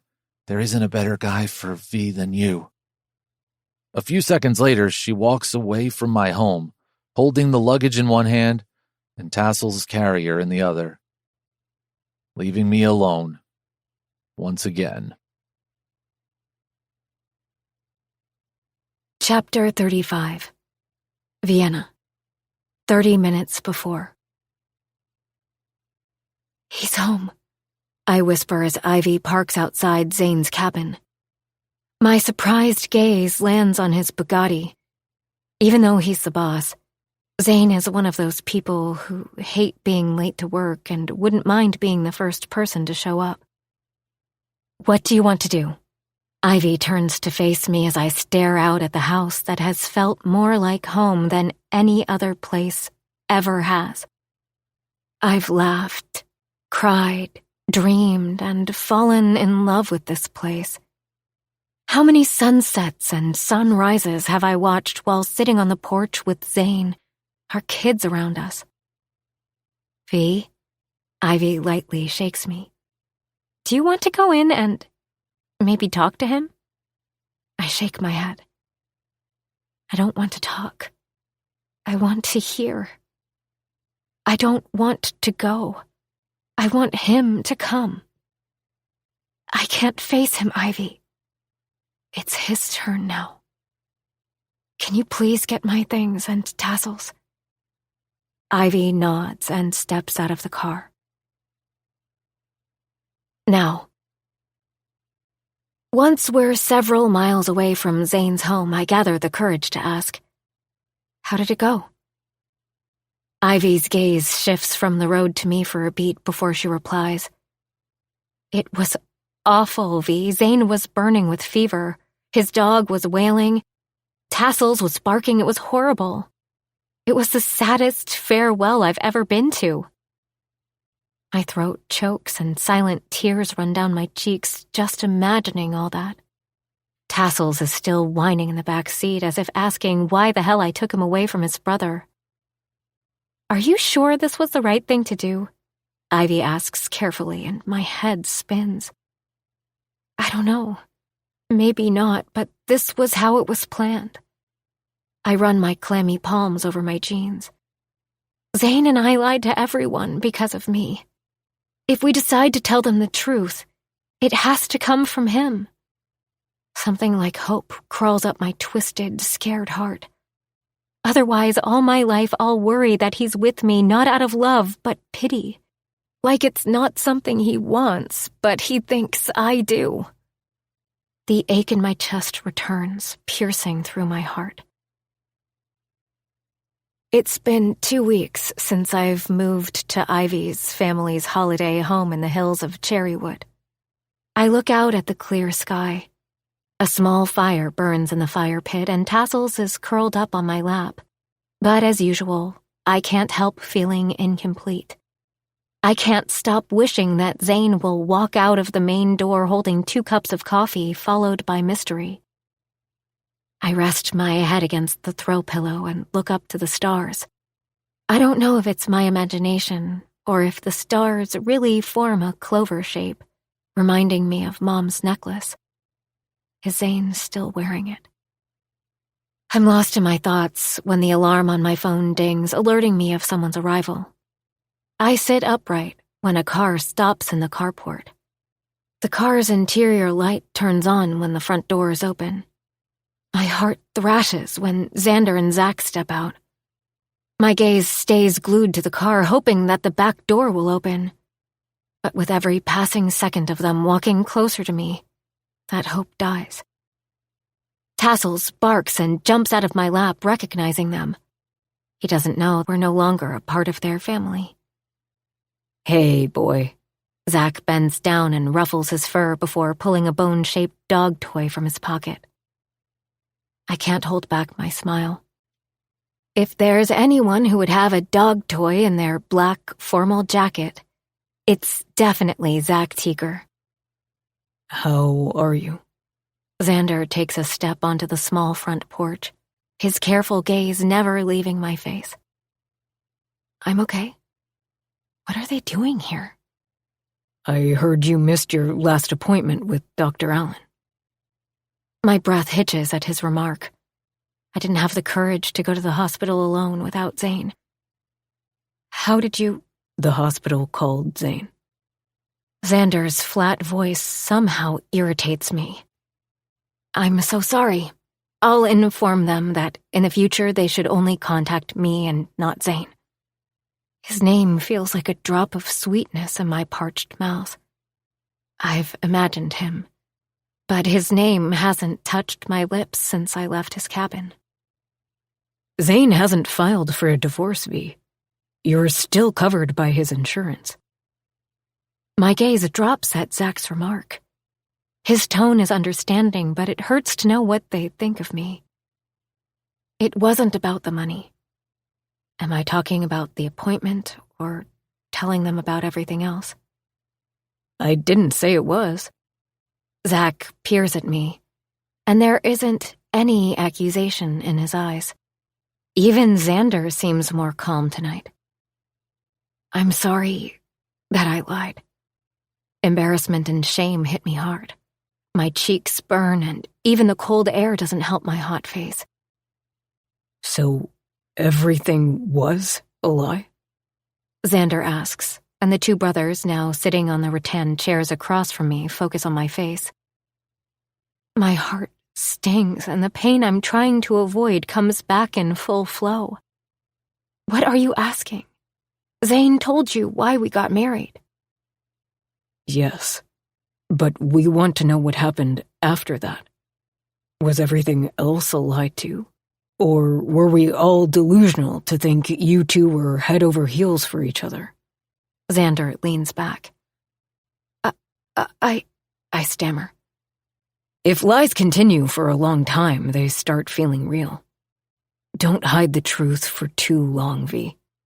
Don't forget the difference between the truth and the lie. Zach says as I struggle to find the right words. My gaze jerks up to his face. What if the truth isn't just mine to share? My voice trembles. We just want to hear your story, Xander says carefully. I don't know what you want me to say, Xander. But yes, I love your brother. I love him with my every breath, with my every heartbeat.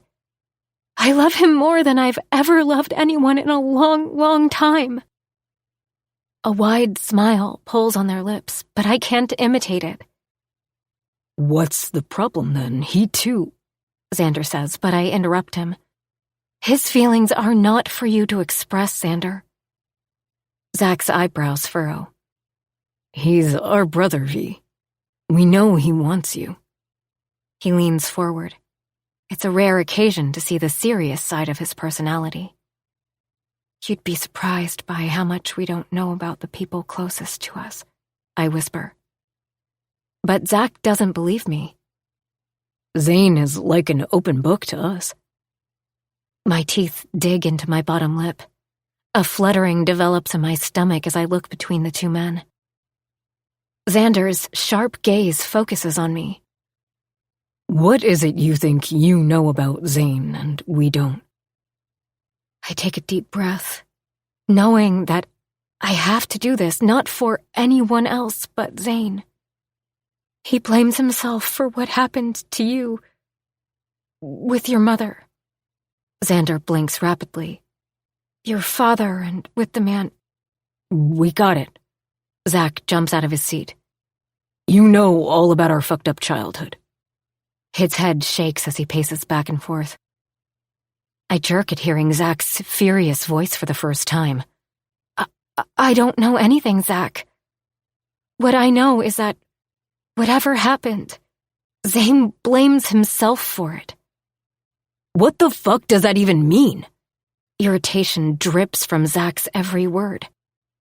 He thinks if he wouldn't have fallen sick so often, your parents would still be married. You wouldn't have had to suffer the pain you went through. He has so much guilt. My throat suddenly feels as if I've just swallowed hot coal. For something he didn't do. Zach drops down in his seat. I feel the pain radiating from them. Xander grips the arms of his chair. Disbelief, guilt, anger, and regret flashing on his face. I told him he should talk to you both, but as always, Zane kept his pain hidden for everyone else's happiness. A flicker of understanding and affection shines in their eyes as they both look at me before meeting each other's gaze. And that's why I can't be the first to express my feelings. I'll never know if he accepted me and my love because he feels the same or because he thinks he shouldn't turn me down. Distaste fills my mouth at the thought of taking advantage of Zane more than I already have. Thankfully, his brothers don't disagree as I continue. This doubt will seep into our relationship. And that'll be much worse than a fake marriage where I lied to everyone. Believe me when I say, I want Zane more than anything else in my life, but this time, I want to be with him for the right reasons. I've taken a few days off from the cafe, and it's been 3 days since Xander and Zach visited me. I'm in the kitchen planning to prepare a bowl of granola for breakfast when the doorbell rings. I'm surprised to find Zach leaning against the doorframe with a paper bag from Cakes for All swinging in his hand. Hey, what are you doing here? I brought breakfast. Zach takes a step forward, forcing me to step back before he saunters inside, coolly. He acts as if he brings me breakfast every day, and I'm not someone who lied to him and his family. It's tart week at the bakery. Zach's eyebrows wiggle as he opens the pastry box, and beautiful fruit mini-tarts make an appearance. Hope is so talented. I'm pulled to the kitchen counter by the delicious magic. She sure is. Zach takes a huge bite of one before offering the box to me. I grab 2 napkins from the cupboard and hand one to Zach before picking a mini-tart from the box. Why are you here? I look up after taking a bite of the heavenly sweet. Zach dusts his hands, but his sharp gaze never leaves me. You're still my brother's wife. His head cocks toward the engagement ring and wedding band still on my finger. Until the divorce. My heart pitter-patters at the thought of taking off the rings. Once again, I remind myself that Zane might never come back to me, and I try to fight against the sinking feeling that continues to grip my lungs. I'm told that today is your appointment at the hospital for a follow-up. My head jerks to Zach. How does he know? Zane asked Hope if she could accompany you until I stop being an inconsiderate dimwit. Ignoring my appointments, my health, would mean disrespecting everything and everyone who was hurt by my lies. I shake my head, hiding my embarrassed face, and murmur, I wasn't planning to miss it today or in the future. You can tell. Zane's name remains buried in my chest, and I don't try to force it. Zach looks at me for a second longer, then he slowly nods. But I'm here today. His lips slowly curl up. Give me the pleasure of escorting a beautiful lady to the hospital. I can't hold back my smile at his cheesy words. How are you and Zane brothers? He's so hesitant and careful. Heat burns my cheeks as I realize how Zach could be interpreting my words. I mean... It's okay, V. A ghost of a smile touches his lips, and then softly he adds, A man is hesitant only in 2 cases. If the girl isn't his, or if it's new to him and he doesn't want to hurt her. My breath sticks in my throat. Is Zach trying to tell me something? But he looks away the next moment, staring at his wristwatch. You should get ready or we'll be late. He picks up another tart and then grins at me. Meanwhile, I'll help myself to another piece. Chapter 36. Zane. I glance at my phone once more. 11:59. The digital display mocks me. It feels as if time is standing still. I'm looking at the same digits for the 3rd time. I close my eyes, and finally the fucking alarm rings. I shut it off and dial Zach. What took you so long? He chuckles. Shut up. How is she? There's a pulsing in my temple, pounding in sync with my throbbing heartbeat. Calm down, Zane, she's good. Dr. Allen is very pleased with her progress. Zach's words slowly bring my heartbeat to normal. Did she ask? Do you really want me to answer that? He interrupts and reminds me, don't forget we're meeting at rendezvous tonight. And what is this about? Xander group texted Zach and me last night that he'd like to go out for drinks. He didn't say more, but I don't have to be a genius to guess that my brothers want to check up on me. Just some brotherly bonding between us, like old times, Zach chuckles. Is it my imagination or do I sense a whisper of strain behind his lighthearted remark? I'll see you there. The call ends and my thoughts go back to Vienna. What is she doing right now?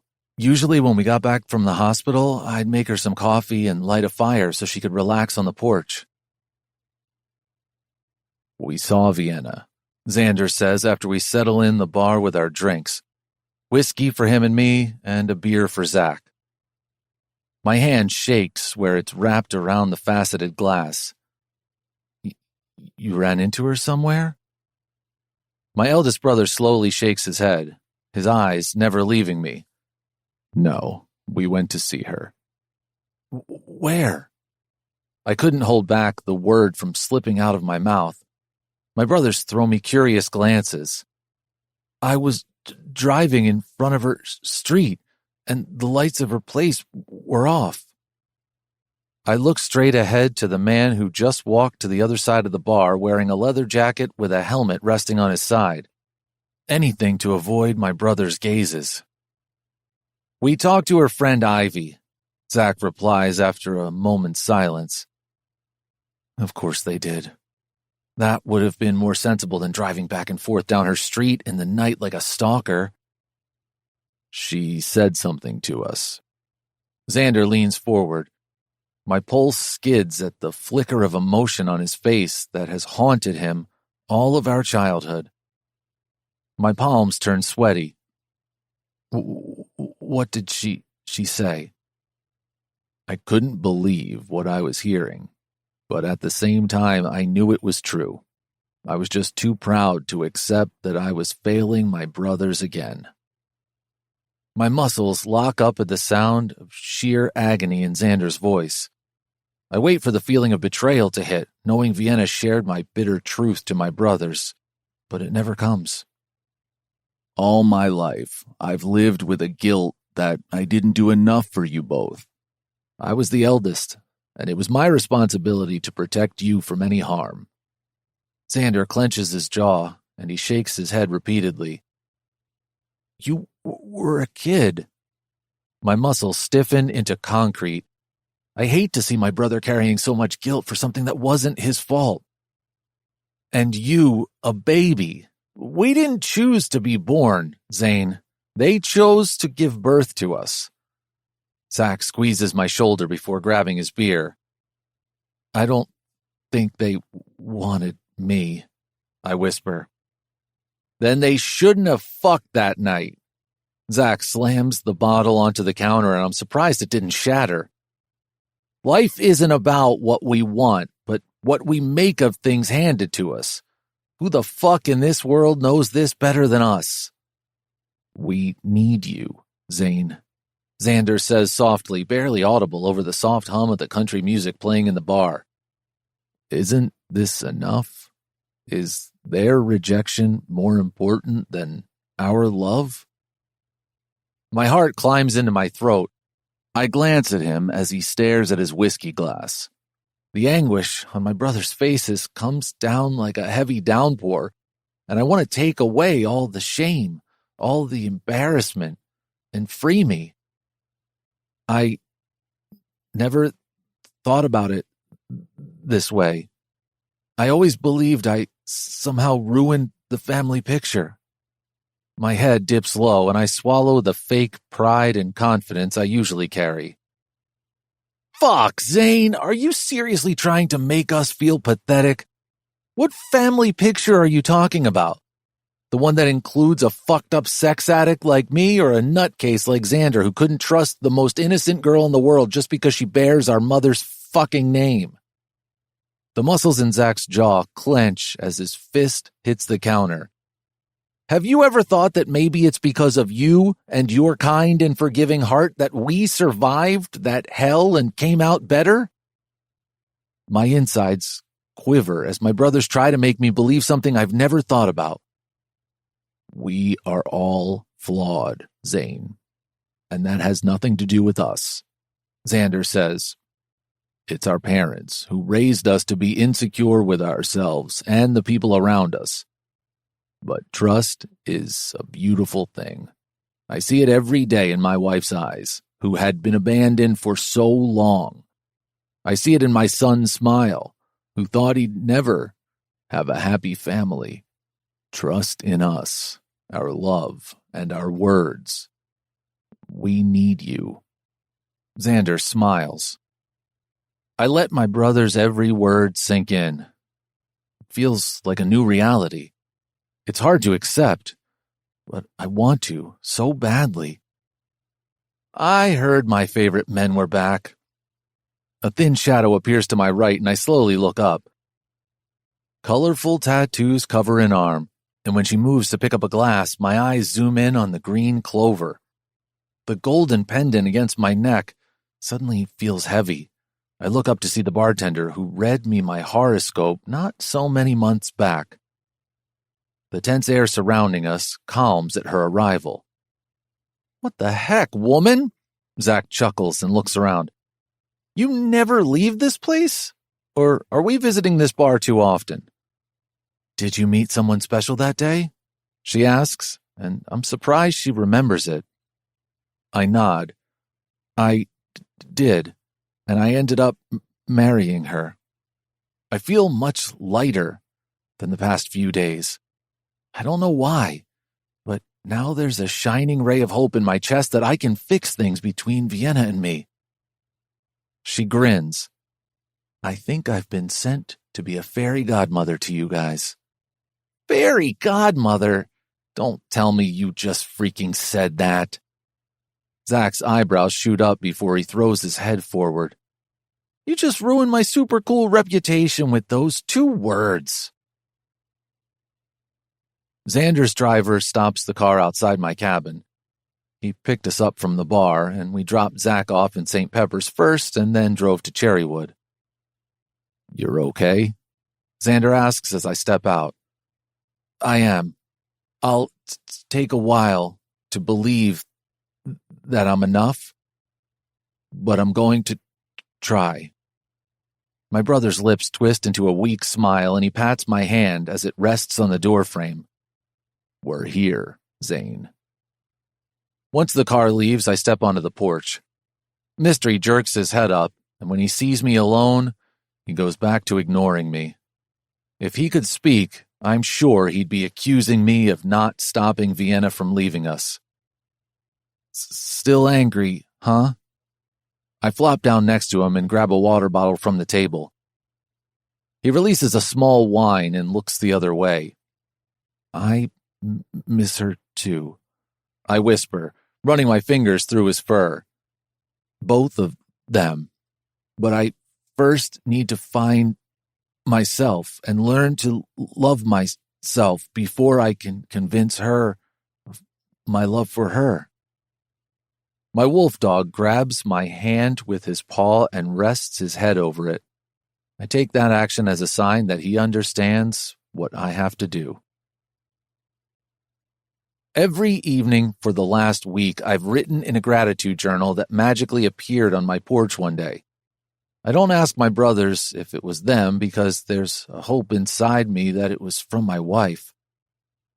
Yesterday, Vienna had another appointment with Dr. Allen. It was Xander who took her this time. I received an email from the hospital with her reports. They told me the patient insisted upon it and gave her consent. Everything tells me she's waiting for me, but with every passing day, the struggle of showing her that I love not only her, but myself too, becomes bigger. I feel like time is slipping away. My phone buzzes, and it's an email from Rick. He sent me the final slides for the presentation my medical team has put together for a local conference. I turn on my laptop and sift through the slides of a keynote talk prepared by my competent research staff. On the last page, there's a list of potential names for the presenter. As always, my team has mentioned my name, Dr. Z. Teeger, in the first spot. All these years, I've ignored it. I don't know if they continue to mention my name out of respect or they're waiting for me to show some courage. As I go through the slides, irritation continues to itch my insides. It stays when I send the notes back with my feedback, and even when I come to my bedroom and slip under the covers. "Boss, have you finalized the name of the keynote speaker?" Rick enters my office holding 2 mugs of coffee. Fetching me coffee isn't part of his job description. It's also not something I'd ever ask him to do. But he isn't a fool and definitely noticed Vienna's absence the first day in the cafe. I still order lunch from the steamy beans for my team, but there's never a coffee mug for me with my wife's lipstick mark on it. To somehow compensate for that in his own way, Rick gets me a coffee cup every day around lunchtime. "Not yet." I gulp the plain black Americano, which reminds me of my Vienna's absence once more. Is everything all right? I nod, trying to ignore the heat of embarrassment rising on my face. He gives me a long look and is already turned away when I clear my throat. Rick glances at me over his shoulder. Are you all right, boss? I'd like to... I'll be the keynote speaker this year. I grip the leather of my chair under the table. Rick swiftly turns on his heels, a wide smile on his face. The team is going to be thrilled. Really? My eyebrows shoot up. I was expecting surprise and even shock on his face, and not this expression of elation. Yes! He flops onto the chair opposite mine. There's a reason your name is on top of the suggestion list for every keynote. People would love to hear the opinions of Dr. Z. Tiger in his own voice. Chapter 37. Zane. I look down at my notes for the 10th time since I entered this conference hall. The event is organized in one of the grand hotels in Cherrywood. My hands sweat as I rearrange the cards. My brothers are seated on either side of me in the front row, and my team is sitting immediately behind us. This event is organized by one of the leading health startups that Elixir Inc. is in the process of acquiring. One of the co-founders steps up on the stage and welcomes everyone. When they call my name, I straighten my jacket and get up. Xander and Zach give me a nod. A small, professional smile stays on their lips as several camera flashes shine in our direction. But I don't miss the hint of concern and worry in the eyes of my brothers. My heart thumps loud, in sync with every step I take toward the raised stage. I get behind the dark wooden podium and arrange the flashcards before picking up the laser pointer. My chest twists as the familiar fear clouds my thoughts. What if I can't even get a word out? Even my thoughts stutter, and that terrifies the hell out of me. There's an absolute silence in the hall as everyone waits for me to start, and I wonder if they can see me quivering. I look up, and when I glance at my brothers, there's realization in their eyes. They know I can't fucking do it. Fuck. What the hell have I done? Sweat trickles down the side of my face to my neck, going inside my collar until I feel something cold around my neck. The clover pendant sticks to my moist skin, and I take a deep breath. I'm doing this for her. For us. As you know, I start forcing air into my lungs. I don't give talks. With a trembling hand, I grab the water glass and take a large gulp. You might have already guessed the reason for it. It'll take me twice the amount of time. I'm surprised when no one leaves the room, but simply sit still, waiting to hear me. But someone once told me that I just have to find one person in the crowd who will listen to me. And tonight, I'm hoping you'll be that person for me. I say the words Vienna said to me while we were in each other's arms, lying in bed in her namesake city. Everyone claps, and my heart rate calms until it shoots through the roof when the main door opens. Before my eyes, she walks in.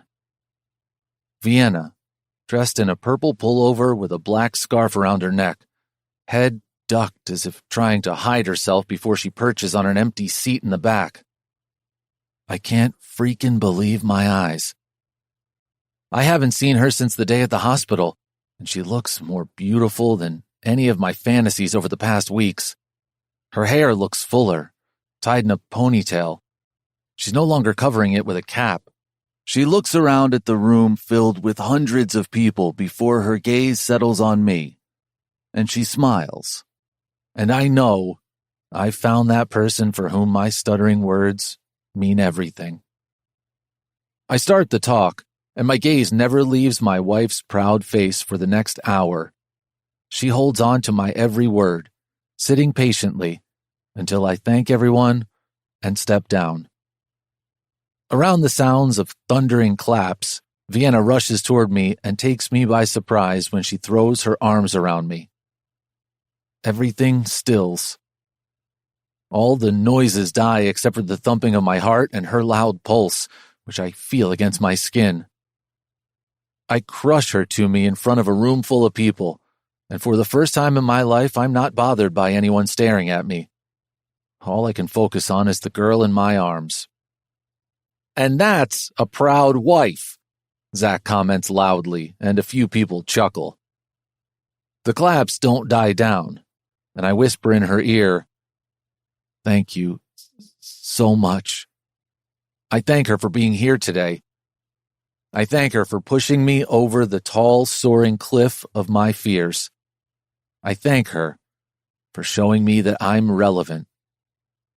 The claps continue as I carry my wife, still pressed close and her feet dangling off the floor, out of the hall. When I look back, there are proud grins on my brothers' faces before the door shuts behind us. I swiftly jump into the waiting elevator, eager to be alone with her. Her feet touch the floor of the rising car, but she doesn't pull away from my arms. Her head rests against my chest, and her hands lock around my waist. We step out of the elevator, and I lead her into the suite Zach reserved for the day. "How are you here?" I hold her beautiful face in my hands as soon as the door closes. "Xander called me last night and told me you were doing this." The wide smile on her face inflates my chest. "I'm so proud, Zane. You were amazing up on that stage. I couldn't have done it without you." I grab her hand. I want. We both start together and then stop at the same time. "Let me go first." Vienna's hands land on my waist, and I feel her light touch everywhere in my body. I place a finger on her lips and shake my head, unable to hold back my smile at the irony. I never thought there'd be a day when I'd argue with someone for letting me speak first, but I need to do this. Tears shimmer in her lavender eyes, and images of us together flash before me. Thank you so much for coming into my life and filling it with beautiful colors of love. Thank you so much for showing me my worth. Thank you so much for waiting for me while I gather the courage to be man enough for you, for the both of us. Her soft hands drift up, and she brings my face lower. Her forehead rests against mine. Zane, you were always more than enough for me. You were beyond my every childhood fantasy when I dreamt of a prince. And thank you so much for everything you did for me. I love you, Zane Teager. My breath skitters, heart clenches, as the words I've waited to hear for so long leave her mouth. I love you, Vienna. My first, my last. The rest of my words muffle as she peppers my face with kisses. Her soft lips trail down my forehead to the sides of my face before they press on my jawline, and finally, she captures my lips with hers. She continues her magic, and then abruptly pulls back. Her eyes are wide as she slowly asks, I'm your first girlfriend? My skin feels hot, but I don't hide from her anymore and slowly nod. Though you were first my wife, then my girlfriend. She doesn't return my smile and continues to look at me with wide, shocked eyes. You've never been with anyone before me? I mean, not even a one-night stand, a casual... I bite my lip and shake my head. I never had a relationship before you. Not even a fling. She releases a gasp, slowly making me self-conscious. Is that so hard to believe? Is it hard to believe that a hotshot billionaire like you was a virgin before we got hitched? Holy fuck, yes, she screams and jumps into my arms. My lips curl watching her breathing accelerate. You know you're a rarity, Zane, right? I want to be yours and nothing else. That you are, husband, and I'm not going to spend any more time apart from you. And with that one sentence, every remaining cloud of self-doubt clears. My heart has never been fuller. Fuller of love, life, and thrill. There's a renewed energy that surrounds us, and the way she licks her lips and her glossy eyes graze me head to toe. I know she feels it too.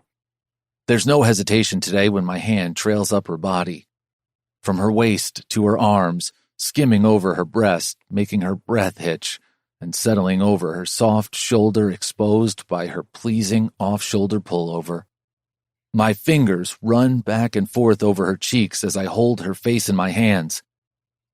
There isn't a sliver of space between us. I miss you. My words came out on a ragged breath. Your laugh. My thumb grazes her lips and she presses a kiss on top of my finger. Your smile. My lips hover over hers. Your taste. Your kisses. And because I want to miss nothing, I kiss her. I kiss her because she's mine.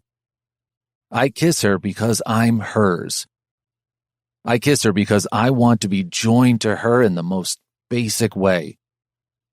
She sighs against my mouth, proving to me that she too has missed this, missed us. I tug on her bottom lip with my teeth and she groans, which is audible only for a beat before I dive back in. Our mouths open at the same time, our tongues colliding like they were waiting for just this moment all day. She releases a moan, and her hips jerk against mine. My erection presses further into her belly. I grab the hem of her pullover and yank it over her head. Her beautiful tits hidden behind the matching periwinkle lace bra look ravishing. I waste no time unhooking the front clasp before bending forward. I suck on her nipple, and Vienna's whole body arches forward. God, Zane, she moans as she grabs the back of my head, keeping me close to her. I'm going nowhere, sweetheart. She withers in my arms as I nick her soft skin. I can't wait any longer, she whispers as one of her hands comes forward, trails down my suit jacket, and rests on my belt buckle. I drag my lips up to her ear and bite her earlobe, causing another shiver to run down her body. Me too. I grab her hand and pull her more into the room. We stop under the golden light, and my gaze lands on the small scar over her hairline, a reminder of her surgery. The haze of lust lightens for a second. How are you? She notices my gaze and lightly pats the soft skin. I'm all good here, but I'm soaking wet down there, waiting for you to take me. My mouth dries, shocked at her one-of-a-kind reply, and I burst into laughter.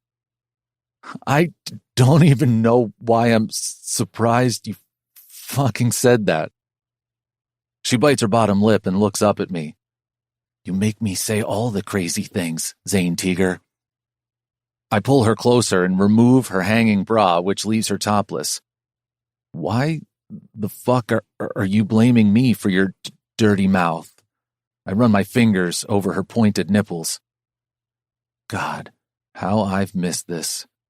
This intimacy, this playfulness, this happiness. She closes her eyes and whispers, Why the fuck are we still talking? I unhook her jeans and shove them down, which is soon followed by her panties. You are going to be the death of me.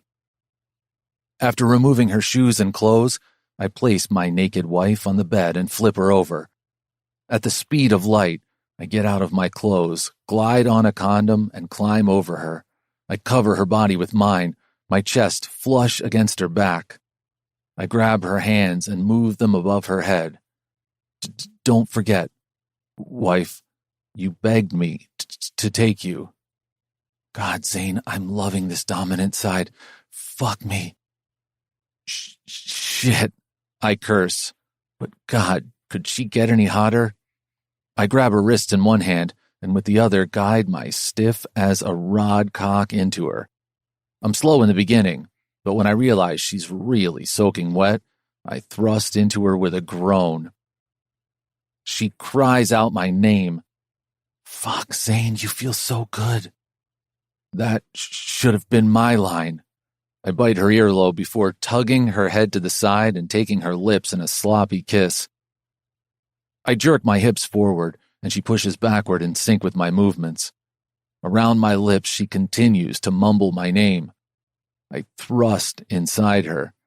I'm never, I thrust again, going to, again, let you go, ever. We fall apart at the same time with that last thrust. I love you, V. Never leave me again, I whisper softly, and her entire body stiffens. She shifts and I slip out of her, forcing a hiss out of both of us. When she tries to turn, I lift myself from her and lie down on the mattress facing her. I promise you, Zane, I'll never leave you. I need you, now and forever. Her gaze drops and I can already feel the shift in her mood. What is it? I place my finger under her chin and pull it closer to my face. I don't know if I can have kids. The raw pain, the hoarseness in her voice, the hint of embarrassment in her words twists my heart. Vienna, the tumor was benign. Your treatment and recovery was very good. You have a very good chance of getting pregnant. The vision of her swollen belly with my child as she rests on the porch recliner makes my pulse race. Do you think I'll ever love Alex any less than Rose and Xander's new baby? Do you think I'd have treated Ray any differently if he was Zach's biological kid? Tears glimmer in her eyes as she shakes her head. If it happens that we can't have our own kids, there are so many ways to be a parent. And if we want to become parents, it doesn't matter how the child comes into our life. We'll love him or her madly. Watching her teary, wide smile, my skittering pulse calms down. I never thought I'd end up with as much happiness in life as I have right now. My eyes open groggily, and I notice bright sunlight spilling between the window curtains. When a vibrating sound comes once more, I remember something woke me up. Vienna and I fell asleep in each other's arms, tangled bedsheets surrounding us, and I don't want to leave her and this bed so soon. It's been just over an hour since we arrived in this suite, but when my cell phone vibrates again, I can't ignore it anymore. I carefully step out of the bed and find my jacket. I grab my phone and notice there are 2 missed calls from Zach and a text from Xander. Xander: sorry to disturb you, bro, but we received news. Not good. My pulse accelerates. What the heck? Xander: it's Lucas. He's been hit. They've rushed him to St. Pepper's City Hospital. Zach and I are leaving right now. Hit? Lucas has been hit? By a bullet? Fuck, no. Zane? I must have made a noise because Vienna jerks up from the bed. She rushes to me naked. Hey, is everything okay? What's the matter? Lucas has been hit. I hand her my cell phone, my mind unable to register what the hell has happened. Lucas, my best friend, a man infamous as a daredevil among his colleagues. Zane. Vienna lightly touches my forearm. He'll be okay. Should we go to the hospital? Vienna and I took a quick shower and dressed in silence. But now, parked outside of the hospital, my legs won't move. I can't bring myself to call my brothers who are already here somewhere in the building. Vienna patiently waits for me as I say several jumbled prayers, because I never fucking learned how to do that. I don't even fucking know how to pray. I don't think there's any wrong way to pray, Zane. Her soft hands cover mine over the gear shift. Let's go. She makes the decision for us, thankfully, and steps out of the car. Hand in hand, we reach the reception desk and Vienna asks for Lucas. Lucas Spencer is in surgery, but you can go to the third-floor waiting room where other family and friends are waiting. My pulse shoots up at the mention of surgery. God, you cannot give Lucas more pain than he's already endured. As much as I've tried to make him feel like family, he knows he's an outsider. There isn't a place in this world where he belongs. There's no one who's his completely. This cannot be the fucking end of his story. The elevator stops and I spot Connor King, Lucas's boss. Sitting on his wheelchair, Connor speaking to a girl. I spot other members of King's security and my brothers, but everyone is focused on Connor's conversation with the girl. Before Vienna and I can say hello, 2 doctors in scrubs rush out. Surgery was successful. Lucas Spencer is out of danger. Vienna squeezes my hand and I look down and pull her closer before Zach and Xander walk up to us. Thank fuck. There's a grim line on Xander's face. He'll be okay. I press my brother's bunched shoulder. He better be, because I need answers. Xander, not now. Zach speaks under his breath, but there's a tightness on his face. Xander rushes out, and my hand on his shoulder drops. Zach follows him fast. For a second, I'm confused whether to follow my brothers or wait in the waiting area. At the last second, I jerk my head toward my brothers marching toward the elevator. Come on. Why is Xander so agitated? What happened? I find Xander pacing back and forth in the parking lot. We used to think of him as our 4th brother. Zach's fists clench, but his words don't clear my cloud of confusion. Will someone tell me what the heck happened and why we're here and not in the waiting room? Xander shoots me a quick glance before he rolls his shoulder. Lucas doesn't hide anything from you, right? I nod. So you know he's married? Married? What the fuck are you talking about? That girl in the waiting room? Her name is Autumn Spencer, and she is Lucas's fucking wife.